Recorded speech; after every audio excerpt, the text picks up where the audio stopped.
Євстахій Загачевський. Роман «Львівська братія». Видавництво «Пропала грамота», Київ, 2020 рік. Передмова видавця.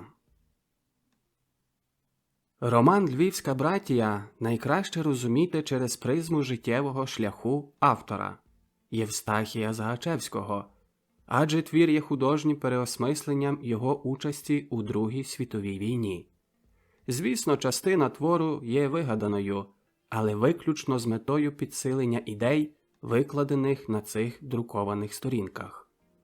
Отож, автор був народжений у Львові 28 квітня 1919 року. За 6 років його батько, колишній боєць Української Галицької армії, загине у польській тюрмі. Мабуть, саме тоді Євстахій засвоює коротку тезу «Україна має бути суверенна і соборна» із предмету «Міжнаціональні відносини». Далі дитинство минало у приватній українській школі імені Бориса Грінченка та на вулицях Львова, який Загачевський так детально і з любов'ю описує в своїх творах. Будь-яка нагода явити те, що він «дитина Львова», буде використана. Кожний доречний рядок розпочнеться на Городоцькій вулиці, пройде Гетьмановими валами, зазирне до Святого Юра, огляне місто з високого замку і пірне звідти до глибин провулків і тупиків Клепарова, Богданівки чи Левандівки. Та Загачевському доводиться залишити свій Львів у вересні 1939 року з приходом більшовиків. Він вирушає до окупованої Німеччиною частини Польщі, подалі від совєтів. Наступного року він вже опиняється у самій Німеччині в пошуках роботи, де зав'язує дружні стосунки з українською громадськістю. На початку 1941 року якраз ці зв'язки і допоможуть вступити до Українського легіону, бійців якого активно готують в очікуванні війни Третього рейху з СРСР. У місті Лейпциг Євстахій Загачевський зголошується до вступу до армії. За кілька днів його відправляють до військової частини в Ольденбурзі, де невелику групу із півсотні українських добровольців вишколював український сержант. Проте сам же Загачевський згадує, що попри його сподівання зустріти тут українських інструкторів та хоча б про образ української військової частини, нічого цього не було. Українська група була наче краплина у німецькому військовому морі. 22 червня 1941 року з початком війни між Німеччиною та Росією вишкіл української групи став інтенсивнішим. А невдовзі прийшла звістка про відновлення української держави 30 червня у Львові. Проте після цієї новини також пішли чутки про арешти українських політиків та проблеми в українських військових формаціях на Східному фронті. За якийсь час чутки стали настільки міцними, що половина українських добровольців в Ольденбурзі просто втекла, а на другу чекав арешт і відправка до табору Дахау за незрозумілу політичну позицію і за підозрою в нелояльності до режиму. Тільки у січні 1942 року Євстахій Загачевський отримує можливість відправитись на фронт, проте у складі німецької армії.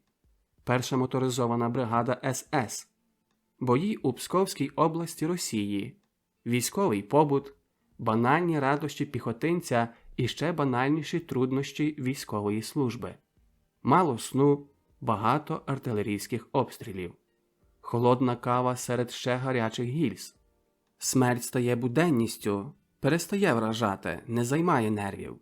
Якби треба було порівняти мілітарну складову творчості Загачевського із кимось з європейських авторів, то, безперечно, це був би Ернст Юнгер.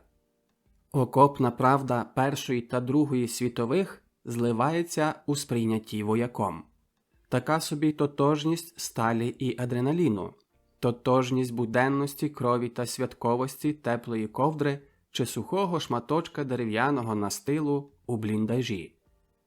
Далі було ще багато боїв, кілька поранень, шпитальні вакації, легкий роман, позбавлений зайвого війною. Знаєте, варто було би порівняти Загачевського тут з американським письменником Робертом Леккі і його «Шоломом замість подушки». Різні театри Другої світової, Східний та Тихоокеанський фронти. Але знову ж є тотожність образів та основних смислів. Шпитальних канікул Загачевського та австралійського відпочинку американського морпіха Леккі. Та сама легкість буття, радість від повноти життя. Швидкоплинні романи, в яких війна відсікає все абстрактне та побіжне, лишаючи тільки належне і насолодне. Така собі тяглість традицій мілітарного відпочинку. Так, через першу моторизовану бригаду зброї СС, третю танкову дивізію зброї СС «Мертва голова» у Загачевського зрештою виходить перевестися до української дивізії. Якщо переглядати текст, то ледь не кожна сторінка там містить це словосполучення «Українська дивізія».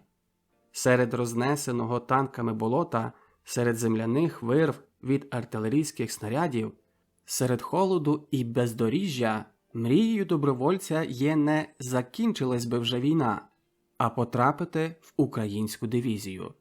До своїх і зі своїми. Загачевський потрапляє до дивізії Галичина уже після боїв під Бродами, звідки прорвались тільки кілька тисяч бійців. Але дивізійне життя стає щоразу цікавішим. Його, як стару війну, одразу відправляють на перепідготовку з можливістю отримати підстаршинське звання. Далі був загальний відступ німецької армії. Бої з комуністичними партизанами Йосипа Брос-Тітто, бої на землях Австрії, зайняті висоти для прикриття відходу армії, незначні сутички і святковий день квітня 1945 року, коли до дивізії приїхав генерал Павло Шандрук, проінспектував наявні підрозділи і урочисто проголосив, що тепер усі українські солдати є бійцями першої дивізії Української національної армії.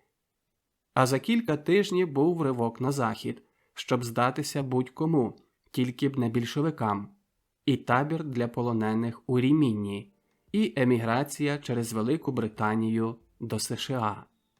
Свій життєвий шлях Загачевський завершив 17 вересня 1998 року у місті Рочестер, США, де і був похований.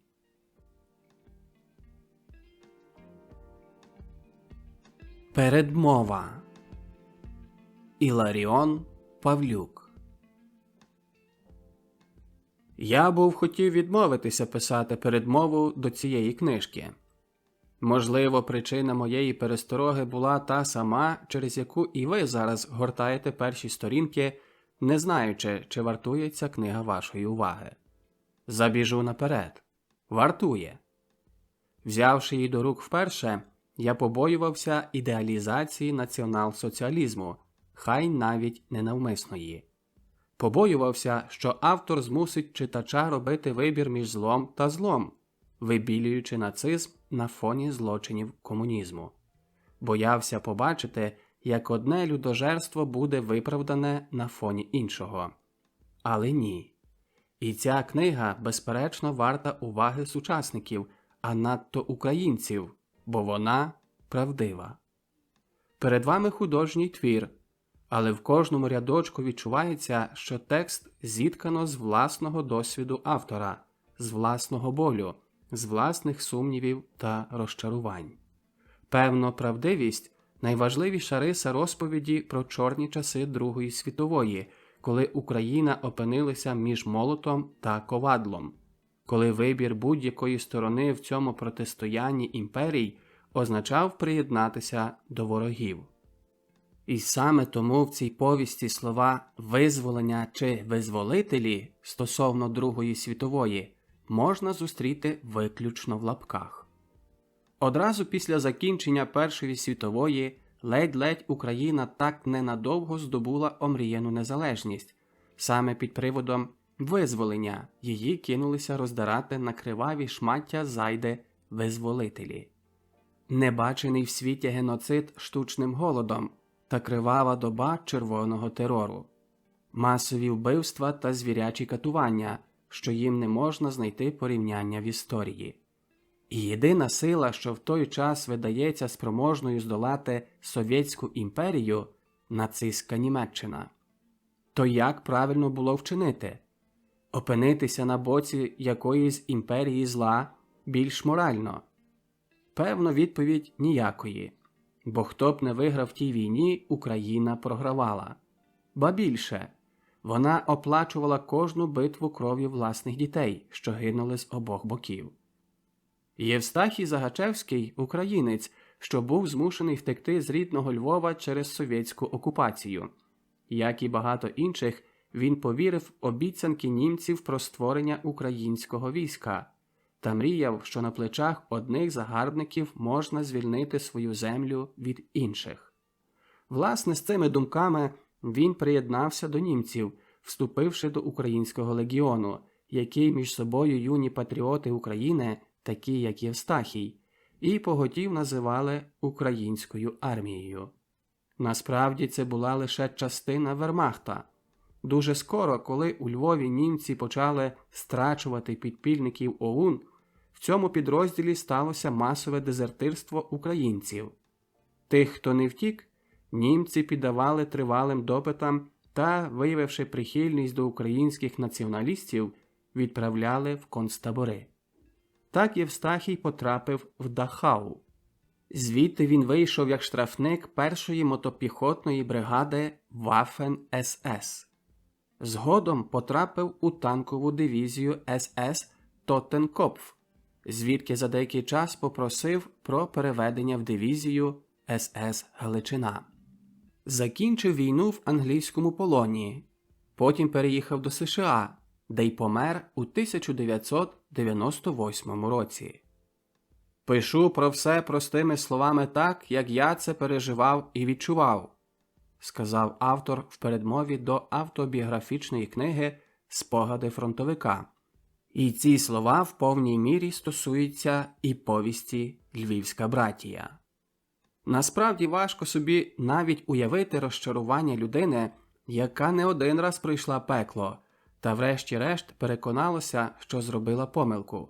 І Третій рейх – такий самий ворог українцям, як і Совєтський Союз. Це стосується і автора повісті, і головного героя Львівської братії – львів'янина Ромка. Тим більше поваги викликає готовність автора називати речі своїми іменами, не намагаючись виправдатись. Це нісенітниця думати про те, що коли німці вдарять на більшовиків, то будуть творити вільні незалежні держави, каже один з персонажів Львівської братії Ромкові, але тому здається, що ворог ворога завжди друг. Він не позбавляється ілюзій, за які потім доводиться болісно розплачуватися. Власне, чесність та прямота автора розставляють ці крапки над «і» у закидах українцям про колабораціонізм. Зрештою, для українців і підтримка більшовизму – така сама колаборація. А ілюзії про перевагу одніх катів над іншими може виникати лише через брак знань. А ще через відсутність у світі єдиної та остаточної оцінки комунізму та його злочинів, подібної до тої, яку свого часу дали нацизму. То на чиєму ви боці між молотом та ковадлом? Правда в тому, що немає різниці, вас однаково розчавить. Совість та Бог, якщо ви в нього вірите, це і всі мірила, що існують у цій ситуації. Військовий злочин лишається злочином, на чиєму би боці не воював злочинець. Як лишається доблестями звитяга, сміливість, чесність чи жертовність. Певно, тому головний герой Львівської братії видається таким симпатичним. І тому так моторошно бути в його шкурі, поки гортаєш сторінки цієї повісті. Але з іншого боку, коли бачиш світ очима простого та наївного Ромка зі Львова, раптом розумієш, що значить лишатися українцем. навіть коли на світовій мапі немає самого слова «Україна». Раптом усвідомлюєш, як важливо не належати до жодної з імперій, хай якою могутньою чи цивілізованою вона здається. Як важливо мати в житті таку просту можливість бути собою, говорити власною мовою, співати пісень свого народу. Наскільки це важливіше за те, по який бік кордону смачніше годують. І ще одне. Ця книга – шмат справжньої української історії, що її написано не на користь Совєтів чи Рейху, і навіть не так, аби просто комусь сподобатися. Це історія, якою вона була, без прикрас та виправдань. І це про українців і для українців. Іларіон Павлюк.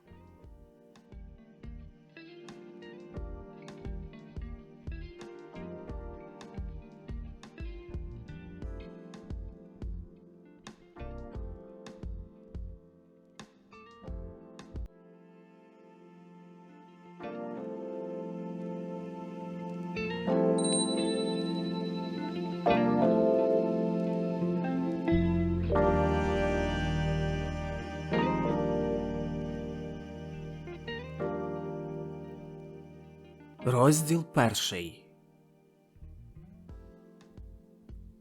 Мати Романа Терлецького, пані Розалія, вела малу харчову крамницю у передмісті Львова. Знадвору двоповерховий будинок видавався невеликим, але всередині він поділявся на безконечну кількість малих кімнаток, в яких мешкало повно людей, наче у великому мурашнику. Сходи були вузькі та стрімкі, а на боки від них йшли довгі коридори з незліченним числом дверей. Запах квашеної капусти від бочок з підвалу наповнював увесь будинок неприємним кислим духом. Темрява, сморід і вогкість душили кожного, хто війшов туди з надвору, але мешканці будинку давно вже звикли до цієї атмосфери. Роман Терлецький мав ще 2 братів – старшого за себе на 5 років Євгена та молодшого на 1 рік Володимира. Батько, Андрій Терлецький, помер по короткій важкій недузі навесні 1930 року, коли Романові було всього неповні 12 років. Від того часу Ромко устаткувався і помагав матері як міг, хоч пані Розалія і далі мала чимало клопотів із причини його вдачі.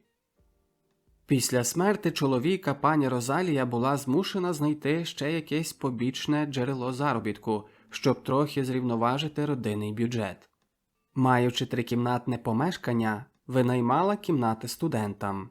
Уся рідня розуміла трудні ситуації і без нарікань стиснулася в одній кімнаті та кухні. Тоді для Романа почалося нове життя. Те, чого не міг здобути наукою в школі, здобував тепер у розмовах із студентами, а ще більше з їхніх книжок. Незважаючи на буйну вдачу, він із захопленням читав різнорідну літературу – від балетристики до наукових підручників. У пізні ночі сидів при тьмяному світлі малої нафтової лямпи, щоб докінчити книжку, аж доки суворі слова матері або старенької бабусі не примусили його лягати спати. Але навіть тоді брав із собою книжку до ліжка, щоб при блимаючому світлі лампадки, що висіла на стіні перед образом розп'яття, дочитати цікавий розділ. Старший брат Романа, Євген, скінчив торговельну школу і після смерти батька почав працювати як продавець в одній з українських кооператив у місті. Був пластуном куреня лісових чортів. А коли польський уряд розв'язав пласт, записався до руханкового товариства «Сокіл Батько» і брав у його діяльності живу участь. Примітка перша. Курінь лісових чортів. Це третій курінь старших пластунів та сеньорів пласту був заснований гуртом львівських пластунів в Україні у 1922 році. Офіційною датою заснування вважається 22 липня 1922 року. Історично, пластовий курінь лісові чорти, як і пласт, був побудований на принципі скаутингу, і від свого заснування до часу заборони польською владою українського скаутингу у 1930 році та праці у підпіллі лісові чорти були активні в політичних і суспільних організаціях, а також у військовій службі.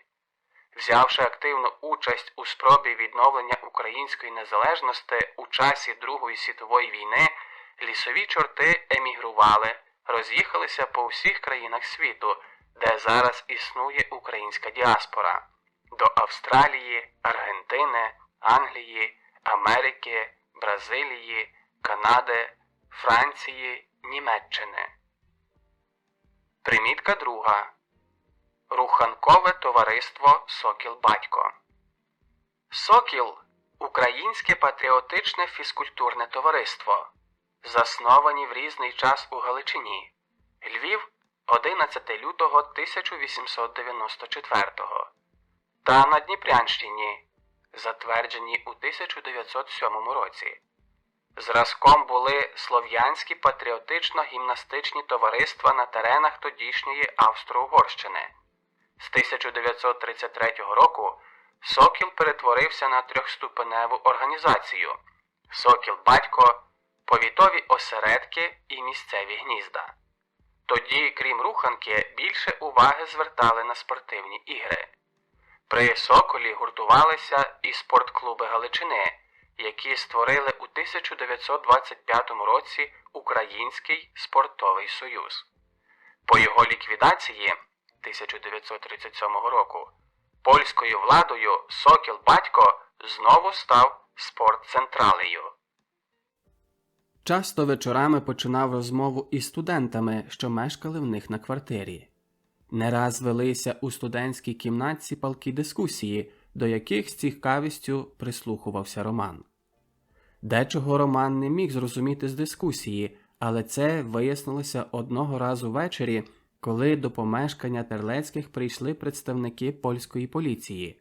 Перевернули в хаті все догори дригом, заарештували одного зі студентів, Зенка Сухоцького, і Ромкового брата Генка, і залишили в чорному розпачі пані Розалію та збентежених співмешканців студентської квартири.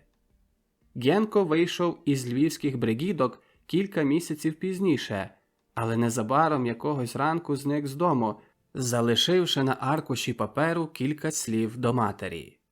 «Простіть, мамусю, так мусить бути. Вірте, що вас не забуду. Ваш Геньо». Примітка. Бригідки.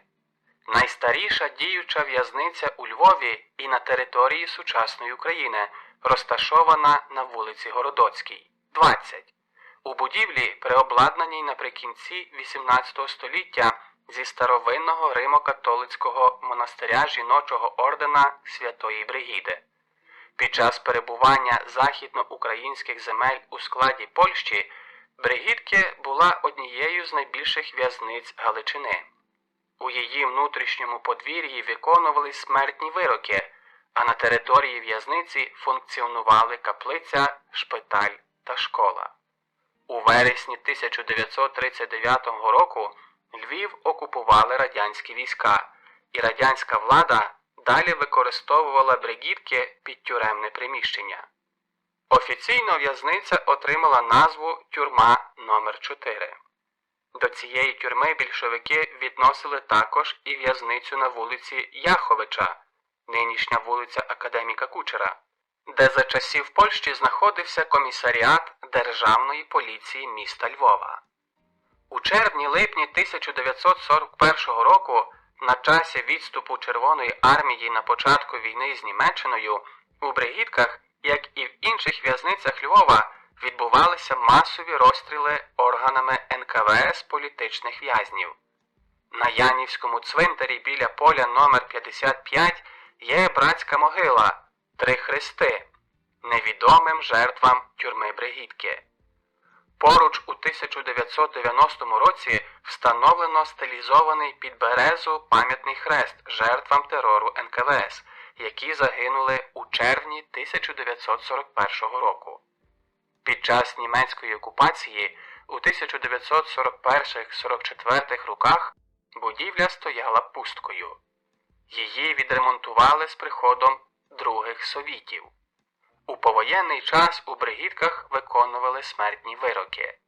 Для цього було пристосовано приміщення посту номер 1. Засуджених розстрілювали у підвалі пострілом у потилицю з малокаліберної гвинтівки. Розстріляних таємно ховали за містом. Наприкінці 1980-х років розстріли припинили, а вхід до розстрільного підвалу замурували. Від того часу Роман чув на собі обов'язок голови родини, хоч був ще дітваком. Став поважнішим, більше старався допомагати матері в її справі і задля цього покинув навіть школу. Пані Розалія після виїзду найстаршого сина за кордон якось уже зовсім втратила енергію до життя. Жила тільки на те, щоб сяк-так виховати свого улюбленця, наймолодшого сина Володимира. Бо на Романа жалілася перед людьми, що це такий самий вітрогон, як Генко, підросте і кине мене, як там той. Володимир справді був спокійний, тихий і вдумливий. Завжди щось рисував або малював, хоч те, що він малював, було радше подібне до розмазаної малярської палітри, як до справжньої картини. Так бодай думав і говорив йому Роман. На таку критику він завжди отримував однакову відповідь. «Ти краще пильнуй своєї маршалківської булави в наплічнику. З тебе такий вояк, як з клоччя батіг». Володко знав, до чого тягне Ромка його вдача. Знав його мрію стати вояком. І справді Роман малим хлопцем міг цілими днями пересиджувати на Кадетській горі біля Стрийського парку, придивляючись, як вправлялись вояки польської армії. Примітка перша. Кадетська гора. Пагорб розташований на південь від центру Львова між вулицями Вітовського, Сахарова, вулицею Стрийською та парком культури та відпочинку імені Богдана Хмельницького. До кінця 19 століття це була частина Вулецьких пагорбів. Примітка друга. Стрийський парк. Парк Кілінського. Один із найстаріших та найгарніших парків Львова. Пам'ятка садово-паркового мистецтва національного значення, розташований у місцевості Софіївка Галицького району.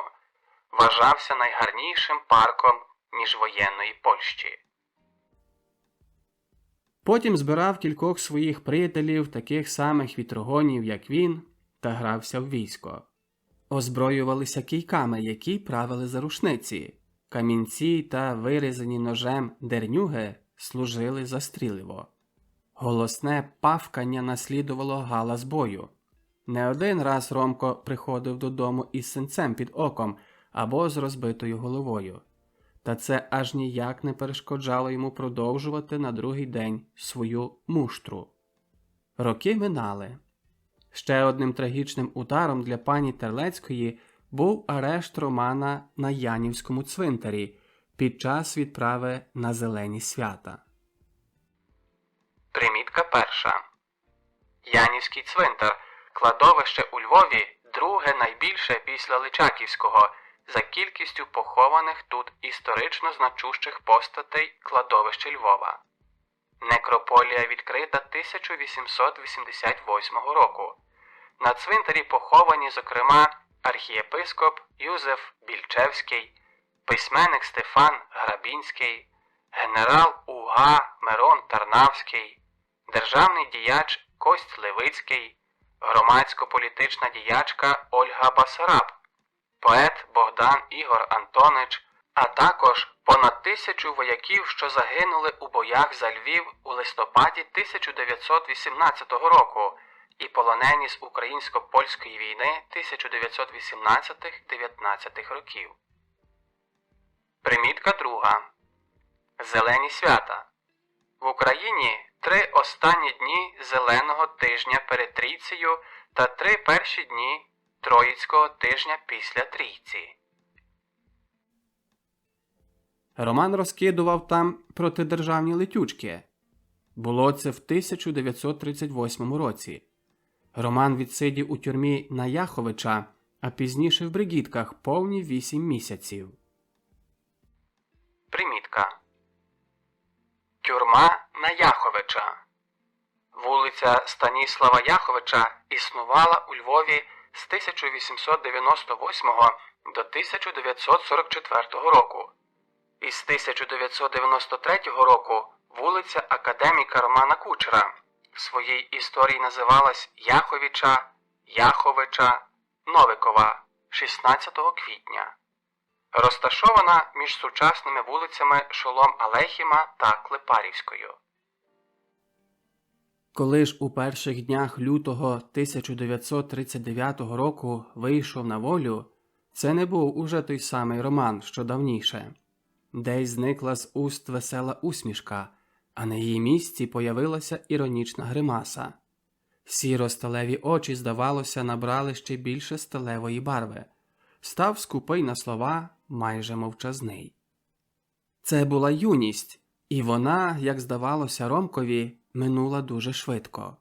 Прийшла зріла молодість, і саме тут починалася Романова життєва дорога.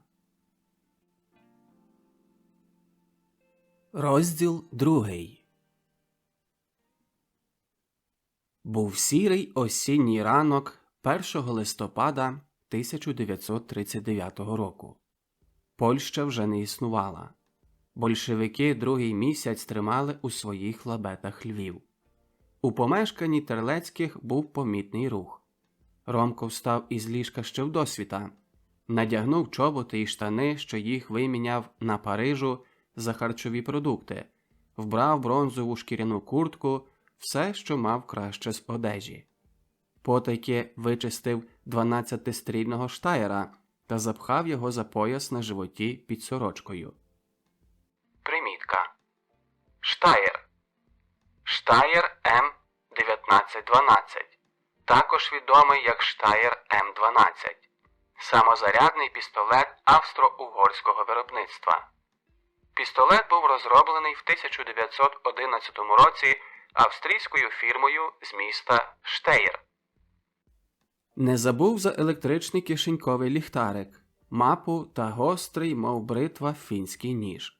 Ще перед арештом у 1938 році він ходив до одного з польських спортових клубів на боксерські тренінги.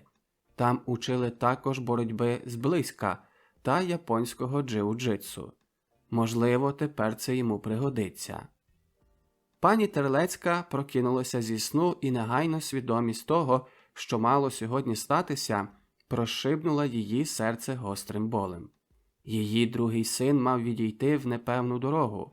Вона вже погодилася була з втратою першого сина, Євгена, що від 1935 року перебував десь на Чехах, але тепер, коли відходив другий син, її материнське серце корчилося у судомах нестримного болю. «Що ж, сину, рятуй себе!» сама сказала кілька днів тому, після того, як двоє НКВДистів прийшли до Романа на короткий допит. «Дасть Бог, їхня влада не втримається довго. Втікай за сян, а ми тут з Володком будемо якось животіти». Прийшов таємничений у все приятель Романа, Адась Круковський, що його звали популярно Клапоух, і, як домовлено, привів двох юнаків, що теж вибиралися на зелену границю. Поснідали всі разом, і почалося прощання. Сильно пригорнула пані Терлецька свого сина до грудей. Не міг стримати сліз і Ромко. Міцно обняв і поцілував свого брата Володка. Обидва були бліді, схвильовані. Мучив їх якийсь внутрішній неспокій. Чи було це підсвідоме передчуття майбутнього? На дворі був сірий осінній ранок. День заповідався дощовий. Вітер гуляв вулицями Львова, тріскотів по дахах будинків, хитав пощербленими війною парканами, крутився в повітрі і кидав мокрим пожовклим листям в обличчя перехожих. Небо виглядало, як брудна малярська палітра. Вітер мішав у ньому чорні і сірі звалища хмар. Ішли вчотирьох. разом із Круковським, що їх провадив, мовчки, порожніми вулицями міста. Кожний був зайнятий своїми думками, переживаючи ще раз останні хвилини прощання з рідними. Чи пощастить колись побачити їх? Проходячи біля церкви на Богданівці, мимохідь повернули голови позад себе.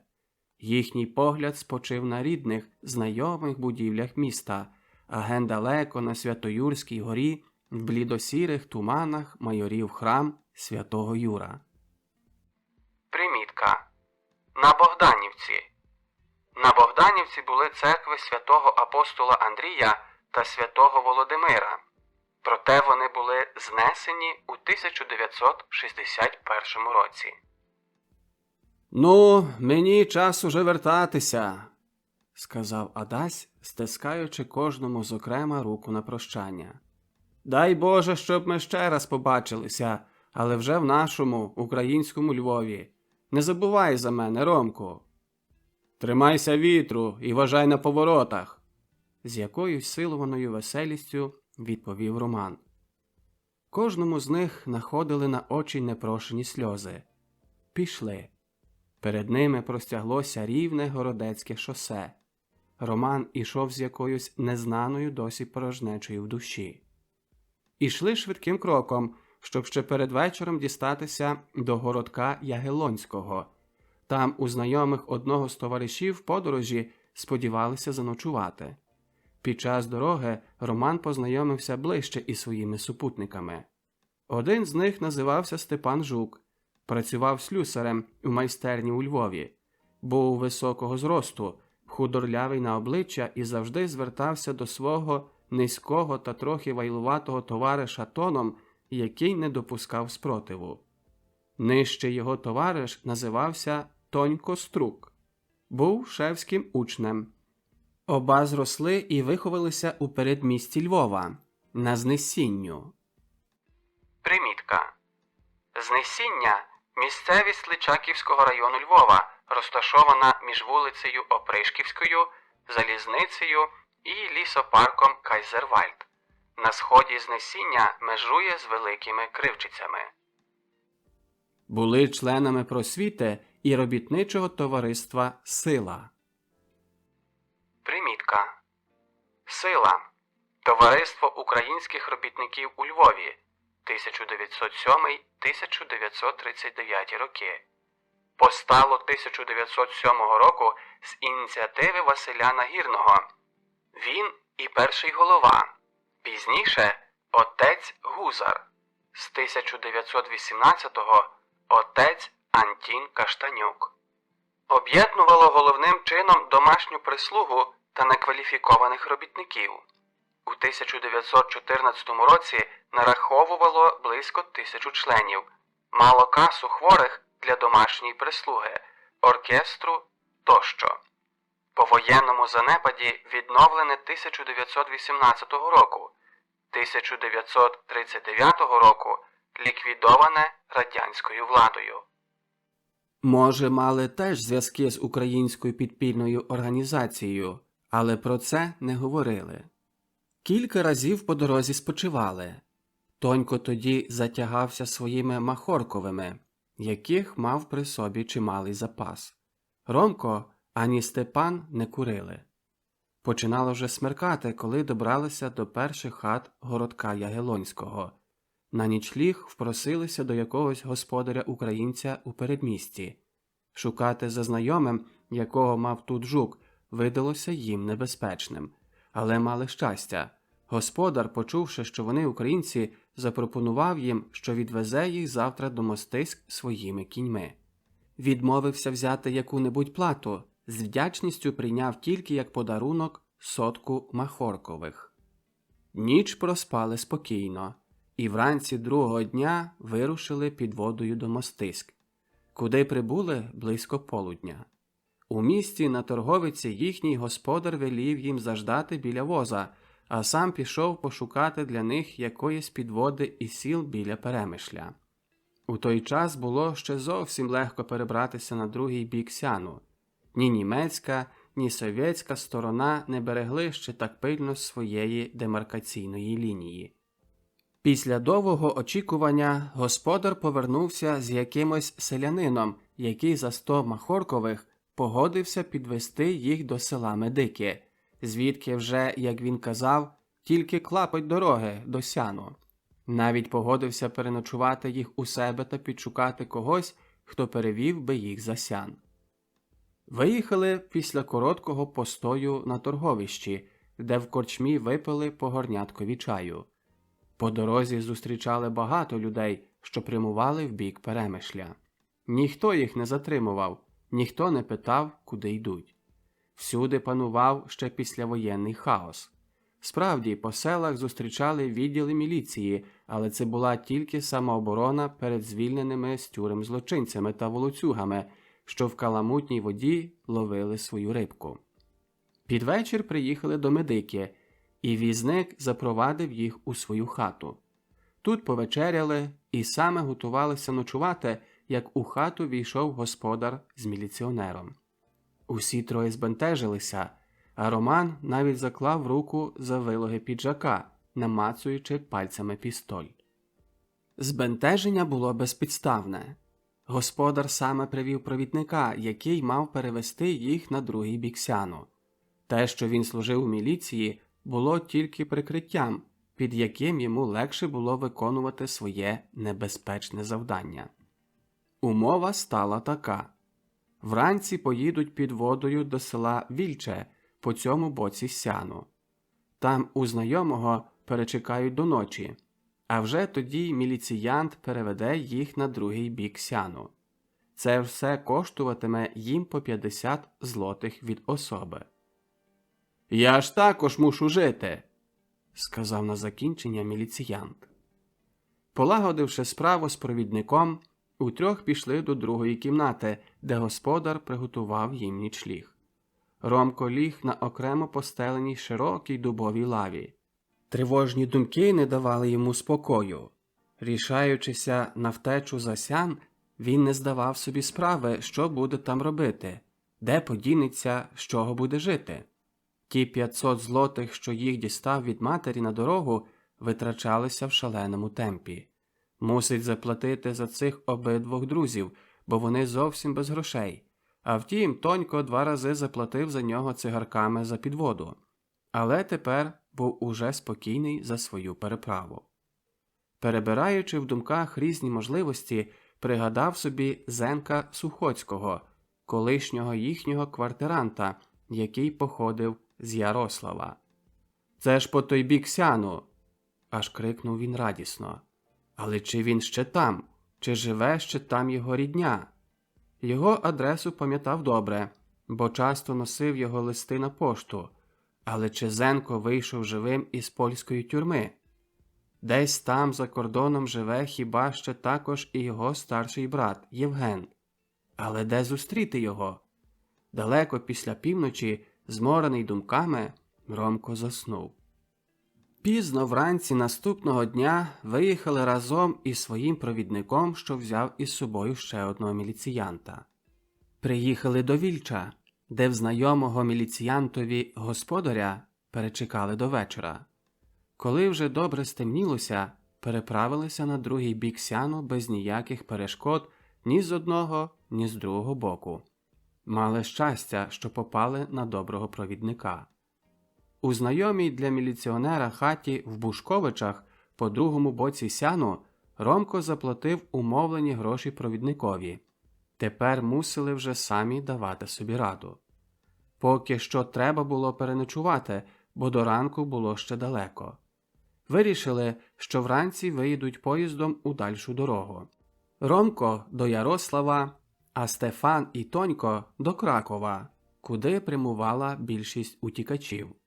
З найближчої залізничної станції в Журавиці була вже наладнана комунікація, і для цивільних людей були доступні місцеві поїзди. Спокійні за своє найближче майбутнє, троє, весело розмовляючи, поклалися в темній кімнаті на розстеленій на долівці соломі. Вранці з допомогою добрих людей та за малою оплатою дістали потрібні квитки і досить вигідно розсілися у вагоні. Для Ромка їзда була дуже коротка, тривала тільки яку годину.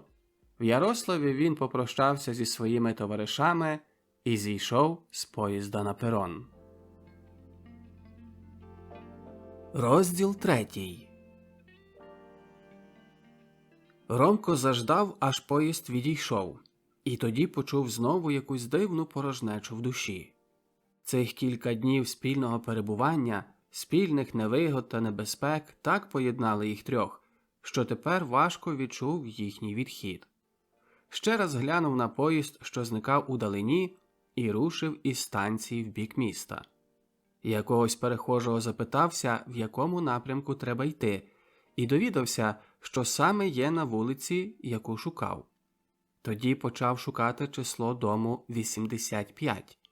Кілька хвилин ходу і опинився під потрібним йому номером. Його око оцінило зразу, що господарі цього дому заможні та що втримують зразкову чистоту. Дім був партеровий, з 2 великими вікнами на вулицю. Перед вікнами гарний квітник. Через осінню пору на ньому вже не було квітів, але порядок, який тут панував, вказував, що господарі дбайливі. Ромко відчинив хвіртку і стежкою попрямував на заднє подвір'я будинку. По хвилині вагання застукав до дверей веранди. На його легкий стукіт почувся гавкіт собаки, а одночасно у відчинених дверях дому з'явилася молода і гарна, так у думці оцінив її Ромко, пані. «Чи тут живе пан Зенон Сухоцький?» – спитав Ромко польською мовою, не певен у тому, чи в будинку мешкають українці. «Так, а ви в якій справі?» – трохи виклично промовила пані, немов би хотіла виявити всю свою нехіть до Ромкової польської мови. Ромко був приємно заскочений її відповіддю і вже без вагання сказав, хто він та звідки прибув. «Що, зі Львова?» – здивовано промовила пані, повторюючи Ромкові слова, і вже з радісною усмішкою на обличчі докинула. «Прошу, прошу, зайдіть у кімнату. Зенко десь незабаром прийде з бюра». При цьому вона відчинила ширше двері і попросила його в кімнату. «Ви, напевно, сестра Зенка?» – спитав Роман незнайому, заходячи до кімнати, і зараз же додав. «Вибачте, що так нахабно питаюся, але Зенко багато розповідав нам про вас». Молода пані трохи зашарілася, але видно, що їй це було приємно, і вона защебетала. «Так, я сестра Зенка, звуся по мужеві Ангеліна Костюк». Вона легкою ходою заметушилася по кімнаті і безперервно гомоніла своїм дзвінким голосом. «Прошу, роздягніться, ви ж з дороги, може, помиєтеся? Та що ж це я питаюся? Чого ж ви стоїте? Прошу, без зайвих церемоній», – говорила Ангеліна, укладаючи у веселу гримасу уста. «Шкода, що ви якийсь львов'як». Ці слова промовила з веселою кокетливістю і майже на силу потягнула Ромка за рукав до кухні. «Зенко буде вам дуже радий. Він уже віддавна хоче знати, що діється там у Львові. Не раз згадував про вашу родину. Адже він довший час жив у вашої матері і був заарештований разом із вашим братом. А чи маєте якусь звістку про брата? Ні? Ох, яка шкода! Бідна ваша мама. Я співчуваю їй, бо знаю, як наша мама побивалася в той час, коли були заарештували Зенка. Бідна цілими ночами не спала, весь час плакала та нарікала на цей проклятий час, в якому живемо. Що ж, ви не знаєте, що наша мати не живе? Ах, я нерозумна, звідки вам про це знати? Та я також уже вдова». З важким зітханням, ніби якийсь тягар скинула із себе, додала Ангеліна, і на хвилину немов посумнішала. Та цей її настрій тривав лише кілька секунд. Її обличчя знову набрало веселого вигляду, а на устах з'явилася кокетлива усмішка. «Ні, вона таки чудова!» Мигнула в Ромковій голові грішна думка, і він після цього ще більше зашарівся і зніяковів. Бачучи його нерішучість, Ангеліна легко доторкнулася його рукою і показала на вішак. «Ну, врешті, пане Ромку, чи ви роздягнетеся, чи я маю вам у цьому помогти?» І, не ждучи його згоди, Ангеліна почала стягати з нього плаща. Ромко з якоюсь дивною приємністю піддався цьому насиллю. Ромко в цій хвилині сам себе не міг пізнати. Десь щезла його самовпевненість. Він став якимсь неповоротким, несміливим. І, власне, чого? Можливо, що його заскочило це несподівано щире прийняття, ця безжурна веселість чарівної молодої жінки. Зрештою, він завжди в жіночому товаристві почував себе несміливим, зв'язаним. А тепер? Це її дзвінкий мелодійний сміх, ця щебетлива мова, ці сині очі. Це все ще більше бентежило його, і він на кожний її запит відповідав короткими реченнями, або попросту збував приглушеним умгу.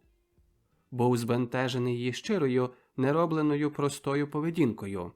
Адже він був для неї цілком стороння людина, а вона обходилася з ним немовби вже Бог зна, як давно зналися. Миючися, Ромко з-під лоба поглядав на струнку постать Ангеліни в чорній вовняній сукенці, що ще більше виструнчувала її постать. Русяві буйні кучері з гривкою над чолом надавали її обличчю вигляду молодого дівчати, а легко задертий маленький носик свідчив про веселу вдачу, про яку Роман оце мав нагоду переконатися.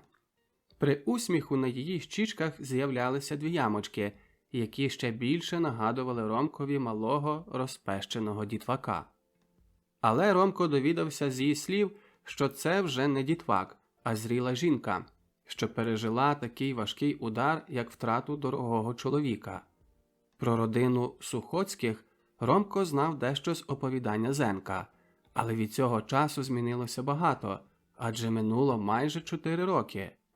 Ромко знав, що Зенко має молодшу за себе сестру, яка ще тоді, як Зенко в них мешкав, вийшла заміж.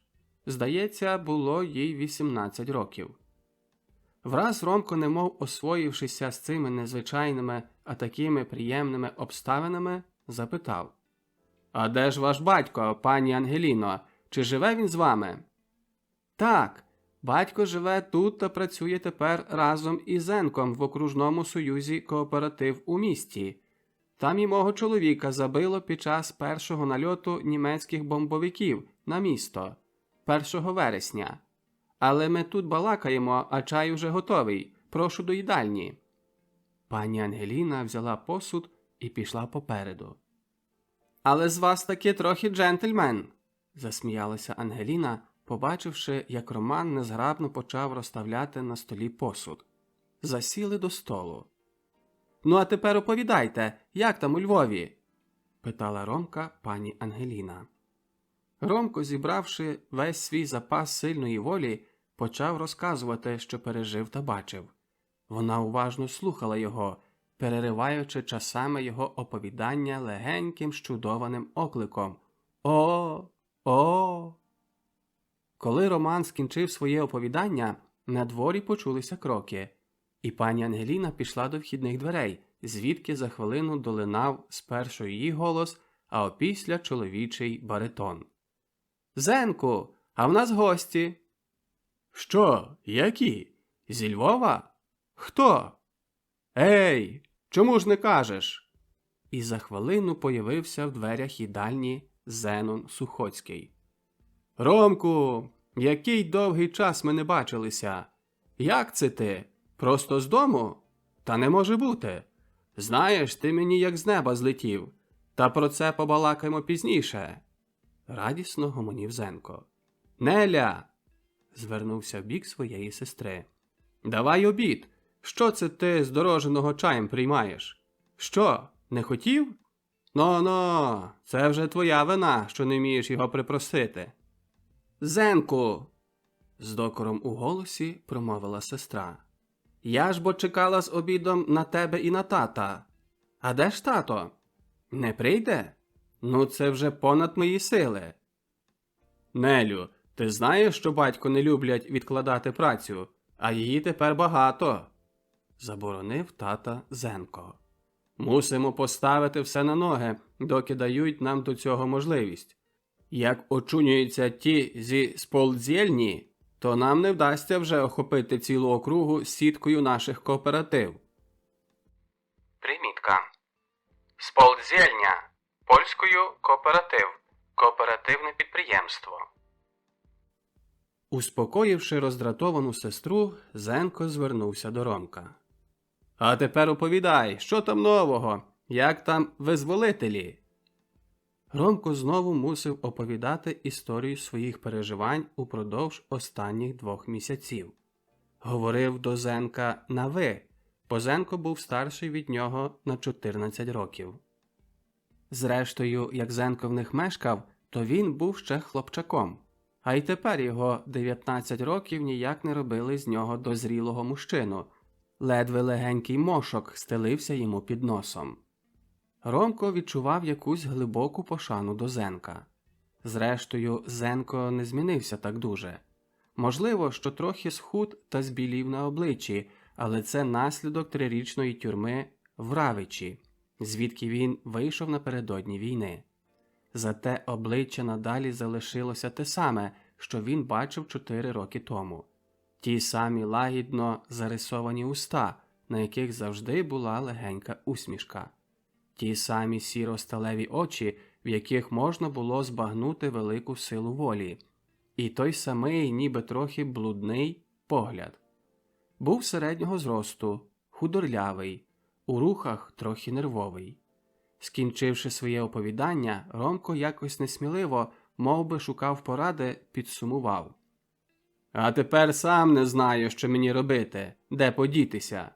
Втікаючи за кордон, я не мав ясної думки про те, а перейшовши його, згадав про вас і... Це пусте, перервав його Зенко. Ти залишаєшся в нас. Праці є доволі, а мешкати будеш тут. Що? Ні, ні в якому разі сестра не буде перевантажена працею. Пані Неля радісно притакнула братові. Ви, пане Ромку, хіба не відмовите також і моїй просьбі? Розділ 4. За вікнами шаліла хуртовина. Вітер вистогнував дивовижні мелодії, скиглів несамовитими голосами. Мокрий сніг великими пластами вдаряв об шиби вікон, а в кімнаті все далі густішав фіолетовий сумерк, підносився під стелю, підходив до вікна і перемінювався в м'яку сонливу сірість, затираючи контури предметів. У такі сумерки Роман любив самоту. І тепер, лежачи на ліжку у своїй кімнаті, задумався. Ще в молодих роках мріяв, щоб доконати якогось великого вчинку. А тепер, коли прийшла війна, він, мов боягуз, утік сюди, щоб спокійно їсти хліб. Де ж ділися його молодечі пориви? Чи не сором йому так бездільно проживати, тішачись своїм животінням? Правда, нарікати нема чого. Навпаки, він вдячний тим людям, що прийняли його, чужого, в свою хату, як рідного сина. Дістав працю, заробляє, має в що одягнутися, чим прохарчуватися, має дах над головою. І це все зробили для нього цілком чужі люди. А як він їм віддячився? Від першого дня Ромко запримітив, що Зенкова сестра ним зацікавилася.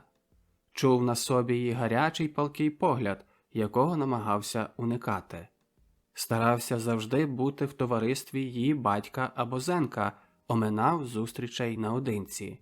Але відчував від перших днів, що довго так не витримає. Хоч показував Нелі свою нехідь, вона брала її за несміливість. При столі, подаючи полумисок, зумисне опиралися цілим тілом на його плече. Кров вдаряла йому в обличчя, і він горів придушеним, небезпечним полум'ям. Вона підсміхалася і ще більше ставала йому на дорозі. У такі хвилини він, як на це лиш дозволяла погода, пропонував Зенкові прохід. Ходили до поблизького лісу, де обидва вчилися стріляти із Зенкового штаєра. Ромко чув велику симпатію та пошану до Зенка. здогадувався, що той є членом бойової організації, але вроджена соромливість та скромність не дозволяли йому допитуватися. А Зенко був скупий на слова. Він тільки похвально висловлювався про Ромкове уміння володіти ножем та стріляти. Просто захоплювався його трюками з боксу та джиу-джитсу. Зенко з признанням ставився до цього Ромкового знання та сам від нього запопадливо вчився. Після таких вправ їдальня у Сухоцьких завжди мала вигляд кімнати, в яку поцілила бомба. Ромко, втомлений, сідав у глибоке крісло і задоволено поглядав на Нелю, яка, жартуючи, старалася навести порядок у кімнаті. Помагав їй у цьому старий пан Сухоцький, що полюбив Ромка як свого сина. Це був справді щирий і добросердечний чоловік. Своїм трудом, працею спромігся влаштувати собі життя дрібноміщанського громадянина. Можливо, свідомість того, що в минулих визвольних змаганнях не брав участи, докучала йому, і він, щоб направити помилку, старався, щоб часом його син не пішов у його сліди.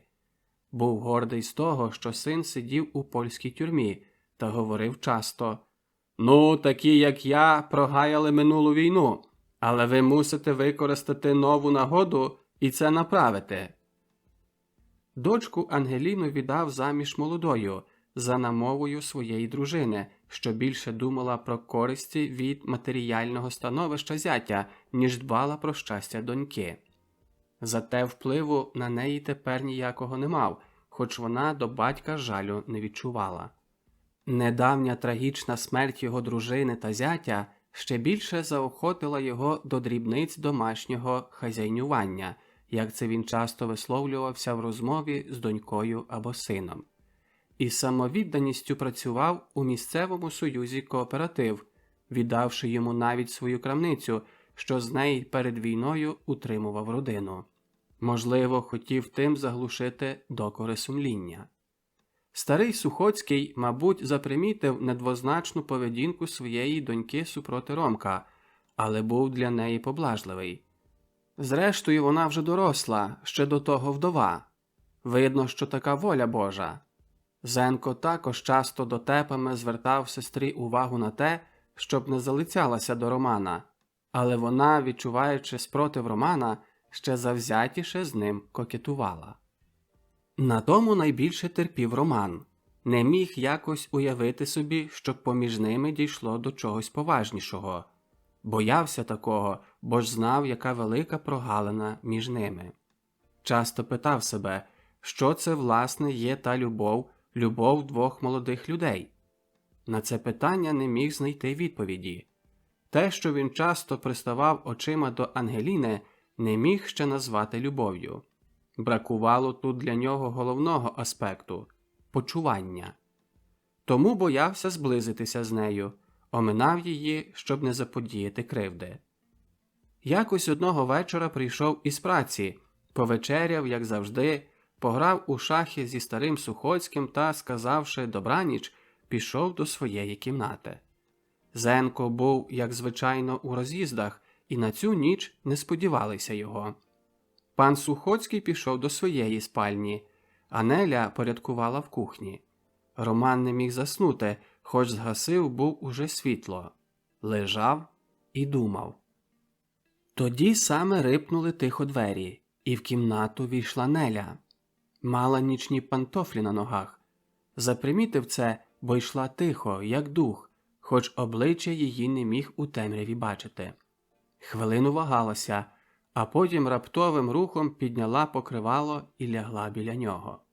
Почув тепло її тіла, голі руки обвилися довкола його шиї, і гарячі губи прилипли до його уст. Заснули аж над ранком. Соромно було йому після того всього на другий день. Старався уникати її погляду, на ніч замикав двері. Болів душею за свій вчинок, бо не знаходив для нього виправдання. Був як людина, що зайшла у сліпий провулок, ненавидів себе за свою слабу волю, за зламання своєї постанови. А одночасно: «А чи так тобі зле?» Бриніли йому у вухах слова Нелі. Не думай про це, мій хлопчику. І Ромко послухав її поради. Розділ 5. Не маєте чого боятися. Я його добре знаю, говорив Зенко до середнього зросту мужчини, що йшов поруч із ним. Будьте певні, друже, це хлопець відважний, рішучий, а головне, Львів знає знаменито. Я з ним побалакаю, переконаний, що він погодиться, докінчив він, впроваджуючи свого товариша додому. Двері відчинила Неля з окликом. Зенко! Зенко приїхав! Прошу, оце моя сестра, а це пан Ярослав Ведмідь з Кракова. А де Ромко? Заходьте, будь ласка. Зайшли до їдальні, де якраз пан Сухоцький, схвильований партією шахів, сперечався про неслушність мата із своїм хлопцем Ромком. А я тобі кажу, що це неправильно, доводив пан Сухоцький. Але це дурниця, я маю в тебе реванш. І вже удобрухано вигукнув. О, Зенко, а як там дорога? Ось це мій батько, а це пан Роман Терлецький, а це пан Ярослав Ведмідь, ревізор із Союзу кооператив у Кракові, познайомив усіх Зенко. А тепер прошу сідати і трохи перекусимо.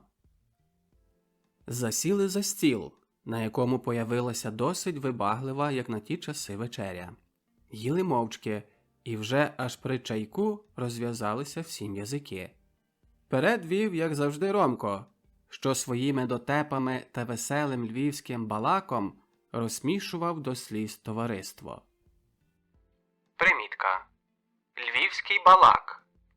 Міська говірка – урбаністичний лінгвофеномен, що сформувалася у Львові в результаті змішання південно-західних говорів української мови та польської мови зі значними домішками німецької та єврейської лексики за часів австрійського та польського панування. Тату, а ви знаєте, що большевики виповіли війну Фінляндії? Заговорив Зенко, закурюючи привезені із собою німецькі цигарки та частуючи ними батька. Що ж, збраталися з німцем, то тепер здобувають собі вихідні становища до експансії, адже їхній Талмуд заповідає всесвітню революцію, відповів старий Сухоцький. Але кажу вам, що як не завтра, то післязавтра німці таки вдарять на схід. Може, я краще на старість заживу у вільній Україні. Панове, це нісенітниця думати про те, що коли німці вдарять на большевиків, то будуть творити вільні незалежні держави, заговорив досі мовчазний Ведмідь. Їхня ціль – це життєвий простір, якого вони не мають. Зрештою, не випереджуємо фактів, побачимо, як воно буде далі. Наразі вони ніби союзники, то тим більше обережно треба до них ставитися. А як ви, пане Ромку, дивитеся на цю справу? Раптово звернувся Ведмідь до Ромка, впершись в нього своїм проникливим поглядом. Я? Та я особисто, знаєте, то... почав Роман. Та дайте спокій, хлопчині, де йому до політики? Старалася виручити Романа з клопітливого питання Неля. Йому ще при маминій спідниці сидіти, а не в політику бавитися. Не ображай Ромка, взяв Ромка в оборону Зенко. Цей хлопчина сидів добрі кілька місяців у тюрмі і втікав чогось за кордон. А я від себе додам, промовив Ведмідь, що саме такі, як ви, пані Ангеліно, кажете, хлопчики, здобувають світ. Прийде час, коли кожна одиниця нашого народу, від малолітнього до сивого старця, буде потрібна там, де поставить його велика хвилина. Тоді не буде це хлопчина, це старець, а це жінка. Настала тиша. Усі призадумалися. Настрій з веселого зробився якийсь суворо поважний. Мовчанку перервав старий Сухоцький, встаючи за стола. Кому як кому, але мені час уже спати. Маю завтра багато праці, а до того ж завтра ревізія. Звернувся до ведмедя. Не дай Боже якого клопоту. Добраніч. Нічого страшного, поблажливо махнув рукою ведмідь. Ага, Зенку, звернувся ще батько до сина. Сьогодні ти будеш спати разом із Ромком у кабінеті, а пан ведмідь зі мною в спальні. Нелю, піди постели пану ревізорові та приготуй постіль для Зенка. Чого ти так споважнів раптом? Весело сказала, приглядаючись до Ромка, Неля. Не переймайся, ще до війська не беруть, мій ти хлопчику. Усі якось вимушено розсміялися, і це ще більше збентежило Романа. Виглядав як індик, роздратований червоним кольором. Вийшов, щоб не залишитися самому з Нелею. Довго не міг заснути, передумаючи ще раз усі випадки останніх днів. Був незадоволений своєю поведінкою супроти Нелі і супроти тих людей, що прийняли його під свою стріху. Пізно вночі прийшов Зенко. «Ти не спиш, Ромку?» «Ні, не можу заснути. Не знаю, чим пояснити собі мій внутрішній неспокій. Хотілося б кудись утекти, щось робити, діяти, а не сидіти біля печі та жувати хліб насушний. Зрештою, чого я втік з дому? Вже так мені це буденне життя набридло, що готовий зробити якусь дурницю. Чи не маєте для мене якоїсь іншої роботи, як у цьому союзі?» «Дай уже спокій своїм скаргам», – перебив його Зенко. «Знаю, що в тобі сидить неспокійний дух, і розумію тебе. Зрештою, на цю тему я саме хотів з тобою поговорити. Те, що тобі запропоную, це не обов'язок, до якого я тебе силую.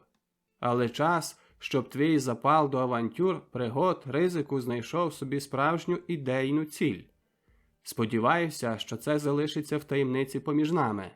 Узагалі раджу тобі бути більше скритим у своїх починах і думках під теперішню пору. Щодо твого прохання, постараюся якось це все уложити. Добре, що ти розпочав цю розмову, вона полегшить мені виконати мій план. А поки що пора спати», – сказав, позіхаючи. «Добраніч». «Добраніч», – відповів Ромко, і у кімнаті залягла тиша. Десь недалеко запіяв спросоння півень.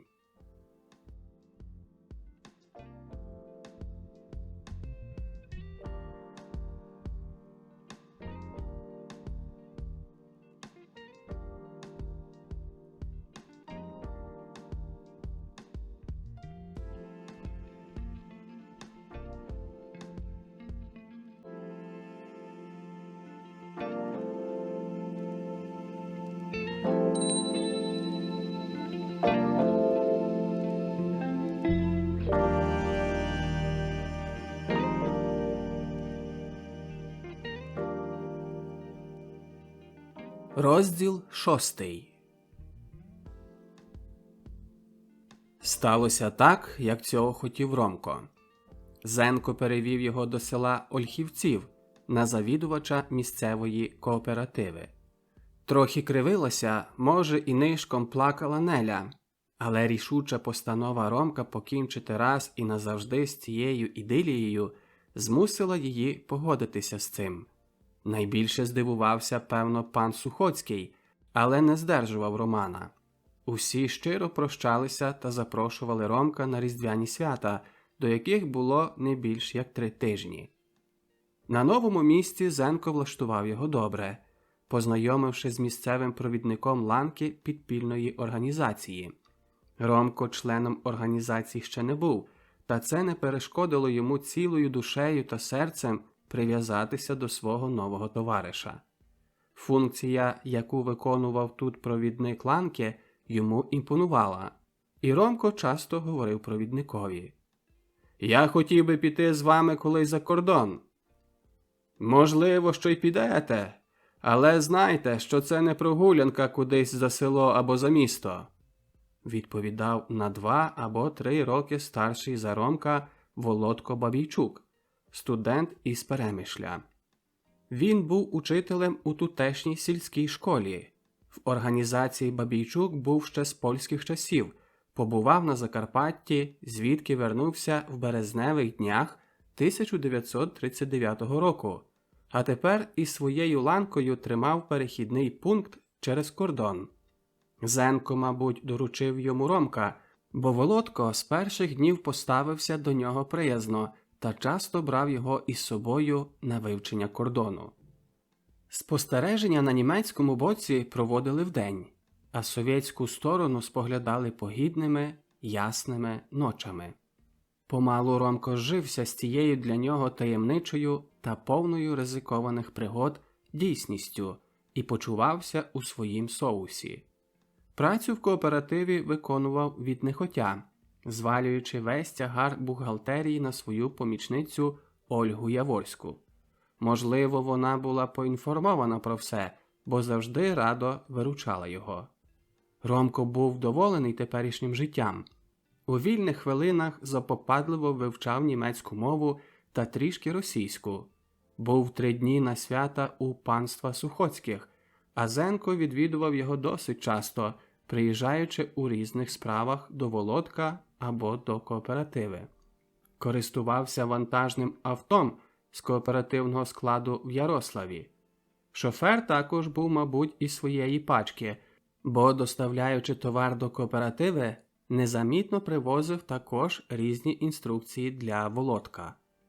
З Нелею Роман буцімто покінчив, та прийшло це йому з немалим трудом. Її несподіваний приїзд після кількох днів їхньої розлуки та зустріч із нею була як ясний промінь у темряві. Пізніше звик і до своєї самоти, і до її частих відвідин. Зима з 1939 на 1940 рік була холодна та сніжна.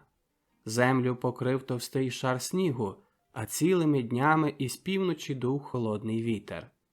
Під ногами скрипів на морозі сніг.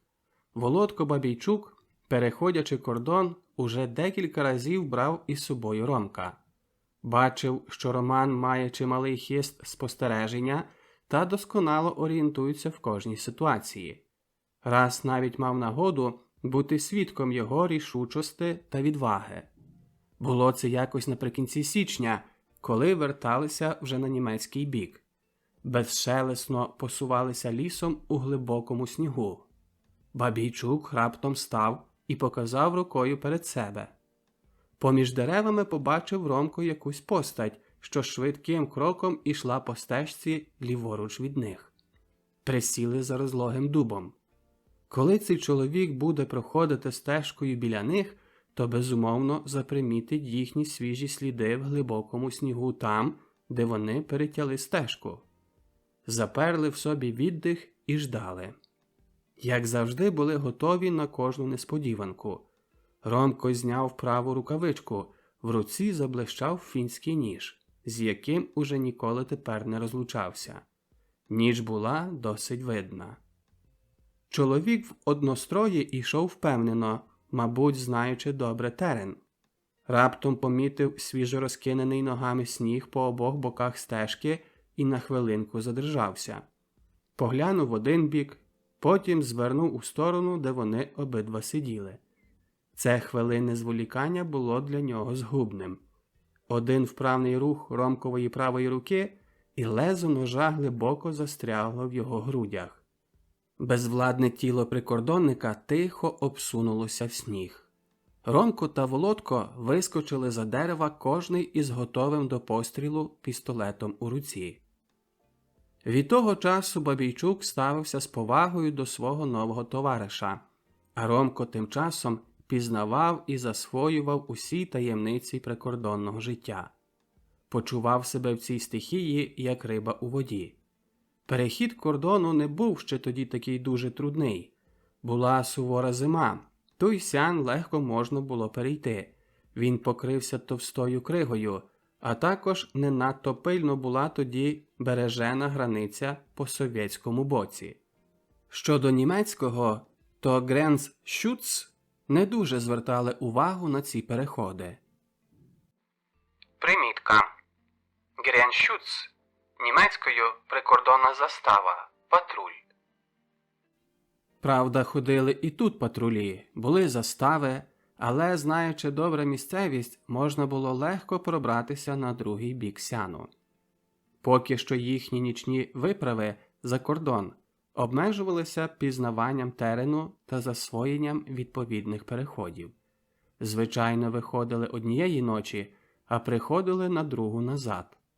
Справді, такі прогулянки коштували їм багато сил, одначе обидва вони мали в своїх щоденних зайняттях своїх помічників чи заступників. Ольга завжди вибачала Ромкові його цілоденну неприсутність у крамниці, а Бабійчук вибирав такі дні, в яких він не дуже був зайнятий у школі, і завжди знаходив заступників, що відбували за нього навчання з дітьми.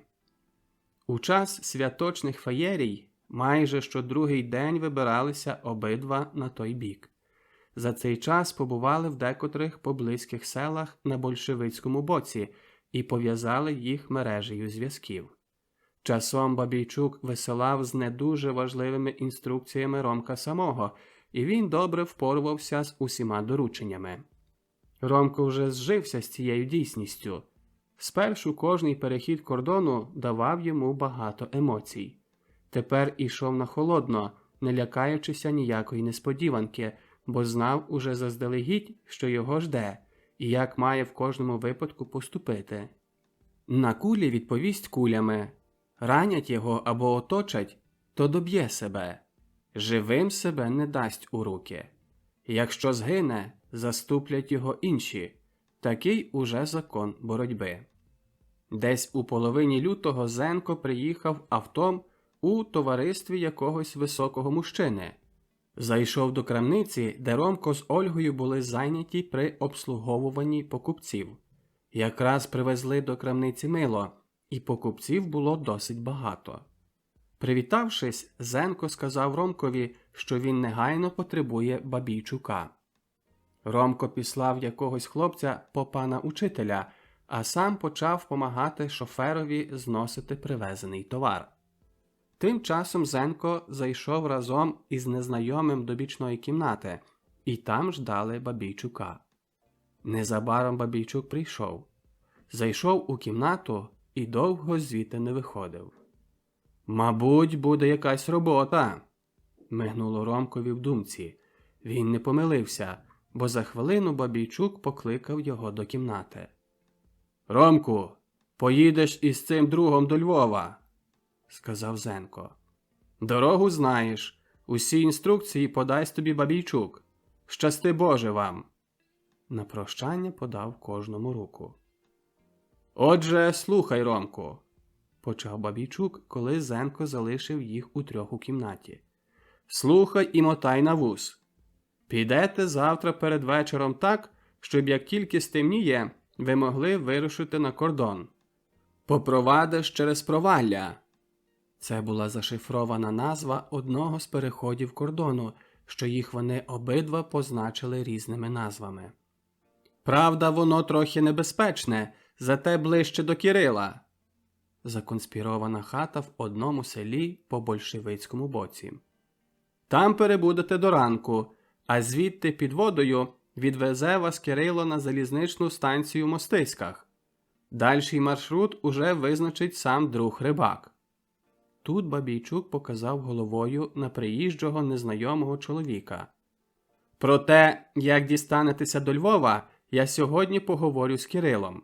Назавтра приготую все. Сьогодні піду туди, а ти відпочивай та набирай сили.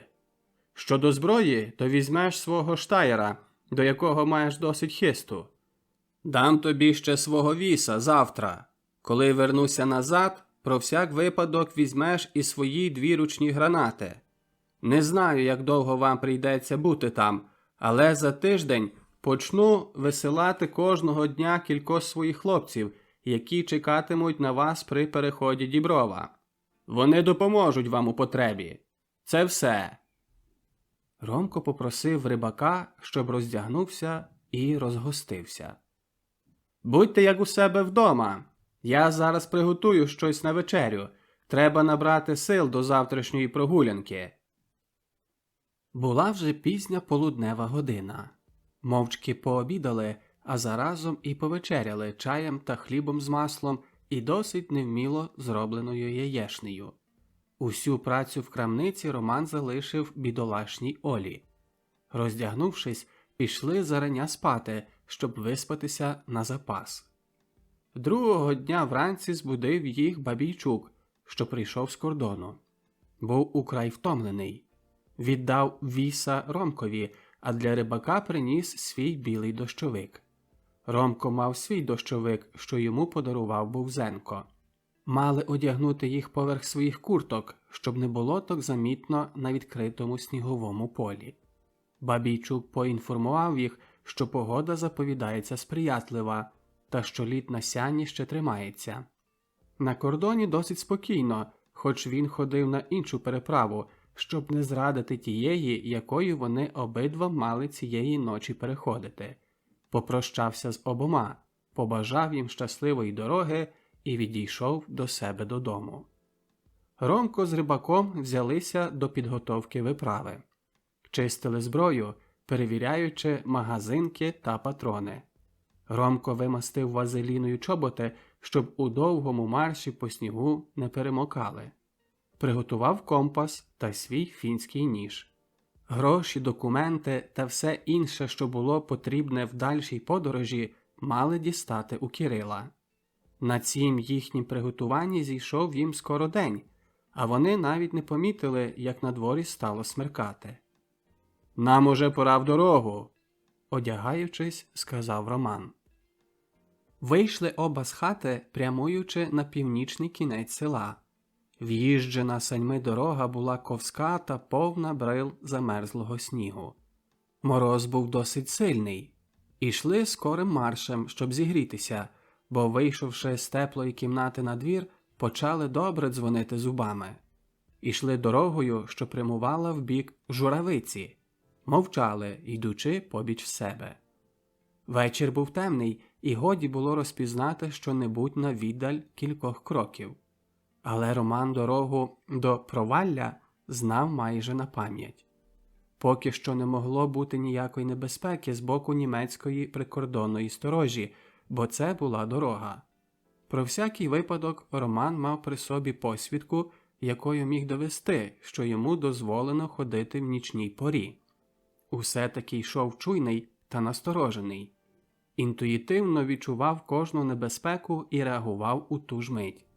Тому й тепер, почувши далекий шорох мотора, одним духом перескочив придорожній рів та приляг у глибокому снігу на полі. Це саме зробив рибак. По хвилині дорогою проїхав з погашеними світлами мотоцикль із причіпкою. «Ось і перша патруля!» – пошепки сказав Ромко. Підождавши ще хвилину, підвівся. Не верталися вже на дорогу, а пробиралися полями. Ромко йшов перший, у руці тримав компас, а права міцно стискала рукоять відбезпеченого штаєра. Ішли навпростець по глибокому снігу, поспішали, щоб якнайскоріше перейти розлоге, вкрити снігом поле та дістатися до лісу. Кожна мить була дорога, бо на відкритому полі могли їх скоріше запримітити по слідах, що залишалися по них. Якийсь час ішли ще в напрямку на північ, потім при самітньому дереві, що виринало перед ними з пітьми ночі, повернули круто вбік. Тепер Ромко часто споглядав на компас, щоб не втратити напрямку на схід.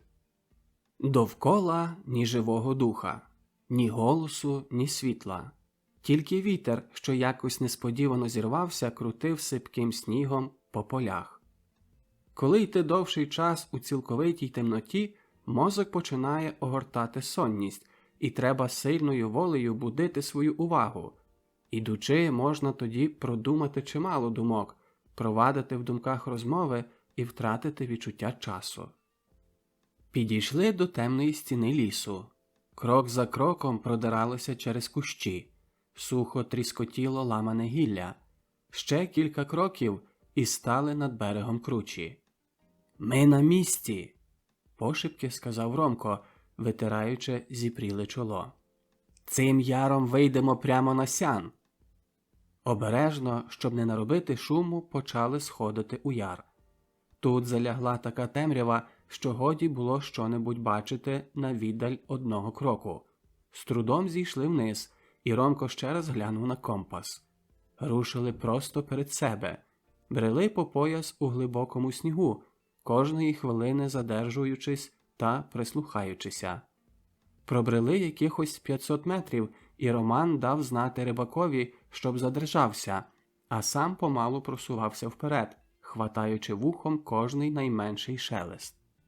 Проліз ще кількадесят метрів, і перед ним простелилася широка біла рівнина. Зробилося трохи ясніше. Де-не-де з-поза хмар визирали бліді зірки. З близької віддалі можна було вже відрізнити зариси предметів. Перед ними сян, а там далі ліс і нова небезпека. Притишено псикнув. Через хвилину, мов кіт, приповз рибак.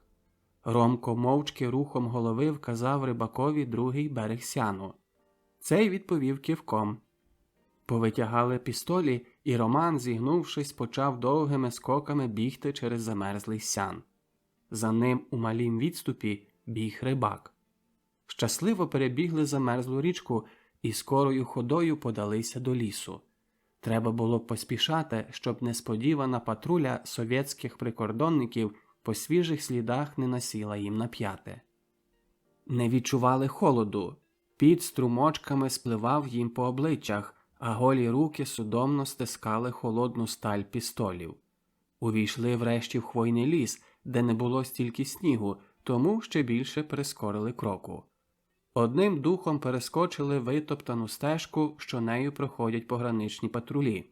Вийшли на дорогу, пройшли нею якийсь час, щоб затерти за собою сліди, і побігли знову в ліс. Ромко часто поглядав на компас. Урешті зупинився на хвилину і, поглянувши на годинник, з полегшею сказав: «Ще півгодини і будемо у Кирила». І справді, не минуло й півгодини, як перед ними десь здалека почувся гавкіт собак. Прискорили ходу. Після деякого часу ліс ураз скінчився. Перед ними відкрився сніжно-білий простір рівного поля. «Тут, під деревом, трохи відпочинемо, а тоді треба майже бігом подолати цю рівнину», – прошепотів Роман. «Чорт зна, може, яка біда перестрінути нас під самим селом». По кількох хвилинах встали і попрямували в бік села. Ще кілька хвилин і опинилися на польовій доріжці, якою йти було вже легше. Минули місток і придорожну вербу, по якій Ромко зорієнтувався, що йдуть у правильному напрямку. Підійшли до перших хат. Тепер уже Ромкові не було важко віднайти хату Кирила. Він тільки ночами бував тут, і тому міг скоріше орієнтуватися вночі, як удень.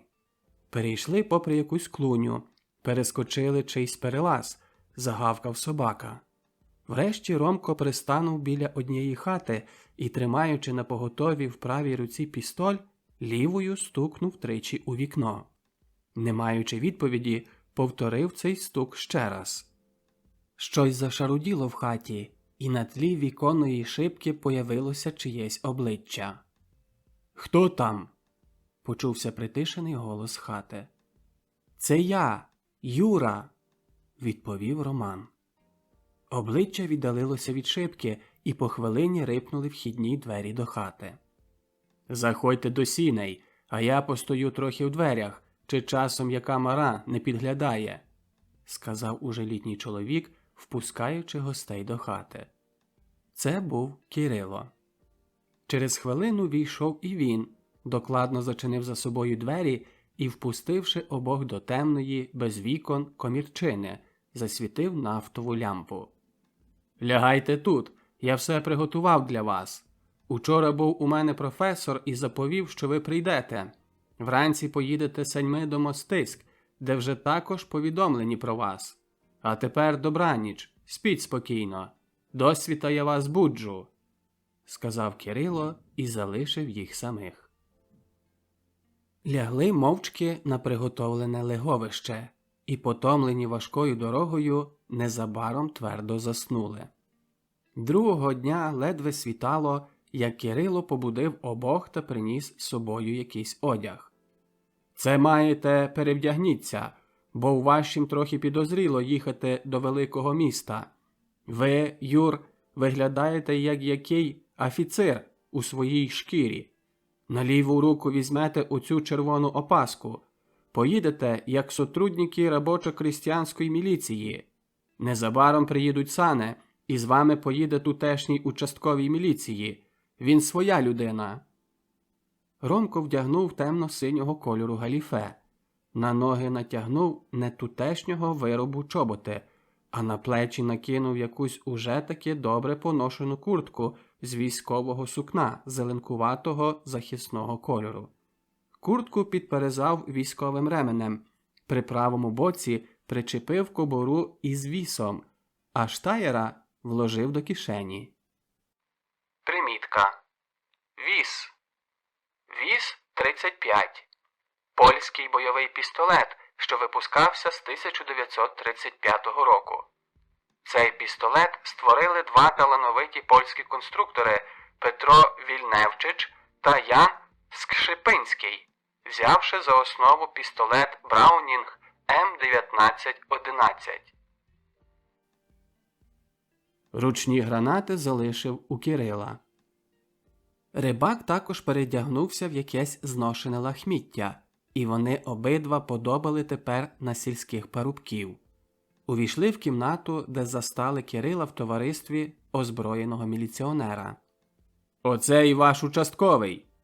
Звертаючись до Ромка і Рибака, сказав Кирило. «А це, Василю, твої міліціонери!» Привіталися і сіли до столу. Настала мовчанка, переривана сьорбанням гарячого молока. Заспокоївши голод, почали розмовляти. Що поки що воно якось іде, що десь когось вивозять, що по містах переводять паспортизацію, що щораз більше військових частин стягають до поблизьких місцевостей над теперішнім кордоном. «Час уже вирушати. Маємо 30 кілометрів дороги перед нами», – відізвався врешті малоговіркий участковий. Встали за стола і почали вдягатися. Кирило відвів на бік Ромка і вручив йому кілька совєтських банкнот. Потім вручив йому та Рибакові удостовірення міліції Мостиського району, якими могли скористатися на випадок потреби.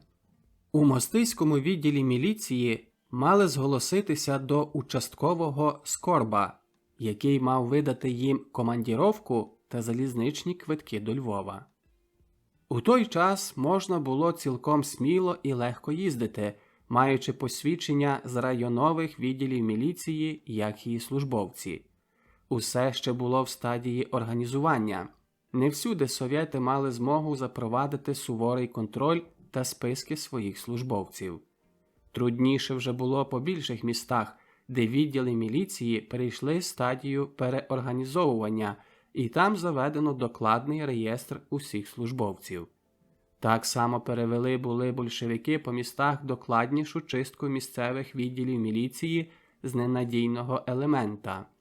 Рідко кому з тих, хто думав інакше, вдалося залишитися на своєму місці. Про це Ромко довідався згодом. Та поки що в далеких районових відділах міліції були ще всюди свої люди, і він був певний за спокійну та щасливу дорогу. Сани були чудові, і вони під вечір прибули без жодних пригод до Мостиськ. Віднайшли скоро товариша Скорба, що, перевіривши їх, видав їм командіровки і на цю ніч забезпечив їх нічлігом та харчами таки в станиці міліції. Вранці виїхали до Львова. Рибак був захоплений цією справністю, з якою діяла тоді мережа перекидування кур'єрів за кордон, і не мав слів похвали для Ромка. Але Ромко лише знизав плечима і пояснив, що не була в цьому його заслуга. Він був лише виконавцем того, що йому наказав його зверхник Зенко. Це була його наполеглива праця, а також Бабійчука. Без них, напевно, не вдалося б їм так легко і безпечно мандрувати. Зійшли з переповненого поїзда на станції Зимна вода і, минувши контроль при станційному виході подалися в напрямку на Скнилів. Вийшли на дорогу. Було полудне, день доволі морозний та похмурий. Мовчки перейшли селище, а коли вже минули останні його будинки, Рибак почав розмову. «Досі, друже, ви були моїм провідником, виконуючи своє завдання, з яким ви впоралися досконало. А тепер припадає на мене черга поінформувати вас, яка наша ціль. Сьогодні п'ятниця. За нашим розрахунком, ми прибули один день заскоро, тому на зв'язковій квартирі у Скнилові ми затримаємося завтра цілий день, а під вечір підемо на адресу, що її нам там дадуть. Щодо дальших дій, то я сам не поінформований. Усе це залежить від того, кого зустрінемо на зв'язковій квартирі». Через 2 години прибули на призначене місце. Ромко легко віднайшов квартиру, адресу якої подав йому Рибак. Рибак увійшов додому, залишаючи Ромка на вулиці. По хвилині покликала його до середини якась уже літня жінка. Як виявилося, це була мати друга Мирона Кушніра. Про функцію Романа і Рибака ніхто з домашніх не догадувався, за винятком Мирона, що був одним із чільних членів бойової організації. Мабуть, був уже приготований на їхній прихід, бо в хаті всі їх радо привітали, як старих знайомих. Ромко, тримаючися засад конспірації, не говорив, звідки походить, але в розмові жадібно ковтав усі звістки, що стосувалися його міста. Тим часом Рибак пішов з Мироном в іншу кімнату. Батько Мирона працював у пекарні «Меркуре» і часто ходив до міста. Оповідав про перебіг добровільного голосування за радянську владу, про масові арешти, про вивози населення, про недостачу речей першої потреби, про збільшений транспорт совєтських військ і багато цікавих, а часом навіть смішних речей з побуту наплилої совєтської бюрократії. Уже почало на дворі смеркати, коли зайшов до кухні Мирон і повідомив своїх батьків, що гості залишаться до завтра до вечора. Попросив також, щоб це було в домашній таємниці, бо, як кажуть, тепер і стіни вуха мають. «Зокрема ти, Стефку, сиди тихо», – звернувся до свого молодшого брата. Ще трохи поговорили і пішли спати. На дворі почав грубими пластами падати сніг. Розділ 7. «Кончайте роботу, Софія Миколаївно. Це вже 11 година, а завтра вранці знову видача паспортів на букву «К», – сказав півсонним голосом, піднімаючися за стола лейтенант міліції товариш Єрмаков, начальник паспортного стола в однім з міських районів міліції у Львові. Це був худорлявий, середнього зросту чоловік з обличчям без виразу та великим гостро скривленим носом, що виглядом нагадував дзьоб яструба. Його глибоко посаджені маленькі очі дивилися підозріливо і хижо. «Я зараз уже кінчу, ще лиш цих кілька паспортів проштампую і йду», – відповіла трохи знервовано Софія Яремчишин, 20-літня працівниця в паспортнім столі. «Ну ладно, кончайте, а коли вже будете готові, замкніть шафу і дайте ключі черговому», – сказав товариш Єрмаков, вдягаючи на себе довгу по самі кістки військового крою шинелю. «До свідання!» Він глухо почалапкав у своїх повстяних білих валянках. «До свідання, товаришу начальник!» – нервово відповіла Соня. Ще хвилину підождала, а потім швидко почала пересортовувати вже підписані начальником міліції Бабарикіним паспорти. Відібравши з кожної серії декілька штук, відкладала їх на бік. Потім порахувала і запакувала в малий пакет. «Ще довідки та печатку, і вже буде все», – думала притому, спакувавши все до течки, швидко поприбирала на столі, а решту паспортів і довідок замкнула в залізну шафу. Тепер поспішно надягнула пальто і шапочку і, загасивши світло, вийшла з кімнати в коридор. «Товаришу черговий, ось вам ключі від паспортного стола», – промовила Соня, кладучи ключі в нього на столі. «Ви щось сьогодні пізніше, як завжди, панно Зосю», – по-польському процідив крізь зуби черговий міліції, участковий Юзеф Білик. «Вам тільки так здається. Добраніч», – відповіла Соня, відчиняючи двері до виходу. «А що, дістали, може, сьогодні тканину, чи, може, цукор або мило?» – запитав Білик, показуючи на напаковану течку Соні. «Та...» – з трудом, шукаючи якогось слова, почала дівчина. «Та це начальник стола постарався для мене трохи цукру», – вистогнала на силу досить збентежена Соня і майже вибігла на засипану снігом вулицю. Ішла скорим кроком, не звертаючи уваги на густий сніг, що йшов безперервно цілу добу. Якийсь важкий тягар немилосердно давив її груди. Чи часом не догадалися? Ще той проклятий перекінчик Білик мусив її зачепити. Чи часом не стрілить йому до голови яка думка, чи не повідомить він начальнику? Коли би якнайскоріше прийшло це завтра, адже Мирон обіцяв, що поїдуть завтра за Сян. Попросив її зробити цю послугу, постаратися про якнайбільшу кількість чистих паспортів з тими довідками та щоб мали власноручний підпис начальника міліції. При цій масовій паспортизації легко було їй відкладати декілька паспортів з кожної серії, а що кожну нову 1000 паспортів підписував та штампував сам начальник міліції, то це ще більше їй сприяло. І вона непомітно відклала понад 600 штук. Догадувалося, що ці паспорти мають послужити тим, що їм міліція відмовилася видати легальні паспорти. Вона сама працювала у міліції під прибраним прізвищем, походила із Ярославщини і перед війною виїхала до Львова, де дістала працю в Маслосоюзі, і тут застала її ця завіруха. Сподівалася, що буде мати змогу вернутися, але коли прийшли до Львова большевики, якось так склалося, що вона затрималася і там. До того і її наречений Мирон вирішив залишитися в місті. Але все те скінчиться. Завтра вони виїдуть за Сян, а там уже інакше життя, ніж тут. Тут на кожному кроці або смерть з нагана, або поневіряння на далекому засланні, з якого визволить людину теж хіба одна смерть.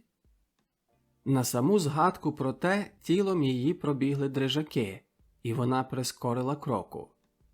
Соня мешкала у передмісті Львова, не більш як півгодини ходу від районного відділу міліції, де працювала. Дім, де жила, був цілком пустий. Дістала його від начальника житлоуправління після того, як вивезли з нього цілу родину колишнього польського поліцая. Про цей дім постарався для неї сам начальник відділу міліції товариш Бабарикін, який лисим оком споглядав на западнічку. Мешкаючи сама, вона часто пропонувала Миронові, щоб цей когось підшукав на помешкання, бо вона боїться самоти на цьому відлюдді та ще в теперішні часи. Він потішав її, що це вже недовго, що це і так не оплатиться, бо ж вони незабаром вийдуть за Сян. На згадку про те «за Сян» Соня зітхнула, пригадавши при цьому свою стареньку матір, батька, рідню. Як вони, бідні, певно, десь журяться, адже від початку війни немає від них ніякої звістки. Але все те вже скінчиться, завтра вона буде в дорозі до них. Скільки то буде радости та втіхи, коли вона з'явиться несподівано в хаті. На мить обличчя їй роз'яснилося радісною усмішкою. Та це була лише одна хвилина. У душі щось гнітило її, щось непокоїло останніми днями. Ще до того ця сьогоднішня зустріч із Біликом. Чи не помітив він чогось? якось так підозріло дивився при виході на її течку. Ось вже і її дім. Соня на силу пробувала усміхнутися, та з іще більшою тривогою на душі відкрила хвірточку. Хтось мусив бути в хаті, бо крізь заслонені вікна з кухні пробивалося світло. Двері від кухні відчинилися, і в темному коридорчику з'явилася постать Мирона. «А, то ти, Соню? Я вже боявся, що щось трапилося з тобою», – сказав він, помагаючи дівчині скинути засніжений плащ. «Ах, Мироне, яка я тепер цими днями стала нервова. Завжди мені здається, що хтось за мною стежить, ще до того цей білик». «Що сталося?» – занепокоєно перепитав Мирон. «О, нічого особливого», – пробувала усміхнутися Соня. Сперла голову Миронові на груди і, заглядаючи в його очі, докінчила. «Зрештою, завтра ми вже будемо далеко звідси, мій любий. Правда?» «Вирушимо завтра в досвіта. Я ще жду на двох, що прийшли звідти, і ми підемо разом із ними. Тепер, Соню, положися трохи відпочити, а я перегляну твою добичу.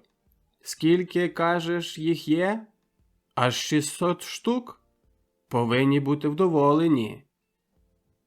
Там є також 2 виповнені документи, суха печатка до витискування на фотокартках і спеціальне чорнило. Усі інструкції щодо видачі документів знайдеш у цій книжечці, що зверху. Там зазначено, кому з якими знаками видавати паспорти. Мирон, поцілувавши Соню на добраніч, взявся до перепаковування добичі до маленького наплічника. Мав ще доволі часу, бо 2 своїх гостей очікував десь після півночі. Коли б хоч довго не забарилися на сходинах, а то можуть спізнитися до поїзда на Хирів, що на нього він роздобув для них усіх командіровку. Ним оволоділо дивне перечуття чогось, чого не міг ніяк збагнути. І він теж почувався саме сьогодні чогось неспокійно. Можливо, інтуїцією відчував те, що мало статися найближчими годинами. Прикурював цигарку від цигарки, сидячи в глибокому м'якому старому кріслі. Кімнату залягав таємний сумерк від прикритої газетним папером електричної лямпи. Минула північ. З полегшею зітхнув, коли при вхідних дверях почувся умовлений стукіт, і Мирон прожогом скочив відімкнути двері. Перед ним стояли Ромко і Рибак. «Все поладнали?» – спитав Мирон пошепки, впускаючи перед себе обидвох до хати.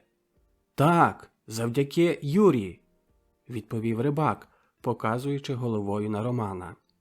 «Але, здається, треба буде ще раз вернутися сюди для наладнання зв'язків, бо останні облави, вивози та набір до армії прорідили нашу мережу. А як з вами?»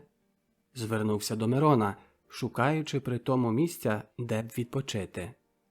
«Потрібні речі я роздобув. Я готовий. Також Соня мусить іти з нами, так як це було домовлене. Вона вже розконспірована і немає потреби залишати її тут». Ромко за цей час уже вспів вигідно розложитися у доволі зручному кріслі, що з нього перед хвилиною встав Мирон, щоб відчинити їм двері. Його не цікавила їхня розмова. Був вдоволений, що успішно зміг виконати покладене на нього завдання – провідника по місту. Бачив задоволення на обличчі Рибака, хоча в декотрих місцях, куди вони заходили, зустрічали їх неприємні несподіванки. Заставали там зовсім чужих людей зі Сходу.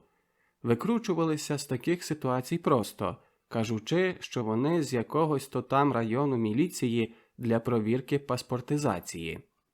За цих кільканадцять тижнів відсутності Романа в рідному місті настало тут багато змін. Часом не міг навіть пізнати його. Увесь час, ходивши по вулицях, старався оминати ту дільницю, де жили його рідні, хоча одна з конспіративних хат саме була поблизу його дому. Цю візиту залишили на кінець, тобто на нічну пору.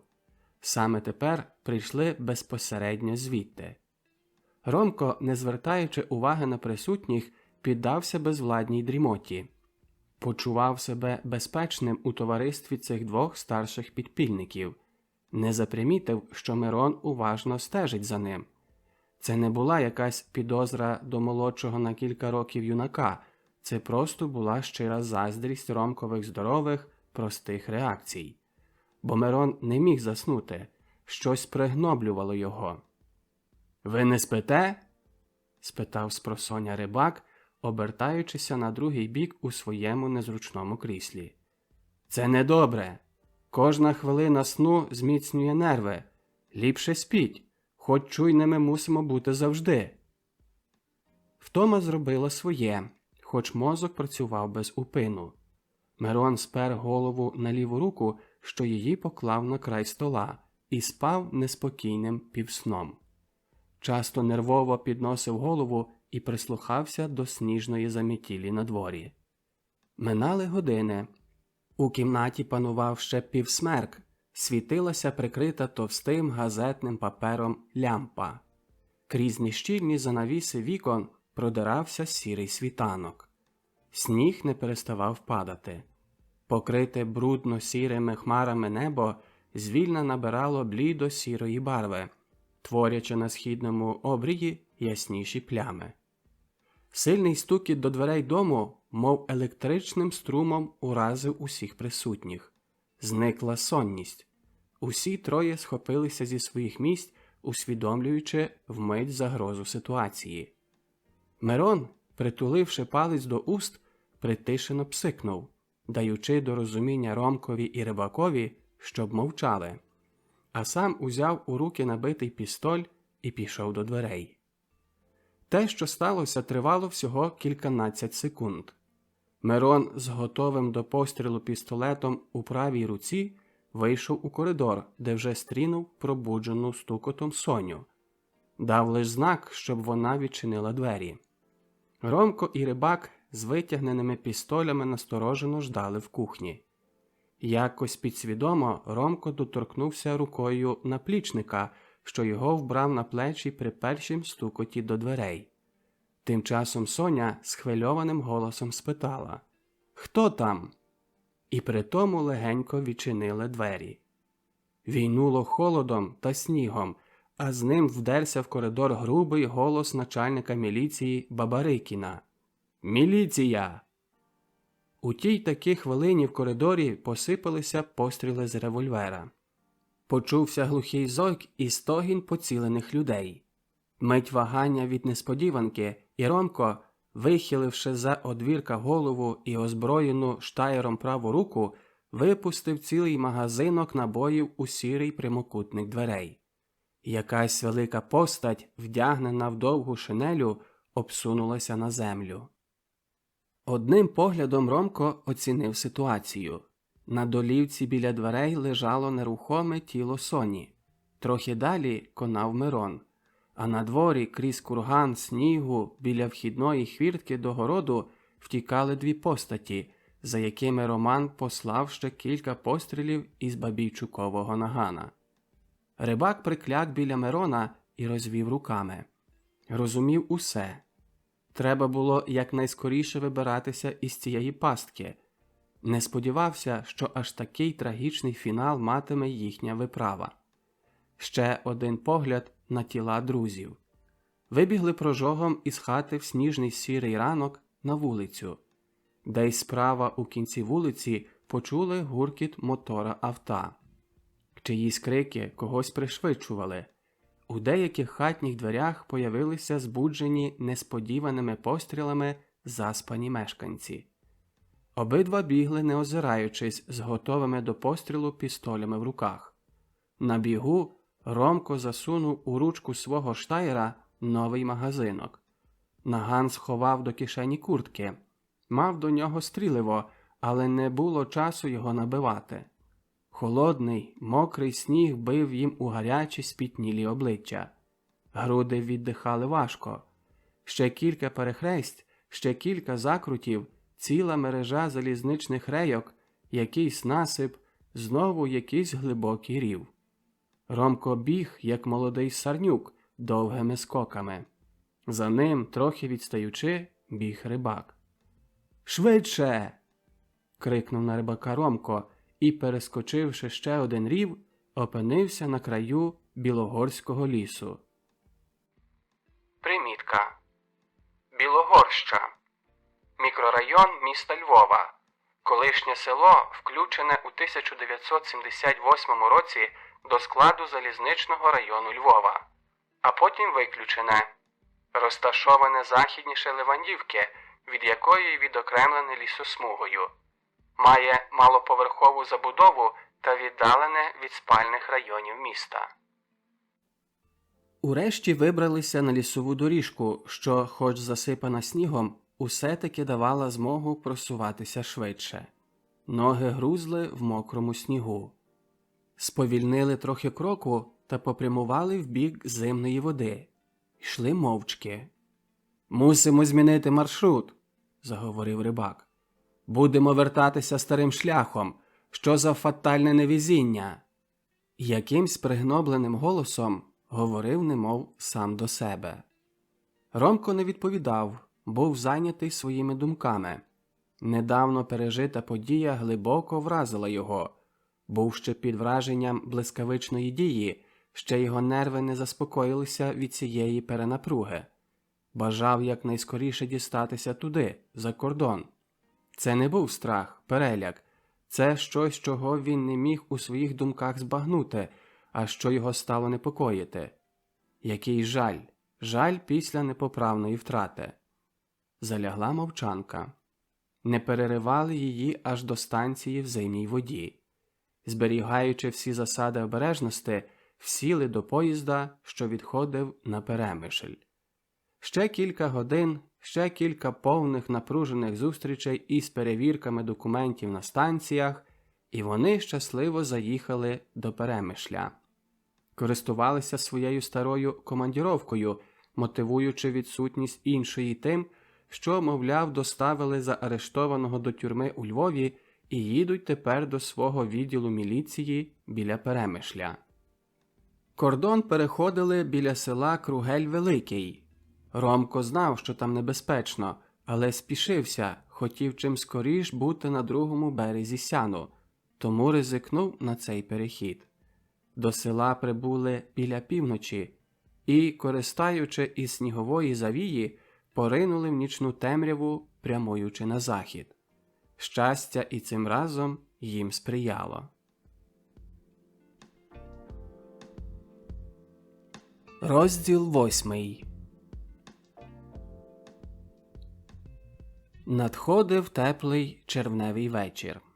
Втомлене, вилиняле сонце закочувалося звільна за обрій, обливаючи своїм помаранчево-червоним промінням чисте, безхмарне небо. Запалало ярким вогнем на верховіттях дерев, освітило стріхи хат, хлюпнуло ще раз золото-пурпуровим промінням угору, здригнулося і згасло. Подув легіт, сколихнулося плесо ланів збіжжя, шепнули, немов затривожено, трави. Хвилі ріки змінили свою золото-червону барву на темний фіолет. Сумерк швидко спеленав усе довкруги. «Ну, цієї ночі мусимо сфорсувати Сян», – заговорив пошепки Зенко, причаївшись з Романом у кущах верболозу над рікою. «Ми і так уже втратили день на спостереження. Часу залишилося мало». «Підождемо ще трохи, аж добре стемніє. Заки місяць зійде, може, вдасться нам перейти і річку, і їхню лінію», – відповів так само шепотом Роман. Залягла мовчанка, і Роман знову потонув у своїх думках. Скільки то змін наступило впродовж цих 3,5 місяців. Вернувшися з тої з трагічним фіналом виправи з Рибаком до Львова, Роман довший час не міг прийти до тями. Розумів його добре Бабійчук, що старався виконувати покладені на нього доручення особисто, так, щоб не тривожити психічно заламаного Ромка. Але Ромко не міг довго всидіти бездіяльно. Його знову манила повна таємничости та небезпек праця провідника через кордон, і він після довгого відпочинку знову вернувся як товариш виправ Бабійчука. Тепер уже не так-то було легко дістатися туди, до раю. Першою поважною перешкодою був сам Сян, який, що ближче до весни, то ставав усе важчим для переправи. Треба було шукати бродів і безпечних переходів. Знайшли їх у Прохівському лісі, що його Сян перетинав на дві половини. Примітка. Прохівські ліси знаходять на території Волинської області. Залюбки тудою переправлялися, бо з весною ліси покрилися листям, і це зменшувало перешкоду, що нею була річка. Тепер большевицькі застави посилено людьми, по прикордонних селах розташовано відділи війська та погранотрядів. Встановлено першу і другу лінію кордону, між якими часто проїжджали кінні та проходили піші патрулі. Ще до того по всіх пограничних селах розвелася маса сексотів та інших підлих людей. Був це елемент спокідьків села та міста, що наживався на втікачах, здебільша жидах, які втікали з генерального губернаторства до раю. З ними приходилося переправлятися також і Бабійчукові та Ромкові, але після кількох таких переправ вони пізнали ненажерливу захланність цих людців і перестали прилучуватися до груп утікачів. Було безпечніше йти вдвох, бо коли навіть і потрапили у засідку, то так було легше втекти, ніж у гурті людей. Та якось не вдалося навіть передбачливому Бабійчукові оминути своєї долі. На донос місцевого сексота його застукала засідка прикордонників у Кирила. Згинув і він, і Кирило з цілою родиною. Це був важкий удар для Романа. Уся праця на відтинку переходу кордону, якою керував Бабійчук, впала тепер на його плечі. Знав у цій околиці майже кожний кущик, знав кожний камінчик у річці там, де були позначені броди. Не боявся темних ночей, навпаки, в них він ще краще орієнтувався. Саме тепер ждав на таку ніч. Уже кількакратно Зенко нетерпеливо звертався до нього із запитом «Ідемо вже!», але діставав одну і ту саму відповідь «Ні, ще не час». Зенко переконався, що Роман мав, як це він казав, свій час, і тоді, як уже рушив, то йшов без зупинки так, наче б це був звичайнісінький собі прохід. Ромко підсвідомо відчував, коли можна оминути небезпеку і коли треба вирушати. Цих кілька місяців багато його навчило, тому й тепер ждав свого часу. Ніч впала на землю, широко розкидаючи чорне покривало темряви над м'яким, насиченим вологістю краєвидом. Тиша. Чути було тільки плюскіт річних хвиль. Мовчки встав Роман, а за ним Зенко. Почувся сухий, ледве чутний тріск відбезпечуваного штаєра. Продерлися крізь кущі верболозу і швидкими кроками перейшли брід на річці. Брід у тому місці був плиткий, вода не досягала вище колін. Вийшовши на другий берег, видряпалися похилим глинястим схилом нагору та майже бігом вскочили в густий молодняк. Продиралися через ліс добрі 3 години. Роман знав, що ліс тут простягається на кільканадцять кілометрів та що ним можна дістатися до Хирова, звідки далі поїдуть поїздом. Перейшли ще одну лісову дорогу, її перескочили поодиноко. Ромко зорієнтувався, що йдуть у доброму напрямку. Місяць уже зійшов, тому старалися оминати відкриті місця. Роман знав, що вони від кордону майже за 15 кілометрів і що ніхто їх не наздожене. Не могли їх також винюхати собаки-прикордонників, бо чоботи добре натерли собі дьогтем. Це охороняло їх від перемочення, а також від псів. Переконався у цьому, переходячи не раз біля большевицьких застав із собаками. ні разу не занюхали його. Зенко правду казав. «Знаєш, Ромку, твій засіб практичних відомостей справді великий». Ромко міг, не дивлячися на годинника, сказати досить докладно, котра година. Розумівся на рослинах, на грибах, міг вгадувати погоду. Тепла коротка червнева ніч добігала кінця.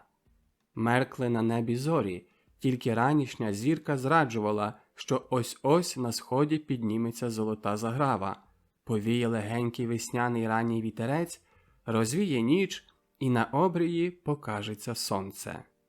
Присіли втомлені довгою ходою на м'якому мосі під розлогим дубом. Треба було хоч трохи передихнути після довгого маршу. Голод давався їм знаки, бо вже більш як добу не мали нічого в роті. Добре, що залишили собі ще по кілька окрайців хліба. До найближчого села було, як здавалося Ромкові, яких 5 чи 6 кілометрів. Хоч одягом не відрізнялися від довколишнього населення, все-таки в прикордонній місцевості могли бути підозріння, тому після короткої передишки подалися в дальшу дорогу, оминаючи зустрічі з людьми. Ішли краєм високого листяного лісу, не втрачаючи з ока дороги, що, як довідалися з дороговказу, вела на Хирів. Довкруги мерехтіла зелень, квіти, лунав спів, відчувався життєрадісний чар літа. Золота сонячна злива лилася крізь фіолетовий серпанок ранішньої мряки, стелила золоті плями крізь зелень листя, проблискувала на дні ярів. Сонно клонилася голова після непроспаної ночі. Очі палили вогнем, а повіки мимоволі закривалися. Під час нічного маршу не промовили до себе ні слова. Вночі чути на далеку віддаль кожний найменший шерех, а що вже казати про розмову. Та тепер можна було собі на неї дозволити. Можливо, що й краса цього погідного літнього ранку так очарувала Ромка, що він заговорив першим. «Поглянь, яка розкіш! А жити хочеться! Але чому так важко жити на цій нашій рідній землі? Чому?» «Я не поінформував тебе досі про ціль нашої мандрівки», – діловито перервав його Зенко. «Знаєш, конспірація. Тепер можу тобі сказати. Ідемо до Львова. Там я буду 2 тижні або й трохи довше, але контакт з тобою буду мати або сам особисто, або через зв'язкового кожного дня, точно в 2 годині, біля Великого театру, на правому розі вулиці Скарбківської». Примітка. Вулиця Скарбківської – сучасна вулиця Лесі Українки. День у день, точно 2 година будеш проходити повз цей ріг вулиці, не затримуючися. Якщо я буду сам, тоді буде нам легше побалакати. Коли б я не міг прийти, то до тебе приступить чоловік, а може і жінка із запитом.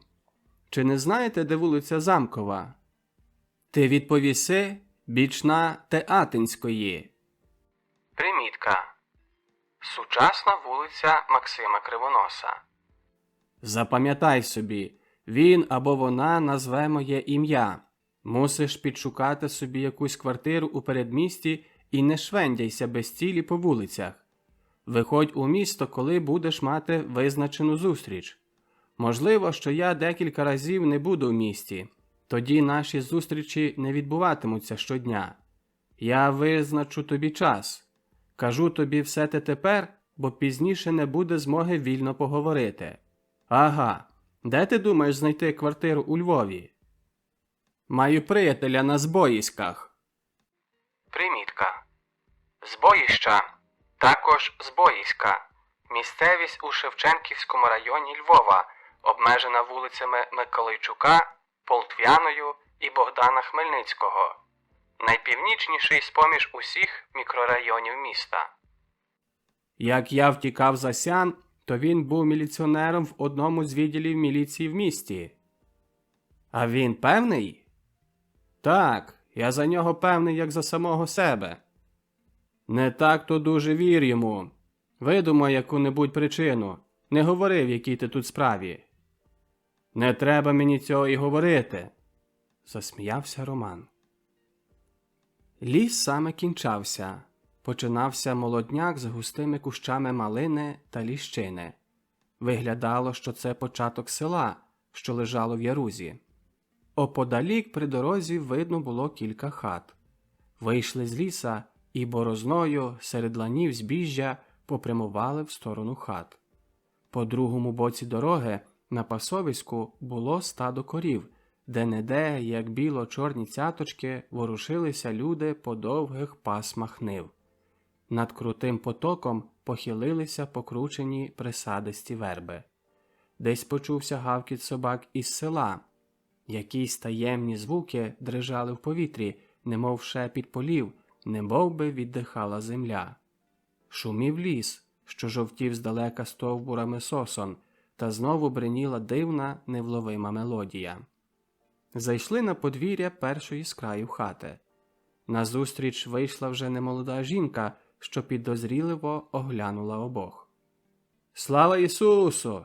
Чи не можна б у вас дістати чогось з'їсти? Ми заплатимо!» – почав Зенко. «Слава навіки!» – із недовір'ям у голосі відповіла жінка. «Нічого більше не маю, хіба хліб і молоко».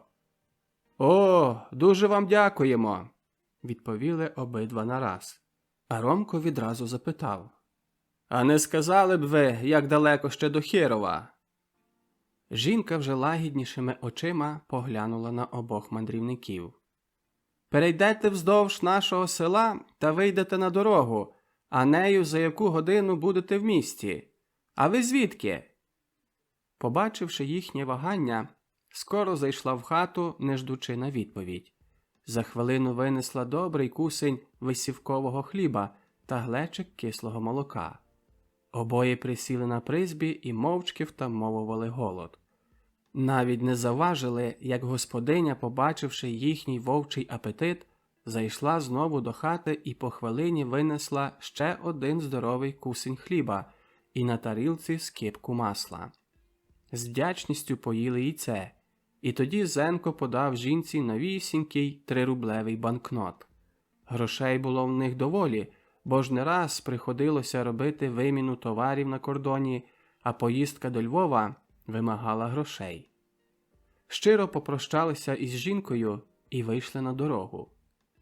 Сонце піднялося високо та парило немилосердно, а ліс дихав холодом і манив своєю свіжістю.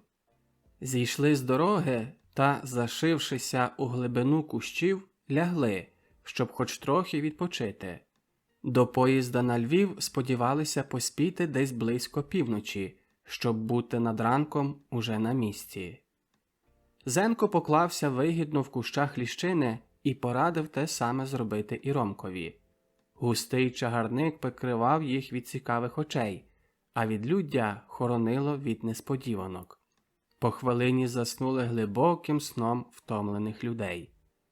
Ліс бренів від щебету пташок, але вони цього не чули. Прокинулися пізно ввечері. Ліс потонув у темних сутінках ночі. На небі засвічувалися все нові зірки. Встали із свого леговища, випростовуючи змерзлі від вечірньої роси і холоду м'язи. Переклали зброю з кишень за пояс штанів і жвавим кроком попрямували в сторону світел міста, що блимали у присмерку ночі.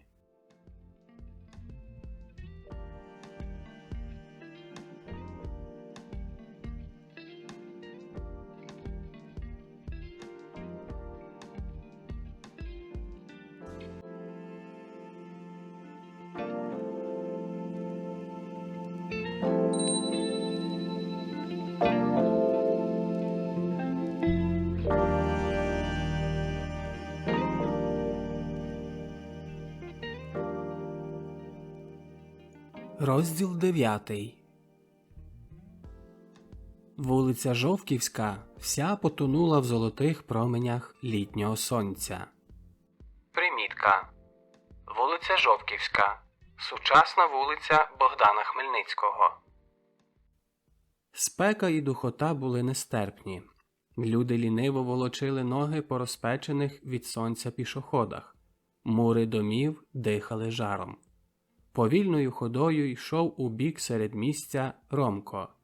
Байдужим поглядом зустрічав перехожих, не цікавила його їхня боязливість, що визирала з очей, їхня журба за завтрашній день у тому великому місті. Декотрі проходили, притискаючи тремкими руками клуночки з трудом придбаними харчами. Хтось спішно оглядався, ховаючи під полу блюзи плящину. Якась жінка провадила за руку дитину і притискала до грудей шмат тканини. Час до часу прогуділа вулицею автомашина, вщерть набита вояками в синіх кашкетах з червоними отоками. Перехожі, здавалося Ромкові, приспішували тоді кроку, тримаючися подальше від дороги. А коли авто зникало за закрутом вулиці або видніло вже десь далеко попереду, перехожі знову прибирали свій нормальний вигляд. У Ромковій голові снували тисячі думок і нерозв'язаних питань. Душу наповнював гіркий біль. Що більше він усвідомлював собі його, то більше під тягарем його втрачав панування над собою. Чи сподівався він цього, йдучи сюди? Чи усвідомлював собі цю втрату, що його постигла? «Уб'ю, гада! Задушу власними руками!» повторював стиха крізь зуби, йдучи людними вулицями міста. Чув, що не сила йому здержатися від якогось нерозважного вчинку. Чомусь йому здавалося, що життя ніби клітка без даху, завішена в просторі. Побачив це так виразно, що почув скажений біль, розбиваючися об стінки щільно замкненого простору. Прагнув видертися по спинах і плечах цієї метушні суєтного натовпу, щоб тільки дістатися до отвору, що вгорі. Відчував страждання тих, що вже от-от трималися краєчка тієї клітки та дивилися тупим поглядом, в якому застиг страх перед вічною ніччю, що довкола. І не міг держатися на поверхні, скочувався до середини, до своїх особистих справ і кривд, яких зазнав від життя. Не питав «За що? Чому?» Знав, що належить до нації, яку вся ця зараза хоче змести з лиця землі. Але мучило його те, хто посмів. За декілька днів перебування у Львові Роман звик до цих нових визволителів. Знав, що від ворога не можна чекати нічого кращого, але не міг перейти до денного порядку над тим, що знайшлася падлюка, його знайомий Тадзьо Гожиляний, який доніс до НКВД на його матір, і її 2 місяці тому вивезли транспортом на схід. Про це сказав йому Адам Круковський, до якого Роман зголосився, як тільки прийшов до Львова. Адась прийняв його трохи здивовано і зараз у перших словах повідомив про небезпеку. Тадзьо Гожиляний, тепер як участковий одного з районових відділів міліції, мав свій участок у тій дільниці, де жили Терлецькі.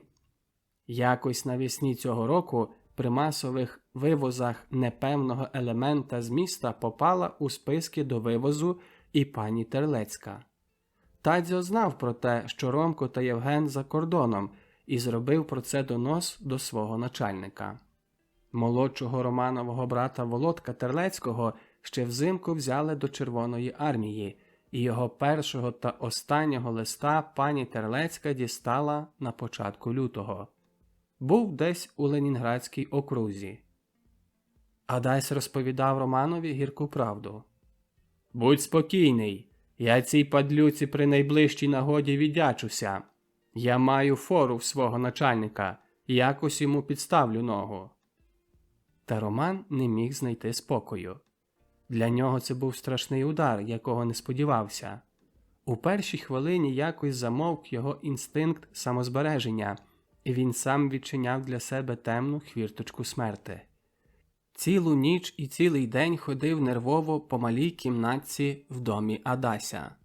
Не обзивався на питання ні Адася, ні його матері. Прийшов в означений день на зустріч із Зенком. Той від першого погляду пізнав, що з Ромко щось сталося. «Ромку, ми всі в однаковому положенні», – сказав Зенко. «Будь мужній, твоє життя не лише тобі належить». 2 наступні дні пересидів Роман у Адася вдома. Хоч як його тягнуло в місто побачити принаймні на мить знайомі вулиці, рідний дім, не зважився на це, знаючи, що коли б стрінув випадком Тазя на вулиці, без вагання пустив би в нього цілий магазин куль із свого штаєра. Через 2 дні знову мав зустріч, цього разу не з Зенком, а з якоюсь милою дівчиною, що дала йому усне доручення з'явитися на зв'язкову квартиру при вулиці Кубасевича. Примітка.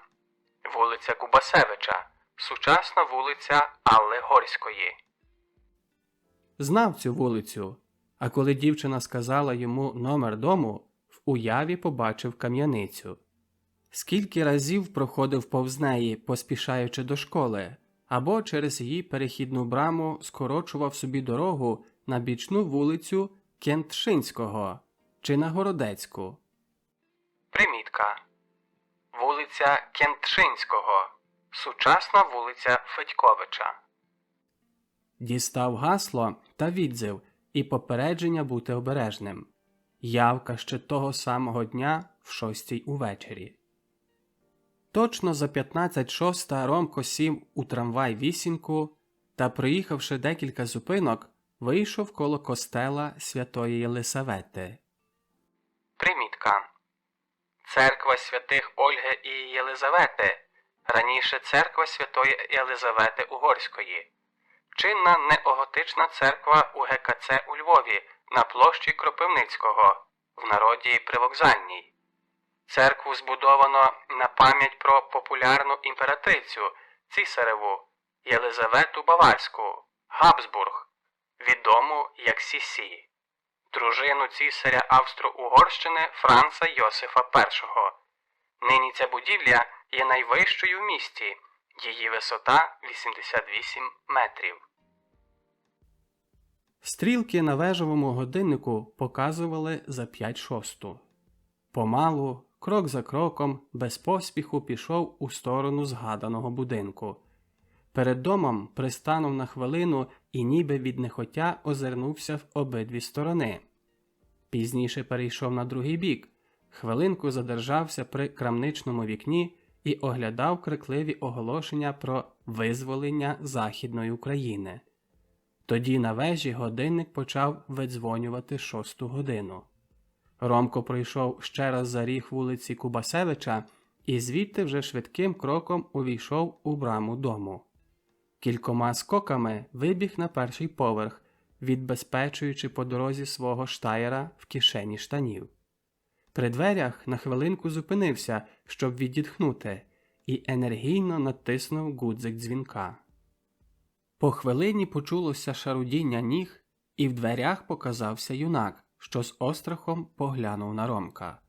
Однак зараз таки простягнув руку і зовсім свобідно сказав: «Прошу дуже, пане Кулик, прошу, зайдіть». Майже одночасно впали з-поза плечей незнайомого слова, що, мов електричний струм, ударили Ромка. «Ета хто?» «Це мій товариш, ходив зі мною до школи», – швидко відповів чомусь дуже притишеним голосом юнак. «Тепер працює в харчпромторзі». Ромко вже не чув останніх слів. Двері, що вели на сходи, ще не були зачинені. Він кинувся сходами вниз. Там панував сумерк. Почув за собою кілька пострілів один за одним. За ним бігло 2 або й 3 людей. За хвилину був у довгому коридорі. Грюкнув за собою дверима важкої брами і вискочив на подвір'я. Перебіг його і через коридор протилежного дому вибіг на людну Городецьку вулицю. З розгону вскочив на східці трамвая, що проїжджав, і вдоволено подумав. Заскоро запитали: «Ета хто?» На кілька секунд заскоро. Аж на квартирі в Адаська здав собі справу, в якій небезпеці був годину тому. Ще раз переконався, що в житті мав дрібку щастя. Сьогодні йшов знову на зустріч із Зенком. Чи буде він, чи може знову хтось інший? Про те, що з ним трапилося при вулиці Кубасевича, він склав звіт Зенкові зараз же на другий день. Довідався, що вже кілька днів не було чути нічого від зв'язкового, що мешкав на цій квартирі. Щастя, що Романові вдалося втекти і розконспірувати засідку. Приспішив кроку, коли годинник на ратуші почав бити 2 годину. Цим разом знову зустрів Зенка. Привіталися, як старі знайомі, та попрямували в бік Замкової гори. «Ти ще залишишся декілька днів тут, Ромку», – давав йому інструкції Зенко. «Старайся не виходити у місто. Небезпечно. До тебе, на твою квартиру, прийде на другий тиждень дівчина, що буде питатися за Зенком. Відповіси, що Зенко виїхав до Рівного. Після цих слів дістанеш від неї декілька інструкцій, а тоді гайда за кордон. Я теж ще сьогодні виїжджаю туди. Тут маєш трохи грошей, що мені вже не потрібні. Ще раз уважай, якщо не потрібно, не ходи по вулицях. Не наражай свого приятеля, в якого мешкаєш, на прикрі несподіванки, коли б тебе зловили в його хаті. Де думаєш переходити кордон назад?» «Ще не знаю, який зі Львова поїзд зловлю. Постараюся виїхати на Перемишль, а звідти попрямувати на Ольхівецькі ліси», – відповів Роман і додав. «Чую якийсь острах після останнього випадку на Кубасевича. Чи це не ознака, що я втратив панування над своїми нервами?» «Мусиш мати голову на плечах, Ромку», – з докором відповів Зенко. «Старайся переждати цих кілька днів, заспокойся, а потім усіма силами намагайся потрапити назад за кордон. Нам залежить, щоб ми дістали ці інструкції і звіти на тому боці. Шкода, що не можу ще кілька днів заждати на тебе і піти з тобою. Я мушу йти вже». Ще трохи порозмовляли і, потиснувши один одному руки, розійшлися кожен у свій бік. Ромко збіг стрімкою стежкою із Замкового парку і вийшов на вулицю Татарську. Примітка. Парк – Високий замок. Парк на Замковій горі у Львові. Пам'ятка садово-паркового мистецтва місцевого значення. Парк входить до складу Природно-заповідного фонду України як національне надбання. Ішов додому. Праворуч бігли рейки залізниці, ліворуч стирчали брудні мури кам'яниць. У неохайних кам'яницях сіро-жовтої барви мешкали дрібні урядовці, ремісники та бідні продавці. У флігелях жив пролетаріат, теперішня панівня кляса, що нині ще більше голодувала, ніж колись. Ромко зустрічав жінок з виголоднілими стомленими обличчями, вихудлих брудних дітей, що з гамором гралися на вулиці. В якійсь брамі побачив високого чоловіка в убранні, напевно робленому колись на міру в доброго кравця, а тепер зовсім знищеному. Він стояв з опущеними безрадно руками і глядів безнадійним поглядом перед себе. Трохи далі 2 малі хлопчики бризкали один на одного водою з вуличної помпи. «Чого я так кручуся по цих вулицях?» – думав Ромко. «Це ж небезпечно і проти правил конспірації». Але його тягла до цих вулиць якась внутрішня сила. Нагло, вже біля перехрестя вулиць Сонячної і під Дубом, пригадав собі, що колись, не так-то вже й давно, зустрічався на розі цих вулиць з дівчиною в бронзовому береті, в цитриново-жовтій блюзочці та в темно-бронзовій спідничці, що вона тут десь недалеко мешкала, і що він провожав її цими вулицями. Пригадав собі, що коли йшов перший раз з нею по цій вулиці, то рахував вуличні ліхтарі, бо дівчина в бронзовому береті сказала, що мешкає в одному з цих домів, зараз за 8-м ліхтарем. Коли залишилося тільки 6 ліхтарів, Ромко хотів щось їй сказати, щось дуже важливе, але не міг сформулювати речення, не міг навіть знайти слів, що висловили б його думки, а ліхтарі зникали один за одним. У тій хвилині Ромко спостеріг чоловіка, що прямував просто на нього. Він виразно усміхався. Ромко пізнав його відразу. Хотів скрутити в бічну вулицю, але вже було запізно. «Вдам, що його не бачу», – сказав собі Ромко. «Може, якраз мене не пізнає». «А, моє ушанування для пана Романа». Примітка. Польською. «А, моє вшанування панові Роману». З іронією в голосі промовив по-польському Тадзьо Гожеляний, загороджуючи Ромкові дорогу. Хвилину стояли мовчки. Ромко не відповів на Тадзеві слова. Положення і так було безнадійне. Ромкові очі миттю перевірили ситуацію на вулиці. Перевулок світив пусткою гарячої пополудневої пори. Ромко був, як звір, зловлений у пастку. На мить утратив усю ініціативу. Опритомнів аж від Тадзевих слів. «Но, чемі збунтовані, пойдземе!» та від виміряного в його груди Тадзевого револьвера. Примітка. Польською. «Ну, ходімо, бунтівнику!» Свідомість ситуації блискавкою освітила йому мозок. Тут був лише один вихід. Скорчився, присів, зібрав у собі всю силу і кинувся Тадзеві до горла. Схопив його міцно за горлянку, другою ж долонею зловив його руку, в якій той тримав револьвер. За всяку ціну відібрати йому револьвер.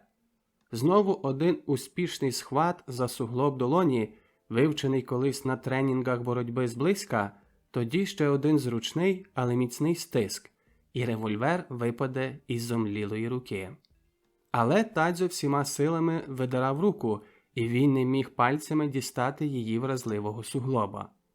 Відхилювався перед настирливим дулом револьвера, давив другою рукою горло ворога, а тим часом Тадзьо кричав, харкотів і бив його кулаком по голові. Кожний удар у насаду черепа відчував, як удар важким каменем. Хтось біг на допомогу, бачачи бійку цивільного змундированим міліціонером. Ромко відчував, що слабне. Чув, що приходить кінець. Не датися. Ні за що в світі не датися. З останніх сил напружив м'язи, пустив Тадзьову горлянку і стиснув обома руками заціплу довкола рукоятки револьвера Тадзьову руку. Потім викрутив цівку до його грудей, втиснув свій палець у виріз язичка і сіпнув. Грюкнув постріл. Ромкові очі примкнулися, осліплені близьким блиском вогню. Ще побачив, як Тадзьо, розкинувши широко руки, звалився навзнак на розпечений сонцем брук вулиці. «Зараза! Гад!» – з люттю прошепотів Ромко, протираючи осліплені очі. Миттю збагнув усю загрозу ситуації. Звідусіль чути було прискорені кроки випадкових перехожих. Скорим рухом витягнув з-під сорочки свого штагера і пустив коротку чергу в сторону двох чоловіків у залізничних уніформах, які вже майже хватали його простягнутими руками. Пролунав крик. Хтось впав на кам'яні плити. Два інші перехожі, побачивши, що трапилося, вступилися йому з дороги, станувши під муром. Жінка та чоловік, що йшли досі разом, кинулися втікати, кожне в інший бік. Ромко почув револьверові постріли і побіг, не оглядаючися. В одному моменті побачив навпроти себе совєтського командира, що сягав по нагана. Пустив у його сторону декілька куль і вбіг у браму якогось дому.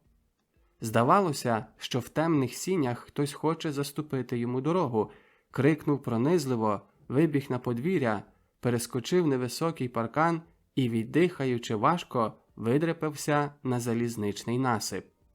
По хвилині був уже на другому боці насипу та зникав поміж городами і вуличками Клепарова.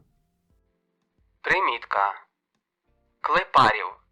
Місцевість сучасного Шевченківського району Львова, колишнє приміське село, розташована між вулицями Шевченка з Нижньою Городоцькою, Джерельна і Єрошенка. Також прилягає частково до Кортумової гори. Центральною віссю Клепарова є вулиця Клепарівська. Розділ 10. Уже пізно ввечері, після блукання по Клепарові, по Великім і Малім Голоску та по Замарстинові, прийшов до Адаська, якого застав до краю збентеженим. Примітка перша. Голоско.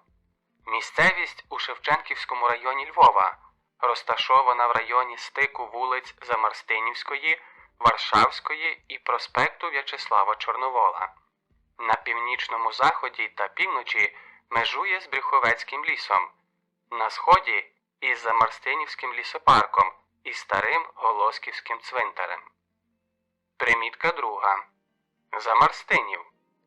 Місцевість Шевченківського району Львова, обмежена Замарстинівським лісопарком та вулицями Миколайчука, Липинського і Замарстинівською. Основна вулиця Гетьмана Мазепи. «Ти де блукав? Зрештою, це не моє діло», – почав Адась. «Але чи ти знаєш, що сьогодні сталося? Подумай тільки, хтось шльопнув Тадзя, і то просто на вулиці. Чи це, борони Боже, не ти?» «Шкода, велика шкода, що хтось зробив це за мене», – відповів, ховаючи очі Ромко. «Як ще довго думаєш бути у Львові?» – запитав Адась. «Ще цей тиждень, а може і другий, не знаю. Чи маєш, може, якісь неприємності з матір'ю через мене?» «Ні, борони Боже.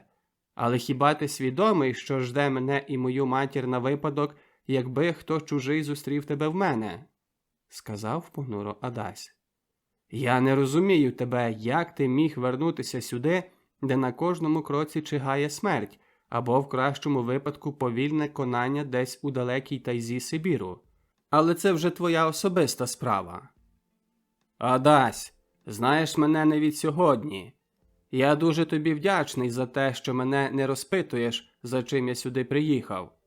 Можеш думати, що хочеш. Одне можу сказати тобі, що я приїхав лише просто з цікавості. Збіг обставин примушує мене ще деякий час задержатися в тебе. Думаю, що проти того нічого не будеш мати». Ромко говорив ці слова з певністю в голосі, так що й сам уже повірив у те, що вбивство Тадзя не було ділом його рук. Жорстока дійсність примушувала його говорити цю неправду, адже Адась усе-таки служив у міліції. Декілька днів минуло від останньої події. Ромко не виходив нікуди, бо не хотів наражати на небезпеку себе, а головно – Адася. Адась приносив щодня якісь новини. Большевики на його відділі міліції шаліли, шукаючи вбивцю Тадзя, якому влаштовано величавий похорон. Часто приносив місцеві часописи, але в них, крім пустих фраз комуністичної пропаганди, нічого більше не було. Даремно Ромко шукав звісток про незвичайні випадки в місті. Його цікавило те, що сталося кілька днів тому. Сам собі дивувався, чого його думки кружляють довкола цього випадку з Тадзем. Невже ж обізвалося в ньому почуття жалю? Може, совість гризе? Сумління? Помалу насувався вечір. Від напіввідчиненого вікна приємно віяло вечірнім холодом. Ромко нудьгував. Уже не знати котрий раз перегортав сторінки історії ВКПБ, що її приніс додому Адась. Раптом на дворі почулися чиїсь кроки. Ромко схопився з бамбетля, на якому лежав, і вклав свого відбезпеченого штаєра в кишеню штанів. Примітка. Бамбетль. Лавка-ліжко, яка розсувається для спання та складається для сидіння. У долоні почув вогкість мастила, що ним недавно чистив його. По хвилині почувся легкий стукіт у двері, і Ромко розпізнав притишений шепіт Адася. «То я, Ромку! Адась!» «А, вітання!» Відчиняючи двері, звернувся Ромко до нього. Я вже за тебе був неспокійний. Знаєш, щось останніми днями почуваюся недобре. Щось влізло в мою душу, якесь почуття самотності. Ромко з трудом, якось дивно глухо вимовив ці останні слова. Ти знервований, старався заспокоїти Ромка Адась. Для такого, як ти, отаке сидження вдома не дуже приємне. Не знаю, в якій справі ти тут, це не моє діло. Краще настав примус та звари чай. Адась сів за стіл і почав шукати у шухляді свої цигарки. Вибач, нудьгуючи вдома, я навчився вже курити, винувато сказав Ромко, запалюючи примус. Це дрібниця. Маю ще запас польських махоркових у маминій шафі, заспокоїв Ромка Адась і нагло цілком несподівано докинув. Ромку, а ти часом не знаєш Зенка? Ромко на це питання онімів. Добре, що був обернений плечима до Адася, і той не міг помітити зміни на його обличчі. Буцімто сягаючи за хустинкою до носа і міцно стиснувши рукоять штаєра в кишені, Ромко обернувся до Адаська і старався надати голосові байдужий тон. «Якого Зенка ти маєш на увазі?» – запитав. «Ох, вибачай, чи тут живе Зенко?» – запитав ще раз Адась умовленим кодом. «Ні, виїхав до Рівного», – з полегшею відповів Ромко і, вже сміючись, додав. «Маєш щастя, Адасю, якщо б ти хоч на словечко змінив код, то вже тепер стукав би до святого Петра. І ти б мене, свого щирого приятеля, послав на Йосафатову долину?» Примітка. Йосафатова долина – християнська святиня Поділля. Знаходиться поблизу села Голинчинці Шаргородського району Вінницької області. «Ех, братику, не вірю!» Вже зовсім поважно, немов здригнувшись від несподіваного удару, спитав Адась. «Цілком поважно, не жартую», – споважнів нагло також і Роман. «Зрештою, мою вдачу ти добре знаєш, а останні місяці мене ще багато змінили. Я залишив давно романтику. В тих обставинах, в яких ми тепер живемо, мусимо рахуватися з усіма можливостями. Я вже давно усвідомив собі, що слово «вбивця» має двояке значення. Раз злочину, а раз обов'язку щодо своєї батьківщини. Але як мало нас ще. Мало таких, що свідомі цього. Я гордий з того, що бачу тебе, Адасю, в наших рядах», – продовжував із запалом Ромко, дивуючися сам цим гострим, твердим словом, що падало з його уст у цій маленькій кімнатці у передмісті гордого Львова. Можливо, що цих кілька днів його примусової самотності, в яких обміркував так багато суперечних думок, допомогли йому скласти у цю провідну думку в його балаку. А що вони набрали такої форми, то сам Ромко не знав, не міг догадатися, яким чином він дійшов до цього висновку. Можливо, трагедія в його рідні, цей драматичний і такий несподівано скорий акт помсти, примусив його призадуматися і усвідомити собі, що це не лиш помста за особисту кривду, що все те, що він досі робив, чим жив, це не лиш авантюрницьке прагнення пригод та небезпечних і емоційних вражень. Це щось інше і більше. Це той підсвідомий, стихійний вияв волі народу, що бажає врешті стати паном на своїй землі. Це вияв помсти ворогові за його віковічне поневолення. І Ромко, кладучи сильний натиск на кожне слово, твердо, з гордістю повторив ще раз. «Так, Адасю, я гордий з того, що ми, ці напівзденаціоналізовані, ці погорджувані нашим селом львівські батярчуки, зуміли знайти правильний шлях». Примітка. Львівські батяри. Львівська субкультура, яка існувала із середини 19-го до середини 20-го століття.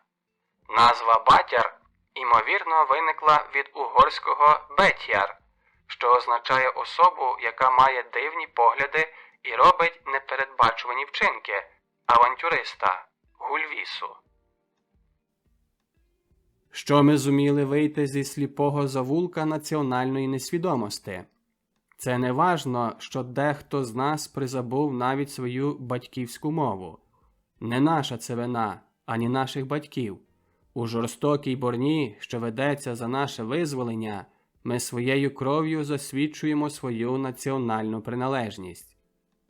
Запала на хвилину тиша, переривана булькотінням води, що кипіла на запаленому примусі. Поволі, мов втомлений важкою працею, підвівся Адась та заходився біля чаю. Був під враженнями щойно почутих слів щирої, незаперечної правди. Не хотів питатися, але хотів знати підтвердження своїх здогадів, тому стиха запитав. «То ти його вбив?» «Так. Якось то так дивно і несподівано сталося», – відповів майже нечутним шепотом Ромко. «А де ж ті папери, що ти мав передати мені? Хочу ще завтра вранці вирушити за кордон», – додав, звертаючи розмову на іншу тему. «Я маю їх з собою. Повечеряємо, ти переспишся, а я маю сьогодні нічне чергування. Завтра вранці зможу відпровадити тебе на двірець.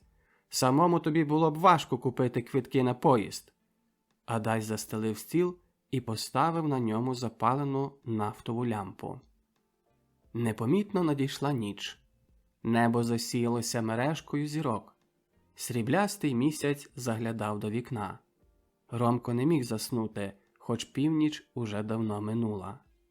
«Ах, щоб уже скоро день настав, щоб у кінці вирушити в зворотну дорогу», – мучився серед тривожних думок. Урешті на сході почало сіріти, і тоді раптом у тиші передміської вулички почулися чиїсь швидкі кроки. Ромко насторожився. Адась ще з вечора пішов на чергування і мав прийти десь аж близько 8 ранку. А це лише 3 година. Якесь недобре передчуття огорнуло Романа. Він почав скоро одягатися, сховавши при цьому на грудях пакет з інструкціями. З готовим до стрілу револьвером, м'якими, мов кітка, кроками підступив до вікна. Крізь немиту шибу маленького віконця веранди побачив, як швидким кроком у сторону Адасевого дому ішов хтось у міліційній формі. Ще хвилина, і рипнула хвірточка. Потім почувся легкий стукіт у двері. Роман не обзивався.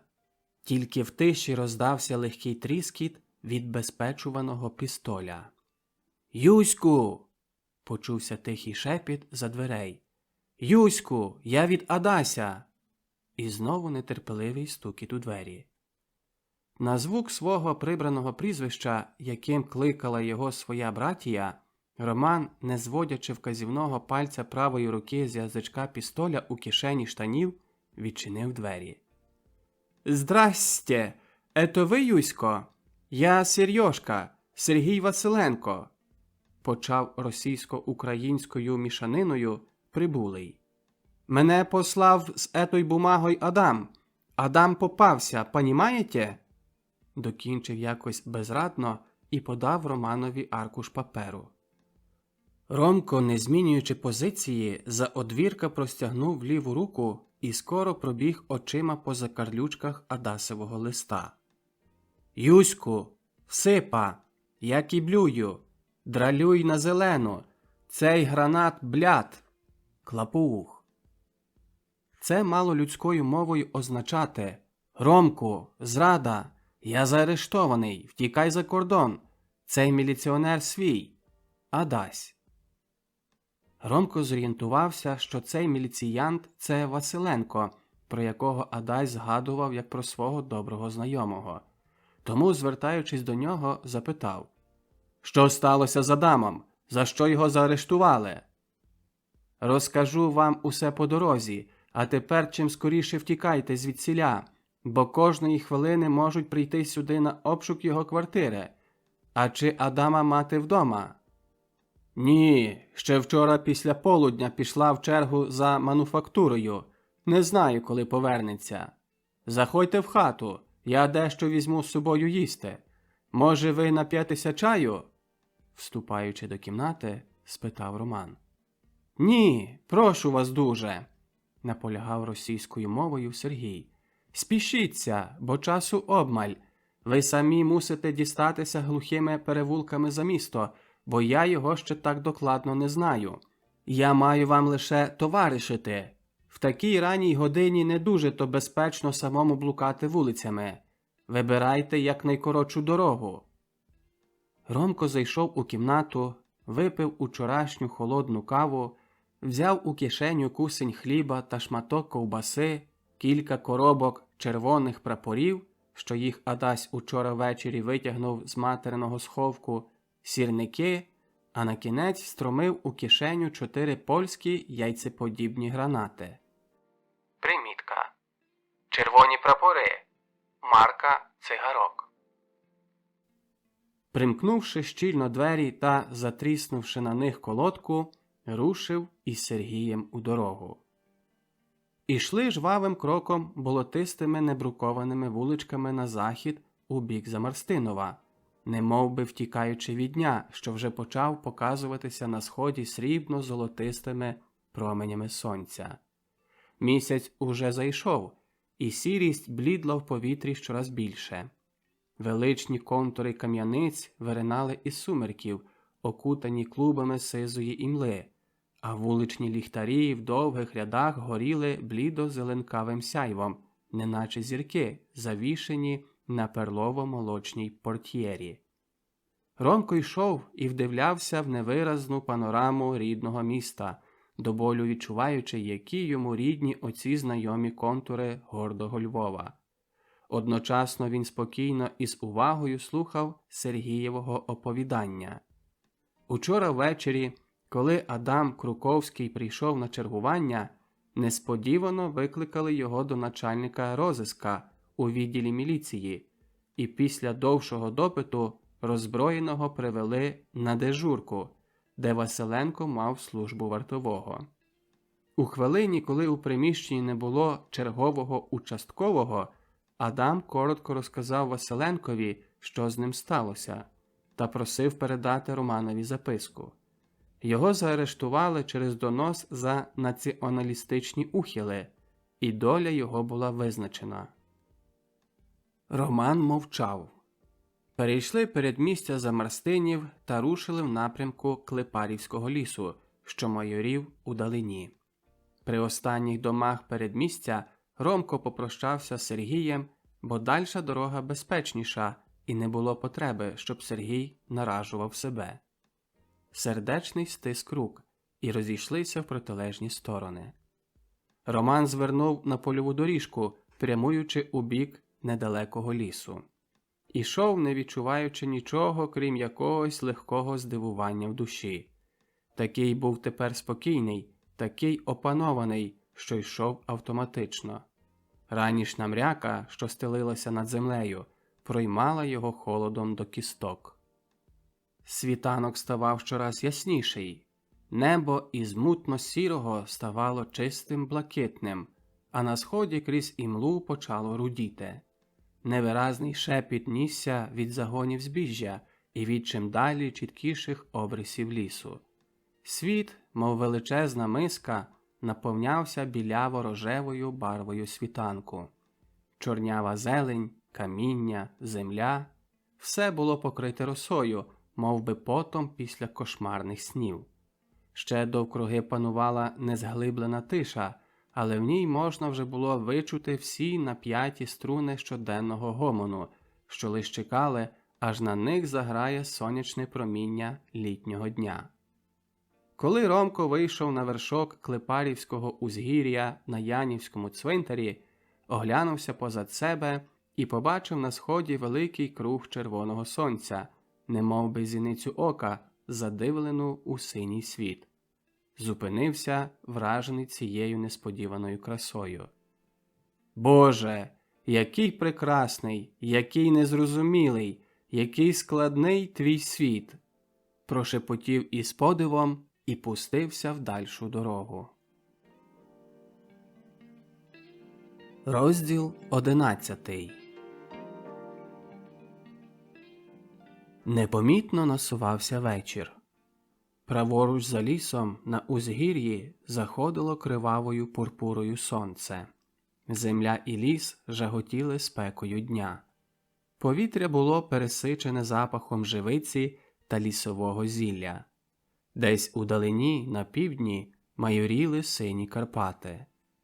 Ромко лежав у кущах на краю лісу, недалеко польової дороги, що вела в село. Знав його добре, але не важився за дня заходити до нього, щоб несподівано не натрапити на прикордонні застави або патрулі. До Сяни було не більше 2-3 кілометрів. Ждав, коли западе сумерк, а тоді подасться на знайому йому квартиру у цьому селі і від одного свого хлопця довідається, чи не сталося в останніх днях щось надзвичайне. Довгий, майже в цілості пішки у 2 днях пройдений шлях від Львова сюди, до цієї пограничної смуги над Сяном, добре втомив Романа. За винятком 2 підвод, що їх зустрів під час своєї мандрівки, які підвезли його декілька кілометрів, ці понад 100 кілометрів дороги він пройшов пішки. По дорозі уникав залюднених місцевостей та битих шляхів. Орієнтувався здебільша по сонці, а коли траплявся якийсь дороговказ, орієнтувався по ньому, тримаючися місцевостей при головному шляху Львів-Перемишль. Знав майже на пам'ять усі ці села. Часто по дорозі відпочивав, щоб не тратити сил. Якось увесь час йому щастило, і він з полегшею відітхнув, коли сьогодні над ранком дійшов до цієї знайомої місцевості. Зашився глибоко у придорожні кущі і пролежав тут аж досі. На землю зійшла чорна непроглядна липнева ніч.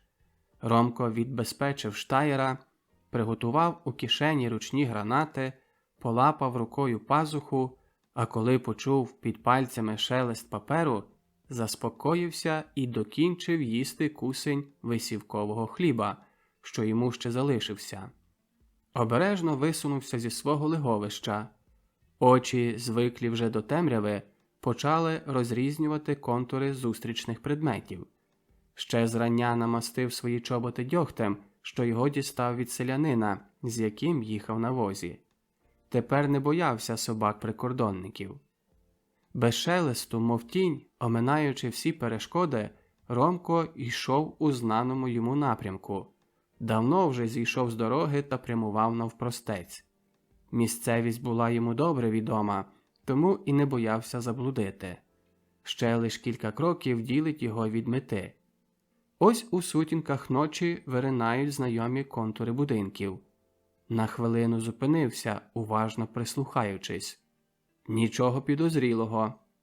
Обережно підійшов до клуні і раптом завмер.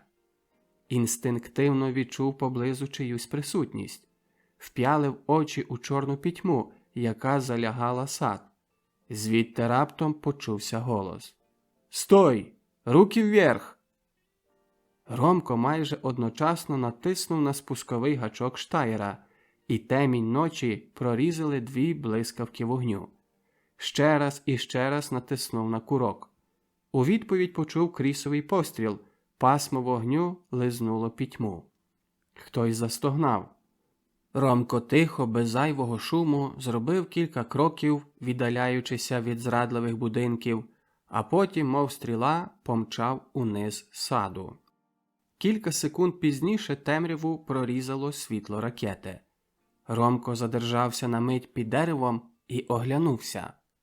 Біля будинків метушилися озброєні люди і бігли в його напрямку.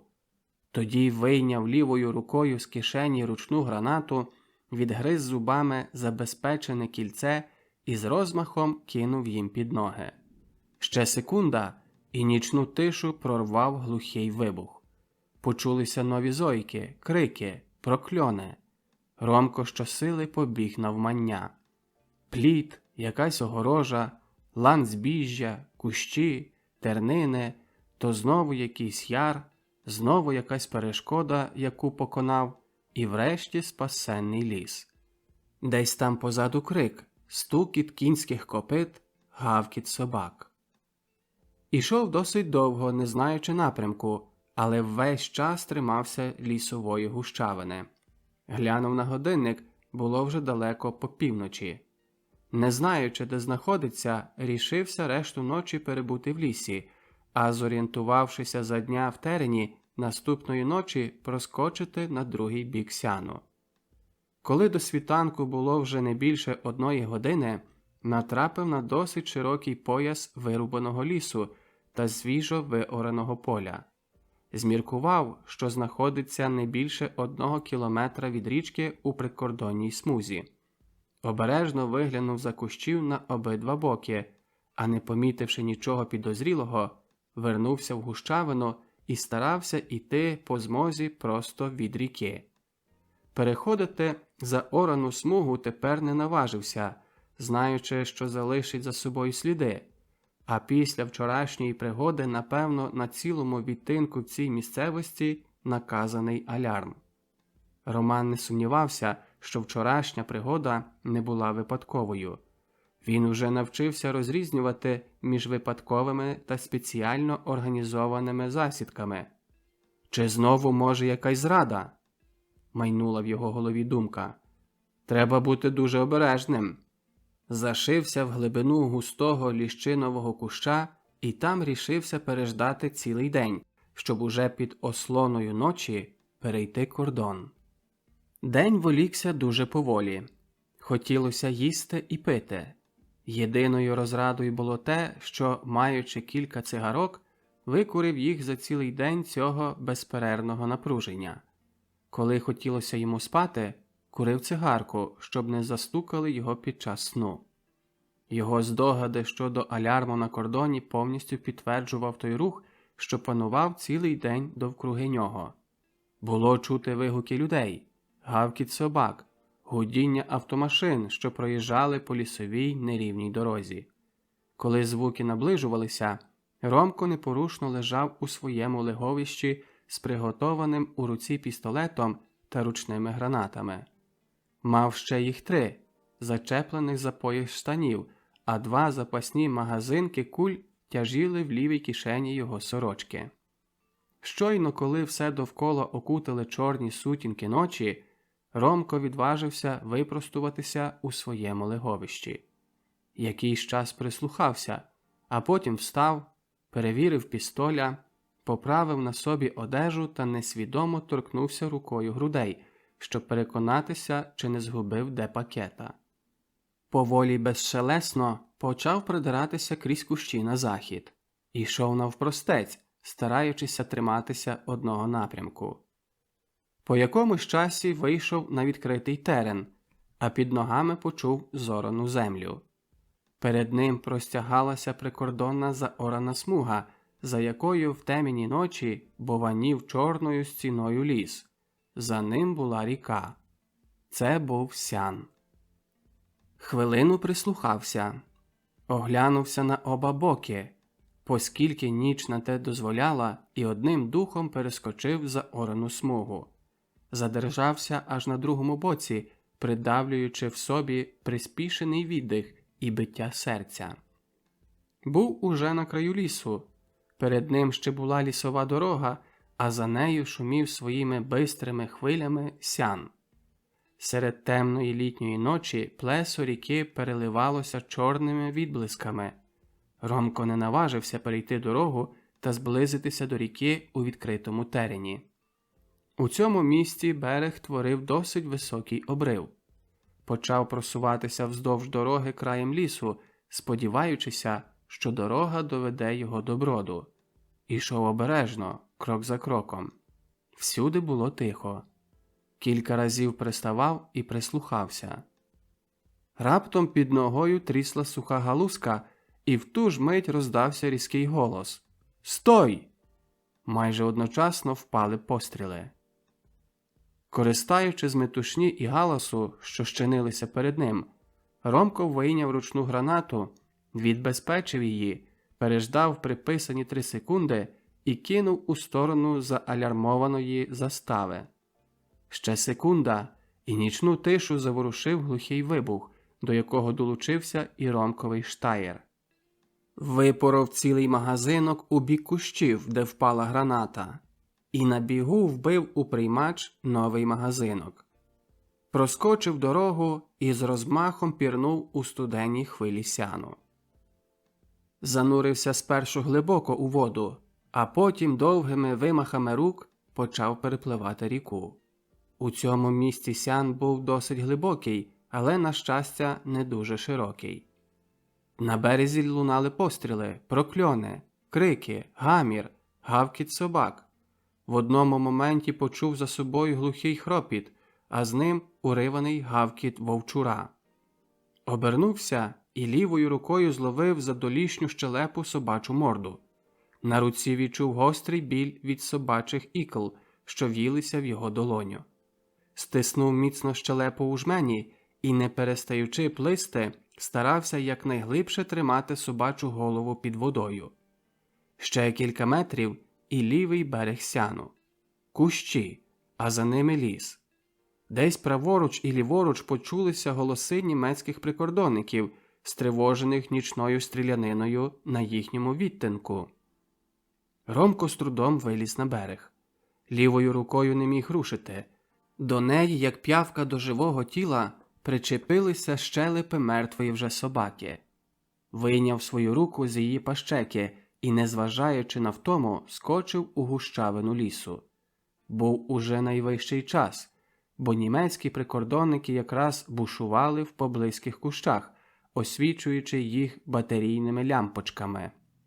Рештками сил Ромко біг навмання крізь гущавину, щоб лиш подалі від кордону. Раз по раз спотикався об коріння дерев, кілька разів падав і болюче стовк коліно. Не зважав ні на що. Затиснув уста і, попри біль у цілому тілі, біг у нічній пітьмі вперед. Був увесь мокрий, а до цього ще й ніч була темна, хоч око виколи. Рішився пройти ще деякий час, а тоді переждати до ранку десь у гущавнику. Стрілянина і галас на другому боці сяну вже вщухли, і довкола царила тепер тиша. Повітря було душне, збиралося на бурю. Ромко навіть не помітив, як його хід ставав щораз повільніший, а ноги вгиналися в колінах від утоми. Незабаром ліс порідшав. Проминувши останні кущі, він вийшов на узлісся і став як укопаний. Перед ним на тлі чорної ночі туманними хвилями плила річка. Невже сян? Почуття безпорадності заволоділо Романом. Він безсило опустився на землю і зітхнув. Заблудив. Відбігши від річки, кружляв по лісових вертепах і тепер знову опинився над річкою. Лише сильна воля та свідомість, що попадає в небезпечну паніку, примусили його спокійніше обміркувати своє становище. Треба тільки вийти десь на дорогу, і ліс втратить свою гнітючу таємничість. Кожна хвилина могла бути вирішальною, адже не може сидіти тут до світанку. Над людським зусиллям волі він випростувався і, хитаючися, рушив знову в гущавину лісу. Сили залишили його. Від нервового напруження зникло почуття голоду, але виснажене тіло відмовлялося працювати. Чи зможе він вибратися з цього лісу? Так, він мусить вийти з нього. Він мусить доставити Зенкові те, на що той покладав стільки надій. Адже він дав слово. І Ромко, незважаючи на свою втому, просувався далі вперед. Раптом верховіття дерев сколихнув вітер. Зашелестіло листя від спадаючих грубих крапель дощу. Ще хвилина, і на ліс хлинула злива. Нічну темряву прошили білими, синіми і золотими ниточками блискавиці. Десь вдарили громи. Луною покотився їх голос по вертепах. Розшалілася буря. Серед зливи лісовими нетрями йшов до краю втомлений, виснажений Роман.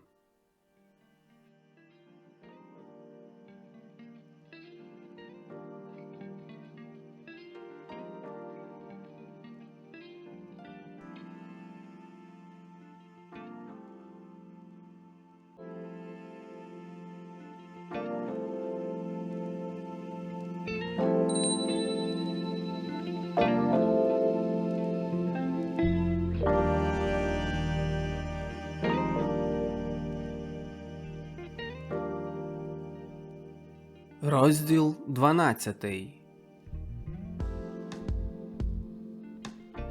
Кімната, в якій тепер жив Роман упродовж кількох тижнів, була знову тією самою кімнатою, де він уже раз мешкав. Кімната в домі Сухоцьких. Той самий вид з вікна на маленький затишний садок. Те саме невибагливе, але зі смаком підібране устаткування. Ромко прокинувся. Очі його спросоння блукали по стінах, поглянули у вікно. Перші промені вересневого сонця продиралися крізь верховіття яблуні, з якої звисали доспілі яблука. Боліла голова, наче б хтось стиснув її кліщами. Ліва рука неприємно задеревіла. Вчора пізно пішов спати, розмовляючи до далекої півночі із Зенком, а проклята контузія нагадувала про себе. «Вже пізно», – подумав, але одночасно пригадав собі, що йому зовсім не треба ще вставати. Адже сьогодні аж пізно-пізно ввечері виїжджає у далеку невідому дорогу, щоб почати нове життя. Власне, не починати, бо ж продовжуватиме його, хоч може у зміненій формі. «Маю таке щастя», – мигнула в його голові радісна думка. Адже так близько смерти був тоді, коли в цю ніч, смертельно втомлений блуканиною по лісі, без пам'яті впав при якійсь дорозі. Тільки щастю завдячував, що тоді підобрали його з дороги селяни, які вранці йшли в поле на роботу. Це ж так само могли бути німецькі прикордонники, які стерегли дорогу. Але видно, що так мало статися. Видно, що ще не прийшла його хвилина вмирати. Тут, у Сухоцьких, радо і щиро заопікувалися ним знову. Кілька днів лежав без пам'яті, гарячкував, але його молодий організм при доброму піклуванні Сухоцьких поборов усі небезпеки. А потім ця радісна звістка, якої ніколи не сподівався. На адресу Зенка прийшов лист від його брата Генка. Писав коротко, бо не був певний, чи по таких довгих роках ще хтось живе на цій адресі. Ромко негайно відповів йому і незабаром дістав від брата запрошення приїхати до нього на гостину. Генко живе тепер у Дрездені, одружений недавно з Німкенею. Він обіцяв постаратися про потрібні документи для Ромка, щоб цей міг якнайскоріше приїхати до нього та устаткувати врешті своє життя. Зенко, знаючи з листів від Генка, що в німецькій армії шукають перекладачів, які володіють українською, російською та німецькою мовами, радив Ромкові виїхати до брата, а звідти вступити в німецьку армію. Адже всюди треба нам своїх людей. Ромко був вдячний Зенкові за його підтримку. Його єдиною мрією, єдиним бажанням юних років було саме стати вояком. Що не в своїй армії, то що з того? Зате в армії, яка стане до боротьби з найбільшим ворогом його народу – з Москвою. Трудніше справа пішла з Нелею. Коли довідалася від батька, що Ромко сьогодні ввечері виїжджає, цілісінький вчорашній день уникала його, а коли зустрілися вчора при обіді, вдавала, що його від'їзд її зовсім не зворушує. Після обіду не виходив нікуди, ждав у своїй кімнаті на Нелю. Нікого в помешканні не було, бо пан Сухоцький і Зенко, як звичайно, пішли після обідньої перерви до праці. Чув, як Неля помила посуд, прибрала в їдальні, як пізніше шукала книжки. Її кроки були якісь непевні, було в них якесь вагання. Неля сіла в їдальні, а Роман, настороживши слух, рахував, скільки разів вона перевертала сторінки книжки. Був певний, що вона лежить на софі горілиць, підложивши під голову ліву долоню. Відчував, що Неля хоч і гортає книжку, її не читає. Напевно, заплющила очі. Відчував, хоч цього не бачив.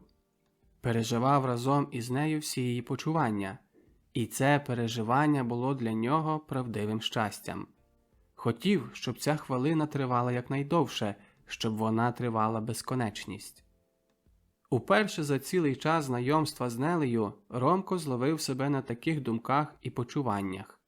«Чи я закоханий, чи це справжня любов?» – запитав сам себе. Під вечір Неля не видержала. Увійшла до кімнати Ромка без стукання у двері, без слів обняла його і жагуче прилипла устами до його уст.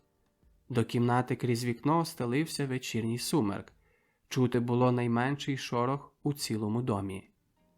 Неля сиділа на підлозі, оперши голову на Ромкові коліна. По хвилині спитала: «Мусиш виїхати? Конче мусиш?» «Мушу, Нелю. Так уже я собі постановив. Але, напевно, повернуся. Я повернуся. Ти розумієш це?» І нагло Неля вибухла плачем. Плакала голосно, як дитина. А коли Ромко пробував її заспокоїти, висковзнувала йому з рук і, захлипуючися від плачу, заговорила: «Я вже раз була постановила собі, що між нами скінчене все. Ти, напевно, здогадуєшся, коли це було. Але я не можу виректися того, що стало змістом мого життя. Ти знаєш, як я люблю тебе». Її голос дрижав. «Про що думаєш? Відповідай!» Ромко відповів не відразу. Мовчав. Не тому, що соромився висловити свої почуття, а тому, що не знаходив слів, не вмів сформулювати їх так, щоб вони вийшли щиро, і щоб у цю щирість його слів повірила Неля. «Я думав про те», – почав глухо Роман. «Скільки то присяг і заклять говорять люди на вітер. Не хочу тебе обманювати. Те, що було досі, залишиться на ціле життя в моїй душі. Не хочу говорити тобі неправду, бо ти свідома того, на яку дорогу я вступаю. Мені буде важко, але хочу на цій дорозі бути самому, не зв'язаному ніякими приреченнями. Не хочу, щоб колись хтось чув до мене жаль за змарноване життя. Тоді, коли я не повернуся». Він усміхнувся. «Можливо, що колись, коли це скінчиться, зможу сказати тобі те слово, на яке чекаєш. А тепер ти вільна, і я хочу бути вільний». Неля мовчки прийняла ці слова. Можливо, що їй легше стало від них. Ромко усміхнувся, пригадуючи цю сцену. В кухні хтось ходив навшпиньках. Неля, мабуть, почала готувати сніданок. Почувся голос пана Сухоцького.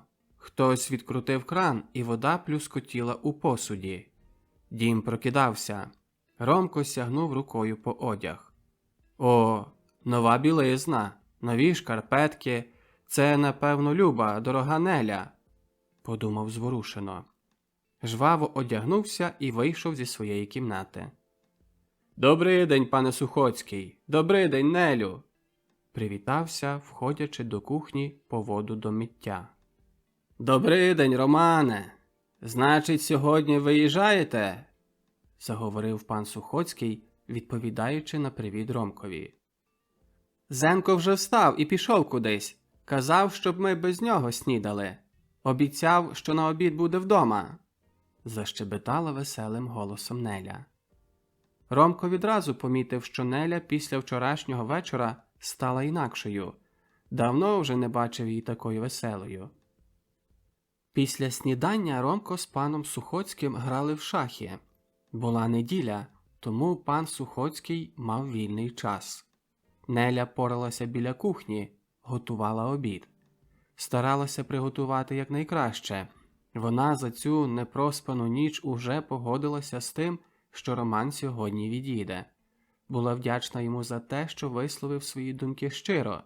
Знала, що його тягне в світ, що він живе іншими думками, хоч у його серці знайшлося ще трохи місця і для неї. Це відчула інтуїтивно, тому так весело, радісно, безтурботно було їй на душі. Час минав скоро. На обіді був Зенко. спішився і не мав навіть часу востаннє посидіти в товаристві Ромка. За цей короткий час спільних переживань зжився з Ромком, і коли прийшлося йому виходити з дому, мало не просльозився. Йому хотілося обняти та притиснути до грудей Ромка, але переміг себе і тільки стримано прошепотів: «Бувай здоров, Ромку!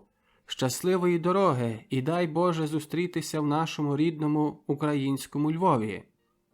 «Ні, таке краще, щоб ми зустрілися в Києві!»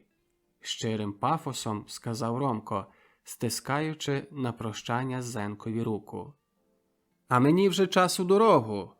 відчиняючи двері на веранду, сказав Зенко і вийшов. На хвилину запанувала гнітюча мовчанка в кімнаті.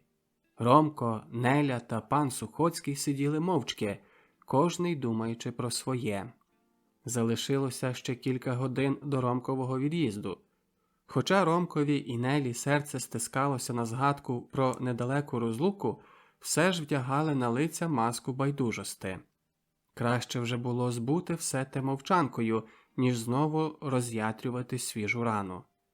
Пан Сухоцький розумів їх і не питав ні про що, тільки запевнив Ромка словами: «Коли б вам, пане Ромку, щось напивалося у брата, то кожної хвилини можете вернутися, і кожної хвилини ми вас радо приймемо». Пізніше розмовляли ще на різні буденні теми. Неля подала на стіл вечерю, на дворі стояла вже темна ніч. З'їли мовчки. Раптом Неля тихо, майже пошепки промовила: «Ромку, я боюся, що треба вже подивитися на годинник.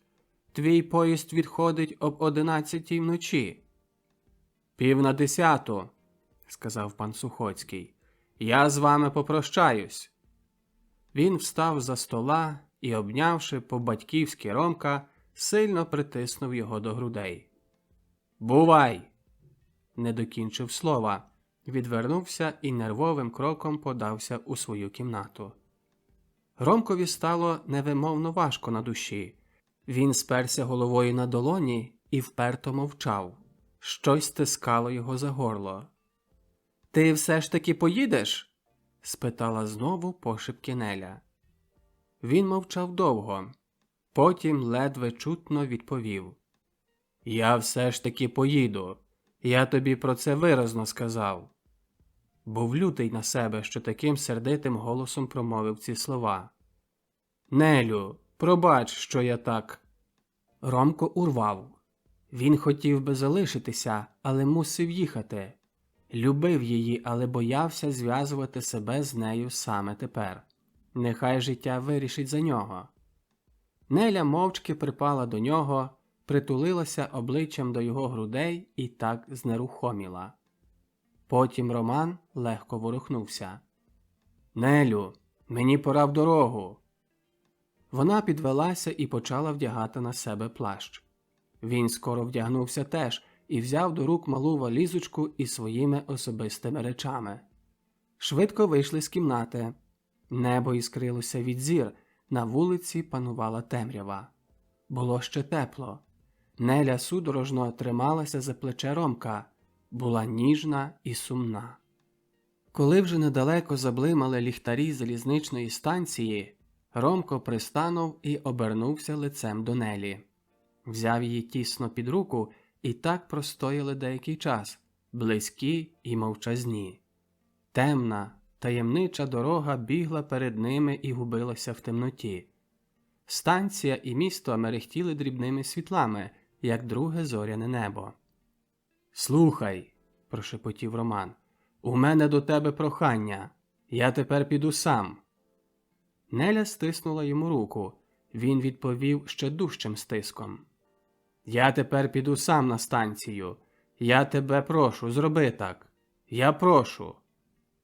«Ромку!» Але він злегка відштовхнув її і сказав благально: «У Дрездені на мене чекає брат. Я не бачив його 5 довгих років, і я так вирішив.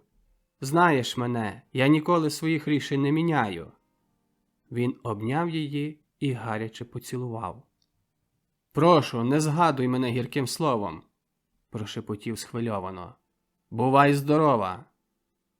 До побачення, любий, промовила покірно Неля, повернулася і повільною ходою почала віддалюватися. Ще якийсь час Роман чув її кроки, а потім стало зовсім тихо. Він поволікся на станцію. Розділ 13. Не пізнаєш мене, геню? Євген стояв, наче вкопаний, не зводячи очей з Ромка, що сидів на м'якій софі у вітальній кімнаті Генкового помешкання. Як він споважнів, як виріс, який з нього став дебелий молодець, мигнуло йому в голові.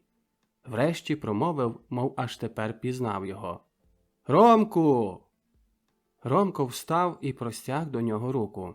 На секунду завагався і раптом впали собі в обійми.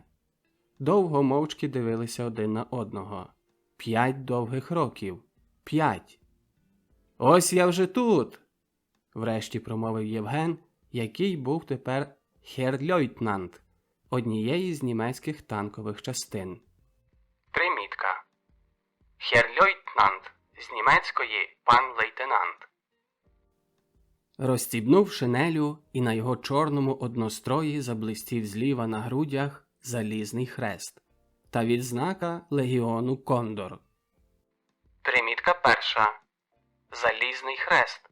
Пруський і німецький військовий орден, заснований Фрідріхом Вільгельмом III 10 березня 1813 року за бойові відзнаки у війні за звільнення Німеччини від Наполеона. Примітка друга.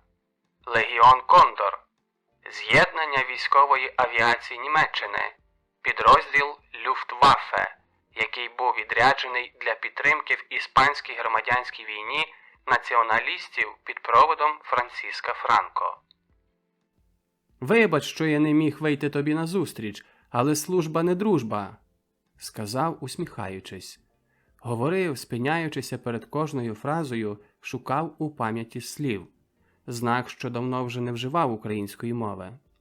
«Але кажи, як ти прибув сюди? Коли? Чи не блукав по місті?» Запити посипалися один за одним. Адже 5 років не бачилися. Скільки за цей час пережив він сам. За такий довгий час скитання далеко від рідного дому душа його обросла грубою верствою моху, під яким завмерло все те, що було йому таке рідне. І перед очима Євгена виринали давноминулі дні, дні щасливої юності, прожиті в родинному колі. Роз'ятрилася, віджила наново, як рана, туга за рідним краєм. До вітальні зайшла легким ходом фрау Роза Терлецькі. «Чи не перешкоджаю вам?» – спитала, вдивляючися ніжним поглядом в обличчя свого чоловіка. «Якщо ні, то прошу зайти до їдальні. Ви також з дороги, напевно, голодні, гер Роман», – звернулася до Ромка по-німецькому. «Ви вже знаєтеся?» – якось розгублено спитав Євген. «О, так, так», – весело заговорила Роза. «Ти ж мені сказав, що десь на днях приїжджає твій брат. Саме сьогодні перед полуднем приїхав. Ти вибач, що я не мала часу зайнятися ним. Знаєш, що тепер багато клопотів з провадженням дому». Скінчили обідати і знову перейшли у вітальну кімнату. Євген зателефонував до штабу дивізії, де працював як старшина для спеціальних доручень, і попросив, щоб на сьогоднішній день його звільнили, бо приїхав до нього брат. Полковник Генріх Зайферт знав про запланований приїзд Ромка. Євген уже кілька разів упродовж останніх тижнів завертав йому голову своїм братом. Він старався прилаштувати його за перекладача в цій самій частині Саксонської панцерної дивізії, де сам уже від 2 років служив. Примітка. Саксонська панцерна дивізія – 8-ма танкова дивізія.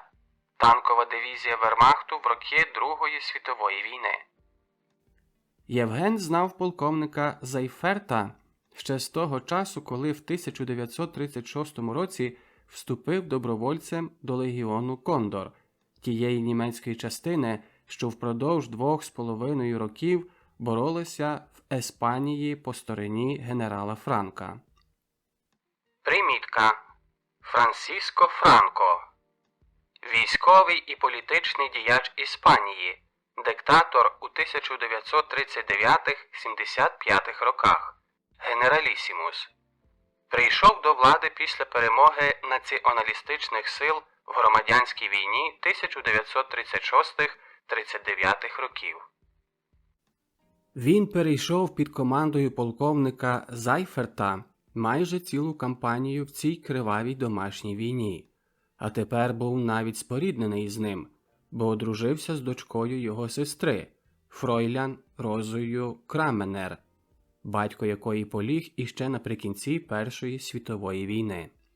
Одружився недавно, всього кілька місяців тому, був щасливий. Подружжя, здавалося, змінило його. За ці 2 роки в Еспанії під час боїв, вишколів, недоспаних ночей, повних тривоги днів, він втратив уже був усякий сентимент до людей, до довкілля. Потім, у перші осінні дні 1939 року, вже із ступенем юнкера, брав участь у польсько-німецькій кампанії. Примітка. Юнкер. Проміжне військове звання. Був близько свого рідного міста. Здавалося, що от-от настане кінець його довгій розлуці з рідними, але не судилося. «Чого ж мовчиш?» – спитав Євген Романа, що з цікавістю розглядався по затишному Євгеновому помешканні. І Ромко почав оповідати. Говорив звільна, протяжно, немов би хотів заощадити братові цього болю, що міг завдати йому своїми словами. Оповідав про все. Не згадував лише про час свого перебування у Зенка і про свою службу для підпілля. Бо й нащо? Чи зможе Генко, віддалений такий довгий час від рідної хати, зрозуміти його, повірити йому? Краще збути це мовчанкою. Навіть не щувся, як скінчив своє оповідання, і в кімнаті настала довга мовчанка.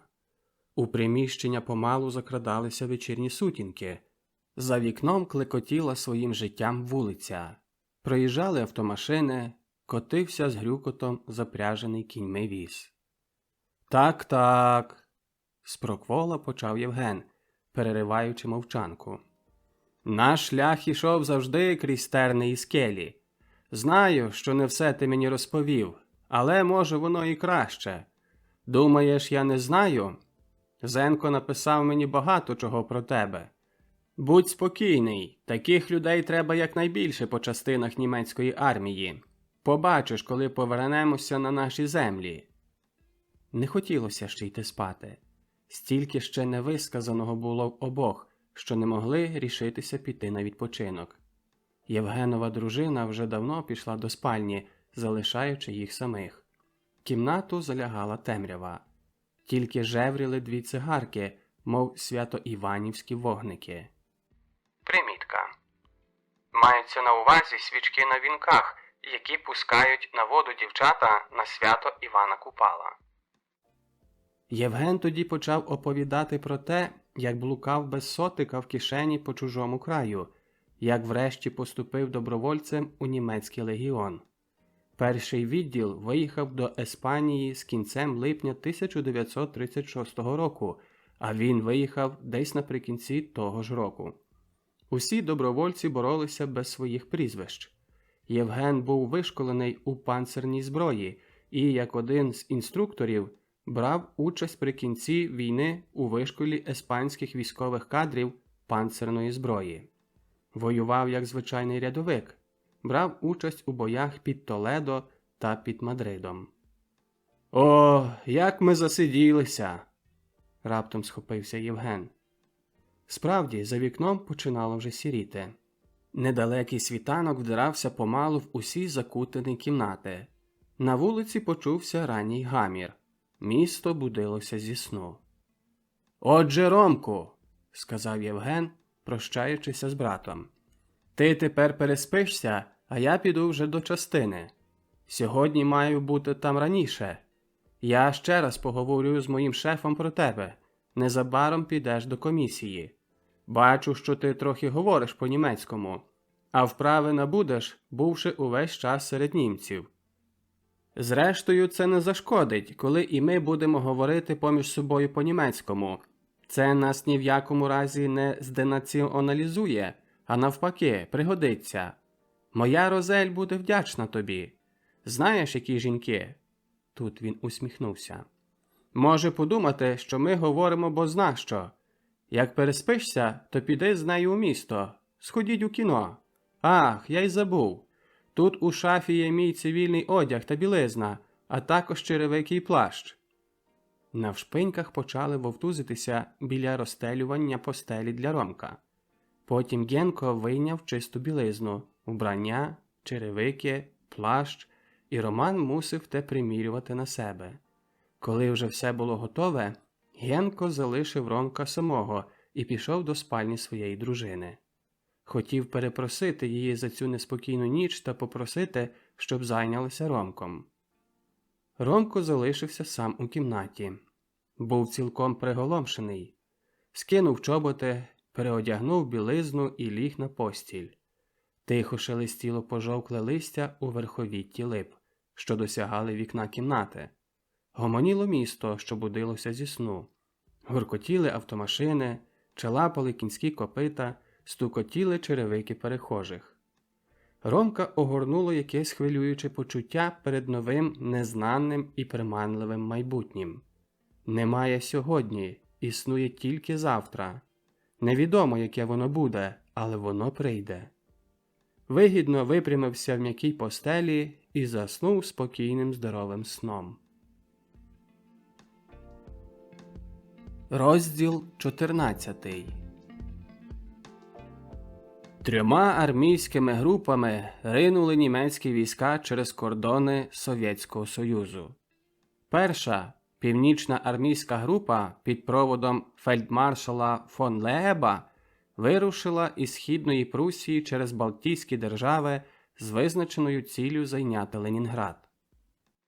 Примітка. Фельдмаршал фон Лееб. Вільгельм Йозеф Франц Рітер фон Леб. Німецький воєначальник часів Третього рейху, генерал-фельдмаршал Вермахту, кавалер Лицарського Хреста, командував оперативно-стратегічними об'єднаннями в європейських кампаніях, організатор блокади Ленінграда під час війни з Радянським Союзом. Друга, середня група, під проводом генерал-фельдмаршала фон Бока через Польщу в напрямку на Мінськ, Смоленськ, з кінцевою метою здобути Москву. Примітка. Генерал-фельдмаршал фон Бок. Моріц Альбрехт Франц Фрідріх Федор фон Бок. Німецький воєначальник часів Третього рейху, генерал-фельдмаршал Вермахту. Командувач групи армій Північ у 1939 році під час завоювання Польщі, групи армій Б у 1940 році французької кампанії, групи армій Центр у 1941 році і групи армій Південь у 1942 році в ході війни проти СРСР. Третя, південна група під проводом генерал-фельдмаршала фон Рундштетта через Угорщину, Румунію в напрямку на Київ, Харків, Ростов із завданням в якнайкоротшому часі зайняти Україну з її неозорими хлібними просторами. Після того ця група мала заволодіти Кавказом з його нафтовими джерелами в Батумі і Баку. Примітка. Генерал-фельдмаршал фон Рундштетт. Карл Рудольф Герт фон Рундштельт. Німецький воєначальник часів Третього рейху, генерал-фельдмаршал Вермахту. Кавалер Лицарського Хреста Залізного Хреста з дубовим листям та мечами. Командував оперативно-стратегічними об'єднаннями у європейських кампаніях. На початковій фазі операції «Барбаросса» командував групою армій Південь. З 1942-го з перервами керував військами Вермахту на Західному театрі воєнних дій.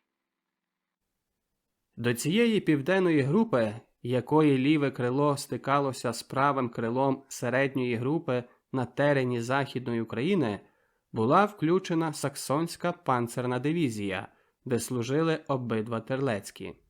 Її маршрут був визначений на самому краю лівого крила південної армійської групи і йшов з вихідних становищ на Шлеську через Краків, Перемишль, Львів у напрямку на Київ. Ступенем старший Євген Терлецький залишився надалі при штабі дивізії за головного перекладача. Роман Терлецький перейшов довгий собі, бо аж 8-місячний стрілецький перевишкіл і дістав призначення до штабу розвідувального дивізіону тієї дивізії як перекладач зі ступенем обергефрайтера. Примітка. Обергефрайтер – військове звання Вермахту, старший єфрейтор. У війську серед нових життєвих обставин Роман почував себе у своїй стихії. За совісне, бездоганне виконування наказів, за дисциплінованість та послух, за веселу вдачу став улюбленцем підстаршинського і старшинського складу дивізіону. Може, найбільшою симпатією наділював Романа командир дивізіону майор Еміль Реммер. Це був поставний, широкоплечий саксонець з Ляйпцігу, років 40, з гарним орлиним профілем, із серйозними очима на засмаглому обличчі, із залізним хрестом і срібною відзнакою поранення на грудях. Стояло гарне черневе надвечір'я. Барвистий краєвид обабіч дороги не тільки не гас під пологим промінням сонця, що заходило, а навпаки, ще ніби більше виблискував кольорами, ніж удень. Колона амфібійних автомашин мчала по розбитій дорозі Перемишль-Львів. Після завзятого кількаденного кривавого бою на лінії Перемишль-Яворів прорвано остаточно фронтову ворожу лінію, і розвідувальний дивізіон Саксонської панцерної дивізії наступав на п'яте розбитим, огорнутим панічним страхом червоним частинам. Ромко був у радісному настрої. Це ж завтра вранці він буде у своєму рідному, дорогому Львові. Ще одна ніч ділить його від цієї щасливої хвилини. Скільки він мріяв про неї, як довго чекав на цей поворот додому, до рідного міста. Правда, нікого з рідні він там не зустріне. Не зможе заскочити на хвилиночку додому, бо нікого вже там з них немає. Але рідними будуть йому всі українці, мешканці українського Львова, що з радістю привітають його. «Терлекі!» – гукнув майор, обертаючись до Романа. «Я, гер-майор!» – стрепенувся і службово відповів Роман. Примітка. Німецькою. Так, пане майоре. «Що це за місцевість попереду нас?» «Городок Ягелонський», – відповів Роман, помітивши придорожній кілометровий кам'яний стовп, на якому виднів напис «28 кілометрів». Колона затрималася на наказ майора, і в сторону будинків вирушили стежа на 2 амфібіях і кількох мотоциклетах. Ромко аж тепер помітив, що вже добре стало смеркати. Тонули в темряві недалекої ночі контури будівель і обриси лісу. Десь ген спереду стояла заграва пожарищ, що в пітьмі набирала щораз яскравішої багряної барви. Пахло фронтом, гарматним вогнем, рвучкими гранатами, пожежами і смертю. Раптом від попереду роздався тріскіт рушниць. Ворог. Тиша і знову нервова стрілянина. А потім знову тиша. Загудів дорогою мотор. Вістовий затримався біля командного авто і зголосив, що місто вільне від ворога. Колона рушила знову, щоб незабаром затриматися при крайніх хатах міста на відпочинок. Виставлено стійки та застави довкола розташування частини. Вільні від стійок вояки, не роздягаючись, лягли спати біля своїх машин. Зійшов блідий місяць, слабо освічуючи вояків у сіро-зелених одностроях, що спали покотом. За кущів та з придорожніх ровів холодно вдивлялися в чорну пітьму ночі цівки кулеметів. Штаб примістився в одній з придорожніх хат. Біля неї, в куті між клунею і парканом, лежало на землі кільканадцять полонених, що їх зловлено по вулицях залишеного ворогом міста. Обідрані, брудні, перелякані. Ромко був при їх допиті. Це були здебільша солдати з кадрових частин, люди з далеких азійських сторін, з якими важко було навіть розмовляти. Після допиту Ромко постелив на землі плащ і ліг спати. Думав і усміхався. 2 тижні тому, коли його частина задержалася на довгий відпочинок у Ярославі, побував кілька годин у домі Сухоцьких. Скільки то радости було, як щиро зустріли його там, а зокрема Неля. І знову усмішка появилася на його устах. Зенко Сухоцький, стискаючи йому руку на прощання, сказав: «А тепер таки насправді до скорого побачення в українському Львові, а згодом у нашому Золотоверхому. Не наша вина, що вже другий раз у нашому столітті мусимо йти визволяти рідну землю в чужих одностроях. Ідемо різними шляхами. Ти в рядах німецьких частин, інші в лавах українських легіонів Нахтігаль, Ролянд, також у німецьких одностроях. Треті, ось як і я, в похідних групах. Це не вина нікотрого з нас, і це не важливе. Важливе, що врешті йдемо. Важливе, що нас єднає одна спільна велика мета – визволення нашої батьківщини». Лежачи біля машини, Ромко бачив, як дорогою в напрямку Львова їхали з погашеними світлами легкі панцирні авто розвідувального дивізіону. Гуркотіли залізними гусеницями по кам'янім шляху танки різних типів і величини. Серед нічної темряви виглядали немов допотопні потвори. Приїжджали і від'їжджали гуркотячи мотоциклями зв'язкові. Це частини дивізії займали вихідні становища до рішального бою за місто. Перші промені східного сонця на світанку 30 червня 1941 року стрінули Ромка вже готовим до дальшого походу. Штаб та 2 сотні розвідувального дивізіону витягнулися в довгу маршову колону на шляху, ждучи наказу. Легкі 4-особові амфібійні автомашини присіли на шосі, мов квочки на яйцях, і насторожилися наїженими ручними кулеметами. Між ними, мов бундючні півні, гордо пирхали запаленими моторами легкі панцирні авто та середнього типу танки Марк-3. Примітка. Марк-3 – навчальний танк, оснащений кулеметами Льюіса. Густо стирчали над колоною спрямовані у блакить літнього неба 2-сантиметрові цівки протилетунських гарматок на півпанцирних та півгусеничних підвіззях, готові кожної хвилини прийняти смертоносним оливом непрошених гостей з повітря. Поруч шосою, немов хвилі зібраного на весну гірського ручаю, безперервними і, здавалося, безконечними хвилями ішли колони німецьких армій. Шумом котилися різного роду автомашини. Гуділа, стогнала земля під залізними важкими гусеницями танків Марк-3, Марк-4, під горнетами, під Фердинандами і бог зна ще якими смертоносними потворами. Проїжджали гусеничні грузовики, виповнені вщерть людьми в сіро-зелених одностроях із сталевими шоломами, глибоко насуненими на чоло.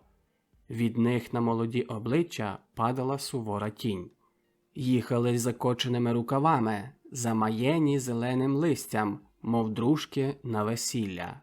Котилися полки, дивізії, армії Третього рейху, ославлені в боях, загартовані на всіх побоївищах Західної, Південної і Північної Європи.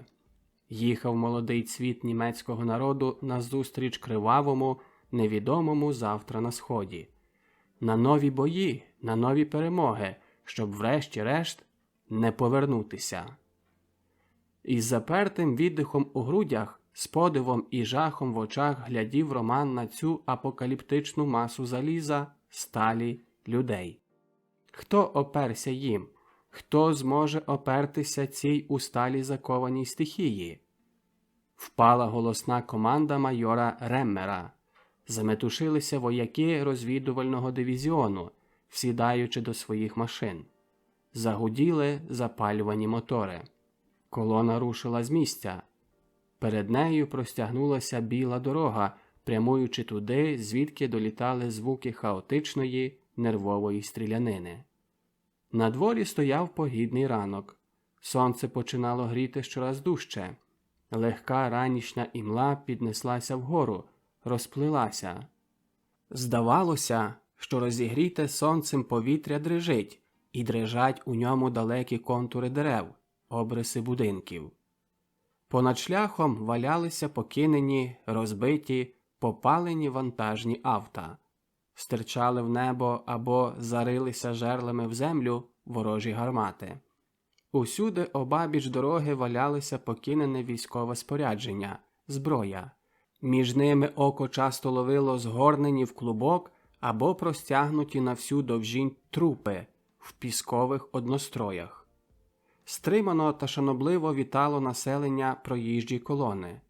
З журбою глядів селянин на придорожні лани збіжжя, витолочені людськими ногами, стратовані гусеницями танків. Колись це мусило прийти. Годився він у душі. Ромко цікаво розглядався по околиці.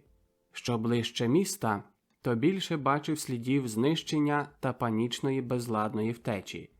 Такі знані і дорогі його серцю околиці. Скільки разів перемірював їх своїми ногами. Тепер вони були вкриті туманами куряви, що знімалося густими клубами за кожною машиною. Густа пилюка проникала в очі, в уста. Хвилинами здавалося, що вона має смак зіпсутої, несолодженої кави.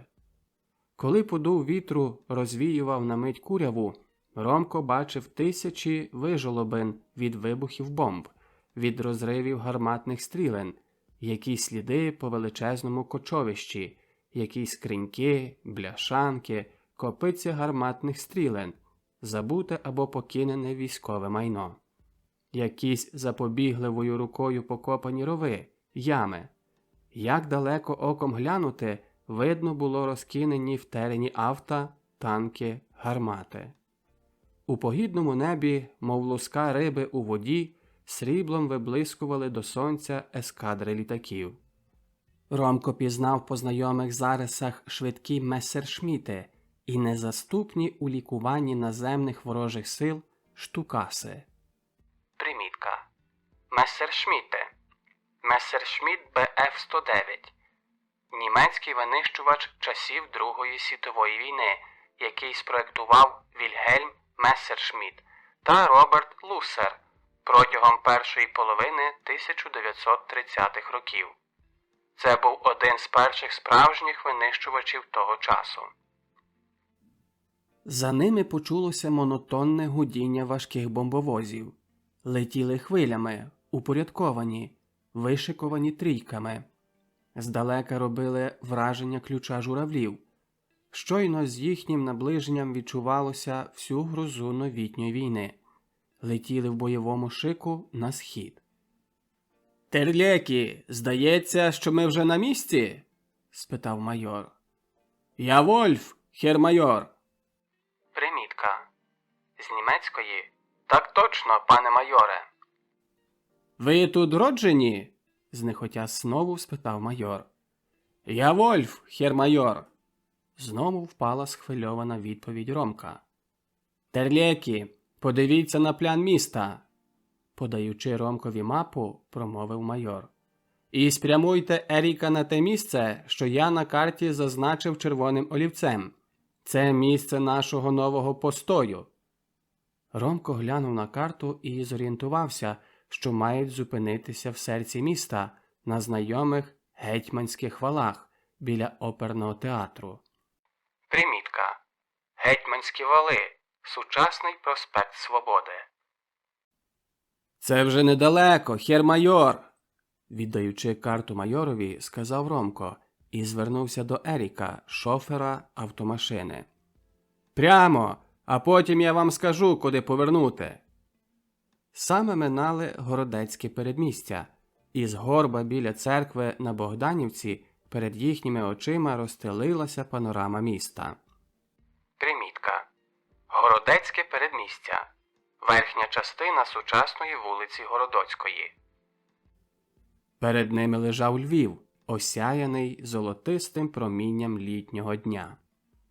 По пішоходах метушилися випадкові перехожі.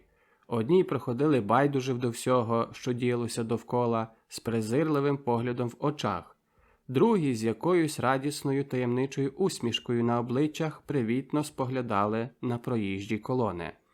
Треті швидкими кроками ховалися в брамах домів, у глухих завулках міста. Але понад усім на обличчях панувала пригнобленість, незатертий ще жах недавно пережитого. Городецька вулиця та бічні вулички біля костела Святої Єлисавети були засипані розбитим склом, тиньком, із стовпів звисали порвані трамвайні та телефонні дроти. Будинки були густо обстріляні рушничними та кулеметними кулями. Тим часом колона розвідувального дивізіону спускалася вниз вулицею Токажевського, прямуючи в сторону Великого театру. Ромко раз у раз давав вказівки водієві машини. Там, де сходилася вулиця Токажевського з Янівською, вдарив усім у ніздрі труп'ячий сморід та запах диму. Примітка. Вулиця Янівська. Сучасна вулиця Тараса Шевченка. Ще хвилина, і їм перед очима виринула в'язниця при вулиці Казимирівській, сумнозвісні львівські бригітки, дотліваючому вогні. Біля брами тюрми та обабіч вулиці товпилося на пішоходах юрба людей. Через браму входили і виходили, заслонюючи хустинками носи цивільні і військові. «Це тюрма, пане майор!» – відповів на запит майора занепокоєний Роман. «Але ж тут і смердить, будь воно прокляте!» – з досадою закляв ад'ютант. «Ми приїдемо сюди пізніше, пане майоре?» – звернувся він до майора Реммера. «О, так, тут мусить бути щось цікаве!» – відповів майор. Минули переповнену юрбою Казимирівську, що смерділа трупами помордованих большевиками у бригітках людей. Повернули біля Великого театру направо та довгою колоною стали під прикриттям дерев уздовж бульвару на Гетьманських валах. Примітка. Вулиця Казимирівська. Сучасна вулиця Городоцька мала назву Казимирівська з липня по грудень 1944 року. Історично були схожі назви у 1871 році Казімєжовська, 1933 року Казімєжа Вєлького, у листопаді 1941 року Казимір Штрасе. Тут уже ждали на них зв'язкові від двох інших сотень дивізіону, що прибули сюди раніше. Вони стояли розташовані вздовж Академічної вулиці. Примітка. Академічна вулиця. Сучасний проспект Тараса Шевченка. Майор Ремер видав інструкції сотенним, наказав суворе поготівля у дивізіоні і казав водієві приготовити машину в дорогу. Привівши себе сяк-так до порядку, сів разом з ад'ютантом оберлейтенантом Адлером у машину. Ромко сів біля водія. На його лівому рукаві яскравіла синьо-жовта перев'язка перекладача. Штаб дивізії примістився тимчасово в палаті воєводства при вулиці Валовій, і за кілька хвилин їзди крутими вуличками міста вони були на місці. Майор довідався в штабі, що дивізіон залишається у Львові на дводенний відпочинок. Терен розташування там, де зупинився дивізіон. квартири в найближчих будинках публічних установ. До дивізіону верталися Руською вулицею. Пішоходи були переповнені молодими людьми з червоно-чорними та синьо-жовтими перев'язками на рукавах. Дехто був з наплічником. Усі вони метушилися біля входової брами будинку Дністра. Примітка. Будинок Дністра. Будинок розташований за адресою вулиця Руська, 20. Побіч на пішоходах стояли сільські вози і легкі машини, наповнені валізами, клунками, наплічниками.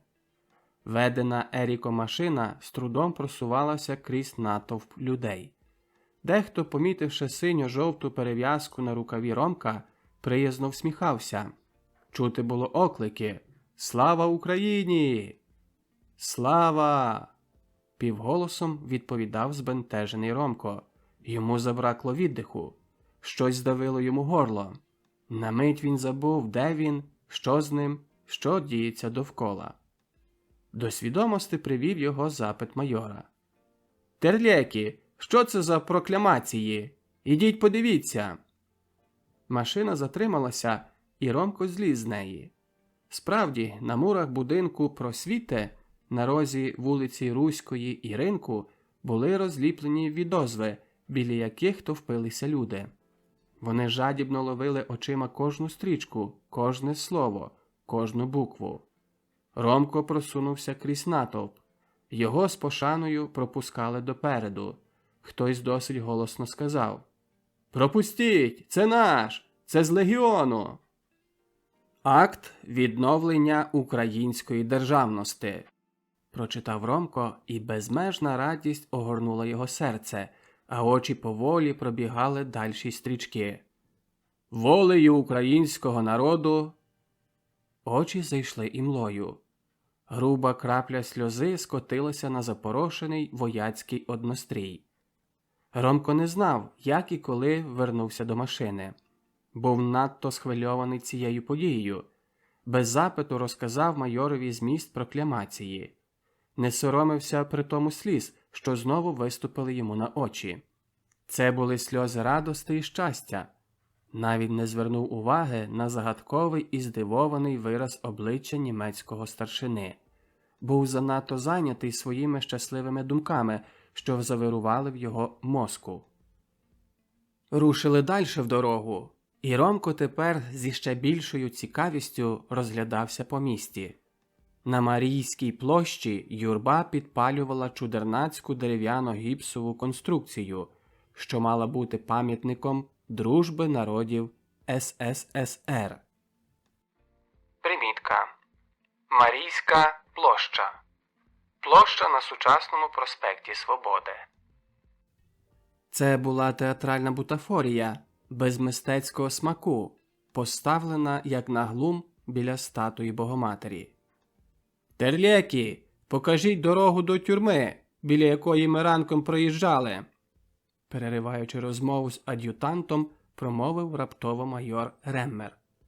«Так є!» – відрубав службово Роман. І машина, за його вказівками, круто повернула на майдан Святого Духа, в бік вулиці Казимирівської. Примітка. Майдан Святого Духа. Сучасна площа Івана Підкови. Стояло гаряче полудне. Мури будівель і брук, нагріті промінням літнього сонця, дихали спекою дня. Вулиця Казимирівська привітала їх так само, як уранці, юрбою людей і труп'ячим смородом. Задержали машину і попрямували в сторону тюремних воріт. Під мурами, так як і вранці, групами стояли люди. Між ними панувала гробова мовчанка. Сивими стрічечками стелився дим з дотліваючого тюремного горища, а з-за товстих мурів, крізь надпалені вікна і відчинену браму, доносилося дивне пронизливе голосіння. Ромко, майор, ад'ютант і шофер увійшли брамою на тюремне подвір'я. Прямокутна площа, посередині якої стояла каплиця, була завалена горами обдертих, скривавлених, понівечених людських тіл, від яких у повітрі стояв нестерпний важкий сморід розкладу. Він приводив людину до млости. Поміж цими трупами коливалися людські постаті, прибиті горем, із заплаканими очима, з розпукою на обличчях. Шукали своїх рідних, дорогих, а знаходили понівечені тіла, що їх годі було розпізнати. «Ходімо, хер-майор, це неможливо! Я маю вже цього досить!» З відразою і благальною нотою в голосі заговорив ад'ютант оберлейтенант Адлер. «Ходімо!» – поспішився сказати майор Ремер. «Терляки!» – звернувся до Ромка. «Ви бачили? Це один жах!» Вернулися на місце розташування частини. Ромкові вже не хотілося виходити у місто. Був змучений, голодний, перевтомлений враженнями, що їх зазнав упродовж цих кількох годин. Штаб, а з ним і Роман, розквартирувалися в кімнатах готелю «Імперіал» у пасажі Гауфсмана. Примітка. Пасаж Гауфсмана, збудований у 1893-95 роках власником Гранд-готелю Єфраїмом Гауфсманом. Ансамбль пасажу утворювали будівлі, зведені у стилі історизму та класицизму. Гранд-готель складав єдиний комплекс з пасажем Гауфсмана. Через браму готелю здійснювався вхід до пасажу. Ромко викупався в холодній воді в лазничці готелю, з'їв військову вечерю і після стількох вражень швидко заснув.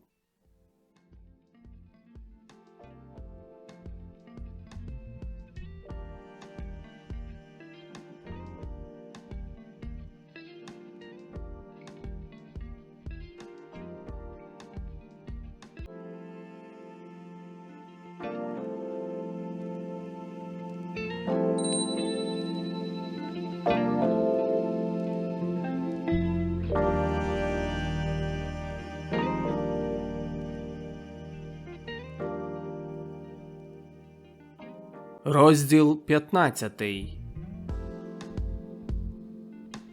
Гарячі серпневі дні докучали не менше від ворожого артилерійського вогню і від большевицьких снайперів, укритих у збіжжях, по придорожніх кущах і у верховіттях дерев. Сталеві стіни амфібій, панцерних возів і легких, середніх та важких танків були такі розігріті, що при дотику парили руки. Військове спорядження докучало, шолом сувався на очі, чоботи пекли. На небі ні хмаринки. Сонце немилосердно витискало струмки поту з тіла. Упродовж повних 5 тижнів розвідувальний дивізіон Саксонської панцерної дивізії наступав ворогові на п'яте. 5 повних тижнів безугавного напруження. За ними важкі бої біля Тернополя, Звягеля. Перефорсувавши Буг, зайняли становище в околицях Умані. Терен винятково трудний. Лісові узгір'я, яри, кущі і нещисленні вузькі польові дороги, що невідомо звідки і куди біжать, невідомо де починаються і де кінчаються. Замкнутий у кільце біля Умані ворог боронився завзято. Перед дивізією було нелегке завдання – стримати його протинаступи, що ними хотів пробити залізне кільце німецьких з'єднань.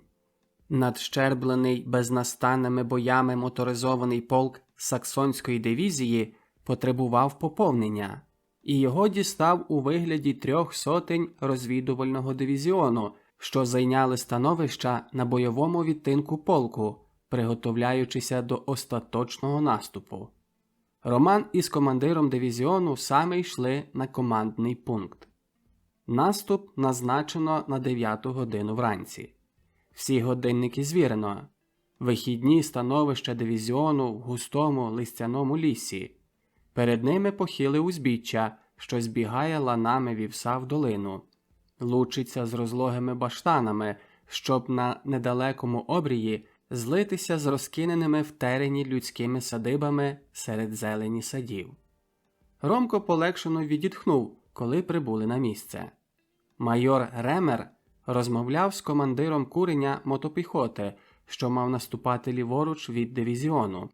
Обговорювали важливі справи, пов'язані з наступом, поглядали на годинники. Останні кілька хвилин, ще дві, ще одна і остання. Із краю лісу вибігають перші 2 сотні дивізіону, розсипані в розстрільну. Збігають по узбіччі, толочать овес, біжать далі. Вслід за ними вирушає друга хвиля наступу. 3-я сотня розвідувального дивізіону і 100 полкових піонерів. Примітка. Піонери. Тут сапери. Виїжджають з лісових гущавин досі замасковані там легкі і важкі панцирні вози, танки, амфібії з важкими кулеметами. Усе спішиться, щоб якнайскоріше збігти з узбіччя, на яке кожної хвилини може впасти ураган ворожого вогню. Одначе довкола тиша. Невже нема ворога? Передні розстрільні вийшли вже з вівса. Ідуть широкими кроками через баштани з кавунами, що по них сковзуються їм ноги. Очі спрямовані на місцевість, окутану загадковою мовчанкою. Ромко йде в другій хвилі наступу поруч свого командира, що присів на розпечену сонцем сталь танка Марк-3. Побіч ідуть 2 зв'язкові і ад'ютант, обер-лейтенант Адлер. Стає нестерпно гаряче. Сорочки липнуть до тіла під грубим сукняним одностроєм. Ремінь немилосердно в'їдається в тіло. Руки судорожно держать рушницю і пріють. Пролетіли з шумом грюкотом перші ворожі стрільна. Кільканадцять. І вже падають нещисленними розривами. Але запізно. Вони все ще тягнуться вслід за другою хвилею наступу. Ромко знає, що артилерійські стрільна доти не страшні, доки, прощупуючи ціль, лиш посуваються вперед. Не так-то легко зміняти приціл. Встрілюватися – на це треба часу. Гірше, якби почали бити перед нами. Тому лише поспіх, щоб лиш вперед, тільки вперед. Бо ззаду смерть. За цих кілька тижнів безперервних наступів Ромко зрозумів усі ці таємниці успіху німців. Блискавичні удари, проломи і цей могутній гін уперед. Він бачив це і тепер. Аж ось спереду вилітає червона ракета. По хвилині крізь гуркіт панцирних моторів чути поодинокі, а потім залпові вистріли гранатометів.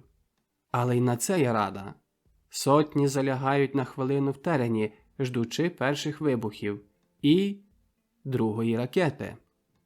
Після вистрілення схоплюються раптово і біжать щосили, посуваючися кількадесять кроків уперед. Залпи вибухають позаду. Не завжди це вдається. Ось права сотня дісталася під барабанний вогонь. Чути крики та стогони конаючих. Місцевість досі здавалося тихо і спокійна, нараз ожила. Заторохкотіли кулемети, залопотіли дєгтярі, мов би хотіли надолужити втрачений час очікування. Примітка. Дєгтярі. ДП. Дєгтярьово-піхотний. Ручний кулемет, розроблений Дєгтярьовим. Розстрільна просувалася вже тепер повільніше, але все ще певними скоками вперед, відповідаючи на вогонь вогнем. Здригнулися від випалу власних гармат танки, зупиняючись на хвилину при кожному пострілі. Заторохтіли пронизливо 2-сантиметрові зенітки на півгусеничних піввіздях, стріляючи запальними кулями до наземних цілей. Ворожий ураганний вогонь на передпіллі місцевості аж ніяк не стримав дивізіону в наступі. Передні розстрільні його сотень уже між першими садибами. Витягають закопаних по самі вуха в землю перестрашених червоноармійців і йдуть далі.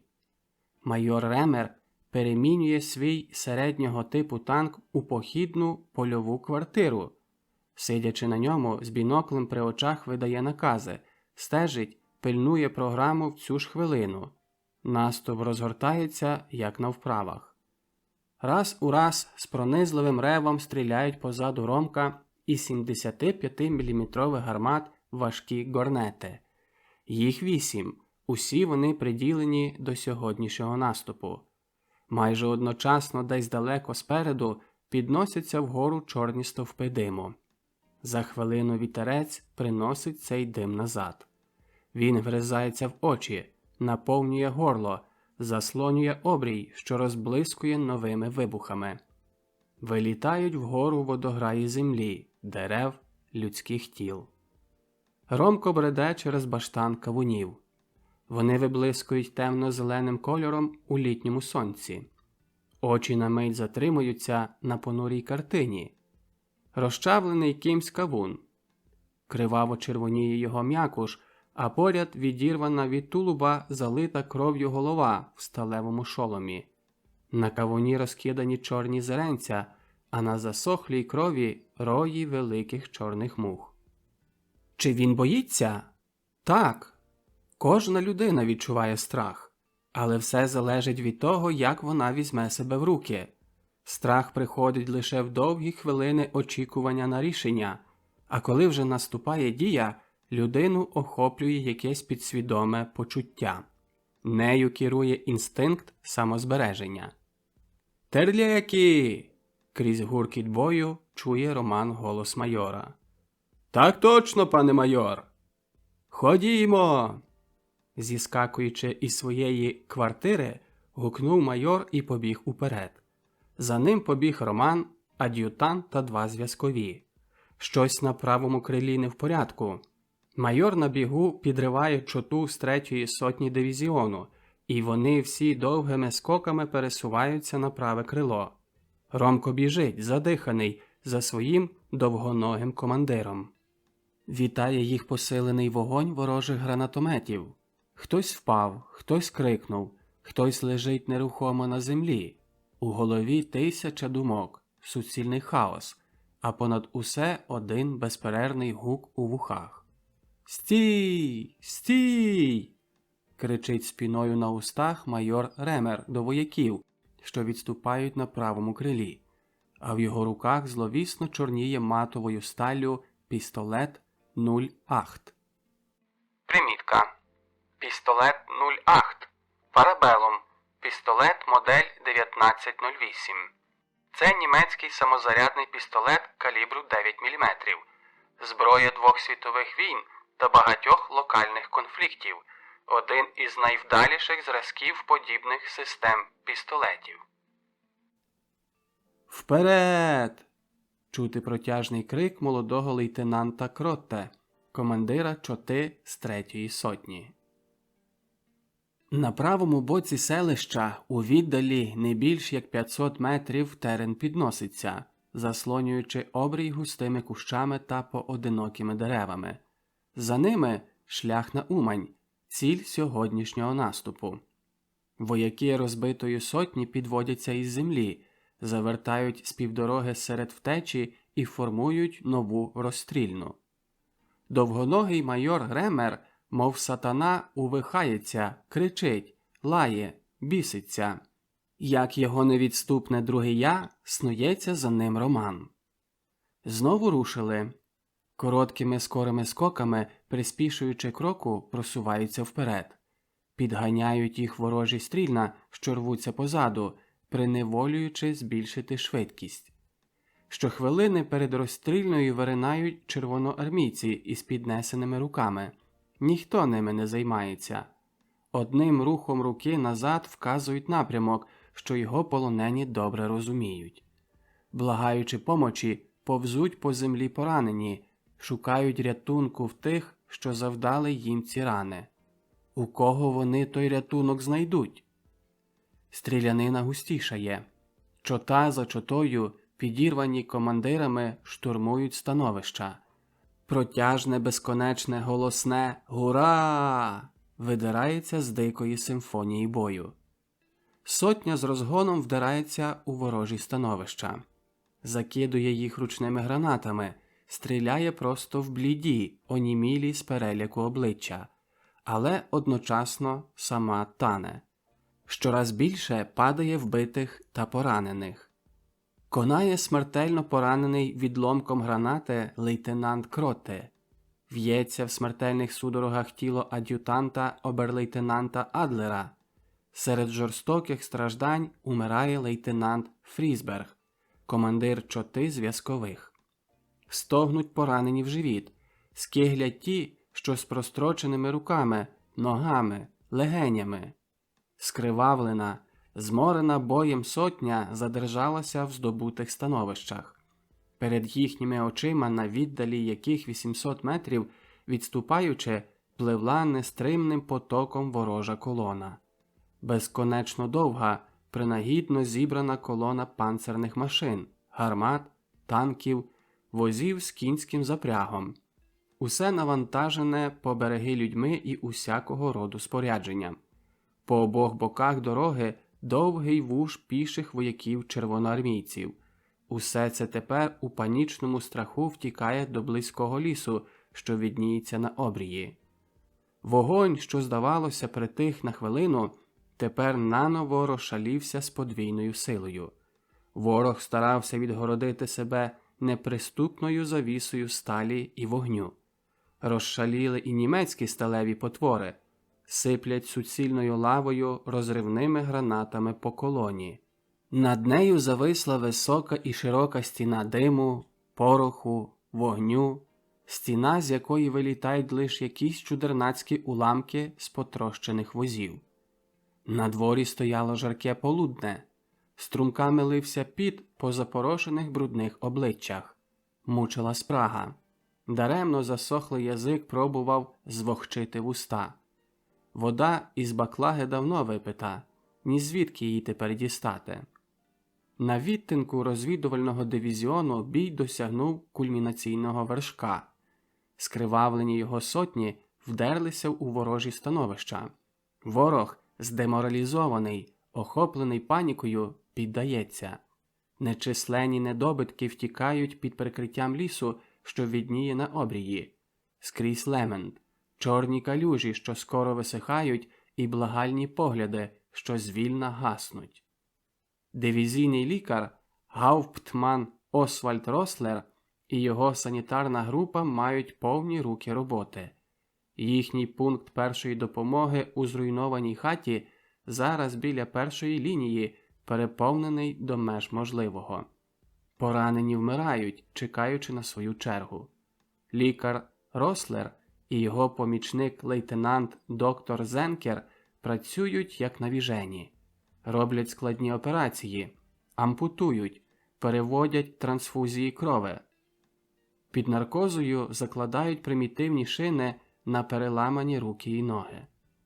Клали оперованих на соломі, на клаптях окривавлених одностроїв, а то і просто на землю. А коли під вечір ущухне гарматна громовиця, коли вечірні сутінки покриють землю, по знищеній гарматним ураганом дорозі простягнеться кривавий похід, сповнений болем і терпінням, щоб десь за сотні кілометрів позаду фронту почати спізнене лікування. Майор Ремер знову у своїй польовій квартирі, що примістилася в ямі кулеметного становища. Зв'язківці наладнали телефонний зв'язок із штабом полку моторизованої піхоти. Погнали вістові, несучи накази до сотень. Ромко, хоч як був утомлений, бігав мов навіжений, від команди дивізіону до поодиноких сотень з наказами. Він тепер на місці вбитого при наступі вістового. Звільна закотилося вогняно-червоне сонце поза темно-зелену стіну бору. Наближався вечір. Змучення уперто пригадувало про останні недоспані ночі. Повіки тяжіли й неймовірно, очі, немов налиті оловом, заплющувалися самі. Ніхто не думав про їжу, всі мріяли про хоча б коротенький сон. Ніч з 11 на 12 серпня була хмарна і холодна. Після спекотного дня цей холод пронизував до кісток. Похмурі також були думки командира розвідувального дивізіону майора Ремера та його підвладних, командирів поодиноких сотень і чот. Наказ виконано, щільно зімкнуто кільце довкола оточеного ворога. Але чи вдасться видержати, коли ворог почне наступ, коли в розпачі буде всіма силами старатися прорвати це оточення? Розвідувальний дивізіон став затичкою, що закорковувала пляшку з оточеним ворогом. Амуніція кінчалася. На поповнення годі рахувати. Чи буде чим, чи стане сил, щоб протиставитися наступам до відчаю доведеного ворога? Ніч була темна, тривожна. Скрізь розставлено застави та густо перетикано їх кулеметними гніздами. Наче марева з казки стояли з націленими жерлями своїх гармат важкі горнети. У прорізах їхніх сталевих щитів бистрі очі пронизували нічну темряву. Вздовж цілої лінії чуйні стійкові вдивлялися в чорну смугу лісу на тлі яснішого неба. Хвилинами здавалося їм, що бачили якісь підозрілі рухи, якісь блиски світла, що кожної хвилини ворог почне наступати. Усе ще не вмовкали ворожі гранатомети, все ще їхній вогонь нагадував про минулі години, приневолював до більшої чуйності, не давав заснути і діяв на нерви. Ромко приліг на мокрій від вечірньої роси землі, зараз же біля входу до землянки, в якій примістився командний пункт дивізіону. Мав лише одне бажання – заснути. Раптом крізь сон почув монотонний, щораз голосніший гул літакових моторів. Летіли просто на становища дивізіону. Слабе задня, аж ніби анемічне, вороже літунство з приходом ночі висилало своїх соколів на двокрильних кукурудзяниках бомбити німецькі становища. Громко насторожив слух. Може, перелетять? Та ні. Блиснула одна, друга, а потім нещисленна кількість ракет на легкопадах. Повільно, спокійно пливуть у повітрі, освітлюючи фосфоровим блиском терен. Робиться ясніше, ніж удень, немов би кілька сонць засвітило нараз. Заворушилась обслуга біля зенітних гармат. Зацокотіли кулемети світляними кулями. Загавкали 4-дульні 2-сантиметрові гарматки. Ригнули вогнем важкі 8,8 по невидному ворогові. Мов собаки на припоні, залаяли поодинокі 2-сантиметрівки. Миготять у повітрі розриви їхніх стрілен. Мотори вщухли, чути лише шум їх осідного польоту. Знижуються щораз більше. Зашуміли бомби. Впали на ліс, на луг і на дорогу.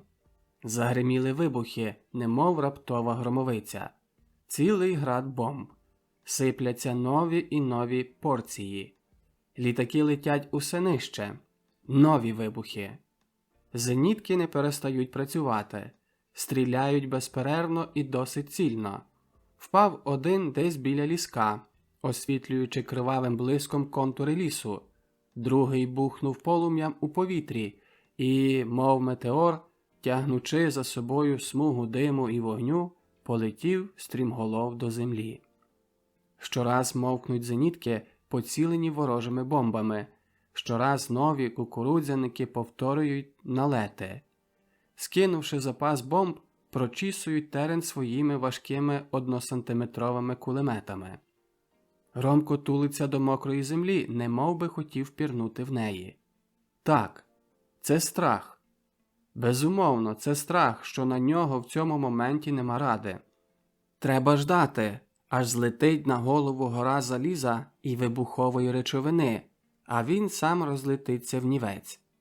Чує, як по спині лізуть мурашки, як раптово цокотить зубами. Доки до чорта він буде кружляти? Товчеться в його мозку думка. Де б то сховатися? Прошибає друга. Він встає і біжить у напрямку рова. Раптом сліпучий блиск і страшний гук зливаються в одне враження. Подув повітря вдаряє в Ромка, і він падає на землю. У першій хвилині не знав, що сталося. але новий свист привів його до свідомості, що знаходиться під безпосереднім бомбуванням. Піднімається і одним скоком досягає рова, і тут поринає, припавши судорожно до його дна. Врешті затихли мотори. Ще лиш зенітки гаркотіли, мов роз'юшені собаки, навздогін напасникам. Усе це сталося і швидкістю блискавки, після того знову настала тиша, переривана тріскотом вибухаючих кулеметних набоїв у двох горнетах, що горіли. Санітари знову мали повні руки праці. За кілька годин повторився наліт, але цим разом не впало багато бомб, і зенітки не стріляли, щоб не зраджувати своїх становищ. «Щось у цьому мусить бути!» – крутив головою майор Ремер у командній землянці, звертаючися до прибулого з полку Гауптмана Фішера, тепер ад'ютанта розвідувального дивізіону. «Без причини не літали б так над нами.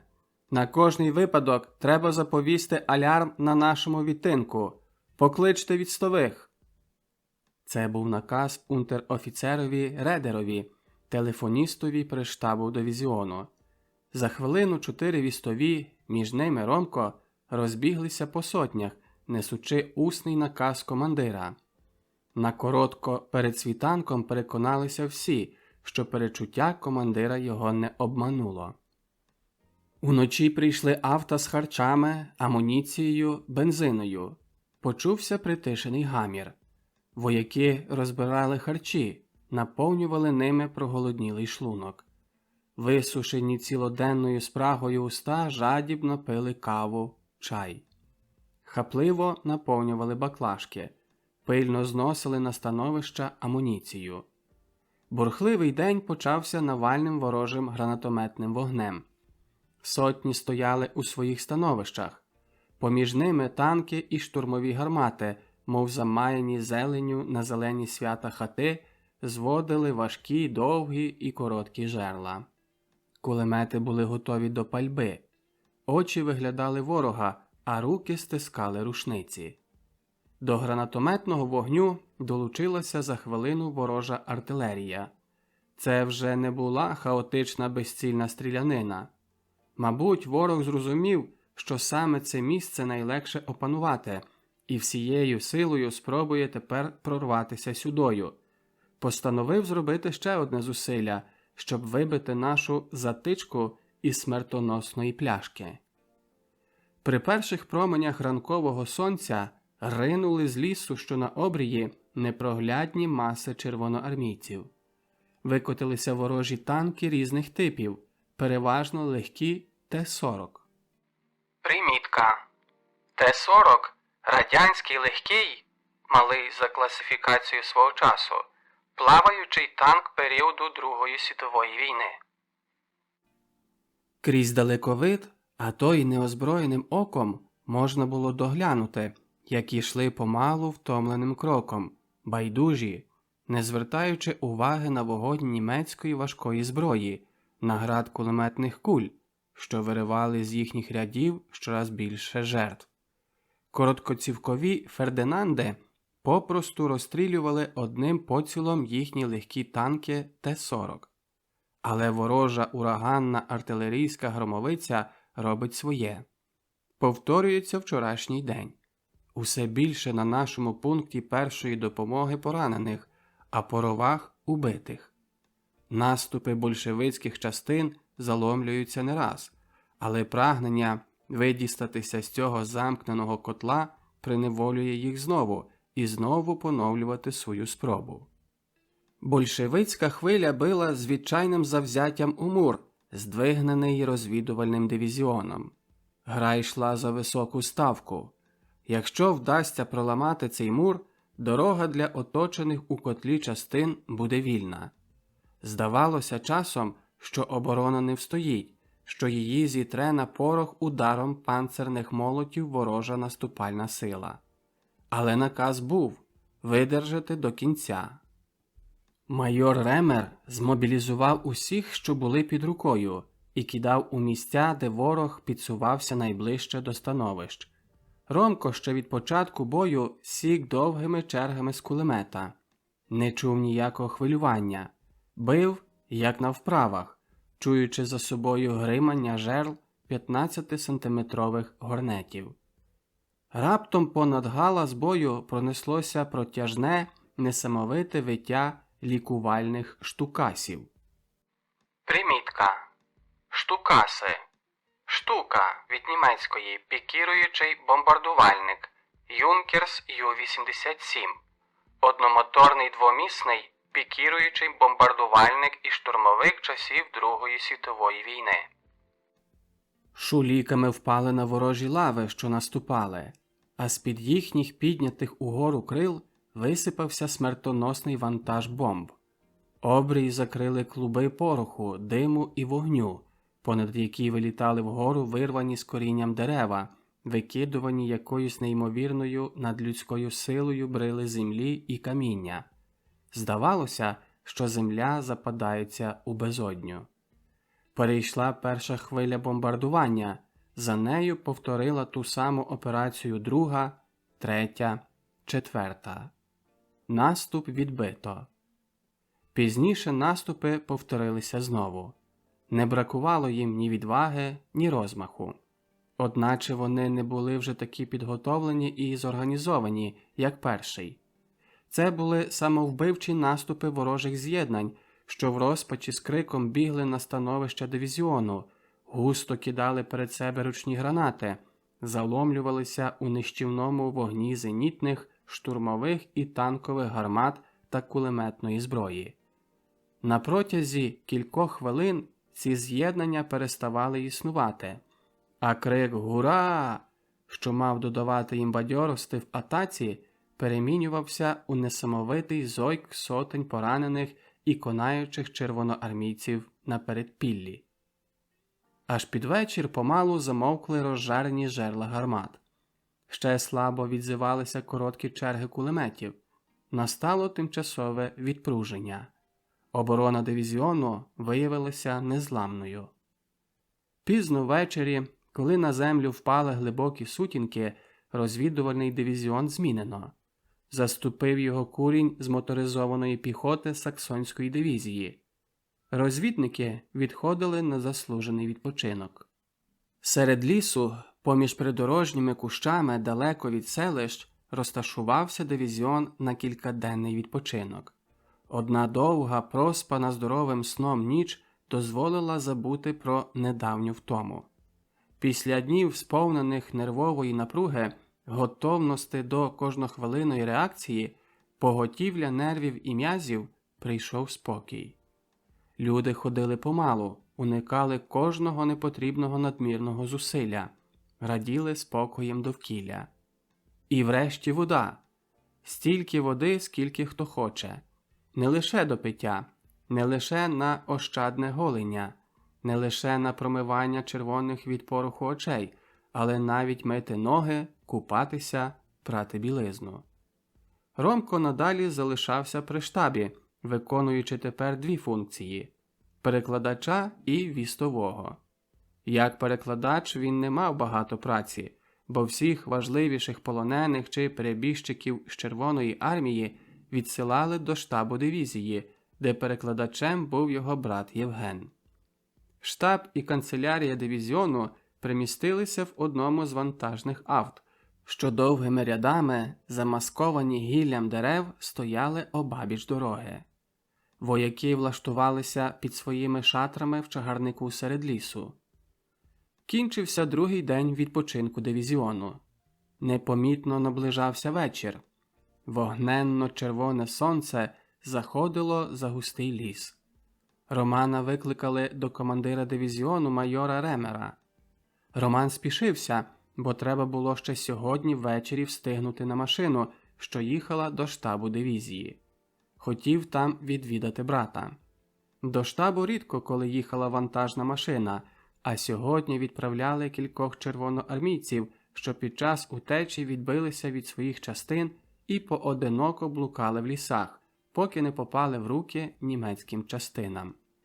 Починало смеркати. Ромко наближався до вантажної машини, де розташувався штаб. Мав ще йти не більше як 100 метрів, коли нагло, враз із близьким гудінням мотора рвонули повітрям короткі черги бортових кулеметів і одночасно роздалися оглушливі вибухи. Над головою з несамовитим ревом пролетіли в тій самій хвилині ворожі літаки, ховаючися за верховіття дерев. Усе тривало 1 секунду. Ромко почув, як щось раптом закололо його в боці. Пронизливий біль темною завісою заслонив очі.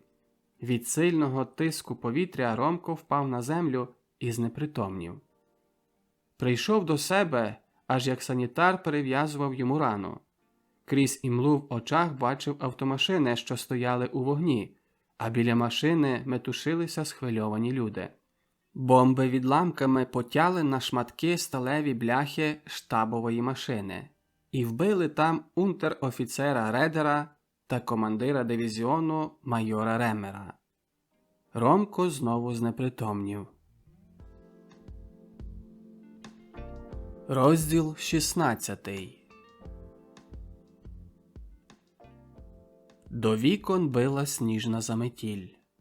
Скажений вітер змішав куряву снігу, клубив нею в повітрі, гнав скісно до землі, насипав замети. Був мороз. Ромко звівся на лікоть. Очі сонно блукали по стінах, спинилися на шибках вікна. Вихор гнув безлисті верхи дерев, олив'яні хмари сіяли густим снігом, сліпили очі білою яскравістю. Було тихо і тепло в кімнаті. Пахло йодоформом і медикаментами. Біліли рівні ряди ліжок. Незнайомі люди в білих халатах проходили нечутно коридором. Урешті Ромко отрясся із своєї сонності. Яснішим став погляд очей, живішими думки. Він уже повні 4 місяці в шпиталі. Довгий шмат часу. 4 місяці спокійного лазаретного лікування зробили своє. Зі сну прокидувався мляво, знехотя, як з похмілля. Десь глибоко у душі родилося радісне почуття, що все погане залишилося там, на фронті, що це там далеке і нереальне. Пораненого у правий бік чималим відламком бомби чи якогось заліза з потрощених возів його привезли до Львова на 2-місячне лікування. Скільки то він натерпівся під час транспортування, скільки болю зазнав, заки привезли його до цього шпиталю. Та це вже минуло.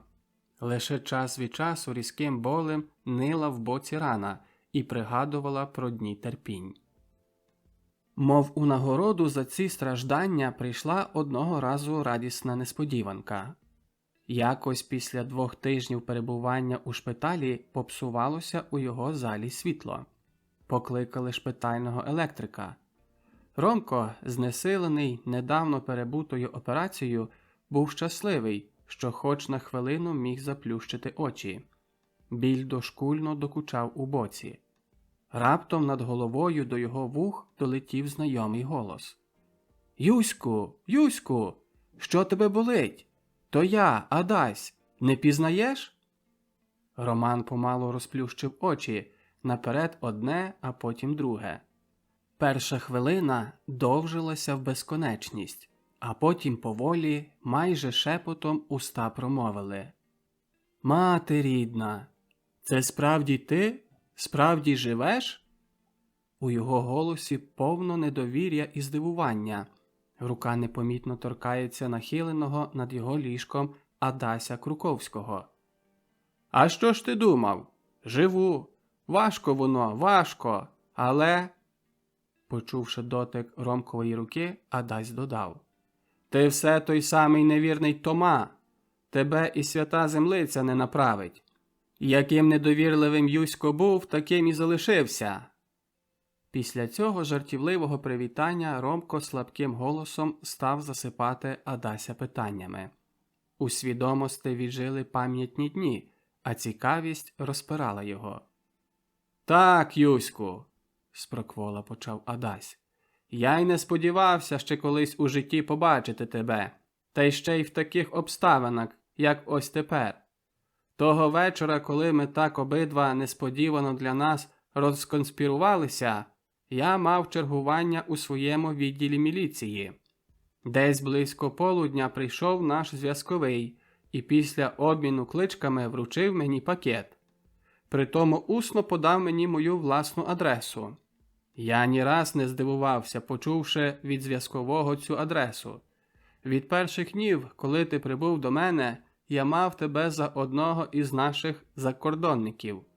Але не моє було діло розпитувати тебе, за чим і нащо ти приїхав. Скажу тобі, ми мали тоді щастя, і то неабияке.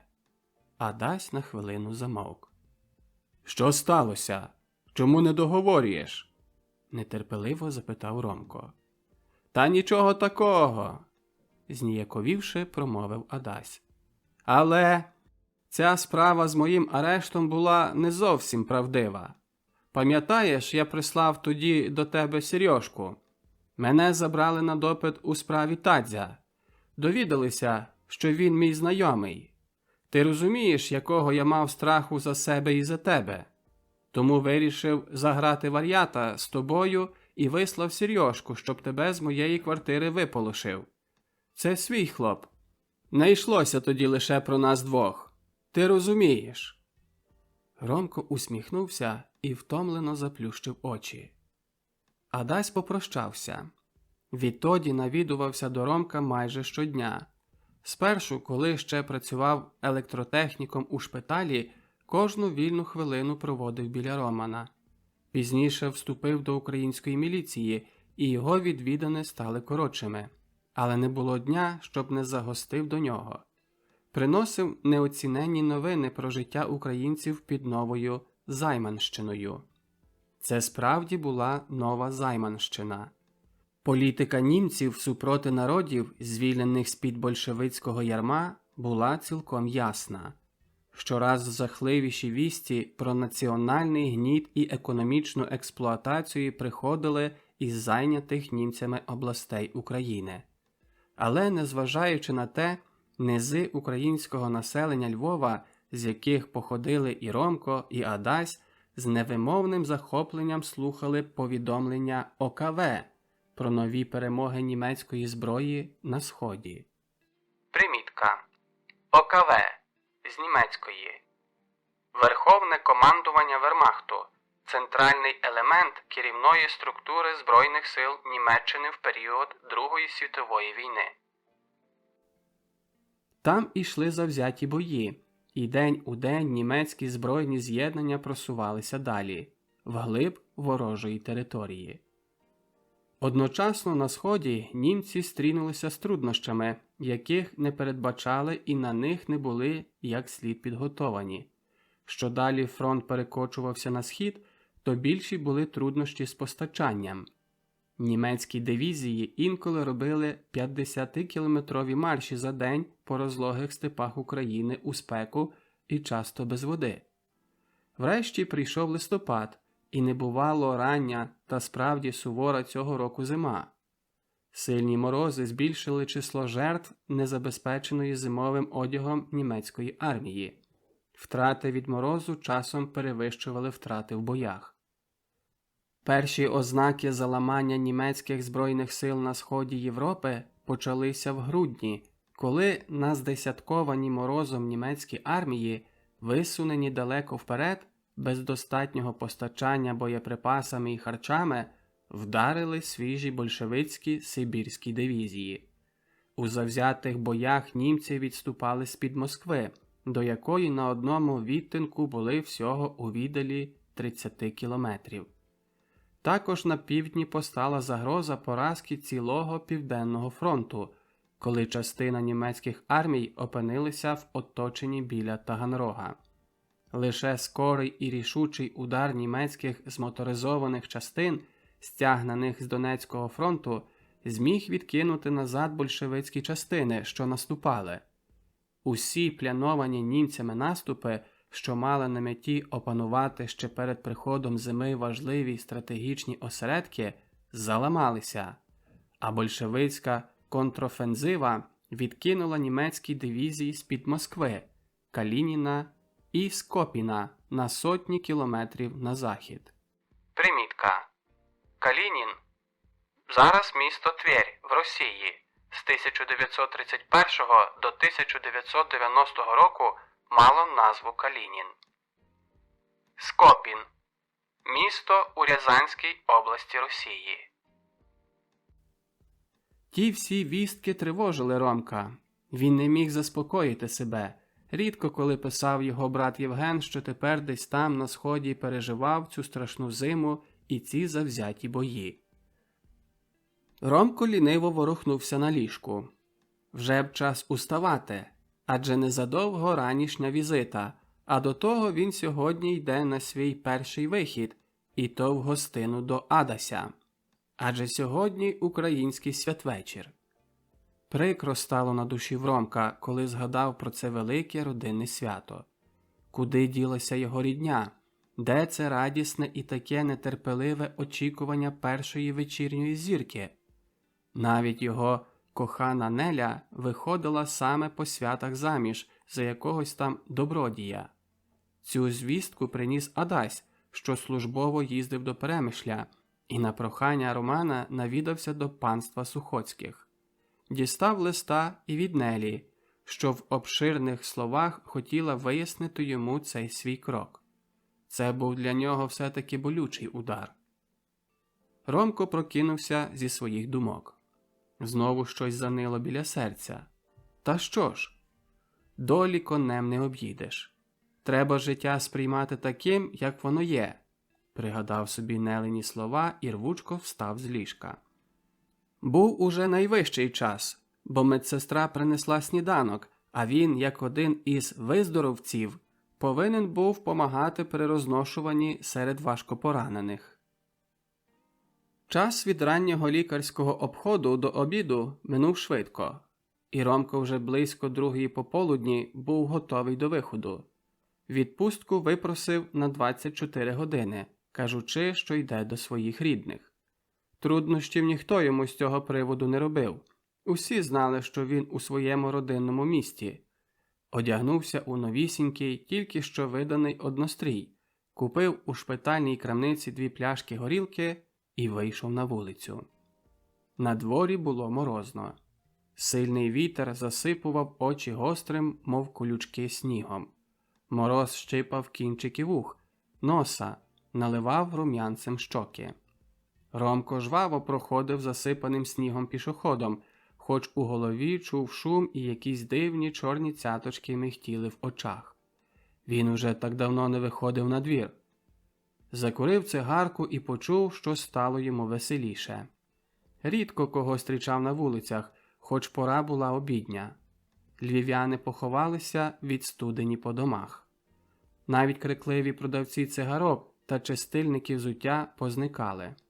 Скочив прожогом у над'їжджаючий трамвай і після півгодинної їзди був уже на місці. Знайомий Адасовий дім, мов старий дідуган з великою білою кучмою волосся на голові, стара маленька хатина у передмісті Львова. Скільки споменів тиснулося Ромкові до голови на її вид. Сьогодні мала йому заступити його втрачений дім. Мимоволі підплила непрошена сльоза, що її змахнув рвучким рухом руки. «Візьми себе в руки, адже ти якийсь вояк!» – наказувала йому тверда думка. Рішучим рухом відчинив хвіртку і війшов на подвір'я. Ще й не зробив кроку в бік хатніх дверей, як вони враз відчинилися, і в них появилася постать старенької пані Круковської, Адасової матері, підтримуваної під руку її ж одинаком. «Христос рождається!» – повагом привітався Роман, а непокірна сльоза знову появилася в кутиках його очей. «Славіте його, моя ти дорога сирітко!» – промовила пані Круковська, і голос їй заломився. «Мамо, та просіть уже нашого гостя в хату!» – промовив Адась. Бачив, що заноситься на добре таке хлипання, а таких театральних сцен він дуже не любив. Зайшли в малу, чисту кімнату. Все тут дихало святочним настроєм, хоч видно було з першого погляду, що не в гаразді живеться власникам цієї хатини. Голод, брак гроша були частим гостем під цим дахом ще перед війною, а вже після визволення ця нужда загостила сюди напостійно, головно від часу, коли Адася відправили з міліції. З приходом німців, коли Адась знову почав працювати, в хату вступив скромний достаток, але й це вже не змогло повернути здоров'я пані Круковській. Довгий, дошкульний, сухий кашель свідчив про те, що дні її життя вже пораховані, і ще лиш ліки, що їх всіма силами роздобував Адась, підтримували її життя. Ромко роздягнувся і сів біля стола, застеленого білою скатертиною. Пані Круковська лягла в ліжко, бо зворушення відібрало їй сили. Адась подав заздалегідь приготовлену скромну святу вечерю. «Що ж, Ромку, ти вже за тиждень махаєш знову на Івана?» – заговорив Адась, розставляючи тарілки та полумиски на столі. «Доки ж будуть мене тут тримати? Повір, що з охотою йду назад, бо тут кожна дрібничка нагадує мені якусь втрату», – відповів після деякої мовчанки Роман. І знову запанувала в кімнаті тиша, переривана час від часу сухим кашлем пані Круковської. «Ти, Юську, – потішав Ромка Адась, – не хнюпи носа, а налий чарки, зальємо хробака та кинемо лихом об землю». Випили по чарці, змовили «Отче наш» і засіли до столу. Адась підніс до ліжка тарілку з просфорою, і пані Круковська обділила нею обох. Мовчки споживали дари Божі. Розмова не клеїлася, панував якийсь святково-сумний настрій. Раптом на дворі почувся скрип снігу під ногами, а за хвилину вечірню тишу перервала трохи фальшива, але голосна мелодія коляди «Бог предвічний». За хвилину в хату вкотилося вже на підпитку двоє молодців. «Христос рождається!» – промовили обидва вголос і почали навипередки вітатися з домашніми. «Славіте його!» – відповідали Адась і Роман і запросили прибулих до столу. Це були знайомі Ромка і Адася ще з дитячих років. Обидва були середнього зросту, однолітки Романа. Один із них, Степан Новицький, був веселої вдачі, повнолиций, із задертим догори носом, і тому в гурті своєї братії звали його Кирпатим Стефком. Другий веселою вдачею ще перевищив свого приятеля, а його мова зовсім не була схожа на українську, хоч він на кожному кроці підкреслював, що він українець. Прізвище його також не звучало по-українськи. Це був Станіслав Глов'як, званий загально Сяхо Лепета. «Він розуміється, і горілка першокласна, а не той бурачаний самогон, і закуска добра, ще й своя стара компанія. Ото, хлопаки, святвечір, як у шторка», – примовляв, потираючи руки і сідаючи за стіл, Сяхо Глив'як. «Та ти, Лепета, маєш ніс, що за милю занюхав би, де можна добре випити. Але тут, брате, свої хлопаки, і ти не наїстися прийшов», – заговорив Степан. «Витягай на горілку і того мадярського тютюну, що маєш у кишенях». Адась налив у чарки горілки і звернувся до гостей. «А тепер вип'ємо». «За що? За кого?» – посипалися питання. «Кожний за себе», – відповів Адась. «Ну, дай Бог витримати». І одним ковтком вихилили чарки. Почалася весела бесіда.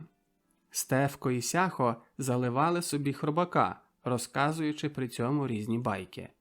Ромко мусив оповідати про свої останні переживання. «Юську, а ти знаєш, що наш Ясько Пацалиха, септо Іван Потіха, також десь там із швабами на фронті?» – перервав Ромкове оповідання Стефко Новицький. Примітка. Шваби. Мається на увазі німці. «Недавно написав до мене. Він на півдні, здається, чи не в Криму?» «Це можливе. Там тепер ведуться затяжні бої біля Севастополя, відповів Роман. Здається, і моя частина тепер там. Як же він попав до німецького війська? Здивувався Адась. Цілком просто, засміявся Стефко. Як прийшли німці до Львова, то багато частин задержувалося коротко на постій у місті. Ясьо Пацалиха, вештаючись по місті, побачив, як Німота направляла авто. А ти знаєш, що він сам механік, і то добрий. Щось там їм порадив, показав, і німаки взяли його з собою. Ти знаєш, як він страшенно хотів до війська. Йому було спішно, а я ще маю час. Як будуть брати наші, то я піду, але поспішати нема чого. Знизав плечима Адась. Зрештою, служу при українській міліції, а це також щось варта. Саме так, людино. Ось своя компанія збиратиметься до війська, то я також обов'язково візьмуся за зброю. А наразі нема чого поспішати, додав Сяхо. Ти, Лепета, дай спокій своїй політиці, ліпше щось заколядуймо, перебив Стефан і, прикро фальшуючи, затягнув «Нова радість стала». Підхопило її три дужі молодечі голоси, і слова старинної коляди попливли щирою молитвою до новонародженого Сина Божого. Даруй долю, верни волю нашій ненці Україні. Коли скінчили коляду, на мить запанувала в кімнаті тиша. На обличчях відбився святковий настрій. Ніхто першим якось не наважувався порушити його. Десь вилетіло з голови запаморочення алкоголем, і думки стали ясними, чіткими. Ще довго плили звуки коляд цього святвечора в домику у передмісті Львова. Ще довго Адась і його друзі думками линули в невідоме завтра. Вони готові були на ту найбільшу жертву для батьківщини. Підсвідомо, інтуїтивно відчували свою приналежність до народу, з якого вийшли. Бо це були ті, раніше погорджувані чужими, а часто також своїми львівські батярчуки, що в їхніх жилах плила українська кров. «Але ж я розм'як!» витираючи сльозу з ока, промовив Сяхо Лепета.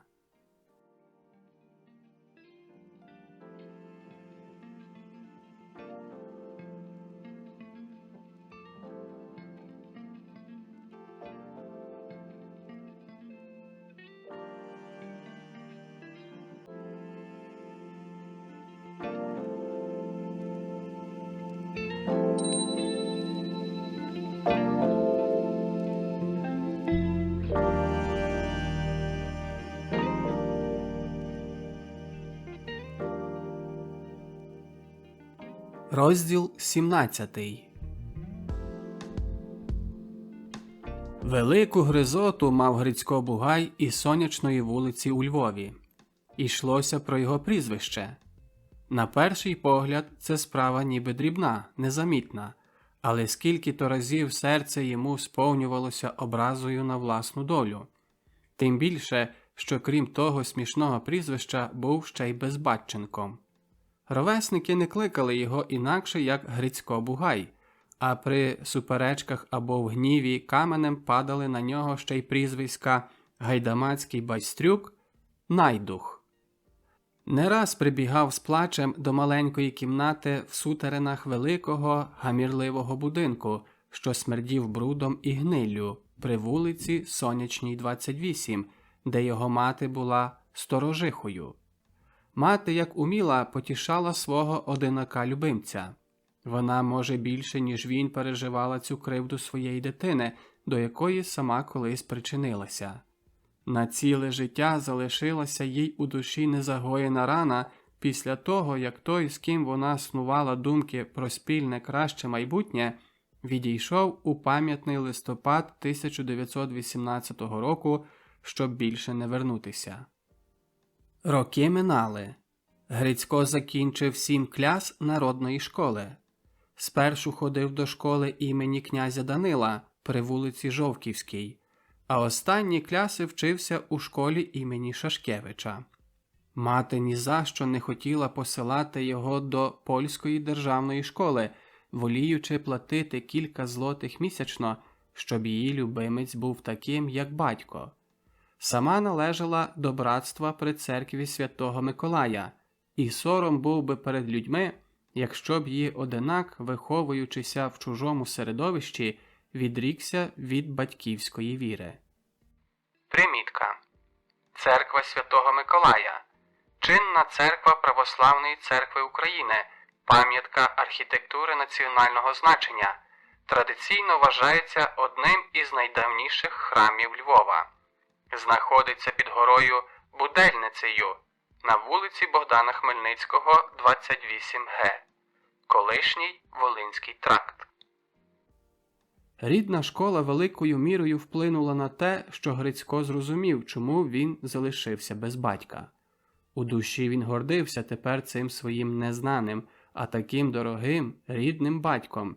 І не раз, коли зустрічали його насмішки від чужого шумовиння, він ловив пізніше цих жлобів поодинці і бив з насолодою, приговорюючи при цьому: «На, це за мого батька, а це, що пам'ятав, як гайдамака б'є».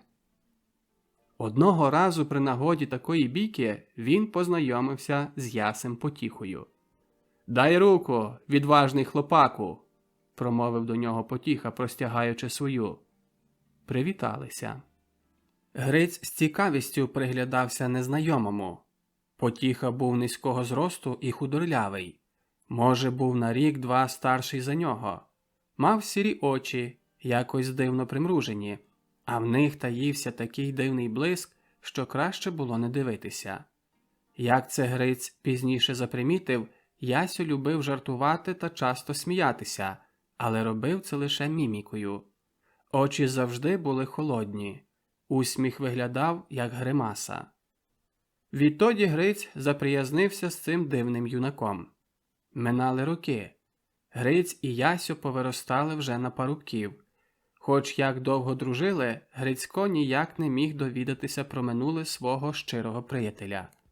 Знав, що Ясю мав матір, що вдома в нього говорили по-польськи, хоч матір його кілька разів зустрічав на богослужінні в церкві Святого Миколая. Про свого батька Ясю не згадував.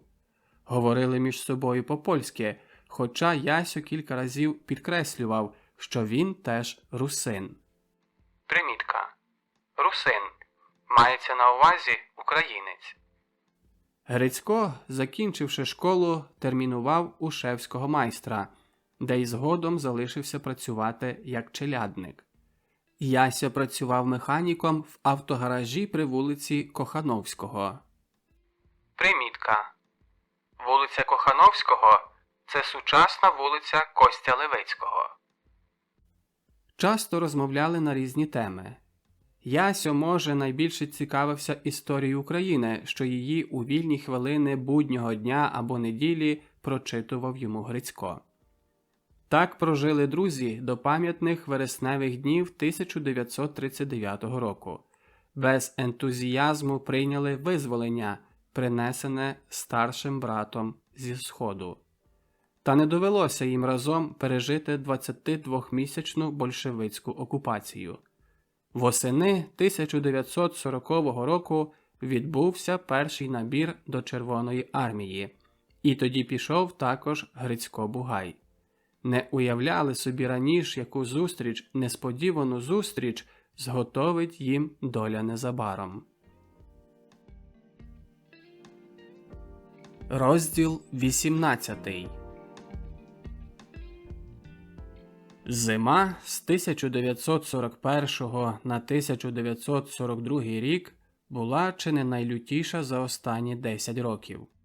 Дошкульно відчули її неприготовані до такої гострої зими німецькі армії на Сході.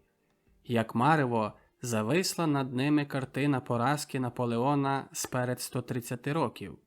Сотні, тисячі людей гинули серед снігової заметілі від стужі, морозу. Далеко висунені німецькі дивізії опинилися в загрозливому положенні без постачання харчами і боєприпасами.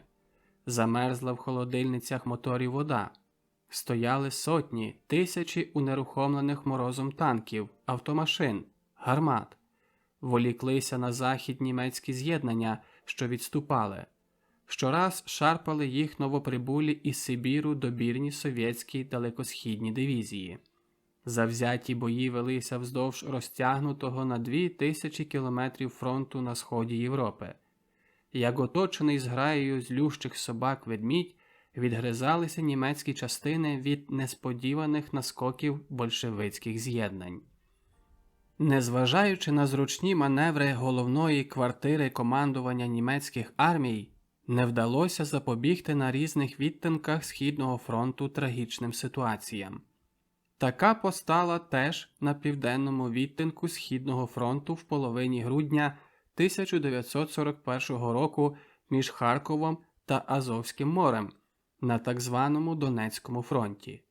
Уже тоді почали загострюватися відносини між вермахтівським ОКВ та проводом німецької НСДАП Гітлера.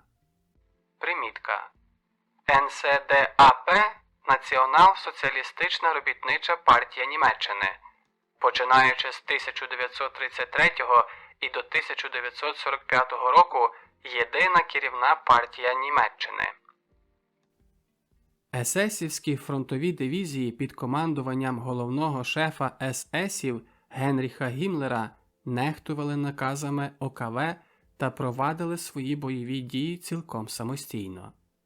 Дивізії СС тоді були в районі Таганрога. Головнокомандувач Південним фронтом фельдмаршал фон Рунштедт мусив був якраз віддати деяку частину своїх панцерних та важких артилерійських з'єднань на допомогу загроженому середущому відтинкові фельдмаршала фон Бока, тому противився скорому ударові на Ростов без належної підготовки та без впорядкування в першу чергу своєї здекомплектованої відходом згаданих з'єднань Південної армійської групи. Іншого погляду було командування трьох есесівських дивізій, що форсовним маршем та несподіваним ударом наприкінці грудня 1941 року зайняли місто Ростов. Та тут натрапили вони на несподівано рішучий відпір совєтських частин, що після кількаденного завзятого бою відбили Ростов і загрожували цим дивізіям повним знищенням. З допомогою вирушив тоді з деякою частиною своїх панцерних з'єднань генерал фон Кляйст і тим самим ослабив Донецький фронт. Примітка. Генерал фон Кляйст. Пауль Людвіг Евальд фон Кляйст. Німецький воєначальник часів Третього рейху, генерал-фельдмаршал Вермахту. Кавалер лицарського хреста з дубовим листям та мечами. Командував танковими об'єднаннями у європейських кампаніях та під час війни з Радянським Союзом. Цим скористалося совєтське командування і повело рішучі удари на цьому Донецькому відтинку. Зав'язалися завзяті затяжні бої серед невідрадних атмосферних умов на розлогих, завіяних снігом степах Донецького фронту. Віяв вітер, шугав хвилями сипкий сніг, дрібний, як борошно, здіймався білою пеленою і лягав хвилястими заметами. Потім знову підхоплював його вихор, хватав несподівано, перекидував з місця на місце і зносив униз, де білою смугою позначувалася замерзла річка Донець. Закутана кригою, засипана снігом, вона тяглася вдалечінь, як біла долина. Розлогою сніговою пустелею йшли люди. Йшли на схід, підставляючи обличчя під удари вітру. Ноги грузли в сипкому снігу, але вони вперто брели далі, аж поки не вийшли над берег річки. Пролунала команда, заворушилися жвавіші люди, розсипуючися вздовж берега. Загули позаду мотори повзів, що саме наближалися. Задзвеніла сталь гусениць. З півночі дув вітер і вривчасто свистів у засипуваному снігом сухому бадилі бурянів. Щось чорніло вдалині на високому протилежному березі. Може, це ворожі становища? Тут, зліва і справа, за засніженими горбками прилягли свої. Може, за хвилину холодне повітря загримить громом пострілів, застогне земля, злетять угору чорні фонтани вириваних брил, зацокотять кулемети, поліється кров. Тим часом спокій. Лише вітер безперервно мете сухим снігом та виє вовчими голосами. «Бодай тобі здохнути! Хіба тут здурію?» З пересердям, сплюнувши набік, голосно сказав Іван Потіха, кладучи на засніжену землю свого кулемета та завзято забиваючи по-фірманськи руки. «Дай спокій, не клини, бо і так нічого з цього не вийде.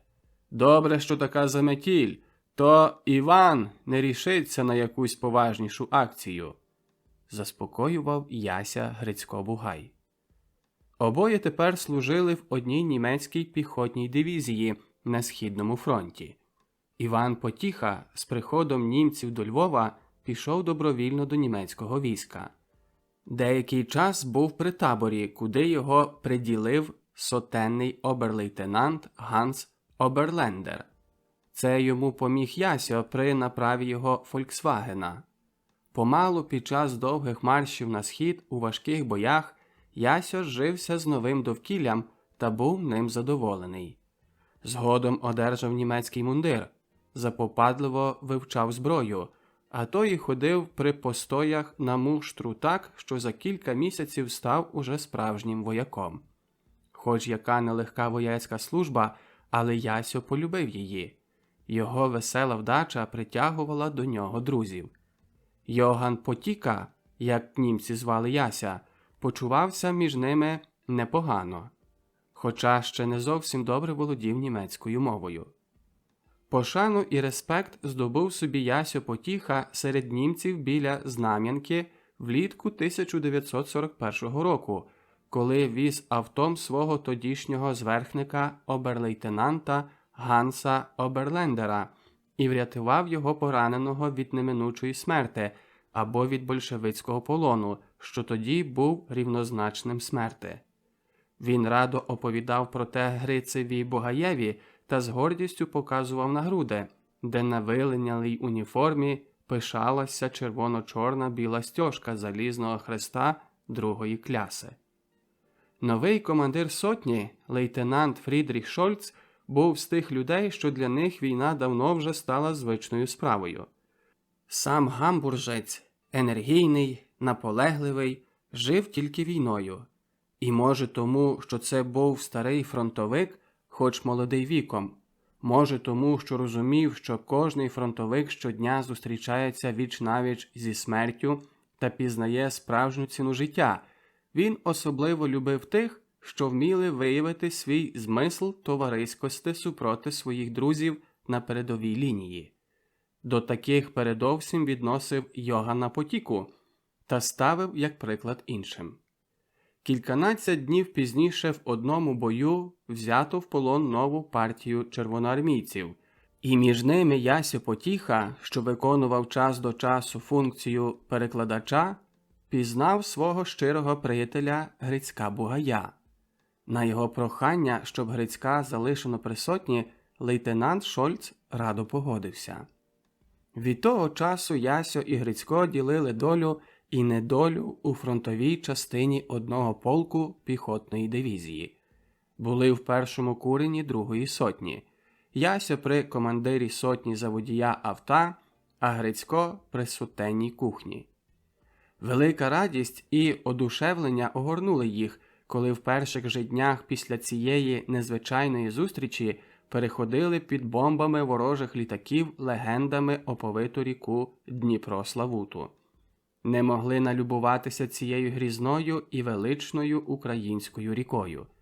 Шкода, що так скоро із душею в п'ятах проходили її через хиткий понтонний міст біля Кременчука. Пізніше прийшло до завзятих боїв біля Кобиляк на Лівобережжі, де їхня друга сотня зазнала чималих втрат. Кількатижневий відпочинок на другій лінії хоч трохи направив настрій у сотні, але поповнень не було. Ще до того настала осінь, а з нею скінчилася сонячна погода, що тривала до цього часу. Йшли дощі, порозмокалися дороги, повні вибоїн, болота та калюж. Уже в бою під Лозовою Ясьо та Грицько брали участь як кулеметники 3-ї чоти своєї сотні. Їхнім ройовим був молоденький унтер-офіцер Карл Цвайк, що так само, як і сотенний лейтенант Шольц, високо цінив своїх нових рекрутів. Насправді вони обоє рекрутами вже не були. Мали військові книжки, розпізнавальні залізні марки на грудях, отримували платню, як кожний вояк. Їхній запасний курінь стояв десь поблизу Гамбурга, в Німеччині, де й рекрутувався полк. Змушені не дуже скорим та недостатнім поповнюванням здекомплектованих бойових частин, поодинокі командири радо приймали у свої ряди принагідних добровольців, здебільша перебіжчиків червоноармійців, і пізніше їх на бажання оформлювали на рівні з німецькими вояками. Згодом з цих принагідних вояків формовано так звані Остбатальйони. Примітка. Остбатальйони – східні батальйони, також східні легіони або східні війська. Це добровольчі військові формування у складі сухопутних військ Вермахту, що комплектувалися особами з числа громадян СРСР, колишніх радянських військовополонених, призовників та добровольців, і брали участь у бойових діях під час Другої світової війни. Але дехто залишився при своїх перших частинах до кінця війни і ділив з ними долю і недолю аж до упадку Великонімецького рейху. Багато полягло на полі слави в кривавих боях на довжелезному Східному фронті. Ясьо і Грицько вже 2 місяці ділили вояцькі злидні фронтового вояка. Після осінньої сльоти настала рання і сувора зима. Офензива, що розпочалася в перших днях німецько-большевицької війни, продовжувалася. Не помагала щораз більша завзятість червоноармійських груп із самовбивчих з'єднань, що до останнього набою держалися на своїх заздалегідь на загибель призначених позиціях. Для таких справді пощади не було. Розлючені німці, здобувши такі становища, дотла винищували вцілілих оборонців. На початку грудня 1941 року дивізія зайняла становища на південь від Ізюма вздовж Дінця. Перші її авангардні частини дійшли до річки вранці 12 грудня. Між ними і сотня лейтенанта Шольца, де були Іван Потіха та Григорій Бугай. «Здається, над цією калебанею задержимося надовше», – сказав Ясьо і ще з більшим завзяттям почав вибивати зашпори з рук. Заметушилися в сніжній заметілі люди, розбіглися вістові, старшини видавали накази, і за хвилину задзвеніли лопати та кайла об замерзлу землю. Коли десь близько полудня снігова хуртовина вщухла, вздовж правого берега річки чорніли вже на білому снігу великі чорні ями для бункерів, схоронищ і скорострільних становищ, від яких, як чорне павутиння, розбігалися в 2 протилежні боки стрілецькі рови. Коли розпогодилося, здвоїлася праця при укріплюванні становищ. Звожено дерево на будову бункерів, гуділи мотори тяглових машин, везучи боєприпаси, харчі. Заїздили з грюкотом сталевих гусениць на зимові оборонні становища величезні танки, маскуючися великими кучугурами снігу. Вдень і вночі виходили через замерзлий Донець бойові патрулі і ударні групи, шукаючи на передпіллі ворога. Часто роботу при укріпленнях переривала густа артилерійська пальба, що змушувала людей шукати сховку в недокінчених бойових становищах. Та це аж ніяк не переривало запопадливої праці при будові укріплень, а може, ще лиш додавало охоти. Сотня лейтенанта Шольца окопалася над самим берегом, що прямовисно спадав до ріки. Становища були викопані на краю обриву, і з них можна було бачити лише протилежний бік річки, що за ним тягнувся розлогий степ. Наліво, по німецькому боці, бовванів ліс, по большевицькому місцевість підносилася легенько під гору. Направо – гострий скрут річки, що його боронили 2 сотні другого куреня. Перший курінь, де й була сотня Шольца, розтягнувся наліво, межуючи з іншими куренями дивізії. Якось перед самим Латинським Різдвом 1941 року до сотні Шольца прийшов наказ вислати бойову стежу в передпілля числом близько 20 людей. Сотенний почав набір добровольців на цю стежу, визначуючи її командиром чотового з 2-ї чоти лейтенанта Еміля Новака, а його заступником унтер-офіцера Карла Цвайга. Іван Потіха та Григорій Бугай зголосилися першими добровольцями. Ясьо і Грицько випозичили собі із сотенної зброївні російські автомати «Фінки», що ними володіли чудово, а зокрема Гриць. У Червоній армії він був саме автоматником, а за час перебування з Ясем навчив і його володіти цією зручною зброєю. Примітка. Автомат «Фінка». Тут 7,62 мм пістолет-кулемет зразка 1941 року системи Шпагіна, ППШ.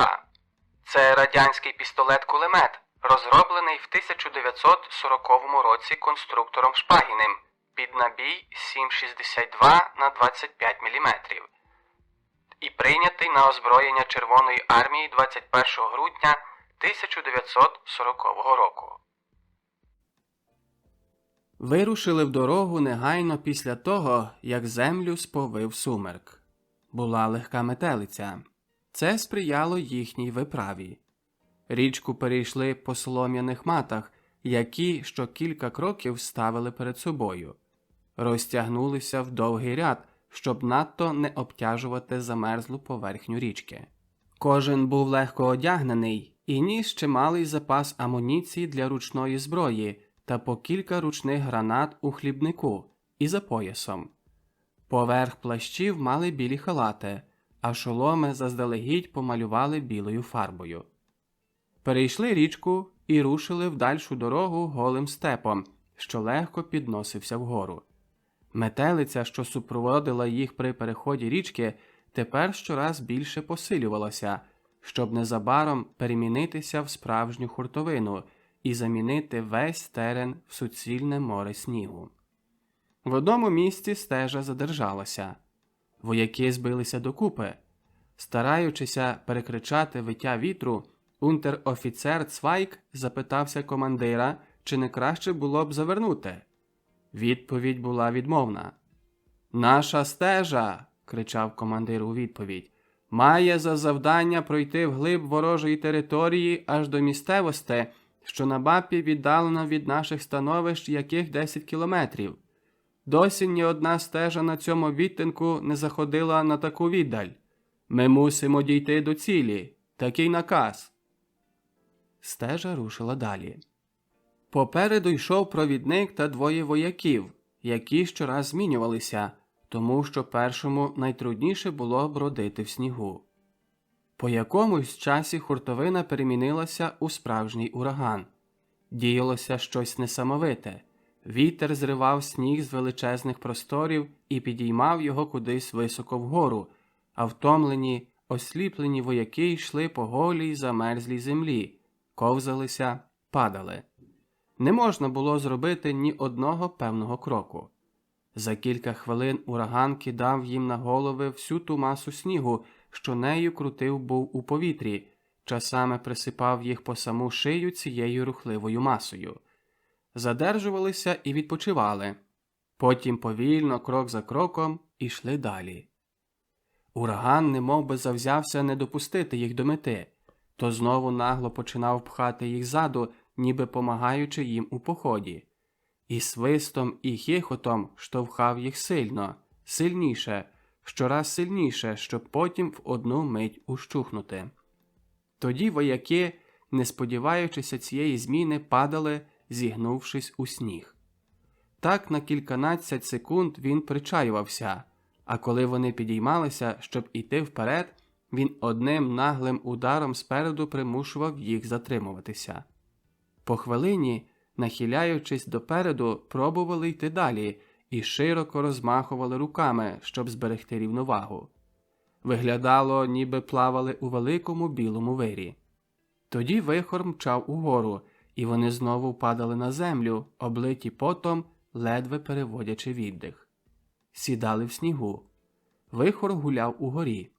Вдавав, ніби не звертає на них уваги, ніби тільки грається, співає, посвистує, сміється, злегенька повіває та ганяється за сніжинками. Вояки підіймалися із землі, і тоді вихор знову впадав у шал. Лютий, холодний, немилосердний.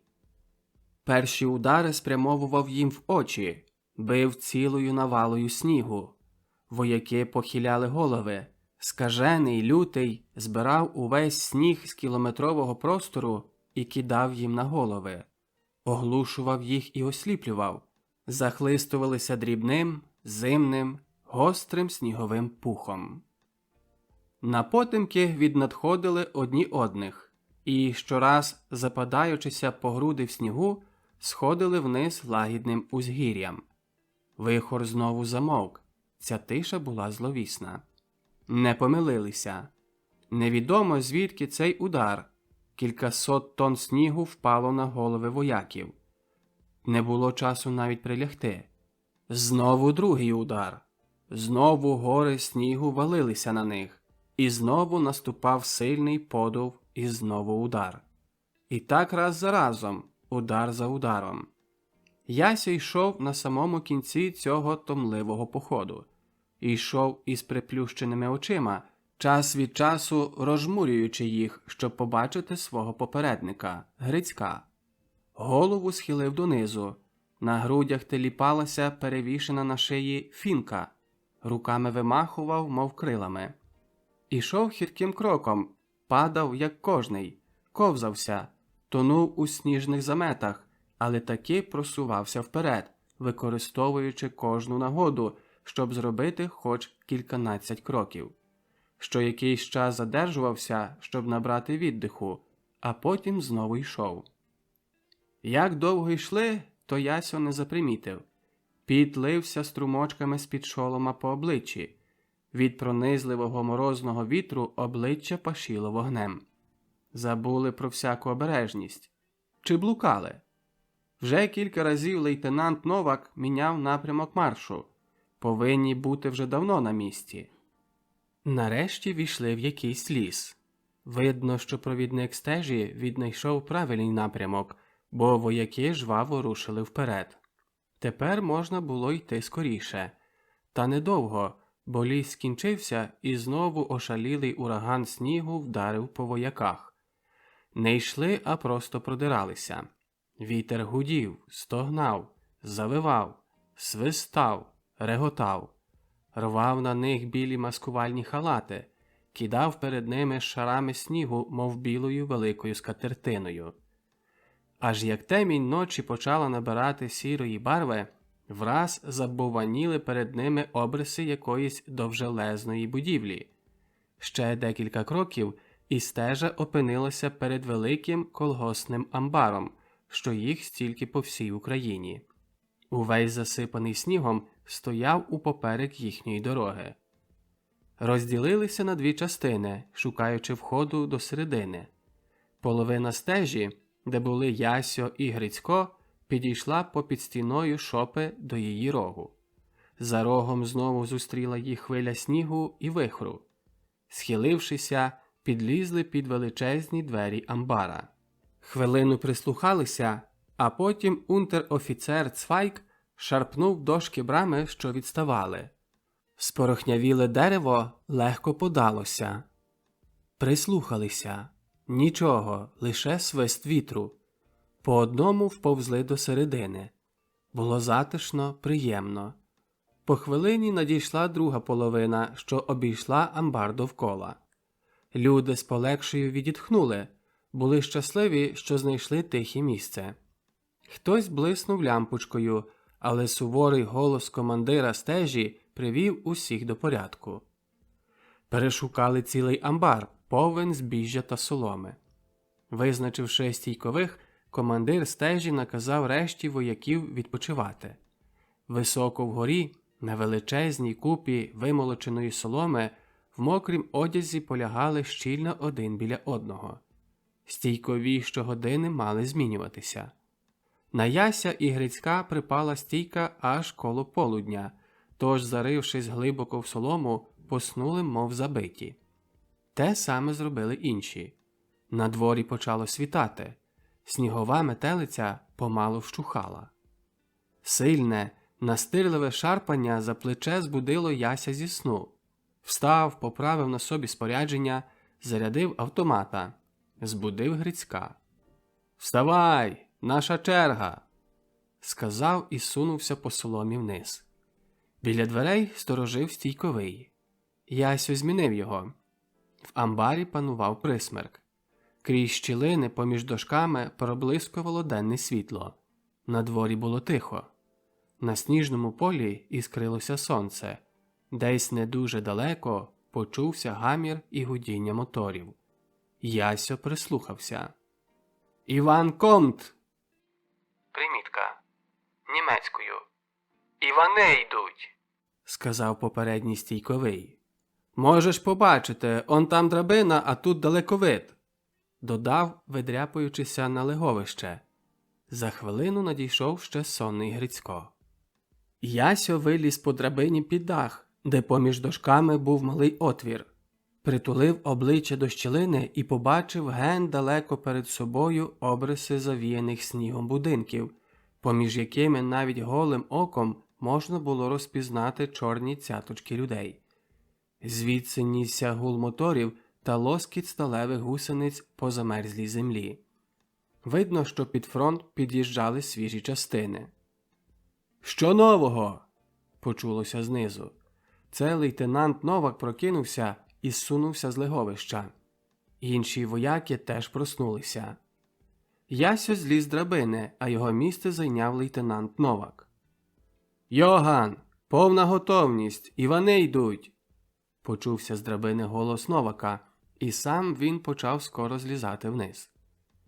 Від сторони недалекої місцевості наближалося до амбара троє саней. На кожних санях по двоє солдатів. Видно, що їхали сюди за чимсь. Лейтенант Новак наказав добре заховатися в соломі і хіба в крайньому випадку вживати вогнепальної зброї, поки що сидіти тихо. Усі скрилися глибоко в соломі, але так, щоб бачити браму, звідки надходила небезпека. Жвавіше забилася кров у жилах, притишеним став віддих, лише серце почало стукотіти голосніше. Ясьо і Грицько залізли глибоко в солому і поробили і собі отвори для спостереження. Мовчки лежали з готовими до стрілу фінками.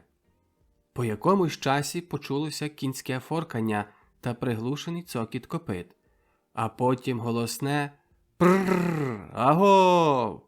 Вашу мать! Ванька! Гріша! Іди двері открой!» Зашаруділи лопати, що ними хтось відгребував засипані снігом двері.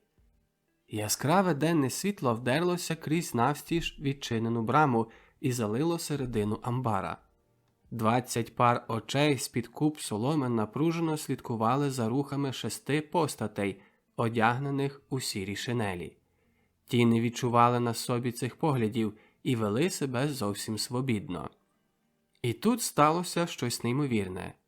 Один із солдатів, видно старший, заговорив. «Міша, Ванька, давай солому на сані, а ми з Грішей здесь побалуємося. Нєт, Наташа?» Тут він схопив одного з 2 солдатів, що стояли біля нього, за руку і сильно притяг до себе. Ясьо і Грицько із свого сховку не могли бачити, що далі діялося, бо ціла сцена відбувалася саме біля тієї купи соломи, за якою вони обидва лежали. Але з уриваних слів большевицьких солдатів, серед яких відрізнялися 2 жіночі голоси, вони доглупилися всього. 20 захованих глибоко в соломі постатей затримало в собі віддих, ждучи кінця цієї забави доблесних воїнів Червоної армії. Хвилини тягнулися, як вічність, а в думках у тієї двадцятки було одне бажання, щоб урешті цьому був кінець. І ось почувся голос старшого. «Ану, ребята, довольно! Надо работать!» За хвилину 4 постаті почали прихапцем виносити оберемки соломи і скидати їх на сани. 2 жінки-солдатки довго ще вовтузилися на соломі, приводячи до порядку свій одяг.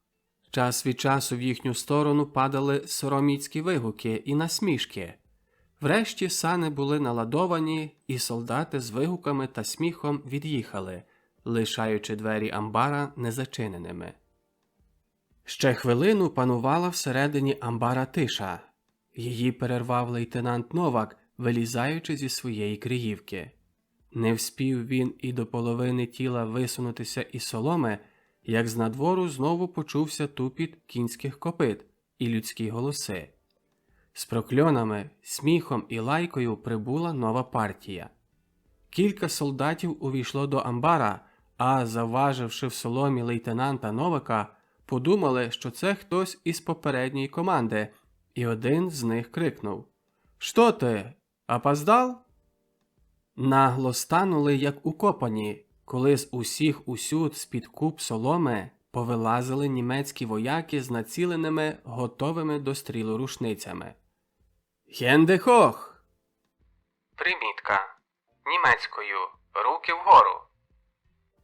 Голосно крикнув лейтенант Новак, підходячи до передніх червоноармійців, і дав наказ своїм воякам вибігти на двір, щоб захопити решту. І тут саме почалося. Хтось із червоноармійців з піднесеними руками крикнув: «Германці!» Ізакі, Ясю і Грицько, що разом з лейтенантом вискочили були із своєї криївки, мали змогу вибігти на двір, звідти посипався на них дощ пострілів із машинових пістолів. Вони відповіли одночасно із своїх фінок і прожогом вискочили на двір. Не рахували, скільки було червоноармійців. Уся їхня увага зосередилася на тому, щоб захопити 2-3 саней, бо ж іншої ради не було, щоб вискочити із цієї матні, в яку тепер попали.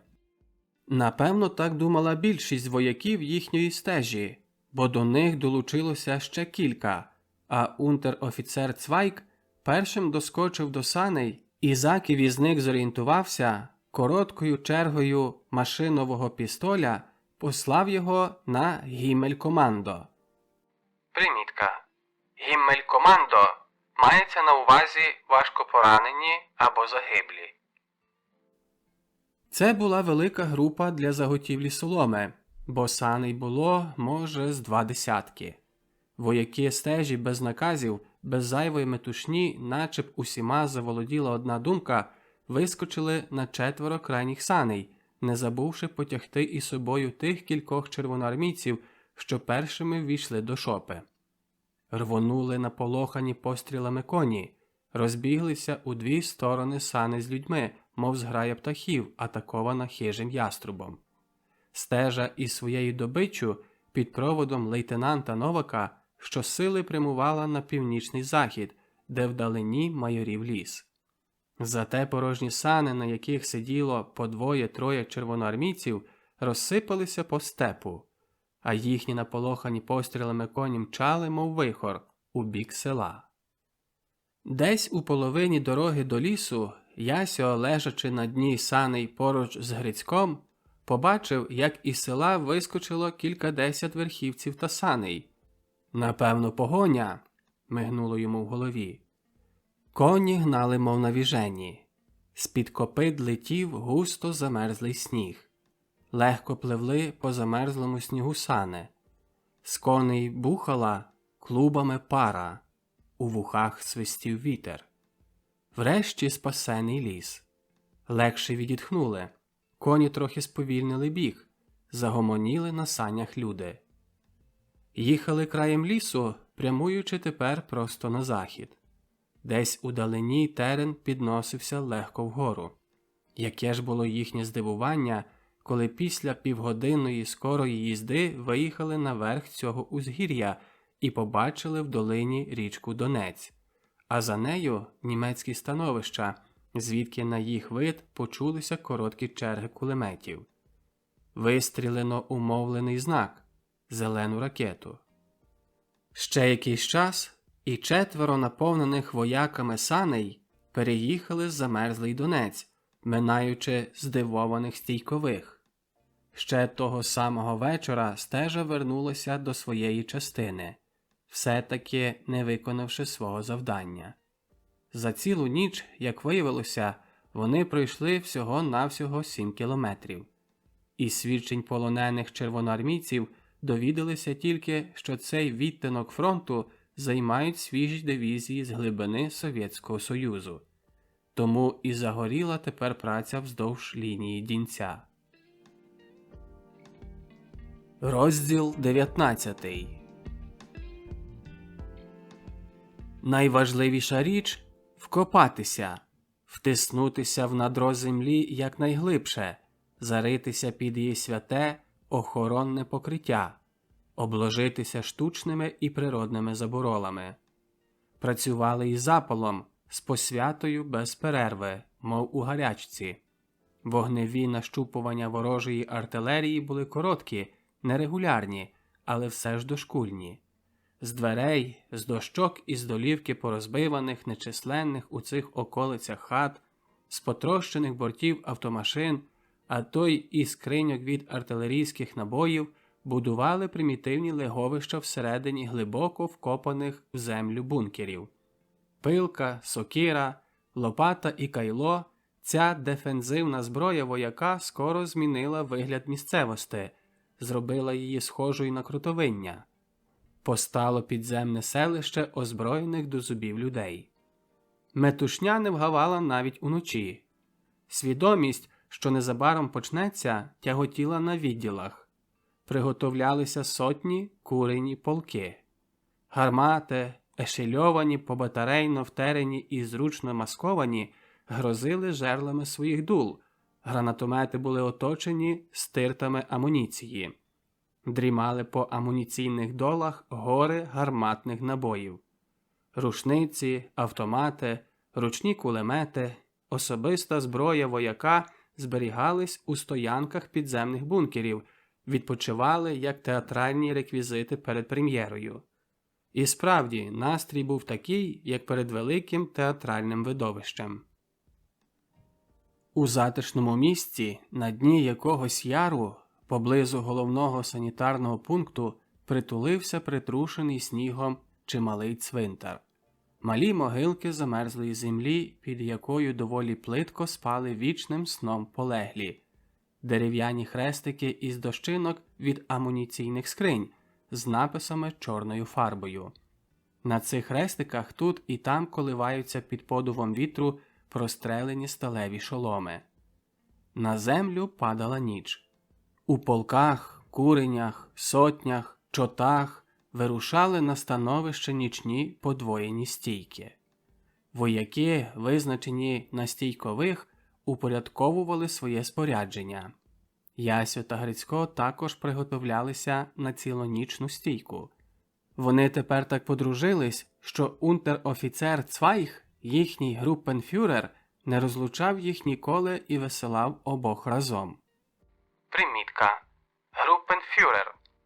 Группенфюрер – військове звання вищих фюрерів СС з 1930 року, яке відповідало званню генерал-лейтенанта Вермахту, а також спеціальне звання у ряді напіввійськових формувань СС. Ніч була морозна, місячна, якось не хотілося спати. Ясьо вдумливо споглядав у засніжену далечінь, що десь ген далеко зливалася з темно-синім тлом небосхилу. Світив місяць, тому і поле зору було добре. «Грицьку, нині святвечір у нас!» якось меланхолійно сказав Ясьо до Грицька, що сидів на амуніційній скринці і покурював з рукава цигарку. «Так!» – відповів Грицько, і знову настала тиша. Але по хвилині Ясьо заговорив своїм львівським жаргоном. «Так, там братія десь п'є горілку, аж голова йде обертом, а ти, людино, бідуй. Пригадуєш собі, Грицьку, як вчив мене по-українськи, як ми разом ходили колядувати? Ех, нема ліпшого, як наше Різдво. Замовк Ясьо. Не відзивався зайнятий своїми думками Грицько. Ніч добігала кінця. Сірість світанку прислонювала сніжно-біла імла над замерзлим дінцем. Десь просоня зацокотів кулемет. Далеко на півдні фронт гуркотів громовицею. Сусідня застава і собі раптово перерізала з кулемета сіро-олив'яну стіну мряки. І раптом світанковий настрій сколихнув нагальний артилерійський залп. Кількасот гармат і стільки ж гранатометів розпочали свій концерт. Повітря наповнилося оглушливим гуркотом і ревом. Свистіли, гули, вили стрільна. Вогненні блиски, яскраві вибухи щораз наближувалися до німецьких становищ. Горіло небо, дрижала, стогнала земля. На довгий відтинок фронту над Дінцем летіла злива заліза. Большевики приготовляли наступ. Ясьо і Грицько притулилися міцно до стіни становища. Немов заїлі собаки, набріхували німецькі двосантиметрівки, гриміла артилерія. Скоростріли пороли повітря короткими енергійними чергами. Червоні намиста світляних куль витягувались в довгі параболі, линули одні за одними, яснішали і гасли, як метеори. Часто вгору вилітали червоні, зелені, білі ракети, щоб по хвилині заясніти яскравістю кінцевого спалаху і згаснути. Їдкий дим від поблизьких розривів наповнював окопи, де стояли Ясьо і Грицько. Рефлекторно, як на команду, присідали, коли раптовий вибух гранат виривав землю оподалік їхнього становища. Фуркотіли відламки заліза. Вже стільки разів були під ворожим вогнем і все однаково почували себе. Це не був тільки страх, що його кожний вояк відчуває на передовій лінії. Це було щось, що піддавало кожного з них дошкульній пробі видержливості на довіреному місці. Ураганний вогонь артилерії завжди спричинює певний убуток відпорності вояка. Навіть такого, що готовий свідомо прийняти смерть, якщо б вона прийшла скоро. Важкий вогонь артилерії – це щось більше, як смерть. Це повільне очікування смерти. Це атака на дух бійця, яка більше заломлює вояків, ніж інші, може і небезпечніші. Примусова пасивність, з якою вояк приневолений спостерігати і переживати те, що перед його очима діється, будуть в його голові панічні думки. Тоді вистачить дрібнички, щоб найбільш загартовані в боях люди стали юрбою, яка шукає порятунку в панічній втечі. І навпаки, досить у таку хвилину і малого підйому на дусі, прикладу когось із авторитетних людей, і ті, що були хвилину тому боягузами, можуть стати в одну мить героями. Саме в такому загрозливому стані психічної перенапруги застав Яся і Гриця їхній сотенний командир, лейтенант Шольц, що в товаристві невідлучного вістового проходив уздовж становищ своєї сотні, підкріпляючи на дусі своїх вояків. «Як справи?» – запитав обох, а по хвилині, наче б хотів розвіяти їхній страх, додав. «Нічого страшного. Іван вдарив на наші курені на правому крилі, переправляючися на наш бік річки. Там ідуть завзяті бої. Наш відтинок він хоче придушити до землі. Йоган!» – звернувся Шольц до Яся. «Ти залишишся тут, а він, – при цьому вказав на Грицька, – хай піде по ручний кулемет». Ясьо із своїм характерним усміхом на обличчі, з такими, як завжди, безвиразними очима сказав не то до Грицька, не то до себе. «Наш старий добрий хлоп! Ясю, ти підеш по машинку?» «Чому я? Адже він тобі сказав». «Казав мені, але йти ти. Я не можу. Маю якесь дивне перечуття. Піди, я прошу тебе».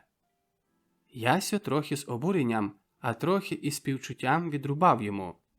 «Та до дідька твоє перечуття. Скажи краще, що маєш страх. Але я й так піду, а ти вибий собі з голови всякі перечуття. І не кажучи більше ні слова, Ясьо жваво попрацював лабіринтом до бігових ровів у напрямку бункера, де був сотенний склад зброї. На степ, на оборонні становища падали далі гарматні стрільна. Моторошно було слухати того живого болісного стогону землі, дихати раннім повітрям, в якому чути було запах смерти. Ясьо саме добігав до бункера, як раптом зараз за ним почулися сильні вибухи. Скільки їх було, не знав. Удар повітря кинув ним униз по сходинках із кругляків, і він тягарем свого тіла вдарив об двері бункера, де блідо-жовтим світлом блимала нафтова лямпа. Одночасно новий свист, відмінний від шуму вистрілених гранат, примусив його прожогом втиснутися вглиб бункера. Сильні вибухи вказували на те, що це вже не артилерійський вогонь, а бомблення з літаків. Ніби на підтвердження його здогадів, ціла ескадра літаків пронизливим шумом пропелерів роздерла повітря. Хвиля бомблення пройшла. Ясьо встав, узяв кулемета і 2 скриньки амуніції, перевісивши їх собі через плече. Вибіг з бункера в рів, наповнений їдким димом від розірваних бомб. По дорозі бачив розбиті бомбами становища, розвалені вибухами бункери, де вже вовтузилися вояки. Мертві людські тіла лежали безладно на дні рова. Ще хвилину тому злість брала Яся на Грицька, а тепер сам чогось став неспокійний, щось здавило йому віддих, і він, незважаючи на перешкоди, прискорив кроку. Якась сила штовхала його в сторону становища, де кілька хвилин тому залишив був Грицька. Ще лиш один закрут і станув, мов у землю вкопаний. Щось ніби обухом вдарило його по голові, підкосило ноги. Сів безсилий на дно рова. Крик жаху і болю застряг йому в горлі. «Грицьку! Грицьку!» – крикнув врешті Ясьо пронизливим голосом. Смертельна блідість, очі в стовп, подертий на шматки мундир, кістки ніг стирчать крізь пошарпану шкіру, і кров, кров. З протятих жил на шиї цівкою била ще кров. Ясьо приклякнув біля Грицька, безрадний, онімілий, нездібний дати йому поміч, що і так уже була б зайвою. Опер голову об замерзлу стіну рова і завмер. Був смертельно втомлений, покинули його сили і думки, а серцем торгав невимовний біль. «Так, як твій батько!» – тихо шепнув Ясьо. Десь далеко в степу на сході за Дінцем розблисло з-поза обрію золотисте ранішнє сонце.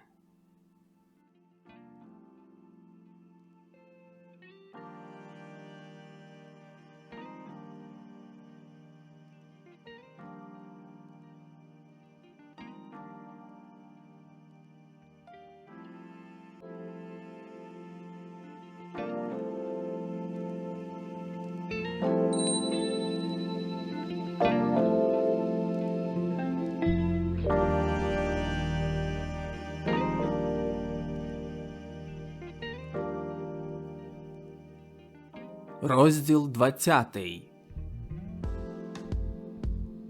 Вирішальна офензива німецьких армій під головним командуванням самого Гітлера повинна була початися ранньої весни 1942 року, але приготування до неї затяглися аж до літа.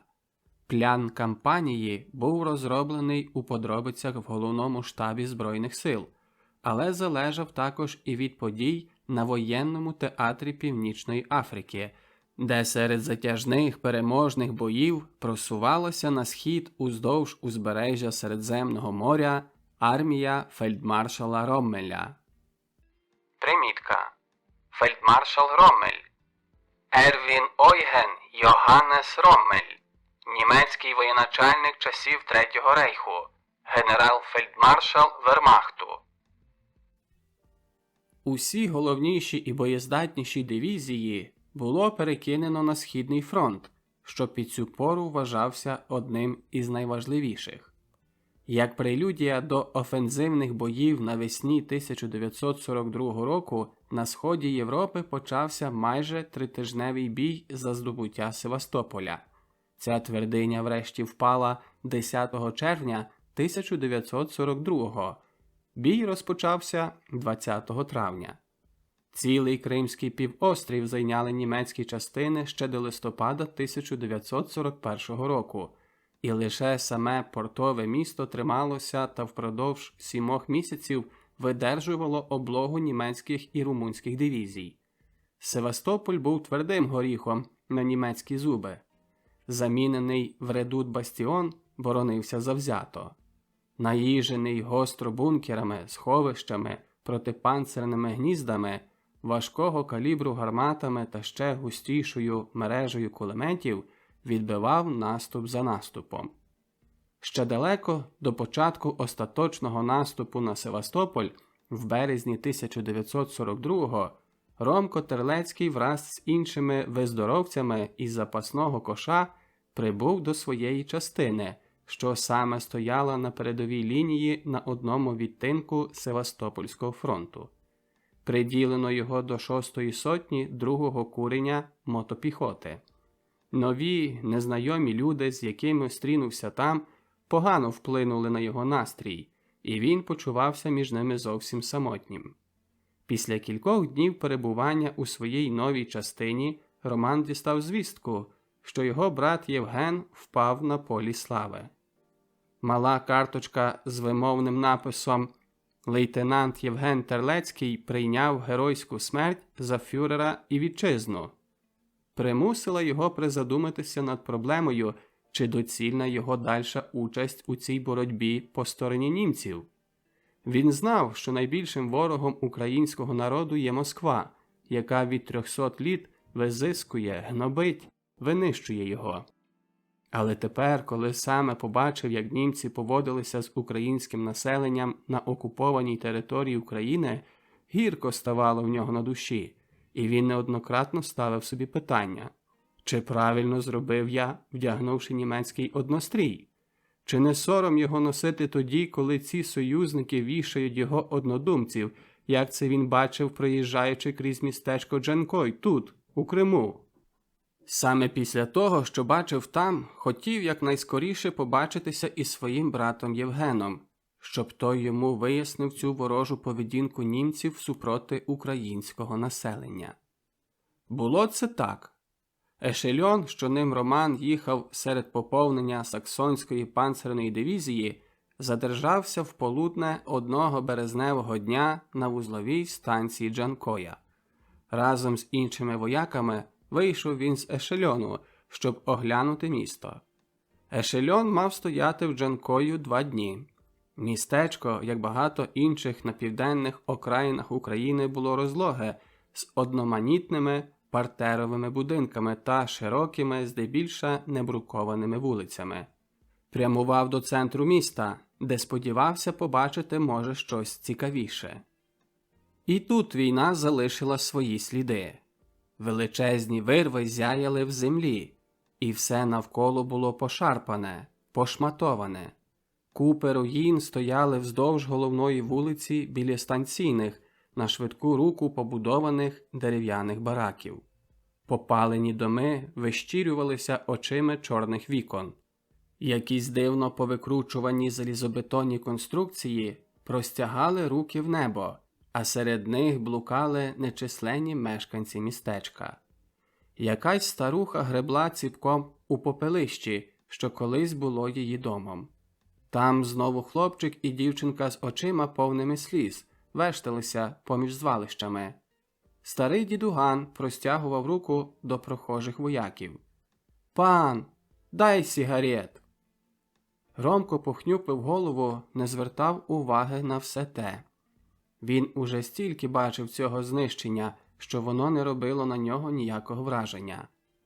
Раптом помітив гурт людей, що зібралися біля арештування, на якому висіли 2 трупи. «Вішають уже!» Мигнула йому в голові думка, і він прискорив кроку. Підійшов ближче до гурту, що складався здебільша з цивільного населення, і цікаво почав приглядатися до облич двох повішених. Щось пригадувало йому обличчя цього високого, темноволосого юнака, що висів з причепленою на шиї дерев'яною табличкою, на якій виднів напис російською мовою «Бандит». Ромко просунувся ще ближче і почав читати оповіщення, прибите на стовпі рештування. Німецькою. За приналежність до руху Бандери та ОУН, Організації українських націоналістів, Державним судом поліції безпеки засуджені до страти особи. Перший. Степан Лозинський, народжений у 1915 році у Львові. Решту Роман не дочитав. Як живими побачив перед собою минулі роки у своєму дорогому Львові. Так ось де знайшов смерть той юнак, що був колись прикладом для нього і для інших таких, як він. Там, у Святоюрському відділі Товариства Просвіта при вулиці Петра Скарги. Примітка. Вулиця Петра Скарги. Сучасна вулиця Озаркевича. І за що? А здавалося, що його мрії, його сподівання сповнилися, що вже розірвалися окови, якими впродовж століть скований був його нарід. Роман пригадав собі слова свого колишнього начальника майора Роммера. Вони, слов'яни, при маленьких удачах великі оптимісти, і навпаки, при невдачах великі песимісти. Ромко виїхав тоді з Джанкою з болем у серці та надією, що саме брат витлумачить йому ці складні питання. Але якийсь фатум завис над ним, бо кілька днів після приїзду частини прийшла звістка про смерть брата. Не розпачав, не плакав, просто не міг уже. За всі ці пережиті дні, місяці, роки, повні розбитих, знівечених молодечих мрій, надій, сподівань, поривів, його душа покрилася грубою шкаралупою знечулення і байдужости. Жив тепер не завтрашнім, а сьогоднішнім днем. Те сьогодні було однакове, монотонне, безконечно довгі марші, криваві бої, до крайнього напружені нерви, безсонні ночі, повні небезпечних несподіванок, з малими лиш передишками та короткими постоями. Інколи закрадалися йому до голови думки про своє особисте «завтра». Бувало це тоді, коли роздавали пошту.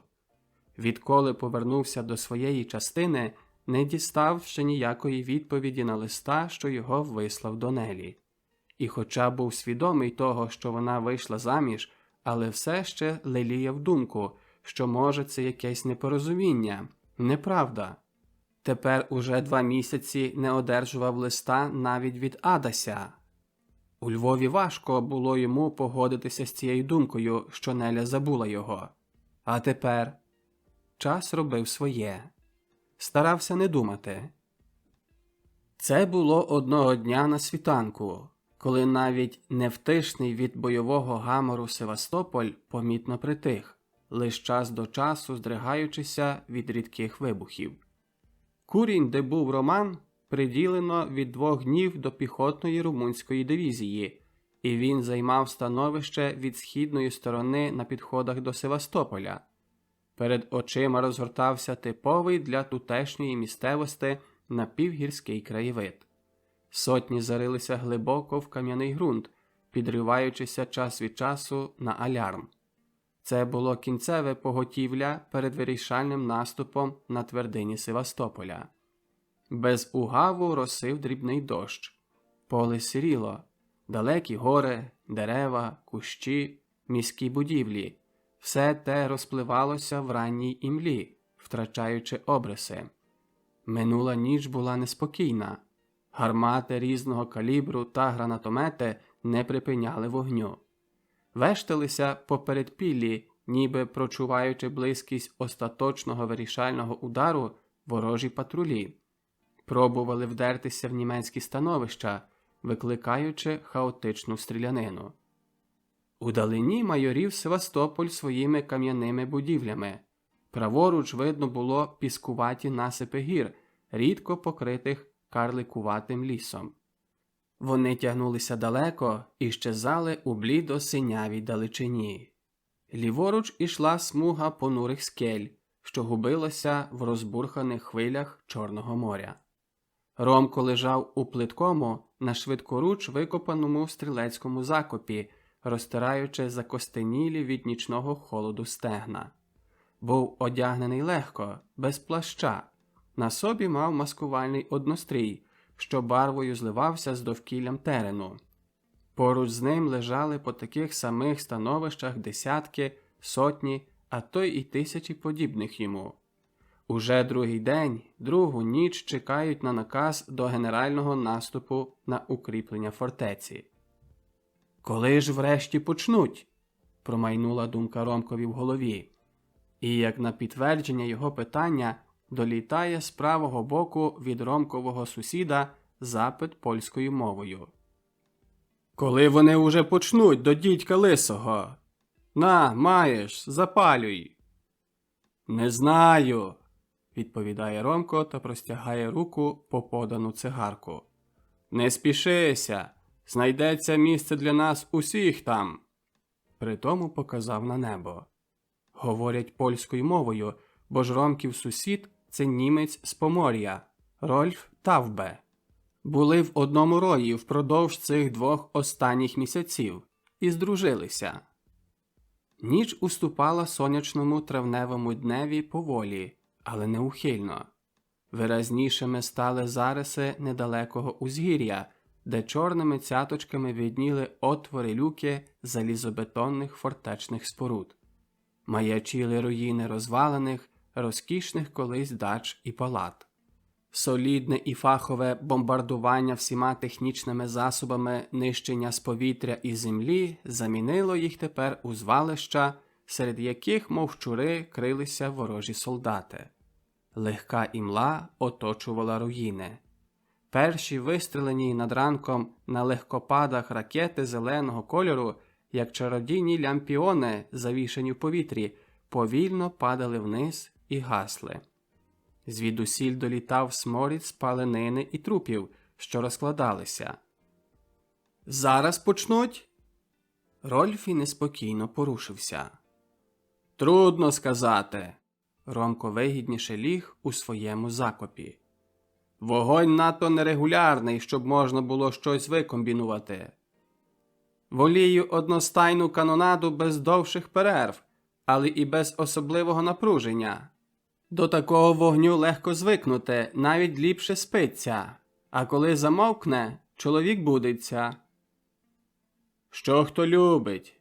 Я таки волію якийсь затишний куточок, де можна б трішки відпочити. Може, Бог дасть, що щасливо і це перейдемо. Адже казав сьогодні вночі обер-лейтенант Кіршбаум, що це вже наш останній ензац, і що потім вийдемо на довший відпочинок. Примітка перша. Обер-лейтенант. Військове звання молодшого офіцерського складу в Збройних силах Німеччини, Австрії та Швейцарії. Примітка друга. Ензац. Німецькою. Тут особливе доручення, особливе завдання. Він завжди так говорить, коли щось гаряче готується, процідив злісно крізь зуби Рольфі. А мені здається, що це справді мій останній аньзац. Снилося мені, що я, обдертий та неголений, приїхав додому у відпустку. Здається, що замість мене прийде лист за фюрера за батьківщину. Рольф сплюнув набік. Знаєш, Рольфі, коли б мені перед війною хтось балакав був про якісь забобони, передчуття, я його висміяв би. Але тепер на війні я змінив свій погляд на це. Ти почав вірити в призначення? Тихо запитав Рольфі. І так, і ні. Кожний вояк може оповісти багато незрозумілих історій. Кожний був на волосину від смерти. Але деякі випадки таки переходять всяку правдоподібність. Розказував мені, наприклад, один артилерист такий випадок. Стояли десь там у Росії на вогневій позиції, вранці алярм. Ціла батарея, 3 гармати розпочали на зміну сильний барабанний вогонь. Стріляли безперервно якої півгодини. Нараз обслуга всіх 3 гармат почала втікати на всі боки, ховаючися хто де міг. Навіть командири гармат скрилися. По якійсь хвилі салют гранат гримнув в їхнє становище. Лише дрантя полетіло з гармат та скриньок. Обійшлося тоді кількома пораненими, що лежали поблизу, і їх зачепили відламки розбитих гармат. Як пізніше із свідчень усієї гарматної обслуги виходило, кожний, зокрема, ціла батарія чомусь втікала. Ніхто не подавав команди «крийся», бо й так ніхто не почув би її через гук канонади. Якась спільна масова телепатія? Замовкли. Тиша обірвалася раптово. Прокинулася ворожа артилерія. Нащупувала навмання передпілля. Розпочала свій концерт поодинокими вистрілами, щоб за деякий час набрати сили і щораз інтенсивніше гриміти. Загрівалася своїм власним вогнем. Розкаженіли, розшарілися пекельні сили. Грім за громом стрясав землю.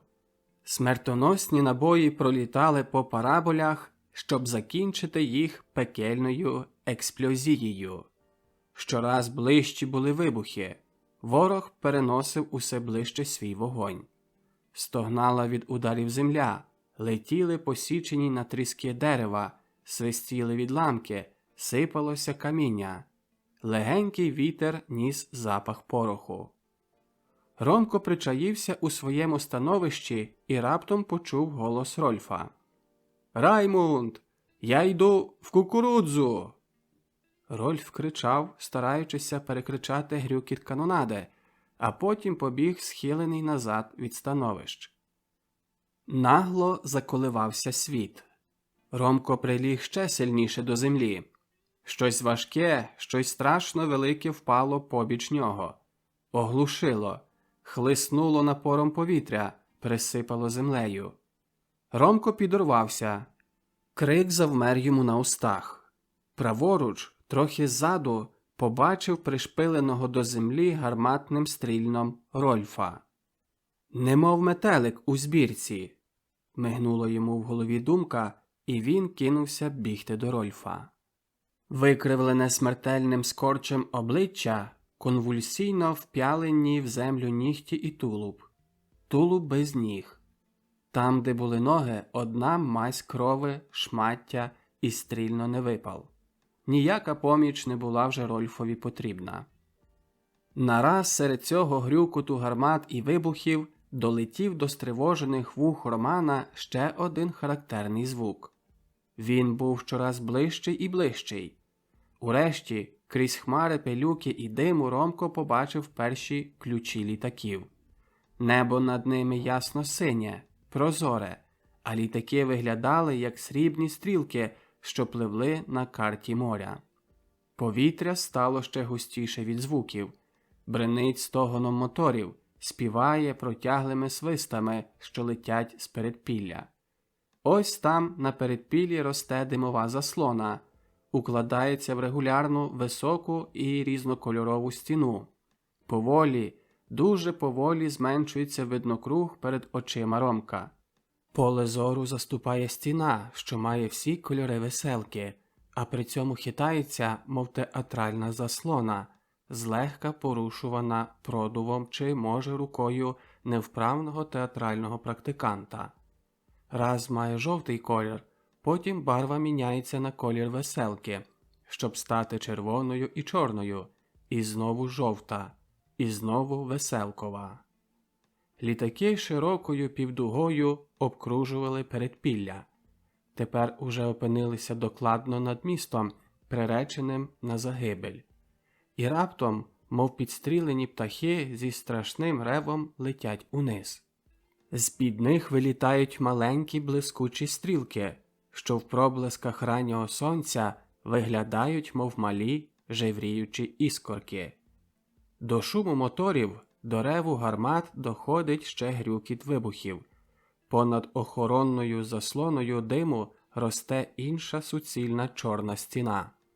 Луна пожеж набирає рожевої барви і з кожною хвилиною більшає. Коли останні літаки викинули свої малі іскорки, ціле передпілля, а з ним і контури дерев та руїн, зникло, перемінившись у безвиразну темну сірість. Так почався день 20 травня 1942 року. Розпочався рішучий, завзятий бій за Севастопольську твердиню, що тривав повні 2 тижні. Забагряніла земля довкола міста. Спливали кров'ю пощерблені полки, дивізії. Рештками сил напирали вперед. Сотня, де був Роман, змаліла до половини свого стану.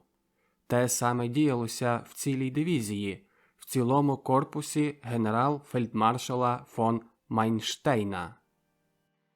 Примітка. Фріц Еріх фон Манштейн, власне Манштайн, німецький воєначальник часів Третього рейху, генерал-фельдмаршал Вермахту. І як після 2-тижневого очікування під ворожим артилерійським вогнем прийшов врешті наказ, то люди на вихідних становищах, а з ними і Роман, відітхнули. Врешті якась зміна, врешті підуть вперед, а там краще не думати. Вечоріло. Пожежі над містом, малопомітні вдень, тепер ніби розбурхалися, наливаючися кров'ю. Їх стало несподівано багато. Багряні хребти підпирали небо. У підхмарних чорних глибинах гуляли прожектори. Зенітні кулемети прокладували траси. Стугоніла канонада. Гарматні кулі із смертельно білим блиском розтріскувалися на стінах скель, бункерів, будівель, провалювалися крізь дахи. А як на землю впав сумерк, рушили до наступу. Встав і Роман, підірваний голосом роєвого. Поправив на собі спорядження, перехрестився та сильніше стиснув у руках рушницю. Рушили, йдучи слідами гусениць танків. Глибокий і виразний навіть уночі слід гусениць був єдиною стежкою для піших вояків. Ніхто не відважився зійти з цієї стежки на крок вліво або вправо. Кожний знав добре, що це грозило вибухом міни. Дорогу для танків заздалегідь розмінували піонери, що посувалися перед танками. Гармати танків заступали артилерійський вогонь і гриміли з безпосередньої віддалі по ворожих становищах. Били в отвори бункерів, звідки Максими і Дєгтярі намагалися досягти своїми смертоносними стрільнами піхоту, що наступала. Примітка. Максими. Кулемет Максима. Станковий кулемет, розроблений британським зброярем американського походження Гайремом Стивенсом Максимом у 1883 році. Кулемет Максима став одним із родоначальників автоматичної зброї. Він широко використовувався під час Англо-Бурської війни 1899-1902 років, Першої світової і Другої світової воєн, а також у багатьох малих війнах і збройних конфліктах ХХ століття, а також зустрічається в гарячих точках по всьому світу і в наші дні. Але для них це виходило на загибель. Своїми довгими чергами вони зраджували становища, і один постріл танкових гармат примушував їх замовкати навіки. Ромко, як завжди в таких ситуаціях, йшов з душею в п'ятах. Це не було боягузтво, це був своєрідний страх, як тоді, коли напотемки війти в ліс. Страх перед утратою контакту зі своїми, а одночасно страх перед тим, чи зможе він так зблизька когось убити, знищити, якщо хтось стане йому на дорозі. Такого самого почуття страху він зазнав ще малим хлопцем, коли мати посилала його у підвал по картоплю або вугілля. Коридор у підвалі був довгий і темний. Не раз, коли він ішов ним, йому гасла свічка, і він тоді гаряче молився. Так і тепер. Він ішов за своїм попередником по гусеничному хіднику і повторював слова молитви. Аж ось розмінована земля скінчилася, і танки станули. З-поза танків висунулася піхота. Привітали їх, захлистуючись від довгих чер ворожі кулемети. У темно-синьому, майже чорному сумеркові вовтузилися перед панцирами темні силуети. Що за чудовий приціл для ворожих кулеметів! І ті били по них звіддалі несповна 200 метрів радісно і тріумфально. З дальшої віддалі відзивалися ворожі гранатомети. На щастя, не дуже доцільно. Гранати рвалися в проміжку поміж піхотою, що наступала, і другою хвилею наступу. Тільки всього, що хіба ще одна вогнева лінія більше. Піхота залягла, готуючися до остаточного скоку вперед, на пробій. Почулися ззаду сильніші, скорі рухи моторів малих танкеток. Під'їхали на близьку віддаль і ригнули полум'ям вмонтованих на них вогнеметів.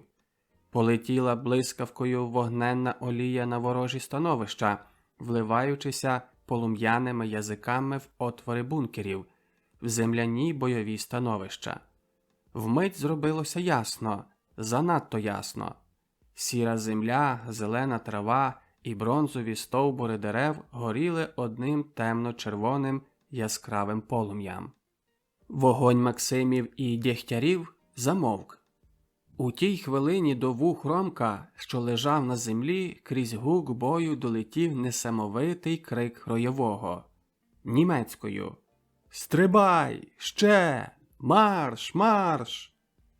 Ромко ще сильніше стиснув рушницю, набрав повітря у груди і з божевільним, безперервним криком «Гура!» скочив уперед. Вбіг з іншими у якийсь рів, топтав поранених і трупах, когось звалив на бігу одним пострілом, когось, коли вже не було часу стріляти, проколов багнетом, ще іншого вдарив прикладом рушниці. Почув щось липке на руках. У світлі пожежі побачив свої руки у крові, не у своїй. Коли перше затьмарення бою минуло, почав сприймати деякі враження з довкілля. Он там ровом біжить його Ройовий, накликуючи своїх вояків до нової атаки. Ось там цей спокійний, з лагідним обличчям саксонець ріже із ручного кулемета в чорний отвір бункера. А там знову чотовий. Оберфельдфебель Зігфрід приставив машиновий пістоль до грудей червоноармійцеві і щось кричить. Ромко пристав, щоб набрати трохи віддиху. У світлі гранат, що вибухали, і в червоному полум'ї пожеж бачить свого сотенного оберлейтенанта Кіршбавма, як той стоїть поблизу розваленого бункера і спокійно видає накази. Мов диригент оркестри диригує своїми людьми. Німецькою. «Стояти на місці! Жодного кроку більше! Вперед!» Крізь гуркіт бою долітають його слова до Ромкових вух. Коли надходила північ, цілий курінь зайняв передбачену наступом ціль. Укріпилися в ній, а бій довкола обложеного міста на інших відтинках тривав далі.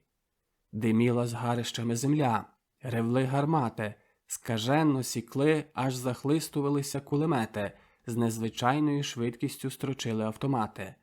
Вогненні пасма куль густо летіли крізь нічну імлу. В задушливій темряві червоної ночі нелюдськими голосами стогнали недобиті вояки. З першими променями сонця, що сходило, стихла хуртовина бою. Свобідніше відітхнула земля. Ворог відступив, його добірні дивізії скривавилися. Проваджено полонених, виволічених з бункерів і сховищ, половлених по ровах, де були причаїлися, прикидаючися мертвими. Вони не менше втомлені від переможців. Їхні лиця запалі, рухи важкі. Вони просять їсти, мліють під час дороги. Усі вичерпані нервово, неголені місяцями. Переможці частують їх шматком хліба, консервою, цигаркою. Тут, на фронті, існує якесь чисто вояцьке фронтове вирозуміння для недолі противника. Цей фронтовий гуманізм сильніший понад усі інші почування. Громків курінь за бравурний наступ цієї ночі змінено. Здобуті ворожі позиції зайняли свіжі частини, а курінь пішов на відпочинок. З кінцем серпня 1942 року численні дивізії 6-ї німецької армії під проводом генерал-фельдмаршала Паулюса осягнули у важких завзятих боях ціль своєї літньої офензиви – правий берег Волги на південь від міста Сталінграда. Примітка. Генерал-фельдмаршал Паулюс. Фрідріх Паулюс. Німецький воєначальник часів Третього рейху. Генерал-фельдмаршал Вермахту. Під час Сталінградської битви командував 6-ю армією, що була оточена та капітулювала в Сталінграді. Автор плану Барбаросса. Від тої пори день за днем, крок за кроком залізне кільце німецьких дивізій щораз ближче затиснювалося довкола міста, що незабаром мало стати могилою для сотень тисяч людських істот і вирішило вислід війни на сході Європи. На правому крилі цієї залізної дуги в жорстоких боях просувалася та німецька піхотна дивізія, що нею Ясьо піхота пройшов весь її кривавий шлях. День і ніч дрижала довкруги цього призначеного на загибель міста земля від безугавних вибухів бомб і гарматних стрілен. День і ніч палало від пожеж небо. Ночі перемінилися у дні. Скрізь було полум'я, на землі і на небі. Крізь темінь ночі вогненні блискавки мигали в одному напрямку, перехрещувалися у своєму сліпучому леті і падали далеко за темні силуети обрію, викидаючи під небо величезні фонтани вогню, диму, землі, заліза, сталі, бетону і людського м'яса. Ці вибухи зливалися в суцільну стіну, творили один розгуканий рухомий вал, а оглушливий рев, виття, стогони і глухе дудніння розколиханої землі творили один великий пекельний хаос, що вверчувався розпаленим клином у зболілий мозок, молотами валив у скроні, трощив на порох перестрашені серця, а в очах запалював божевілля. Тиждень на Сталінград летів ураганний вогонь сталі. Уже тиждень без перерви день і ніч підривалися на наказ командирів люди. Бігли, падали, вдиралися в оборонні гнізда, пнялися по звалищах поруйнованих домів, бетонних споруд, щоб знову прилягти за виломом якогось поруйнованого дому і знову бігти. Щоб тільки вперед і вперед. Перед ними виростали колючі дроти, відкривалися вовчі ями, їх розшарпували зрадливі міни, привалювали брили чорної землі і мокрої глини, а вони все-таки робили своє. Раз у раз рвалися ворожі гранати в їхній лінії, ламали її, надщерблювали, а згори сипався на них дощ гранатних відламків і каміння та дзвонив глухо по сталевих шоломах. Люди конали мовчки, не мали сил уже кричати. Скільки їх гинуло, пізнати було тоді годі, коли падав наказ зриватися і бігти вперед. Підносилася тоді людська хвиля, чорна, осмалена, страшна, поблискувала зброєю і скаженими від люті очима і гнала знову кільканадцять кроків уперед. А за нею залишалася лежати друга людська маса, що вже більш не підводилася. У цей час ніздрі наповнювалися млісним, солодкавим запахом крови. Густо падали вбиті. Один, біжучи, розкидував руки і клався поволі на землю. Інший блискавицею обкручувався ще довкола себе і падав, мов підтяте дерево. Ще інші звільнювали бігу, ловилися руками за груди, щоб поволі лягти на землю, як знеможена важкою працею людина. Щось несамовитого було в цій мовчанці, з якою вмирали ті люди, щось, що рвало на кусні серце, а божевільний страх охоплював людей. Зрештою, люди забували, що вони люди. Уся їх свідомість, що вони колись жили, що мали свої радості і турботи, що десь там їхні рідні, матері, жінки чи діти у цій хвилині думають про них, все те зникло тепер. Залишилася лише одна свідомість, що те все, що діється довкруги них, так мусить бути, і що якби воно могло бути інакше, то це було б понад їхні сили, і вони збожеволіли б. В їхніх очах притаїлися недавно бачені картини, повні крови, вогню і диму, а в душі щораз більше зростала жадоба вбивати, нищити, нести смерть для зненавидженого ворога. Добігали до ворожих становищ, що повинні б вже були стати одною купою звалищ та пошматованих трупів. Адже гарматні стрільна і бомби переорали їх докладно, зламали всі перешкоди, перевернули землю горі дном. Добігали. А тоді з-під розвалених бетонних сховищ висовувалися рушниці, автомати, і нараз добігав до вух сухий тріскіт випалів, а люди знову клалися, мов колоди, і вмирали мовчки. Коли вбігли у ворожі становища, вив'язувався рукопашний бій. Строчили черги автоматів, тріскотіли сухими пострілами рушниці, тонули в людських тілах сталеві штики. Тепер поранені й ті, що конали, ревли нелюдськими голосами. Деякі тільки харчали, ловили, мов риба, викинена з води повітря у подірявлені легені і випльовували кров, що булькотіла їм у горлянках. Переможці у сіро-зелених мундирах набирали духу в задихані груди, набивали наново рушниці, автомати, приготовлювали ручні гранати, стирали з чола піт. Відпочивали, як косарі в косовицю. Потім виповзали із здобутих становищ і знову з-під насунених шоломів люті, дикі очі шукали за ворогом. Розділ 21. Полк, де служив Іван Потіха, вів від тижня важкі бої на північ від Сталінграда, опираючися своїм правим крилом об залізничну лінію Сталінград-Борисоглєбськ. Цілий тиждень безперервні бої, нічні атаки, вилазки, протиудари, щоб врешті сотня, в якій був Ясьо, досягла перших укріплених домів у передмістях Сталінграда.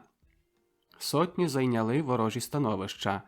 Це, власне, не становища, а розвалені, поруйновані доми, ями, присипані землею рови, набиті трупами.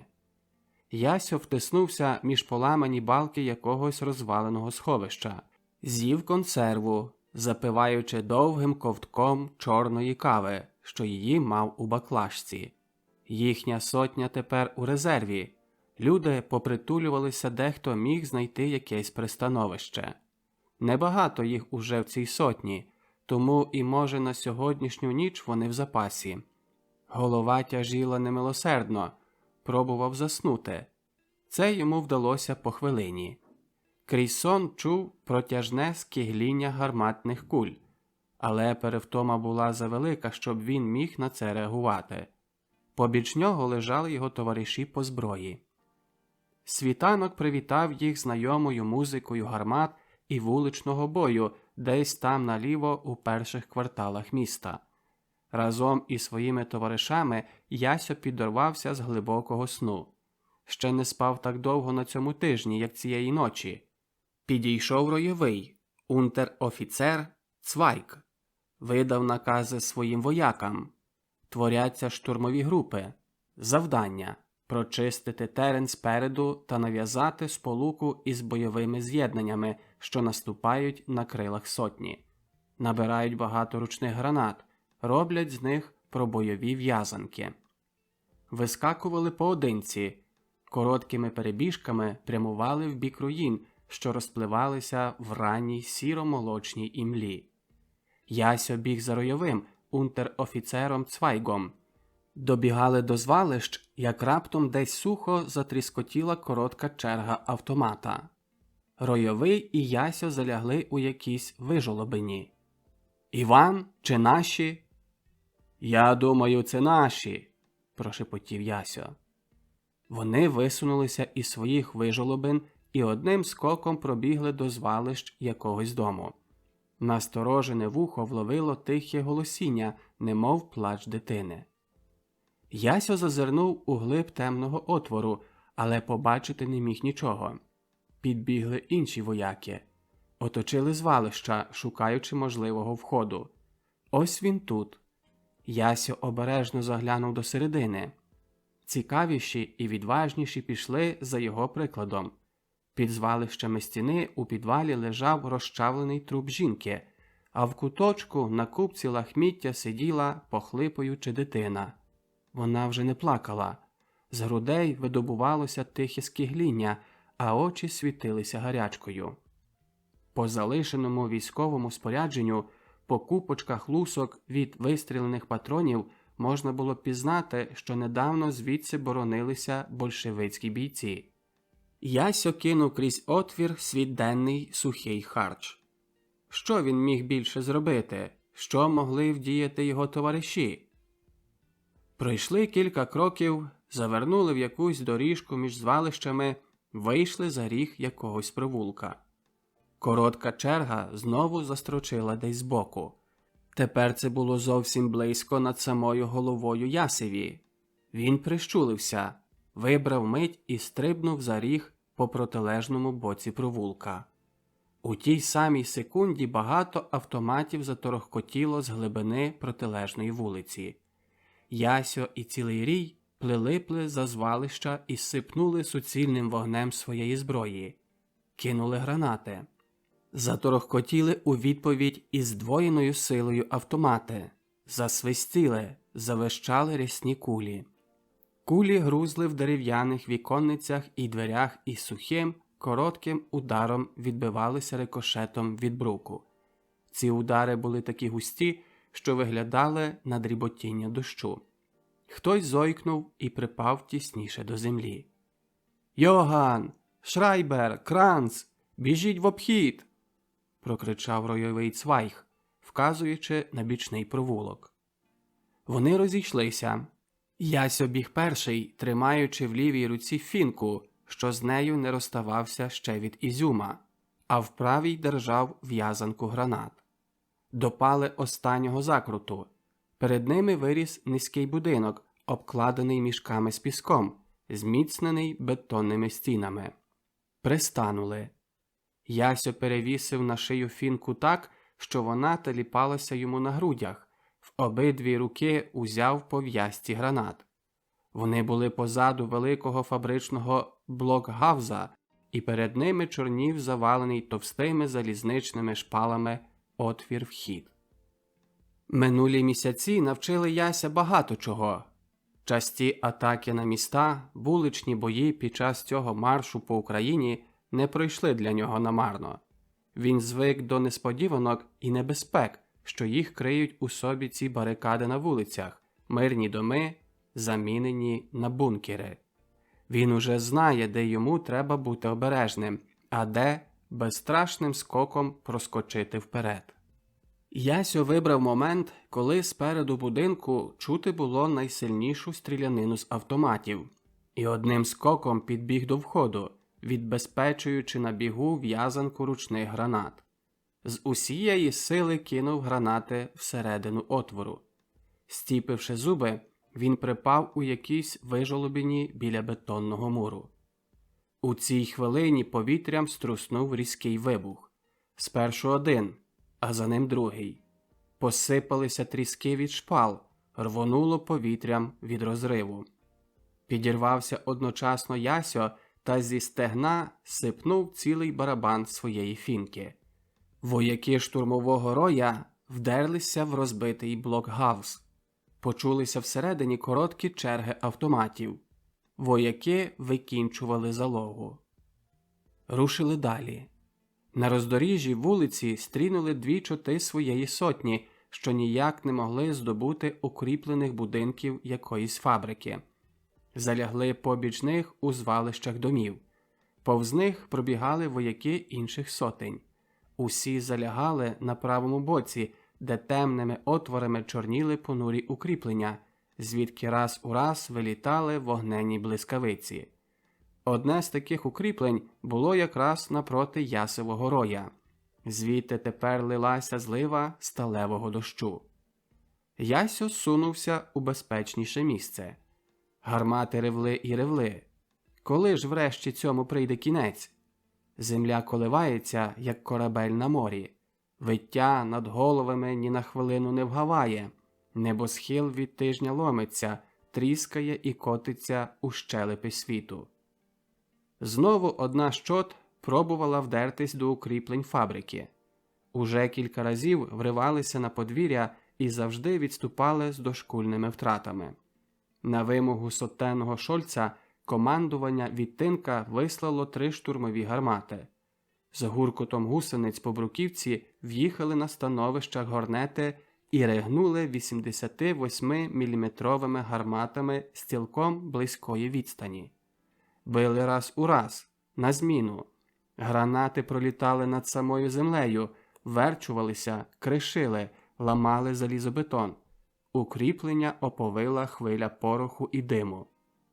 Сотня, а з нею Ясьо, підорвалися до атаки. Ринули хвилею у розбиті фабричні зали, поміж поламані машини. І знову люди стали нелюдами. Схопила їх хвиля бою. Зловісно у літньому сонці блищали наїжені штики.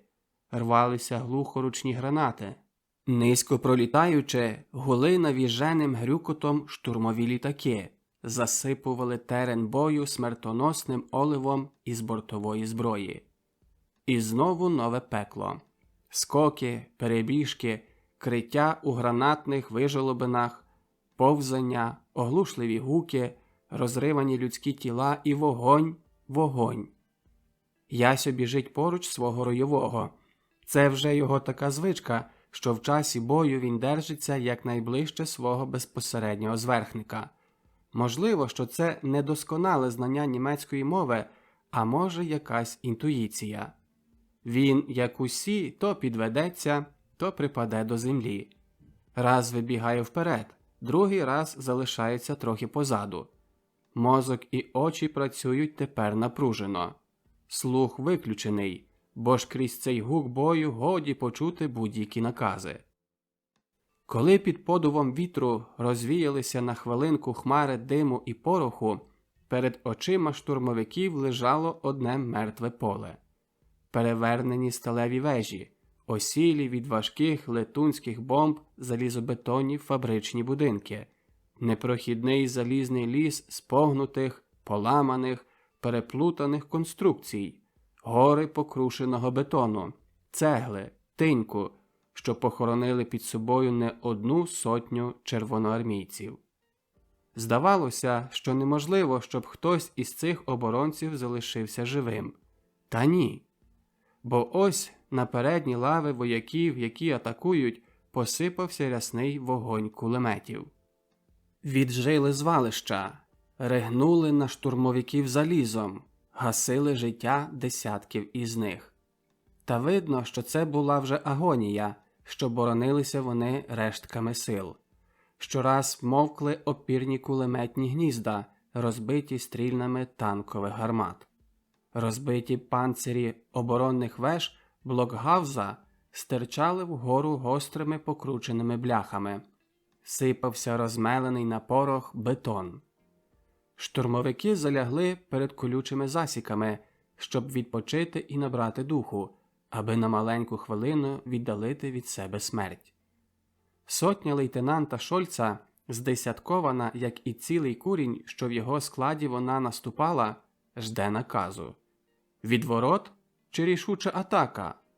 Гауптман Вільгельм Редіс, командир куреня, на мить призадумався. Ураз підірвався. «Стрибай!» – виривається йому з горлянки несамовитий крик. Підірвалися сотні штурмовиків. Вдарили, котилися, мов лавина крізь дротяні засіки і гинули.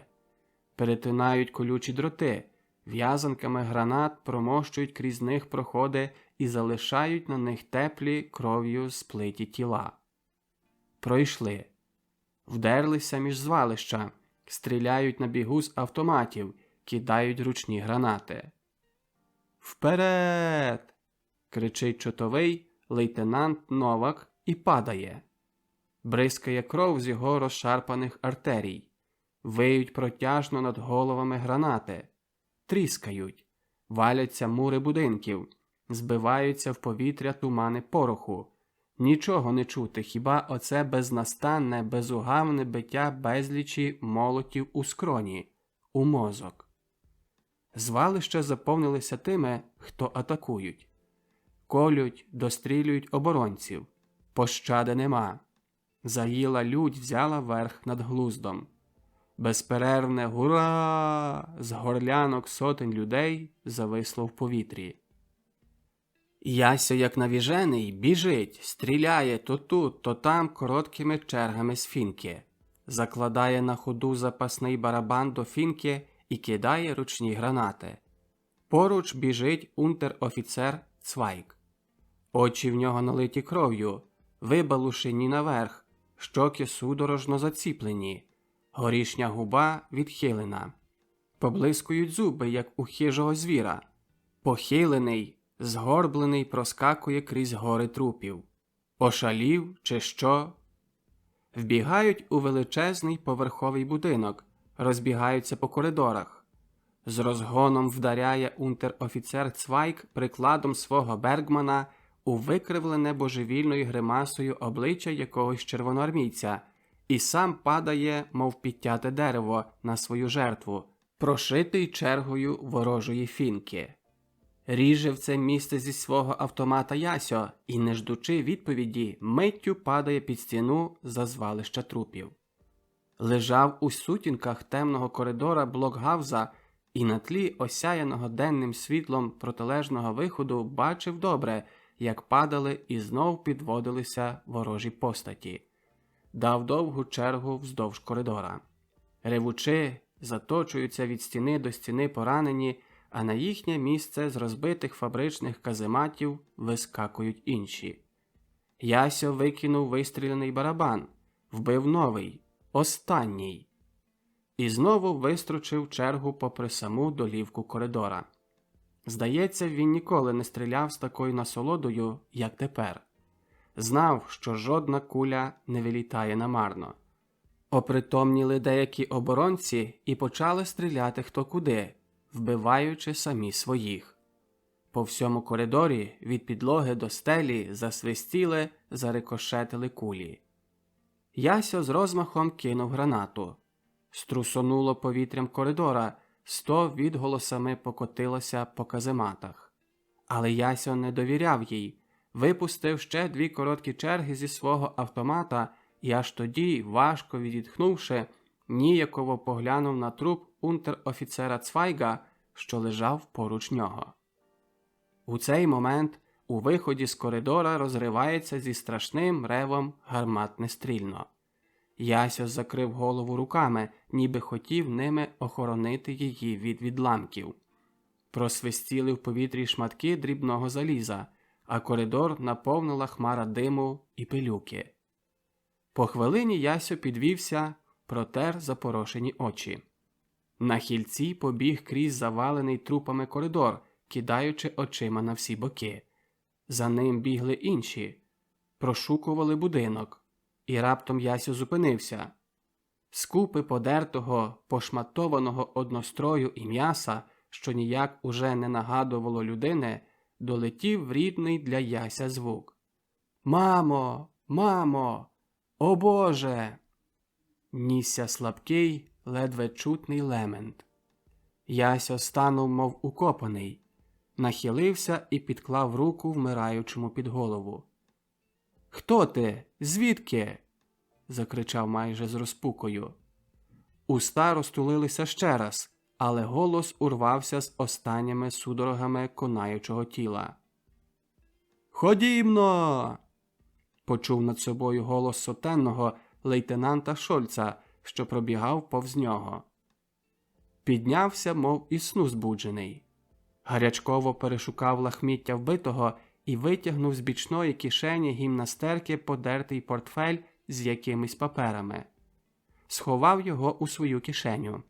Забрав ще 2 барабани до фінки, що валялися біля вбитого, та поспішно побіг за іншими з темного коридора будинку. До вечора курінь змалів до стану 100. Переформовано його таки на передовій лінії, залишаючи на здобутих становищах. Перед ними у вечірніх сутінках чорніли бетонні стіни нових блокгаузів цього величезного танкового заводу, переміненого тепер на справжню фортецю. Вогонь не вгавав ні на хвилину. Гранати із смертоносно білим блиском розривалися на стінах, провалювалися крізь дахи, відламки гуркотіли об залізні цистерни. На командному пункті, що примістився в розбитому бункері, стояв невтишний галас. Перекликувалися телефони, вибиваючи свої коди. Вибігали і вбігали вістові. Приготовлювано наступний удар. Підтягано нові бойові частини. Приходило підкріплення. Ще і ще приходили вояки. Дістав поповнення і курінь гауптмана Вільгельма Редіса. До кожної сотні приділено по 2 чоти спеціально перешколеної для вуличних боїв саксонської панцерної дивізії.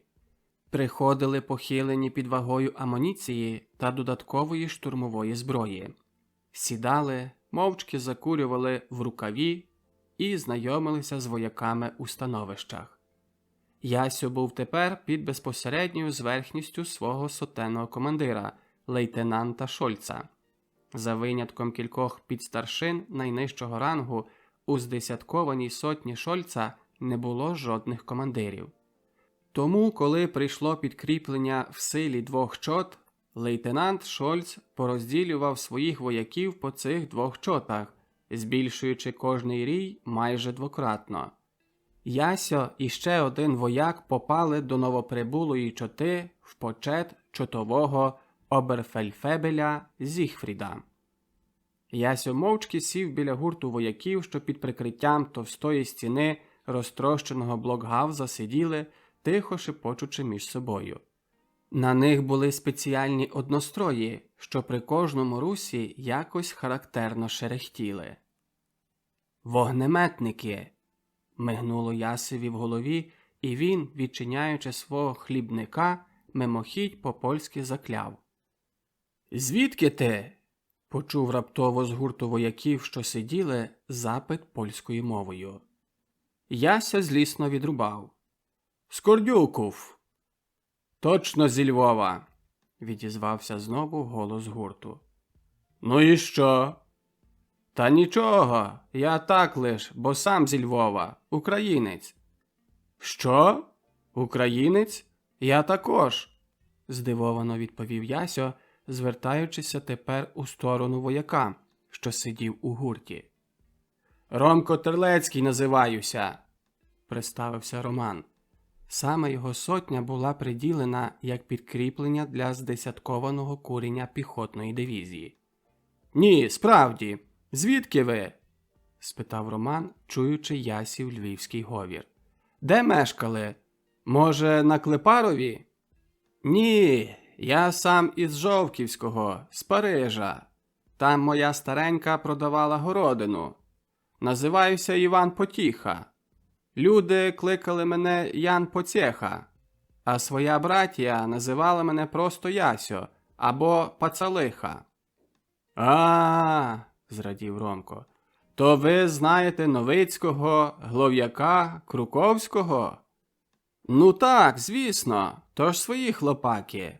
Тільки дурні думають, що висидять щось там у Львові, коли тут така бійка з Іваном». Ромко уже мав готову відповідь Ясьові, але не вспів роззявити рота, як почувся чийсь голос. «Йоган!» «Ого, старий кличе!» – сказав Ясьо, підриваючися з місця і збираючи свої речі. Пізніше поговоримо, а тепер будь здоров!» І побіг у бік голосу.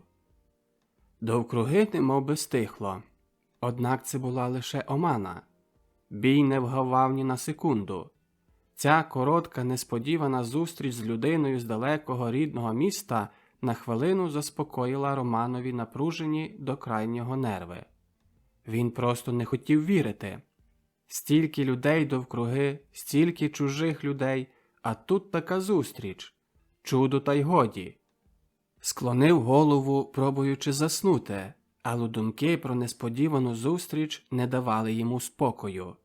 Стрінутися між стількома вояками – це було нечуване, неймовірне. Ромко врешті заснув, заколисаний смертельною симфонією бою. Розбудило його настирливе шарпання за плече. «Вставай, вставай! Зараз буде Фертіхмахен!» – пришвидшував Ромка Ясьо. Примітка. З німецької «готуйся». «А, то ви!» – спросоня промимрив Ромко, але нагло підірвався, мов попараний. Те, що почув і побачив, моментально отверезило його зі сну. Десь ген на правому крилі по брудно-фіолетовому небосхилі мчали із сходу на захід дивні хвостаті комети. «Катюші!» – сказав хтось із вояків, що спостерігали невидане явище.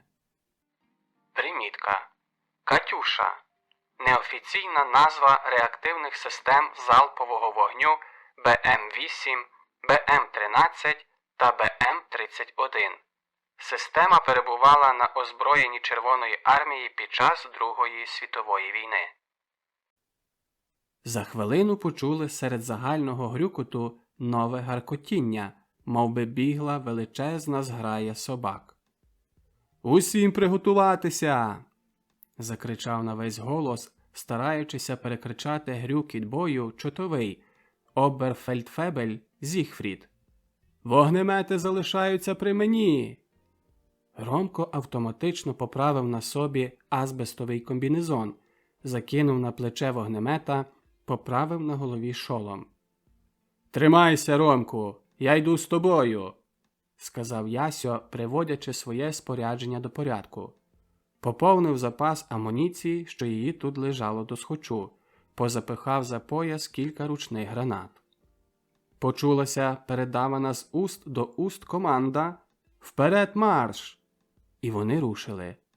Виповзали із заломів, з-під гутир поплутаних залізних конструкцій, що нагадували купу хмизу, з ям від гранат. Терен то опадав, то підносився. Щирився гранатометними вирвами, піднімався купами румовищ і загороджував дорогу поодинокими розчавленими бійницями. Ноги ковзали на куснях заліза, заплутувалися в сітці телефонних кабелів.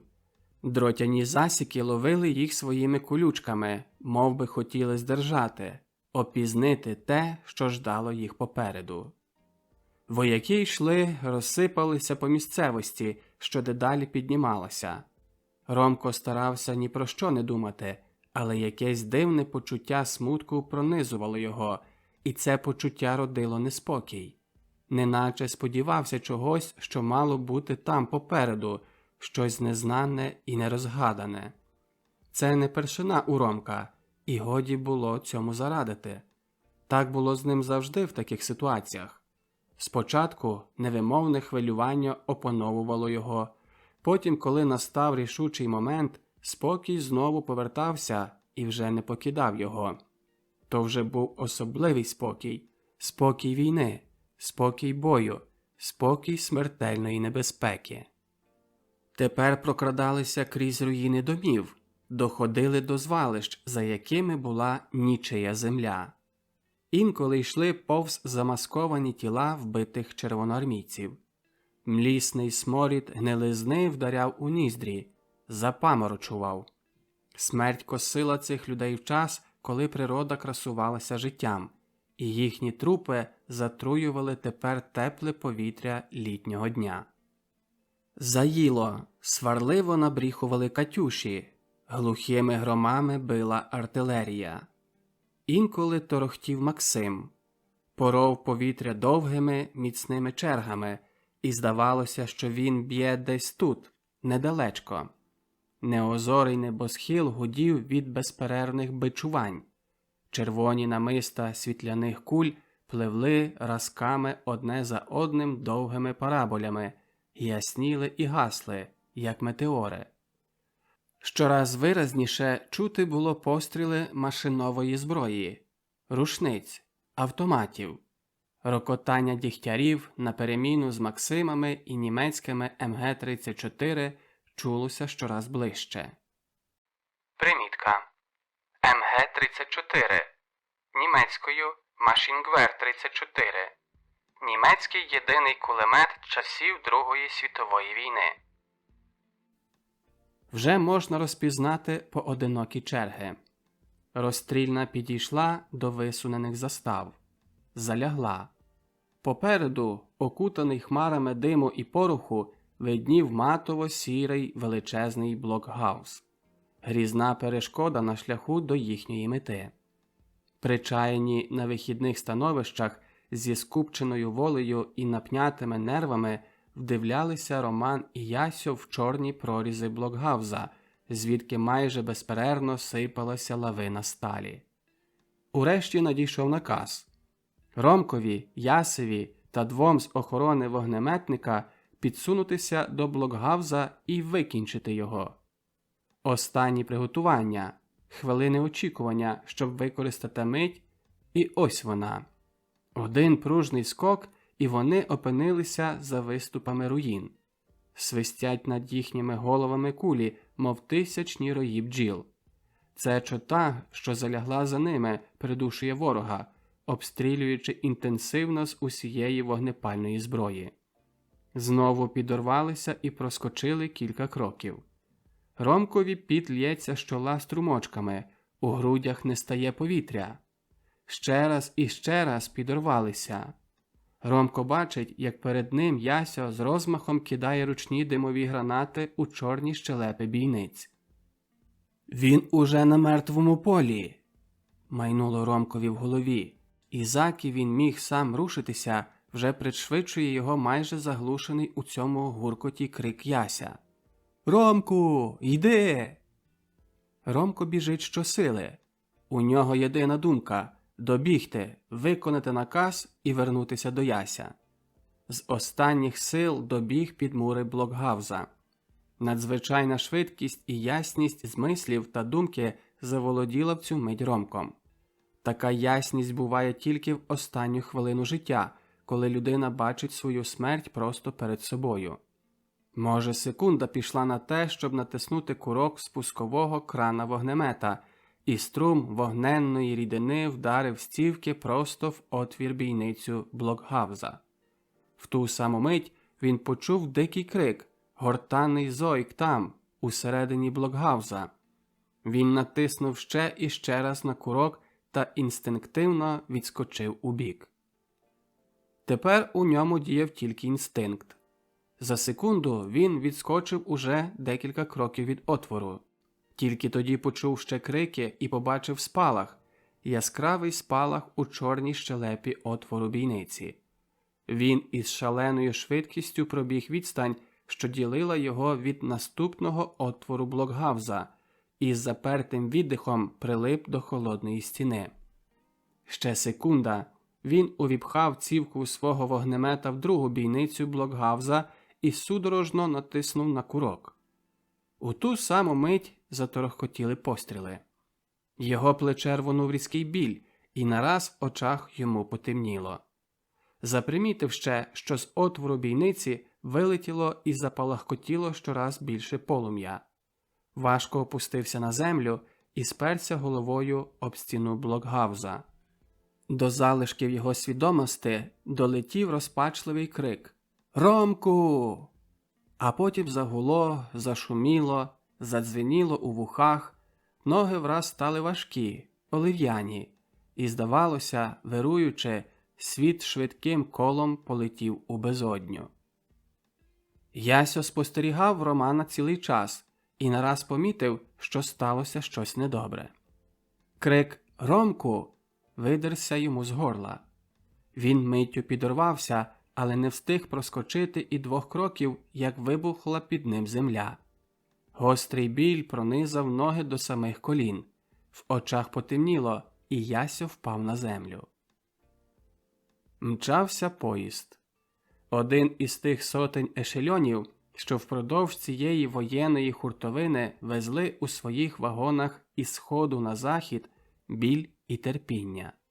Везли поранених вояків із цього пекла, що звалося Східний фронт. Сповнений стогонами і зойками віз людей з обрізаними кінцівками, з простріленими легенями, животами, розбитими головами, поламаними кістьми, осліпленими очима. На лаві одного з вагонів біля вікна лежав Ясьо Потіха, навкрившись до шиї. Лежав горілиць. Від стоп до стегон був у гіпсі. Очі нерухомо вдивлялися у вікно вагона. Перед очима розгортався типовий для України хвилястий степовий краєвид. Вибалки, горбки, рівнина, перетикана лісом, і знову пасма горбів. Де-не-де замайоріло оповите осінньою імлою розлоге село. Темно-бурою зеленню вирізнювалися лани цукрових буряків і картоплі на безбарвному тлі ще незораних стерень. Лазаретний поїзд мчав на захід. Віддалювався щораз більше від грюкоту боїв. І Ясьо відчув радісне хвилювання, що він цілий, себто живий, що їде додому. Додому? Ясьо зітхнув з полегшею і задумався. Нестерпно боліли ноги. Тепер той біль, що спочатку доводив його до божевілля, приходив щораз рідше, але час від часу напади ще були. І тоді Ясьо почував себе цілком безпорадним, безсилим, як покинута дитина. Пригадав собі, як він у перехідному лазареті лежав разом із Ромком і несподівано для себе самого нагадав собі про той портфель, що його він витягнув конаючому червоноармійцеві. Ромко, поранений чергою автомата в плече, зачислявся до легше ранених, і Ясьо дав йому прочитати папери, що були в портфелі. З них обидва вони довідалися, що вбитим був Ромків брат – Володко. Рядовой Владимир Ильич Терлецкий, рожден в городе Львове 1919 года. Ромко навіть не плакав, лише ще більше збілів, а зубами нервово кусав губи. Мабуть, спершу не відчув того болю так, як не відчуває його згарячу поранений. Він тільки присів на Ясове ліжко і після довгої мовчанки прошептав: «Володко! Мій брат Володко!» Ясьо ніяково перервав мовчанку, хоч думки не клеїлися йому в голові. «Та знаєш, як це було?» «Я не виню тебе. Ти виконав свій обов'язок», – сказав сухим, ніби чужим голосом Роман. «Це не наша вина, що стаємо брат проти брата. Це вороги наші використовують нас як своє гарматне м'ясо». Ромкові слова падали якось твердо, безжалісно.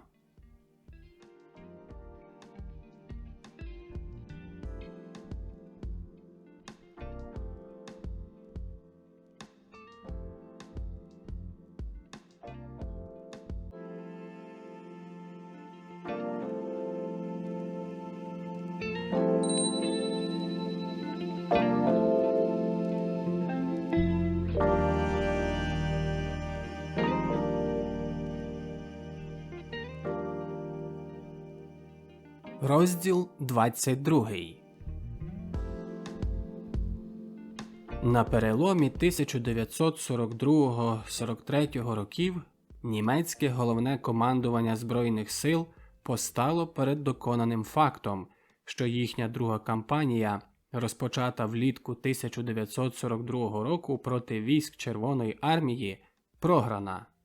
Якнайдалі висунена на Східному фронті німецька 6-та армія під проводом генерал-фельдмаршала фон Павлюса що від серпня безупинно і безуспішно штурмувала Сталінград, зрештою сама попала в оточення.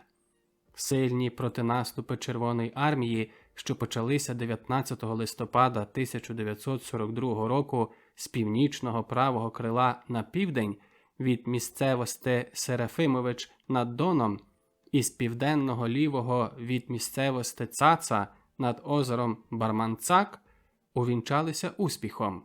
І кліщі, що ними Червона армія стиснула німецькі дивізії, що наступали на Сталінград, замкнулися біля містечка Калач над Доном 23 листопада 1942 року.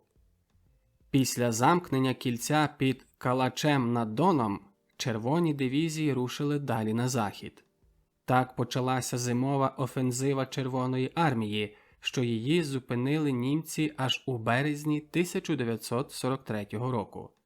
Оточена під Сталінградом 6-та німецька армія разом з її головнокомандувачем генерал-фельдмаршалом фон Павлюсом капітулювала 9 січня 1943 року перед Червоною армією під проводом генерал-полковника Рокосовського і маршала Воронова.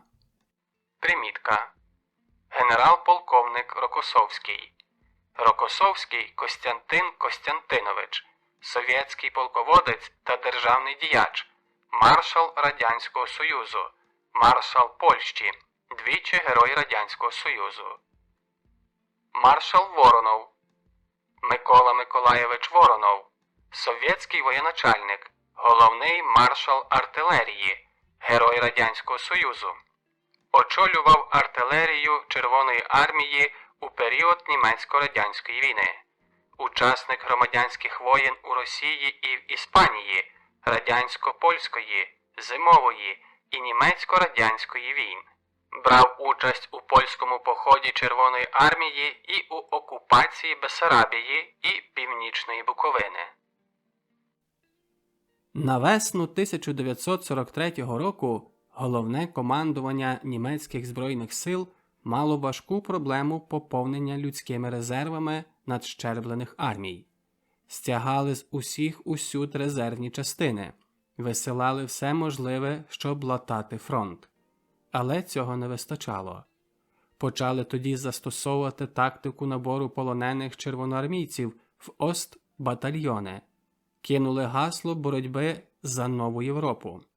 Вже билися на Східному фронті добровольчі дивізії еспанців, французів, бельгійців, естонців, латишів. У таких складних обставинах тодішній провід Львівського українського центрального комітету рішився прийняти німецьку пропозицію щодо створення одної української стрілецької дивізії. Примітка. Український центральний комітет.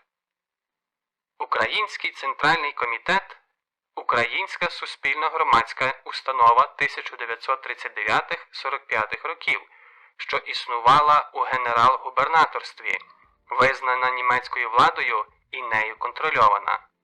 На чолі її стояв весь час Володимир Кубійович.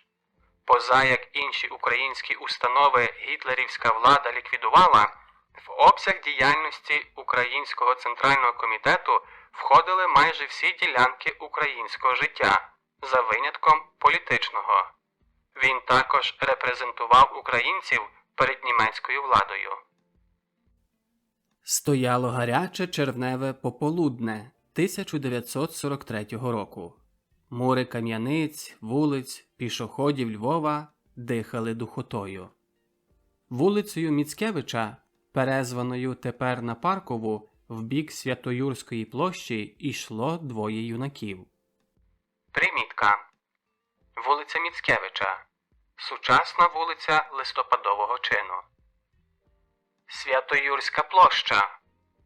Сучасна площа біля церкви Святого Юра.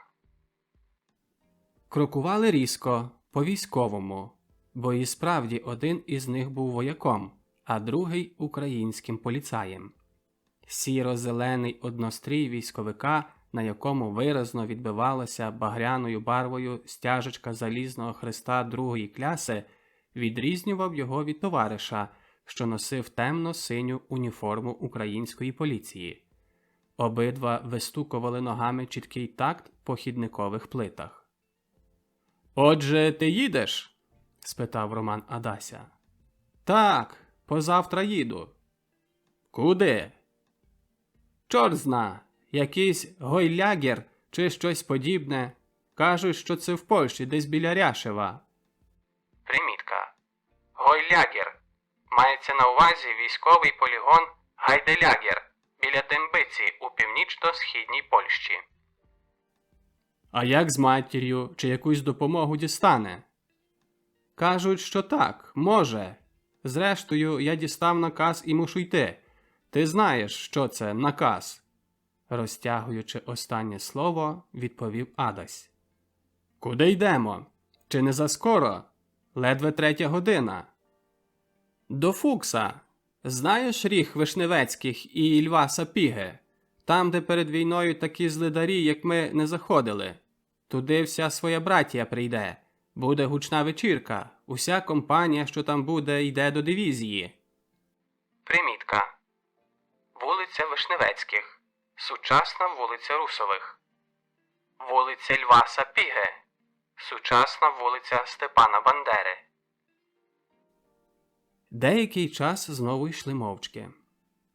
«А з тобою, Ромку, як?» – промовив урешті Адась. «Як то як? Чи ти перейдеш до дивізії?» «Поки що не знаю. Ще місяць тому у шпиталі я склав прохання про перенесення до дивізії.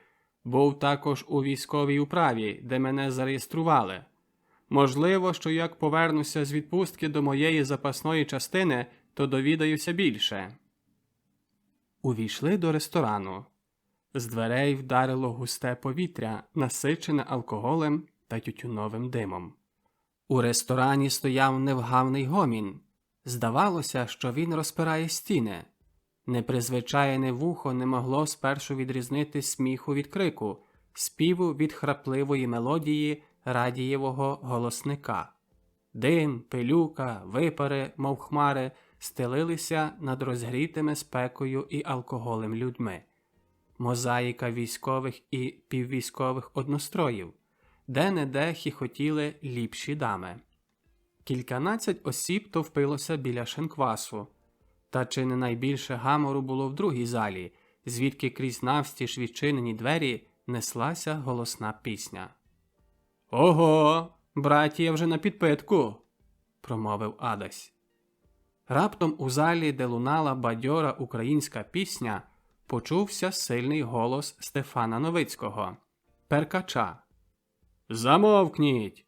Фюрер прийшов! Братіє, марша!» У цивільному одязі, з паперовою дивізійною відзнакою на грудях, розпихаючи присутніх, Стефан підбіг до Ромка і Адася. «Хайль! Юську!»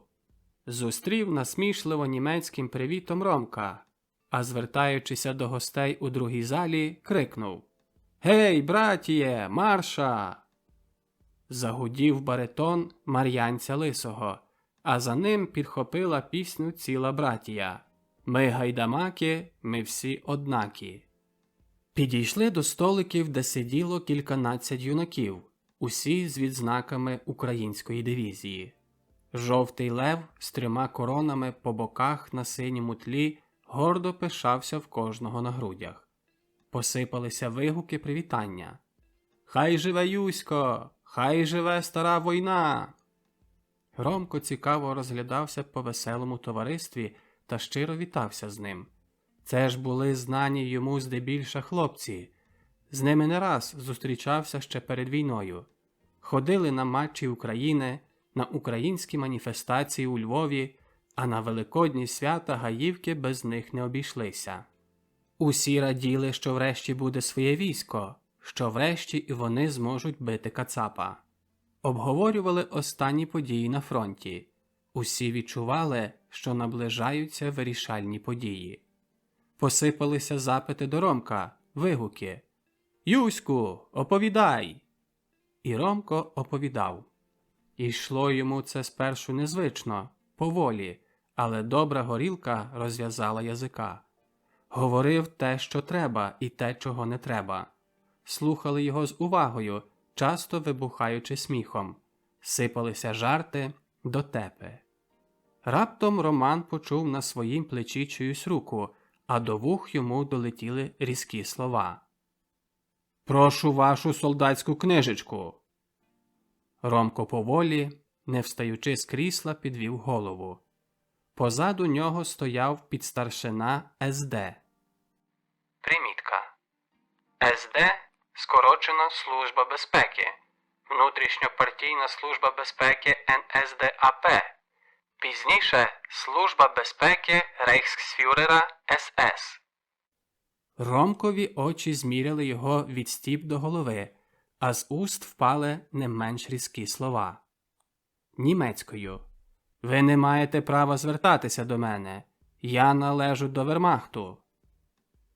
Усе затихло. Очі всіх були звернені на Ромка. Вибух висів на волоску. Кожний знав Ромка, а ще до того він був на підпитку. Усі ждали в напруженні чогось, що незабаром надійшло. Тільки у другій залі гуло далі, мов у вулику. Крізь цей гамір до Ромкових вух знову дійшли різкі, повні погрози слова. Німецькою. «Я з Шупо і чув, про що ви говорили». Шупо скорочено від Шупцполіцей, тобто охорона поліція, спеціальних поліцейських відділів. Ромко раптово обернувся на кріслі, його сірі очі набрали ще більш безбарвного кольору, і він крізь стіплені зуби процідив. Німецькою. «Геть, щоб ти пропав! Куш! Жлобе!» «Що?» Польською. «Ти щось сказав, свиня? Поговоримо з тобою де-інде». Перейшов уже на польську мову ездівець. Та вже не мав часу докінчити своїх слів. Ромковий кухоль вдарив йому в череп. Важко зсунулося безвладне тіло на долівку. Втих гамір. Неспокійно бігали очі. Хтось закляв з пересердя, хтось виходив поспішно із зали. Ромко стояв, мов укопаний. Йому в голові мішалося від думок. Хто посмів назвати його свинею? Хто? За що? І кого? Його, Ромка Терлецького, що втратив братів Євгена, Володка, цілу рідню. Його, що був там, звідки мало хто повернувся. І хто це сказав? Ех ти, жлобе! І він з пересердя сплюнув у обкривавлене обличчя на долівці. Підійшли до лежачого в крові ездівця люди в уніформі. Котрийсь із них водою обмивав рану на лиці, обвиваючи її своїм бинтом. До Романа наблизилися двоє в мундирах польової жандармерії з грізно насуненими на чоло шоломами, і один із них сказав німецькою: «Ходіть зі мною». Ромко подивився на них, обвів усіх очима і вийшов із жандармами. Розділ 23. Червоним багром заходило сонце, обливаючи яскравим промінням верховіття сосен. Проміння падало скісно на дахи і мінилося у вікнах дерев'яних бараків. Земля і ліс дихали спекотою дня.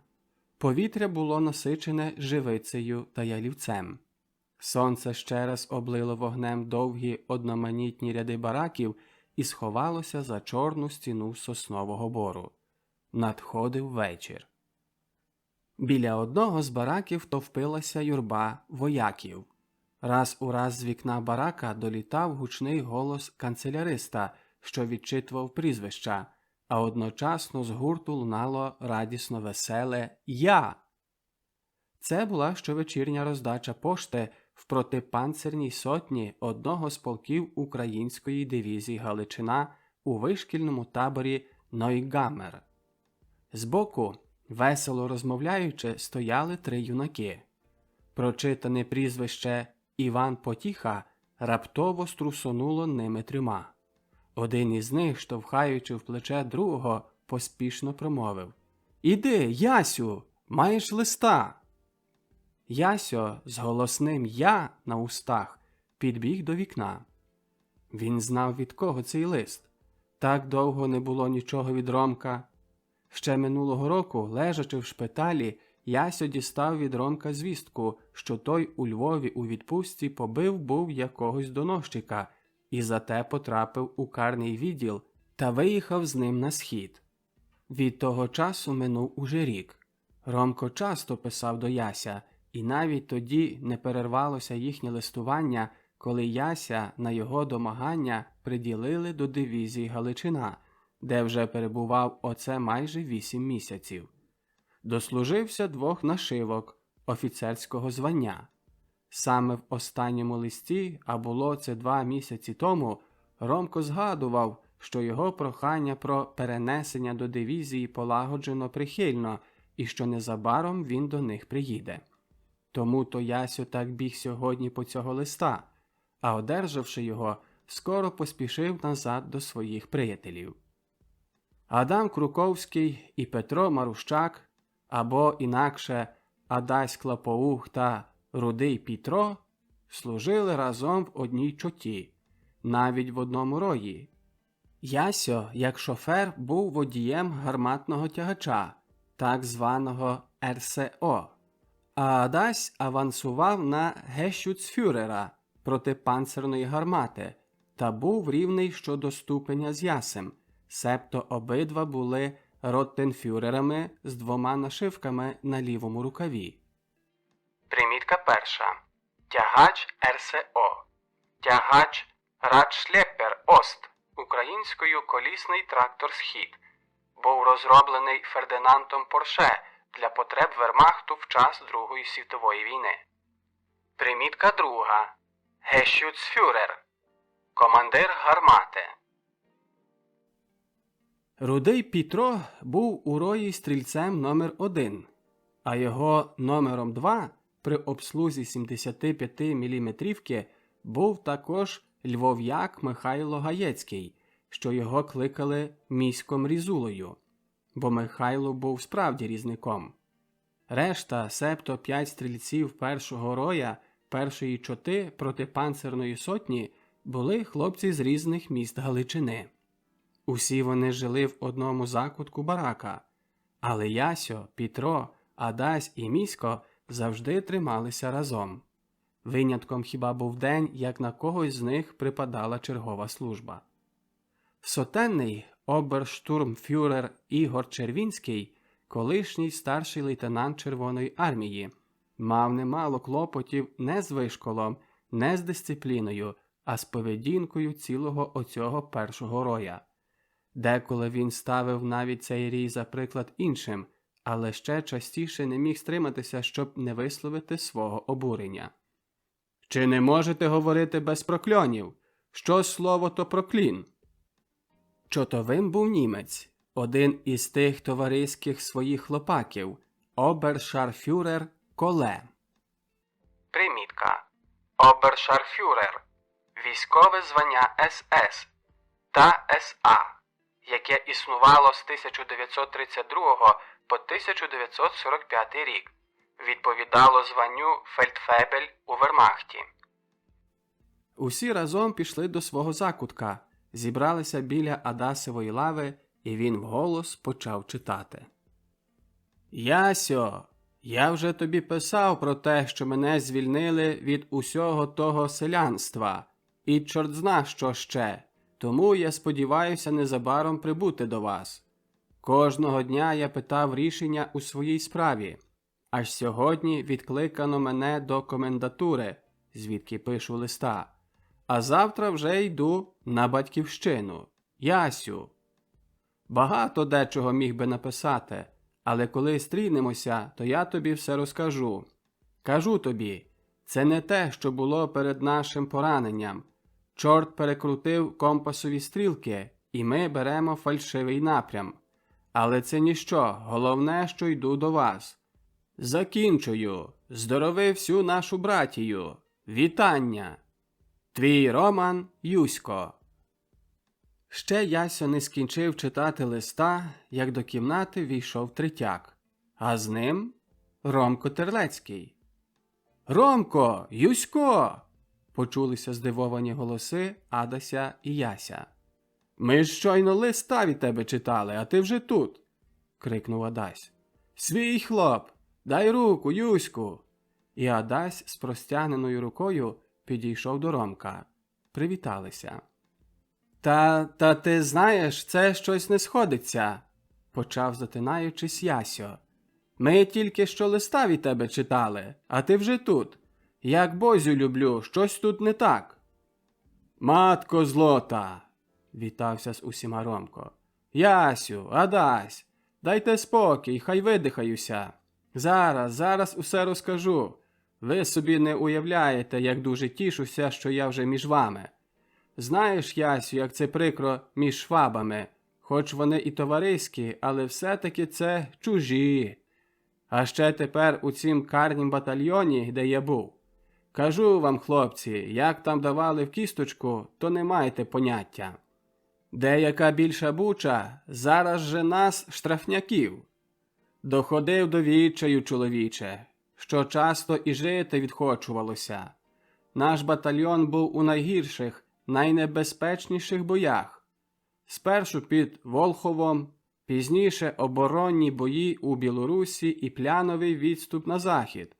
Кажу вам, хлопці, це вже приходить їм кінець. Посідали хто де. Посипалися питання, жарти. Загомоніла кімната здоровим, молодечим сміхом. Весело булькотіла в пляшці горілка, що її Ромко розливав до кілішків. Братія заливала своє горе. «Знаєте, – почав знову Ромко, – дивне це. Жили ми разом в одному місті, може, і зустрічалися, а ось де доля нас злучила. Хто міг би був сподіватися, що в такій завірюсі зустрінемося, здружимося? От хоча б я з Ясем. Вдома у Львові ми не зналися, може, і часом проходили попри себе, та ми для себе були чужі. Аж ось у таких незвичайних для нас обох обставинах стрінулися. І дружба навіки. Бігме, Ясю, ти золотий хлоп». Тут Ромко поплескав Яся по плечах. «Дай спокій, Ромку!» Сумовито усміхаючися, сказав Ясьо, а після деякої надуми спитав. «Чи ти знаєш, як мене це болить? Знаєш, тут?» І він показав на груди. «Знаєш, як це болить? Воно мене душить. Я не можу знайти собі місця. Не перебивай. Я знаю, що ти хочеш сказати. Дай мені докінчити. Ти знаєш, до чого я це говорю. Від того часу я не можу знайти спокою. Чи не став я проти брата? Чи не вбив я його? Ромку, скажи, чи це неправда?» Ясеві задрижав голос, а в кутиках його дивних очей появилися сльози. «Ясю, Ясю!» – почав його зі співчуттям заспокоювати Роман. «Скільки це разів просив я тебе, щоб ти врешті забув про те? Сталося! Скільки це подібних випадків бувало, Боже святий, а скільки ще буде? Адже кожний з нас знає, що по другій стороні фронту сотні тисяч наших братів, але ми тільки вояки і виконуємо вояцький обов'язок». Тут Роман цілком стишив голос і звернувся до хлопців. «Не за німців, хлопці, йдемо битися», – сказав з притиском, – «а за своє. Не ми, ті гвинтики ось тут будемо рішати, чи правильно, що стоїмо по боці німців чи ні. Є ж люди, що довго думали, заки рішилися творити нашу дивізію». Ромко витягнув нову пляшку горілки, а розливаючи її, вголос докинув. «А тепер гукнемо, братці, якої гучної пісні. Давай, отамане!» Звертаючися до мар'янця, сказав Ромко. Отаман почав підбирати голоси, а за хвилину кімнатою струсонула улюблена пісня братії «Розпрягайте, хлопці, коней». «Ромку!» – штовхаючи Романа вбік, промовив Адась. «Що?» «Я хотів би в одній справі з тобою поговорити». «Чекай, скінчимо пісню, а тоді вийдемо на двір», – сказав Ромко і підхопив останню строфу бадьорої пісні. Пролунали останні акорди пісні. Настала тиша, що її перервав Ромко. «Ну, Адась, ходімо!» – сказав і почав прощатися. Раптом у довгому коридорі барака почувся свисток чергового, а його гучний голос прогримів різким німецькою «Усі на вихід!» «Ого, братці, якась новина!» – промовив Ромко і спішно став прощатися. «Побачимося ще, то поговоримо!» – кинув Адасеві. «Вітання, братіє!» Прожогом вибігали з кімнати, нашвидку впорядковуючи свій тиковий однострій. З кінцем червня 1944 року, майже після річного інтенсивного військового вишколу, українська піхотна дивізія «Галичина» вирушила на фронт. Виїзд почався раптово, в приспішеному темпі, з вишкільного табору в Нойгаймері, де тоді була зібрана ціла частина. Спершу нове місце постою було їй визначено в околицях Станиславова у Західній Україні, але з невідомих причин перші транспорти з частинами дивізії спрямовано в розпорядження 13-го армійського корпусу, що тримав північне крило середущого відтинка Східного фронту.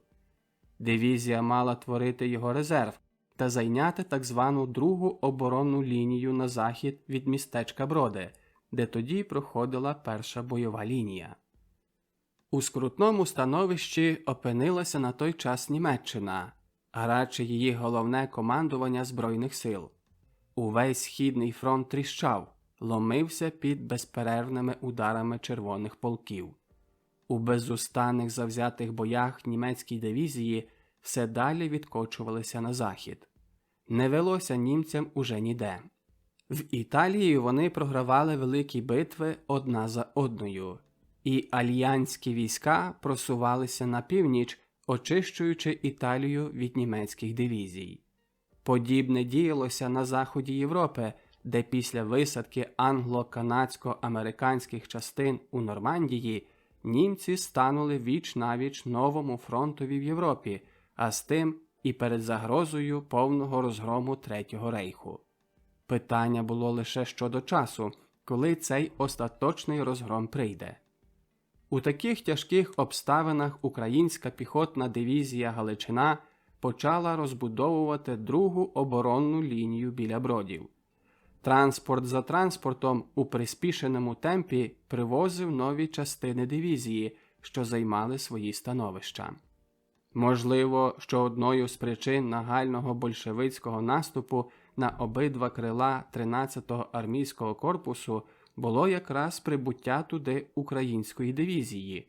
Її головний контингент складався із свідомої української молоді, а її присутність у фронтовій смузі могла негативно вплинути на бійців Червоної армії, де було багато українських вояків. Тому в половині липня 1944 року большевицькі дивізії з нечуваною силою вдарили на крила 13-го армійського корпусу. Один наступ почався проламанням німецької бойової лінії на північний захід від Бродів, другий – на шляху Тернопіль-Броди. Цих наступів не можна було стримати через брак власних танків та літаків. Ворог прорвався сильними панцирними з'єднаннями, масово застосовуючи танки типу Т-34 та численну бомбардувальну авіацію і штурмові літаки. Примітка. Танк Т-34. Радянський середній танк періоду Другої світової війни.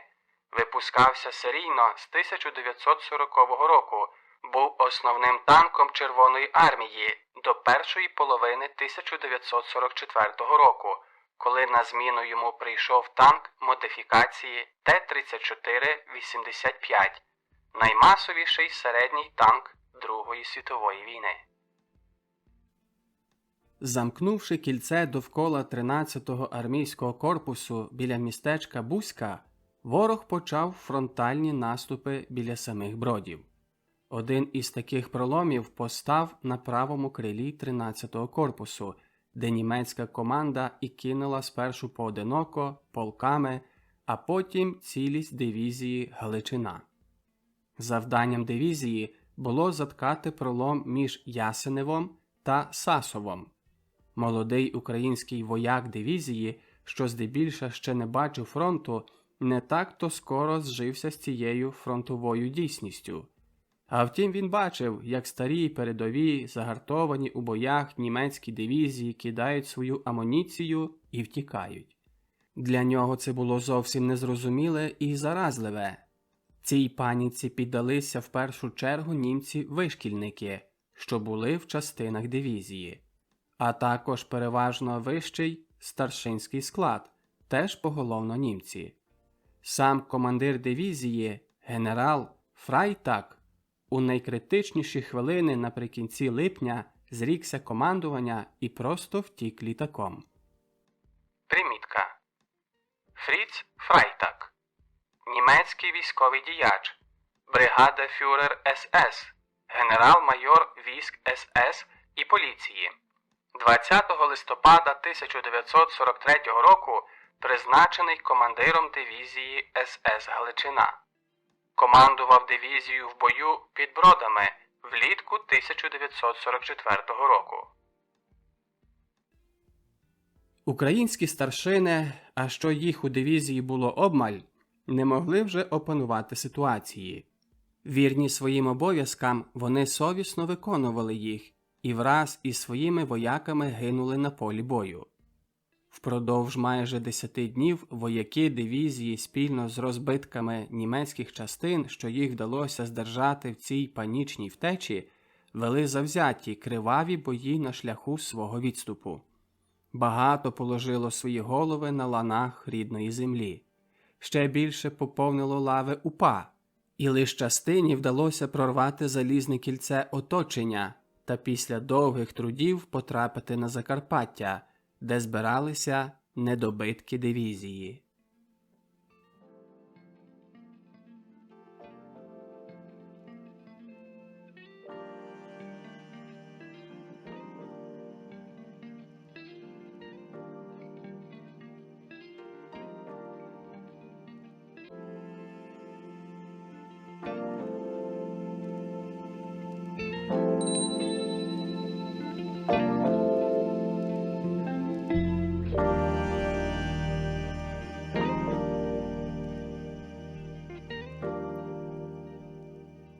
Розділ 24. Стояв сірий дощовий ранок. Небо не хмарне і не блакитне, було затягнуте високим білим серпанком, а слабі золотисті промені сонця пробивалися крізь нього, ніби крізь величезний матово-білий абажур. Дощ лив цілу ніч, було холодно і повно болота та калюж по дорогах. На роздоріжжі видніли дивізійні штабові дороговкази різного формату з різнокольоровими знаками. Праворуч від дороги, зручно замаскована віттям дерев, стояла на становищі протипанцирна гармата. Біля неї, під плащ-палатками, вояки розправляли змучені м'язи. Повилазили з вогких протипанцирних долів та скакали жабки, щоб розігріти змерзле тіло. Білою стрічкою велася болотиста дорога, що на неї спрямовано дуло гармати. «Дай закурити!» Простягуючи руку в бік рудого Пітра, що лежав біля гарматного прицільника, промовив Місько. «На, маєш як хочеш, бо мені вже відхотілося курити». «Пітро!» «Що?» «Маєш страх? Дай спокій, не хнюп носа. Досі якось маємо щастя. Може, якось виліземо з цієї халепи. Я завжди кажу, що ще той не вродився, щоб побив Міська. Я, брате, таки чую, що ще до Львова дійду. Із самопевненістю в голосі сказав Михайло Гаєцький. Дідько його знає, почав Петро Марущак, що його звали Рудим Пітром. Убили москалі мого брата, а тепер мені приходить кінець. Треба десь ще за життя підготовити собі яму. Ледве кілька днів, як ми тут, а скільки нас залишилося? З цілої 4? Та що кажу, з цілої 100, тільки 2 ці гармати зосталися. Пітро, дай спокій. Кажу тобі, що ще якось виліземо. Ти тільки дивися, як німці біжать. Ясьо старий вояк, а казав, що ще такого не бачив. Втікають вони, то й ми будемо втікати. Дурний, перебив Пітро. Куди ж ти думаєш втікати? Шваб до своєї батьківщини, а ми... Тут наша землиця. Якщо би хоч Клаповух вернувся із цієї розмови, а тоді піду разом із ним до лісу. Тільки би видертися з цього мішка, куди Іван нас запхав. Він знову сердито вилаявся і піднісся зі свого невигідного сидження під щитом гармати. У затерплій нозі почала кружляти кров і, здавалося, ніби ногу кололи сотні шпильок. Нога була, наче з дерева. «Міську, ти знаєш?» Гаєцький машинально підхопився. «Чого хочеш?» «Знаєш що?» Марущак цідив слова. «Чекай, що я хотів тобі сказати?» «Ага, власне, воно так повинно бути. Ти знаєш, що чоловіка може десь убити. Це ж відома річ, що не може так тягтися вічно. Я тут маю адресу моєї старенької. Напиши до неї, якби щось зі мною сталося. Зрештою, маєш тут мій портфель. Там моя знимка, папери, адреса і трохи грошей. Зробиш? Дай руку». «Добре», – сказав Місько. «Зроблю тобі все, але я сам не певний, чи вдасться мені пережити тебе. Чорт його знає, що кому судилося». Запанувала довга мовчанка. Щось важке лягло поміж ними. Жагуче прагнення зродилося в душах. Втікати ген, світ за очі, щоб не бути тут, не бачити цього і не думати, не думати. Сиділи мовчки, задивлені в сірість ранку. Знемога від невигод і безсоння сковувала м'язи, ослаблювала думки. Як у могилі, як у скельній розколені. Рудий Пітро знову присів. Голову опер об щит гармати. Дрімає.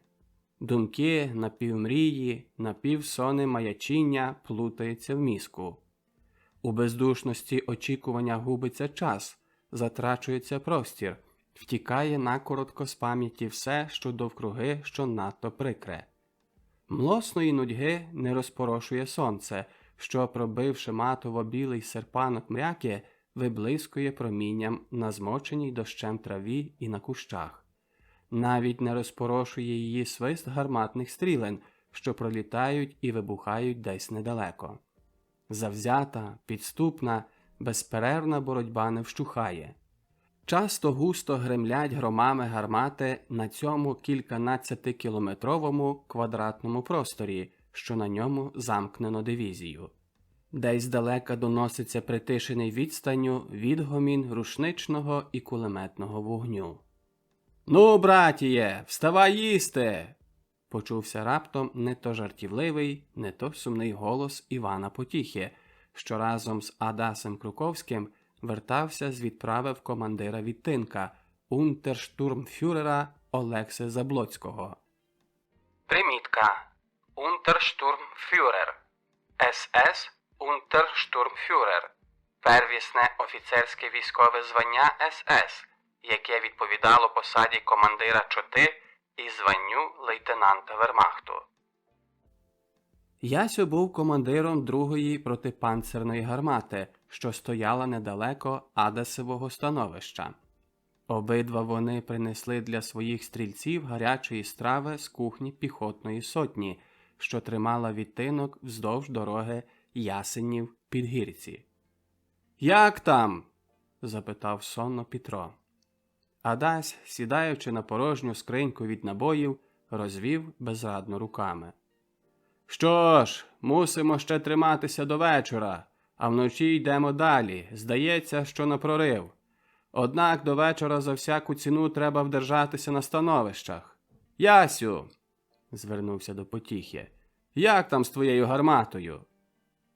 «Хлопці надійні, набоїв до пукавки є доволі, але як прийдеться бігти, то треба буде таки висадити її в повітря. Шкода. Та що ж, тягачі без краплі бензини?» «Ну що ж», – пригнічено промовив Адась, а звертаючися до Петра, додав: «Петро, знаєш, кого я бачив?»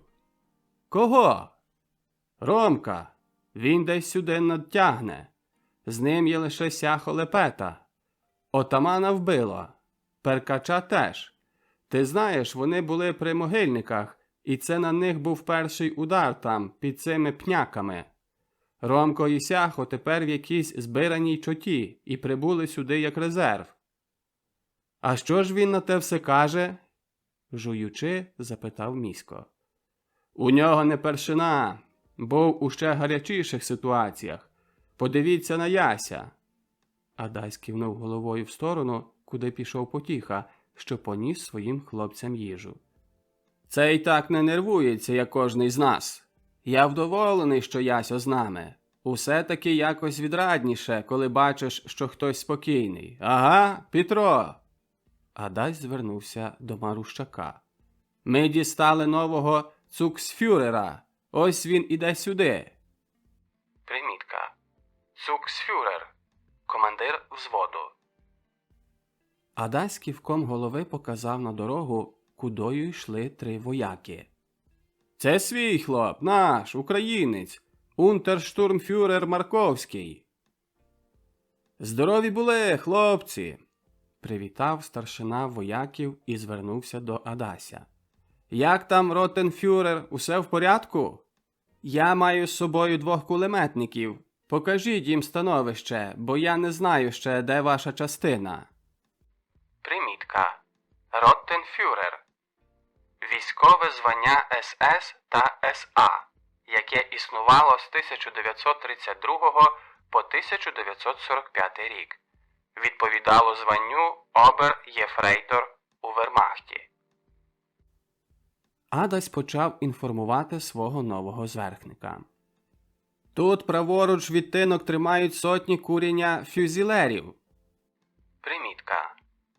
Фюзелери – легка піхота Вермахту. «Ліворуч сотня нашого полку. Штаб позаду наших становищ на оцьому цвинтарі. Село порожнє і знищене. Поле обстрілу наших 2 гармат – це шосе з Ясенева на Підгірці та ця рівнина, що перед нами. Аби лиш Бог дав пережити до вечора. Знаєте, пане Хорунжий, що маємо увечері відступати? Боюся, щоб москалі не почали наступу за дня. Цілу ніч на передпіллі чути було вигуки та тріскіт танкових гусениць». Ніби на підтвердження Адасових слів, за легким узгір'ям, що було перед ними, почувся характерний шум гусениць, що за хвилину перемінився в безнастанний грюкіт сталі і заліза. «На становища!» – почулася команда унтерштурмфюрера Марковського. Вояки поспішно вскакували до своїх протипанцерних долів, приготовляли рушниці, фаустпатрони, кулемети. Примітка. Фаустпатрони – перші протитанкові гранатомети одноразової дії. Петро, Місько, Адась і 2 з обслуги гармати прилягли біля неї, кожний на своєму місці. Наїжилися рушницями і кулеметами рови, виповнилися вояками в тарняках та в сіро-зелених одностроях із жовтими левиками на лівому рукаві і сталевими шоломами, глибоко насуненими на чоло. Примітка. Тарняки. Тарняк. Маскувальний халат. Від шоломів на молоденькі обличчя падали суворі тіні. На узгір'я стали звільно виповзати ворожі танки. Наперед по одному, а потім по кілька нараз. Тоскно ставало на душі. Хололо серце від почуття безсильності і безвихідності. За танками появилася гуртами ворожа піхота. Рвонув раннім повітрям пронизливий рев гармат. Лавиною летіли набої з московських «Катюш». Чути було їхнє електричне відпалювання, що нагадувало побріхування десятка собак. Хвилину пізніше вони з несамовитим виттям, мов космічні комети, розривалися поблизу становищ вояків дивізії. Вояки, знаючи вже звички «Катюш», не ждали на вибухи, а лише почувши характерне відпалювання, негайно прилягали до землі і ждали з трепетом у душі, де вріже наступний комплект. Стрільна не перебирали, несли спустошення в лави оборонців, рвалися за ними і перед ними. Повітря пронизували нелюдські крики і стогони смертельно поранених. Молоденькі, ще не оброслі мохом обличчя ставали паперово-білими. У запалих очах застигав жах і відчай. Лемент, зойки, стогони вмираючих і цей безнастанний грюкіт тисячних вибухів творили один жахливий акорд. Якийсь молоденький вояк з розбитою головою, по лиці якого спливала змішана із землею кров, вискочив з рова втікати. Він біжить, потім нагло падає, мов кинений лантух на ту землю, що в її обороні вдягнув на себе чужий однострій. Раптом різкий випал гармата з правого боку, а враз з ним і вибух десь спереду прошибнув Адася, мов електричним струмом. «Це Ясю ріже!» – мигнуло йому в голові, і він притомніше поглянув на передпілля. Навскоси через лани зелено-жовтої пшениці сунули 3 ворожі танки. Десь згинула вся бездушність, щось припливло в його м'язи, мозок справніше почав працювати. Ще 200 метрів, ще 100. «Пітро! 300! Вогонь!» Гармата підскочила, відчинився замок, випала вистрілена луска. Стрілець номер 2 вправним рухом вкинув у комору наступне стрільно. Ще раз здригнулася гармата. Ще раз повторив свої рухи Місько-Гаєцький. Відстань мала. Початкова швидкість стрільна така велика, що ворожий Т-34 аж захитався від удару. Стрільно пробило панцир, як аркуш паперу, шматуючи обслугу і запалюючи танка. По хвилині знову постріли. Знову поціл. Видко, як вискочила з танків обслуга. По ній ріже зі свого МГ-42 стрілець Вірстюк. Примітка. МГ-42. Кулемет. Кулемет, який був на озброєнні німецької армії під час Другої світової війни. «Знаменито, хлопці! Так їм треба!» Вибігши зі свого долу, загріває стрільців Хорунжий Марковський. Їм навіть не треба заохоти. Очі гарячково блистять, руки автоматично подають набої у ненаситну пащу гармати. Раз у раз вистрілює своє смертоносне ядро Адасева гармата. Праворуч вторує їй Ясьо. Б'ють без перерви, на зміну. «Танк зліва! 600! Панцерна граната! Вогонь!» командує при своїй гарматі Іван Потіха. Ще один ворожий танк знищений. Стріляють і ворожі танки. Рвуться їхні стрільна довкруги позицій обох протипанцерних гармат. Ясьо не відриває від очей важкого далековида. Помалу переводить зір доправа, просліджує уважно кожний темний пункт на передпіллі, кожний кущ. Але що це? Його зір раптово спинився на малому пункті, що блищав у сонці і ріс із шаленою швидкістю. Моментальний відрух, і Ясьо присів за щит гармати. Шалений подув промчав тут же над головою. Просто не хочеться вірити. Око, вдивляючись в ціль, стрільнуло на своїй осі стрільно, що вилетіло з ворожого гарматного жерла. Тільки інстинкт самозбереження блискавкою відхилив тіло. «А кров би тебе заляла! Федьку, вали!» – кричить Ясьо, і знову ригнула вогнем Ясева гармата. Несподівано прийшла допомога. Десь позаду становищ вояків дивізії відозвалася дивізійна важка артилерія.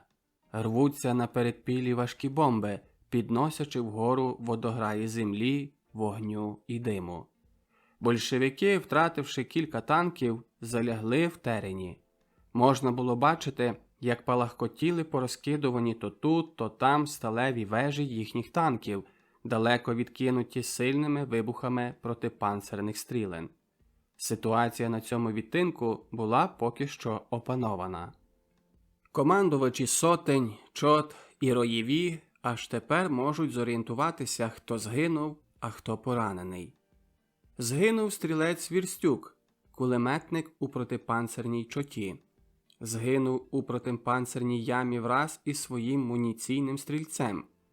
Втрати в сотнях обабіч становища протипанцерних гармат великі. Зносять важкопоранених в долину, що за горбком біля цвинтаря, де міститься штаб відтинка. Тим часом тиша, хоч не зовсім. Раз по раз кулемети довгими чергами косять по передпіллі. Пригріває полудневе сонце. Після дощової ночі прийшло погідне полудне. В повітрі зависла зловісна тиша. Одна з тих бойових перерв, що так несподівано залягають інколи на передовій лінії. Вона хвилева і оманна, бо ж за хвилину-дві прийде нова навала гарматного вогню, міцна і докладніша, ніж попередня. Але все-таки хвиливий спокій впливає благодійно на перенапружені нерви. Приготовляються до цієї навали вояки, як котрий уміє. Поглиблюють доли, прочищують зброю, доповнюють амуніцію. А дехто просто присів у своїй норі і дрімає. Раптом пополудні почався новий ворожий наступ. Не бракувало йому самовпевненості, завзяття. Попередив його наліт штурмових літаків, що скинули сотні малих бомб та, навертаючи кількакратно, сікли з бортової зброї по становищах. Впав поцілений у саме чоло Петро Марущак. Свій хлоп Пітро. Конає біля нього з простреленими легенями Михайло Гаєцький. Вмирає притомно. В його мозку колотяться думки. Він не вірив в те, що так станеться. З небуття нагло з'являється вона – смерть. Йому не вистачає повітря, груди ніби роздираються на шматки, кров заливає легені за кожним віддихом. Язик відмовляється слухати, віддих з хропінням виривається востаннє з грудей. Зашуміли бомби. Впали на дорогу, поле, цвинтар. Загриміли вибухи, мов раптова громовиця. Цілий град бомб. Сипляться нові і щораз нові малі розривні бомби. Летять большевицькі літаки і строчать з бортової зброї, викошують і те, що вже раз скосили. Знову виповзли на передпіллі ворожі танки. Блискотять червоними зірками на сіро-зелених тілах. Брящать сталеві гусениці, орючи чорнозем. Висунулася ворожа хвиля піхоти, рвонула з голосним, безперервним криком уперед. Проріджена залога гармати Адася влізла у землю, що тепер коливається, мов корабель на морі, від безнастанних вибухів. Адась бачить блудні погляди вояків. «Хлопці, до гармати!» – кричить крізь галас бою. Це тільки здається, що однаково, чи сидіти в долах біля гармати, чи стріляти з неї, але те друге їх хоча б зрівнюважує, заспокоює. Адже є хтось, хто думає за них, дає накази, командує. Зірвалися з місця. Рвонула гармата від випалів. Крізь грюкіт гармати не чути пекельного клекоту бою. Стає якось відрадніше на душі. Десь губиться апатія, отяжілість, і рухи знову стають жвавіші, знову очі горять запалом, завзяттям. А тоді прийшло те, на що не було ради, що мусило прийти. Несамовитий, навіжений рев мотора, а з цим сліпучий блиск і вибух, що пронизує до глибини душі. І майже одночасно Адась почув, як летить кудись стрімголов у якесь провалля. Аж після доброї хвилини прийшов до тями. Не зразу, а поступово. Тіло йому нило від нестерпного болю в лівому плечі. Думка снувалася спроквола. То вдаряла своєю виразністю, то зовсім зникала, недодумана, урвана наглим різким болем. Чув задеревініння в ногах та стерпний біль у плечі. До вух вдаряли сотнями відголосів громи, а між ними враз почув над собою голос. Знайомий, але зовсім невпізнаний голос, що його собі треба було аж пригадувати. І ця потреба пригадувати так напружила його цілого, що сили на мить повернулися, і він прийшов до себе з омління. Побачив, що над ним схилилося заросле молодою щетиною обличчя в шоломі. З уст Адасові випливло звільна одне слово. «Ясю!» «Що з тобою, Адасю?» Ясьо, не ждучи відповіді, почав обережно витягати Адася з долу. «Ти поранений?» «Здається, дай води», – спрокволо сказав Адась. Ясьо відчепив свою баклажку і приклав Адасові до уст. Той жадібно випив кілька ковтків, і аж тепер усе стало йому яснішим. Очі миттю обігли довкола. Побіч лежали трупи його вояків з обслуги гармати. Сама гармата врилася дулом у землю, а там, де був замок, виднілася велика яма, а в ній лахміття обкривавленого однострою, кров і шматки м'яса. «А то вцідив!» – вирвалося йому з уст. «Моя також розбита!» – повертаючи голову в бік становища другої гармати, промовив Ясьо. «А де ж хлопці? Не крутися!» Розтинаючи рукав Адасової сорочки, владно перебив його Ясьо та, оглядаючи ліве плече, додав. «Тебе не поранило, але добре потовкло. Може, і рука зламана». «Ох, не тисни!» – засичав від болю Адась. «Зав'яжу, і все буде добре. Питаєшся, де мої хлопці? Там, де й твої. Лишилося ще двоє. Бачиш, як ріжуть із МГ? Москалі знову залягли. Намотлошили ми їм тих танків. Ціле поле в диму. Хоч би до вечора дочекатися, а тоді тікаємо. Тут уже є Роман із своїми хлопцями. Зараз покличу його». Ясьо сильно обмотав Адасові руку бандажем і поміг йому сунутися назад у яму. «А тепер бувай здоров. Як будемо тікати, то про тебе не забудемо. Ага, маєш тут мою пляшку. Це кава напів із самогоном. Випий, це добре. Богу дякувати, нічого страшного, а я вже думав, що ти цинтоїд. Приятелю, тримайся». Ясьо хільцем побіг до своїх вояків. Приліг біля двох кулеметників, що якраз закладали нову стрічку. «Ну як, хлопаки, протримаємося до вечора?» – запитав Ясьо. «Може», – відповів один, а другий додав. «Ви подивіться, ротенфюрер, як там із цього узгір'я суне большевія. Це на фюзілерів. Як вони видержать, то й ми не поступимось». Їдкий дим ворожих танків, що горіли у передпіллі, заслонював вид. Хлопці заклали нову стрічку до кулемета і наосліп строчили по полі. Щоразу нервозніша стрілянина десь праворуч. До Яся і до його двох кулеметників прибіг Ромко, а з ним ще декілька вояків. «Ясю!» – кричить Ромко. «Втікаємо! Большевики вже в селі!» Обоє стрільців похапцем забирають свого кулемета. Ясьо підхоплює готову в'язанку ручних гранат, і всі біжать за Ромком на хільці в бік цвинтаря. Там повинен бути штаб відтинка. Може, застануть когось із старшин. «Романе, ти йди, а я заберу Адаська!» – кричить навздогін Ромкові Ясьо. «Адась! Адась!» – кричить Ясьо і біжить до окопу, де залишив Адася. «Вилізай скоріше!» Адась піднявся в ямі. «Можеш ти? Добре! А тепер бігом, ось цею борозною! Федьку!» – звернувся до одного із стрільців. «Біжи з ним, а я тут залишуся. Стримаємо трохи большевиків. Давай, Василю, чого стоїш?» – кричить Ясю до другого стрільця. «Давай машину!» І, не ждучи, хватає кулемета та, оперши його об берег придорожнього рова, пускає чергу по ворогові, що вже ось-ось надходить. Почулися крики, стогони, прокльони. Впало декількох, але інші вже встають, підбігають, стріляють на ходу. Незважаючи на рушничний і кулеметний вогонь, большевики підсовуються вперед щораз ближче.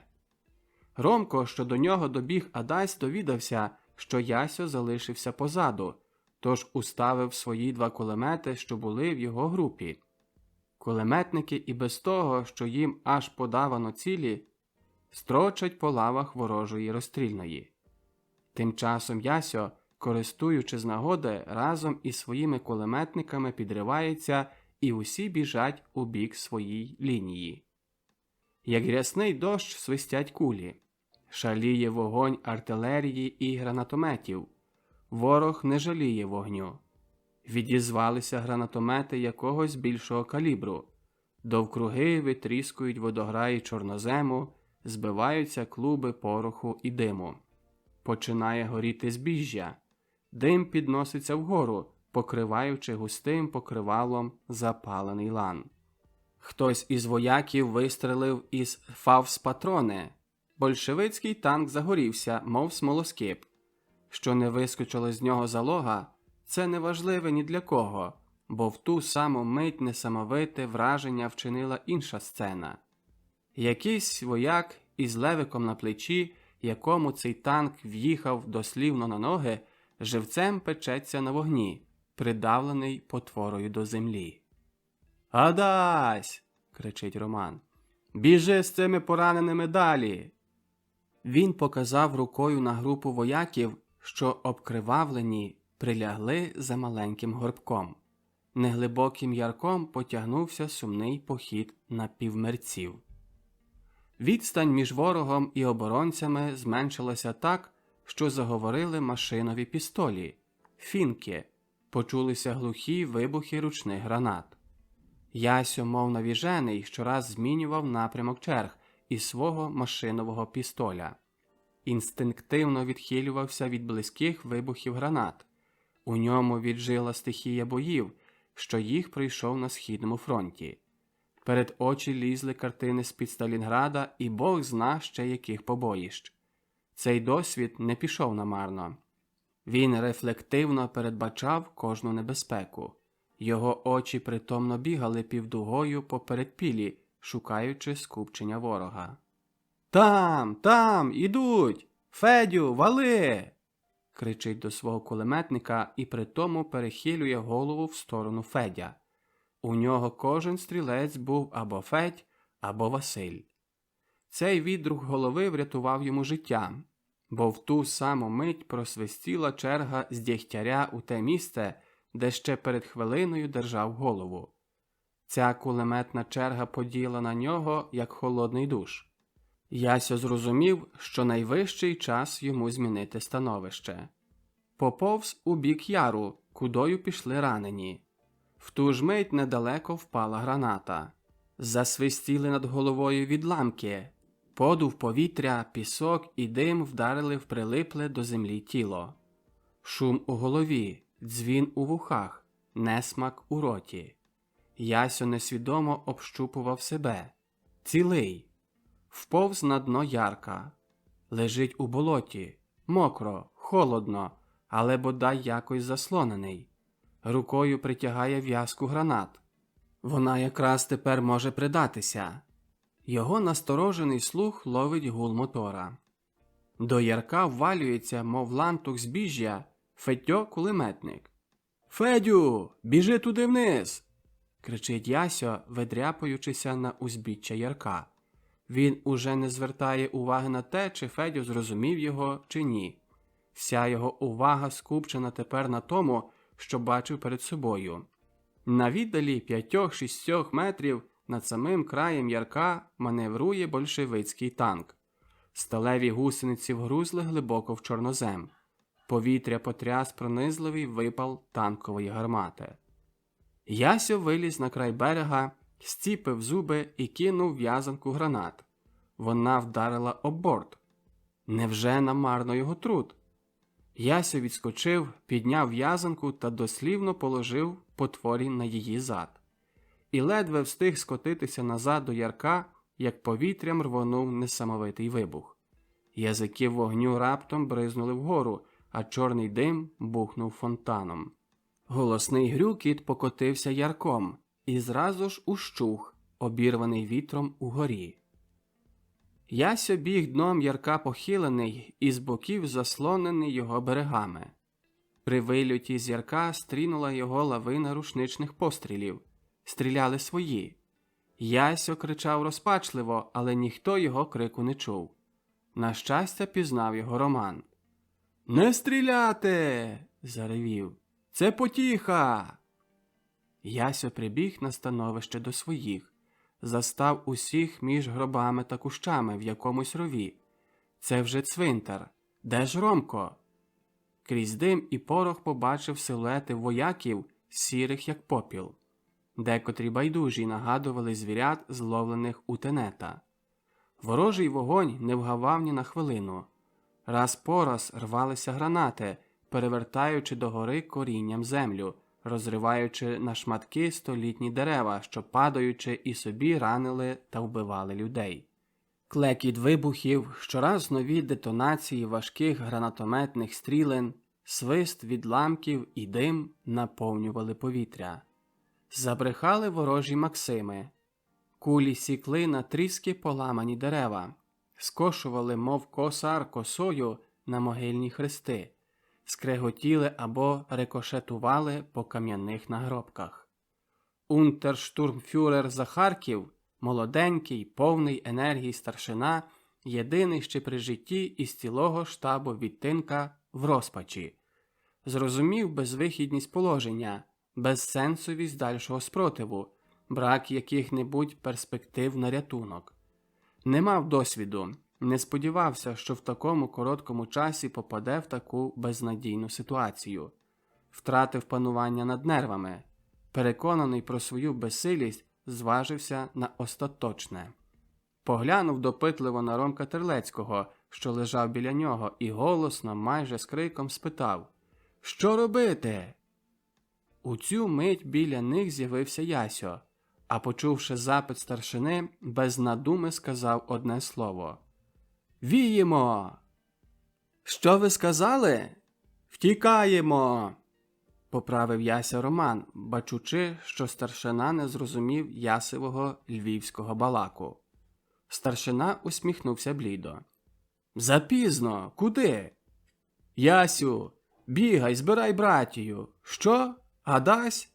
«Там, де решта. Побачиш, як будеш переходити, там ціла юрба. Біжи, збирай хлопців, хай біжать у нашу сторону. Туди, наліво, в лісок. Скоріше!»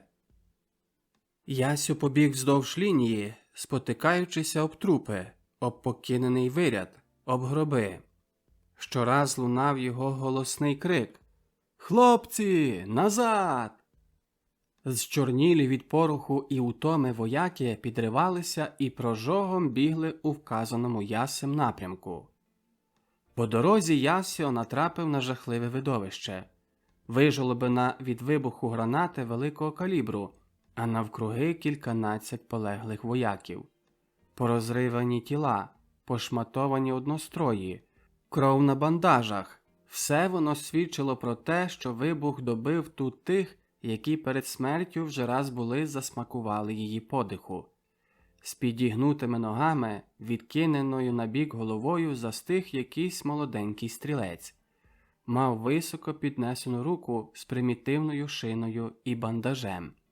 Не поміг санітар. Граната добила його разом із санітаром, від якого залишився лише тулуб. Недалеко від них лежав навзнак, розкинувши руки, Адась. З розчерепленої голови вилявся мозок і білів на тлі чорної землі. Очі засклено пригаслі. Не залишилося нічого, що нагадувало б того сильного, збудованого, кремезного, повного віри в краще завтра свого народу Адама Круковського. Біля нього із забинтованою головою та пошматованими плечима лежав труп унтерштурмфюрера Марковського. І ще багато їх лежало вздовж дороги, куди пробігав Яся. Ті обличчя, ті постаті, що їх знав, а тепер зустрів на своєму шляху втечі, закарбувалися глибоко в його пам'яті. Прибіг до останньої застави. Большевики знову підорвалися до атаки, рушили із трьох сторін, оточуючи цвинтар. йшли обережно, зважаючи на безперервний вогонь оборонців. Тут і там мигали їхні піскового кольору однострої, і йшли півколом глибокими лавами, що звужувалося щораз більше, охоплюючи своїми раменами цвинтар. Ще хвилина, а відворот для гурта оборонців буде відтятий. Вже чути голосні вигуки большевиків. «Здавайся, германська сволоч!» У відповідь Ясьо та ще один із стрільців викидають свої гранати і, користаючи із замішання, підхоплюються та біжать туди, де поодинці, а то й малими гуртками відступають вояки їхньої частини. Бігли скоками до якогось викупу, а пізніше хвилястим тереном у бік лісу, що бовванів на обрії. Падали в калюжі, борсалися у воді, обрискувалися взаємно болотом у глибокому викопі, калічилися в тернистому гущавнику. Вояки відкидали протигази і хлібники, що заважали в бігу, проскочили гущавину і вибігли на узлісся. Ясьо відітхнув з полегшею, коли побачив, як якісь новозорганізовані частини займають становища. Це була збиранина різних родів зброї і полків, але все-таки хтось із своїх. Якийсь підстаршина показав їм місце збірки. Там Ясьо застав недобитків із своєї частини, між ними і Ромка. Не було часу на відпочинок. Треба ще сьогодні вночі дійти до місця, звідки будуть проривати залізне кільце, в якому опинилися. Унтерштурмфюрер Захарків формує із своїх людей пробоєву групу. Небагато їх, може щоту. В розбитому обозі, що догоряв після ворожого нальоту, вояки вишукували їстівне, викидували зайві речі, обвантажувалися амуніцією, гранатами, вимінювали свої рушниці. Долучилися до якоїсь більшої групи, що також ішла на прорив. Наказів уже ніхто не давав. Кожний старшина діяв на власну руку, щоб тільки вирвати якнайбільше людей із цієї пастки. Ті, що поки що лишалися на заставах, мали відійти, як тільки стемніє, в тому самому напрямку. Розділ 25. Вечір. На тлі нерухомого небосхилу в шаленому темпі перетинають себе взаємно пасма світляних куль. Сумерк огорнув цілу рівнину. У групі, де були Ромко і Ясьо, несподівано віднайшовся і Сяхо Лепета, чи то пак Станіслав Глов'як. Тепер йшли разом польовими доріжками, лісом на південь. Довкола кривавою загравою горіли села, били в небеса відблиски пожеж. Полум'я нищило людський доробок. Раз по раз серед темені ночі вистрілювали вгору мільйони іскор.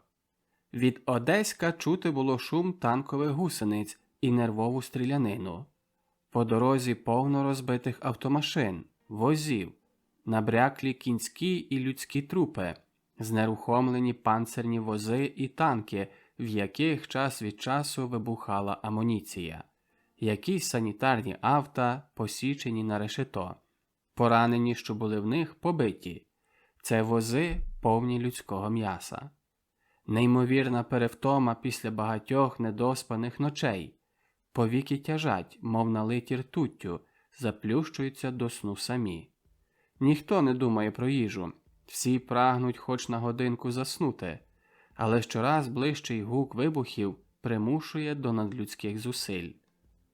Ромко йшов, мов п'яний, заточуючися. Повільно, нога за ногу, брів густими ланами пшениці, волікся по грузькому болоті на лісових доріжках. Віддихав важко.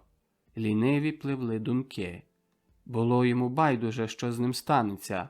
Огортала його цілковита байдужість до всього, що довкруги діялося. Уже майже 5 років, як він покинув рідню. Скільки ударів зазнав за цей короткий час? Втратив матір, пізніше брата Євгена, пізніше Володка. Яка ж доля стрінула Григорія Бугая, Гжеська, Стефана Новицького, Перкача. Що сталося із Петром Марущаком, Пітром, Адамом Круковським, Клапоухом, Михайлом Гаєцьким, Міськом та багато іншими, що їх він знав? Чи не однаково поглузувала з них доля? Але вони вже пройшли, скінчили цей тернистий шлях до волі. Його огортала безпорадність, страх. Лякала не смерть, а те, що бачив, що переживав, ті труднощі, які стояли перед ним, те невідоме, що ждало його завтра, чи то післязавтра, чи, може, в недалекій майбутності. Його лякало те безвихіддя, що в ньому опинився не тільки він, а тисячі йому подібних. У нього вже не ставало сил видержати, перенести це. Блиснула думка – застрелитися. Від неї самої враз ставало легко і спокійно. Не буде ні втоми, ні настирливих думок про завтра, хоч як він старався про нього не думати. Смерть – от найлегший спосіб звільнитися від усіх страждань жахливої дійсності. Думка про смерть не кидала його, але що більше думав Ромко про самогубство, то більше сумнівів виринало в нього в голові. Він навіть на хвилину спинився. Його враз огорнув сором. Та це ж війна! Хіба на війні кінчати самогубством, коли і так смерть збирає своє жниво? На таке прийде час, коли справді положення буде безнадійне, а поки що ще знайдуться сили, щоб подолати всі труднощі, що стоять перед ним. А потім якось воно буде. І він з пересердя плюнув перед себе. «Що з тобою?» – негайно відізвався побіч Ромка Ясьо. «Нічого, от так!» – процідив крізь зуби Ромко. Він не міг надивуватися спокоєві Яся. Можливо, що це його ясове життя від маличка повне труду та невигод, нужди і голоду вплинуло на його характер, що кожний важкий удар долі він сприймав так, ніби воно інакше і бути не могло. Можливо, Ясьо також терпів у своїй душі не менш від других, але цього не показував назовні. Ніби якась бездушна, бездумна брела м'яса. Але ні. Іван Потіха також щось думав. Теж у нього в душі родилися сумніви. Він стиха звернувся до Ромка. «Ну, Романе, ти як?» «Що як?» «Ти знаєш. Як проб'ємося, що потім? Думаєш іти далі з ними?» Ківком голови показав на вермахтівців, що йшли побіч. «Не знаю», – почав Роман. «Але як Бог дасть щасливо вирватися із цього пекла, я думаю далі триматися купи». «Після того всього?» «Так, Ясю, після того всього. Ми дорого заплатили за свій досвід, але це ж був лише один бій. Ти ж бачив, як б'ються наші хлопці. Не гірше за тих, що прийшли Європу вздовж і впоперек. Видко, що хтось старається нас знищити, щоб ми не стали грізними противниками для нього. Як Бог дасть щасливо прорватися, я вертаюся назад до решток дивізії, бо це мій вояцький обов'язок. Адже багато залишилося в запасній частині, багато ще на вишколах». Настала мовчанка. Воліклися далі, кожен зі своїми думками. Тепер вийшли з лісової смуги, пройшли через столочений лан збіжжя і вилізли на невисокий горб. Це вже був останній горб, а далі простиралася долина, рівна, як долоня. Недалеко горіло село Білий Камінь. Жалюгідний вигляд мали руїни цього великого селища. Ані одної цілої хати чи будинку. Дорога і болотисті вулички були затарасовані звалищами. Під румовищами, балками, тиньком, цеглою лежали трупи німців, вояків української дивізії, червоноармійців, цивільного населення, коней, худоби. Усе те лежало всуміш без жодної ворожнечі. Тут відбулася вчора запекла борня, коли большевицькі частини проломилися на східному відтинку кільця, що оточувало 13-й армійський корпус, та вдерлися всередину колон, що відступали. Примітка. 13-й армійський корпус. Армійський корпус Вермахту за часів Другої світової війни був сформований 1 жовтня 1937 року у 7-му військовому окрузі в Нюрнберзі. Тут за кожний шматочок землі йшов завзятий бій. Тут кожний крок був окуплений людським життям, зрошений людською кров'ю. Лежали тепер, як нарубані колоди дерева. Заслали собою поле обабіч дороги, болотисті вулички, городи. Де-не-де по румовищах снували люди, цивільне населення. Всюди знищення, сморід гнилизни і розкладу, картина знищення і смерти.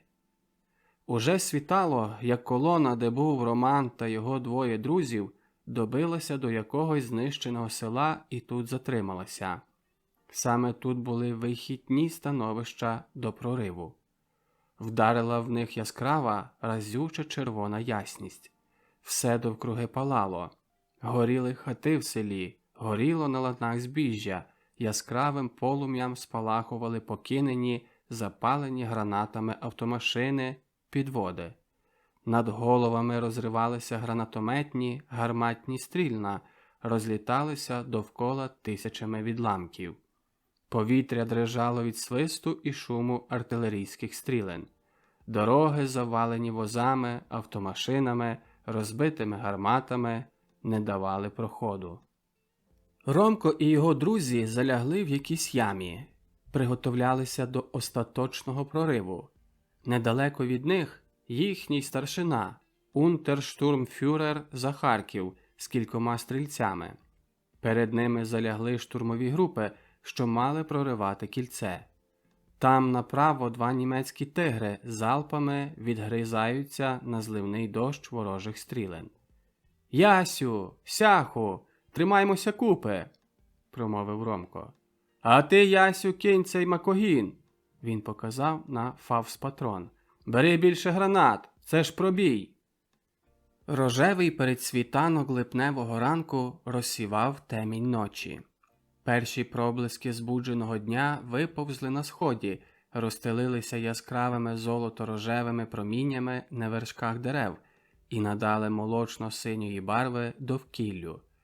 Щораз виразнішими ставали обриси терену. Довкола трава розблисла сивою росою.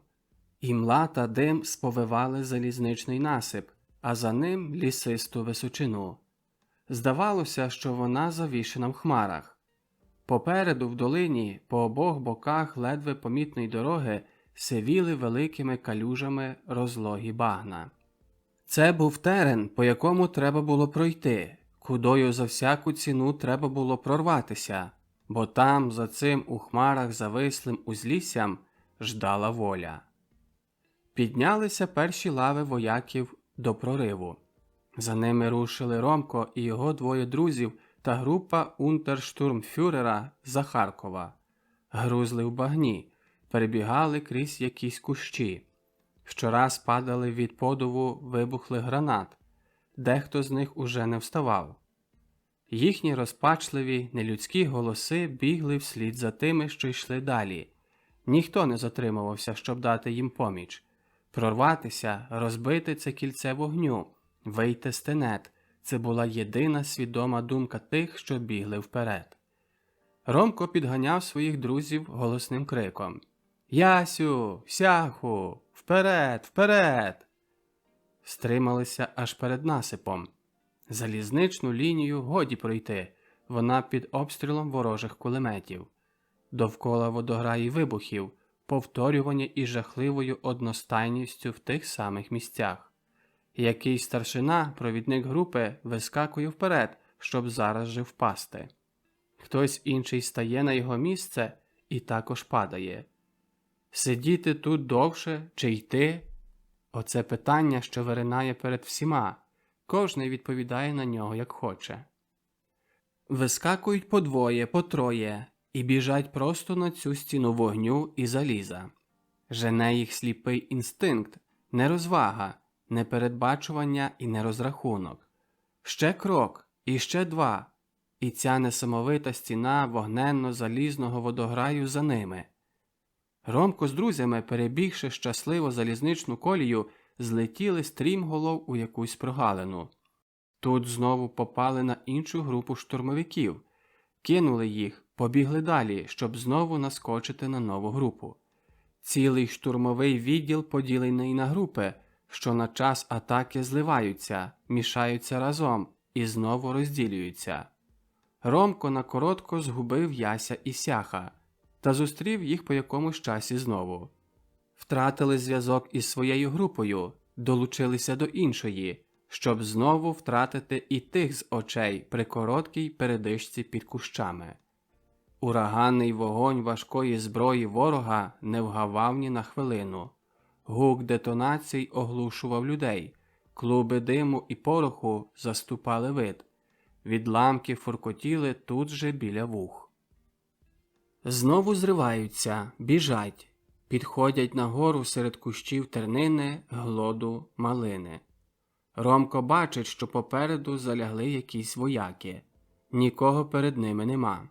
Тому Ромко кивком руки дає знак Ясьові і Сяхові, щоб теж залягли. Можливо, вогонь там попереду зменшиться. Але передишка цієї групи, що залягла перед ними, триває надто довго. Інші групи минають їх, перебігають, а ті лежать і лежать. Ромко піднімається, прискакує до одного з-поміж них, що лежать. Підносить його за плече, але мертве плече висковзує йому з руки. І той, що поруч нього, також мертвий. Ці люди-вояки вже не піднімуться ніколи. Кущі, що під ними вони попадали, були останнім прибіжищем в їхній життєвій мандрівці. Ромко, а за ним інші, перебігає дорогу, лишає праворуч палаючі хати села Ляцьке, вбігає на якусь луку, болото хлюпотить у чоботах, грязюка спливає по обличчю. Падають на передні лави, що залягли в якомусь рові. До лісу, до перших кущів на узліссі ще кількадесят метрів. Але там ворог. Звідти летить у їхню сторону лавина світляних куль з важких кулеметів. Світляні кулі мають червоний, фіолетовий, жовтий і синій кольори. Ось у напрямку Ромка і його принагідної групи летить теж така різнокольорова в'язанка. Падають на землю. Падає також на землю Роман. Чиясь рука хапає його міцно за лікоть і тягне до себе. «Ховайся тут, відпочинемо, а тоді вперед!» – шепоче Ясьо. Ромко тулиться до землі, вогкої від ранньої роси, і так у безрусі лежить кілька хвилин, що видаються йому роками. «Ще тільки оцих кілька метрів!» – шепоче майже до Ромкового вуха Ясьо. Ромко не дочуває, він зайнятий своїми думками.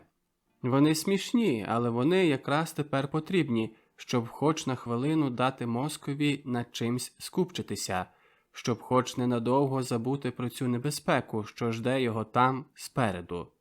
Адже він бачить, як сотні людей одні за одними перебігають залізничний насип, як вовтузяться в болоті, як ворог переносить свою вогневу запору якраз на це клубовище людей, як гремлять гарматні стрільна в цю гущу, і як ця гуща людей не знаходить перед ними жодної охорони.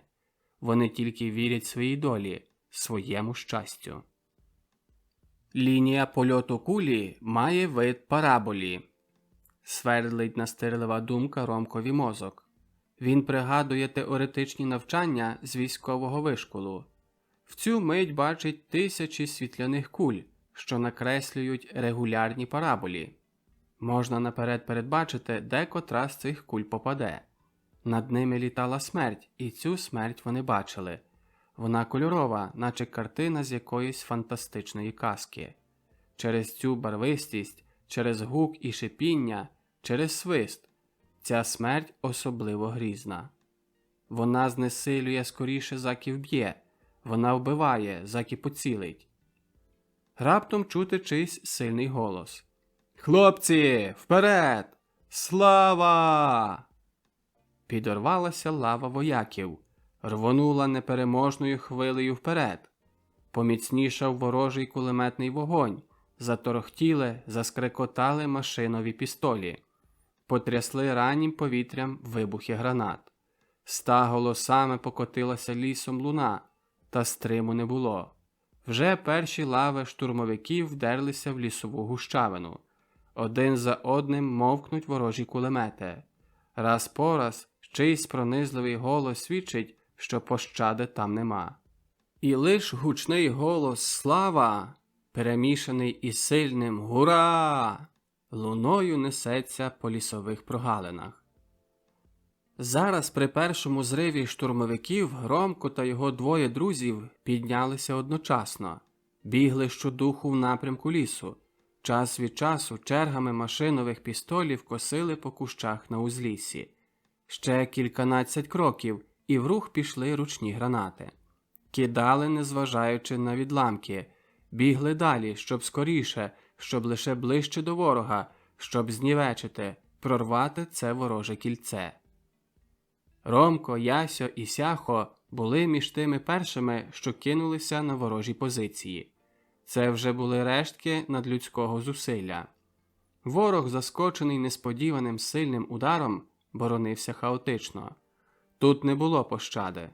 Сила, що штовхала цих готових на все людей, не могла заламатися ні на якій перешкоді, ні на найбільшому завзятті ворожих застав. Гонять чергами машинових пістолів за большевиками, що втікають, добивають поранених, що вмираючи ще стріляють до них. Хтось із штурмовиків вистрелив із фавс-патрона під стовбур дерева, звідки нісся безперервний кулеметний вогонь. Вибух, і кулемет замовк, лиш товстий конар з грюкотом повалився на землю. Раптом Сяхо, що біг перед Ромком, впав, мов підтяте дерево, від короткої черги дєгтяря. У ту мить також Ромкові біля вух пролетіло стадо смертоносних куль. Він рефлекторно кидає туди ручну гранату. Вибух, а з ним чийсь голос. «Пан, не стріляй, я теж українець!» Ясьо з якимсь несамовитим виразом лиця вистрочує цілий магазинок у бік червоноармійця, що піднімається з того місця, звідки перед хвилиною вилетіла була смертоносна черга. Вони бігли щораз повільніше, а галас бою залишався позаду за ними, віддалювався усе більше. Покладалися тепер на свої власні ноги і йшли, бо прорвалися, вибралися з оточення на волю. Вийшли з лісу в густі золотисті лани доспілого збіжжя. Десь угорі співали жайворонки, колихалися на гнучких стеблинках квіти, дозрівало колосся. Раннє повітря відсвіжувало. Тепло, любо, а заразом неймовірно важко. Перед ними краса життя, а за ними жахлива панорама кривавого походу війни. Англія, 1952-1954 роки.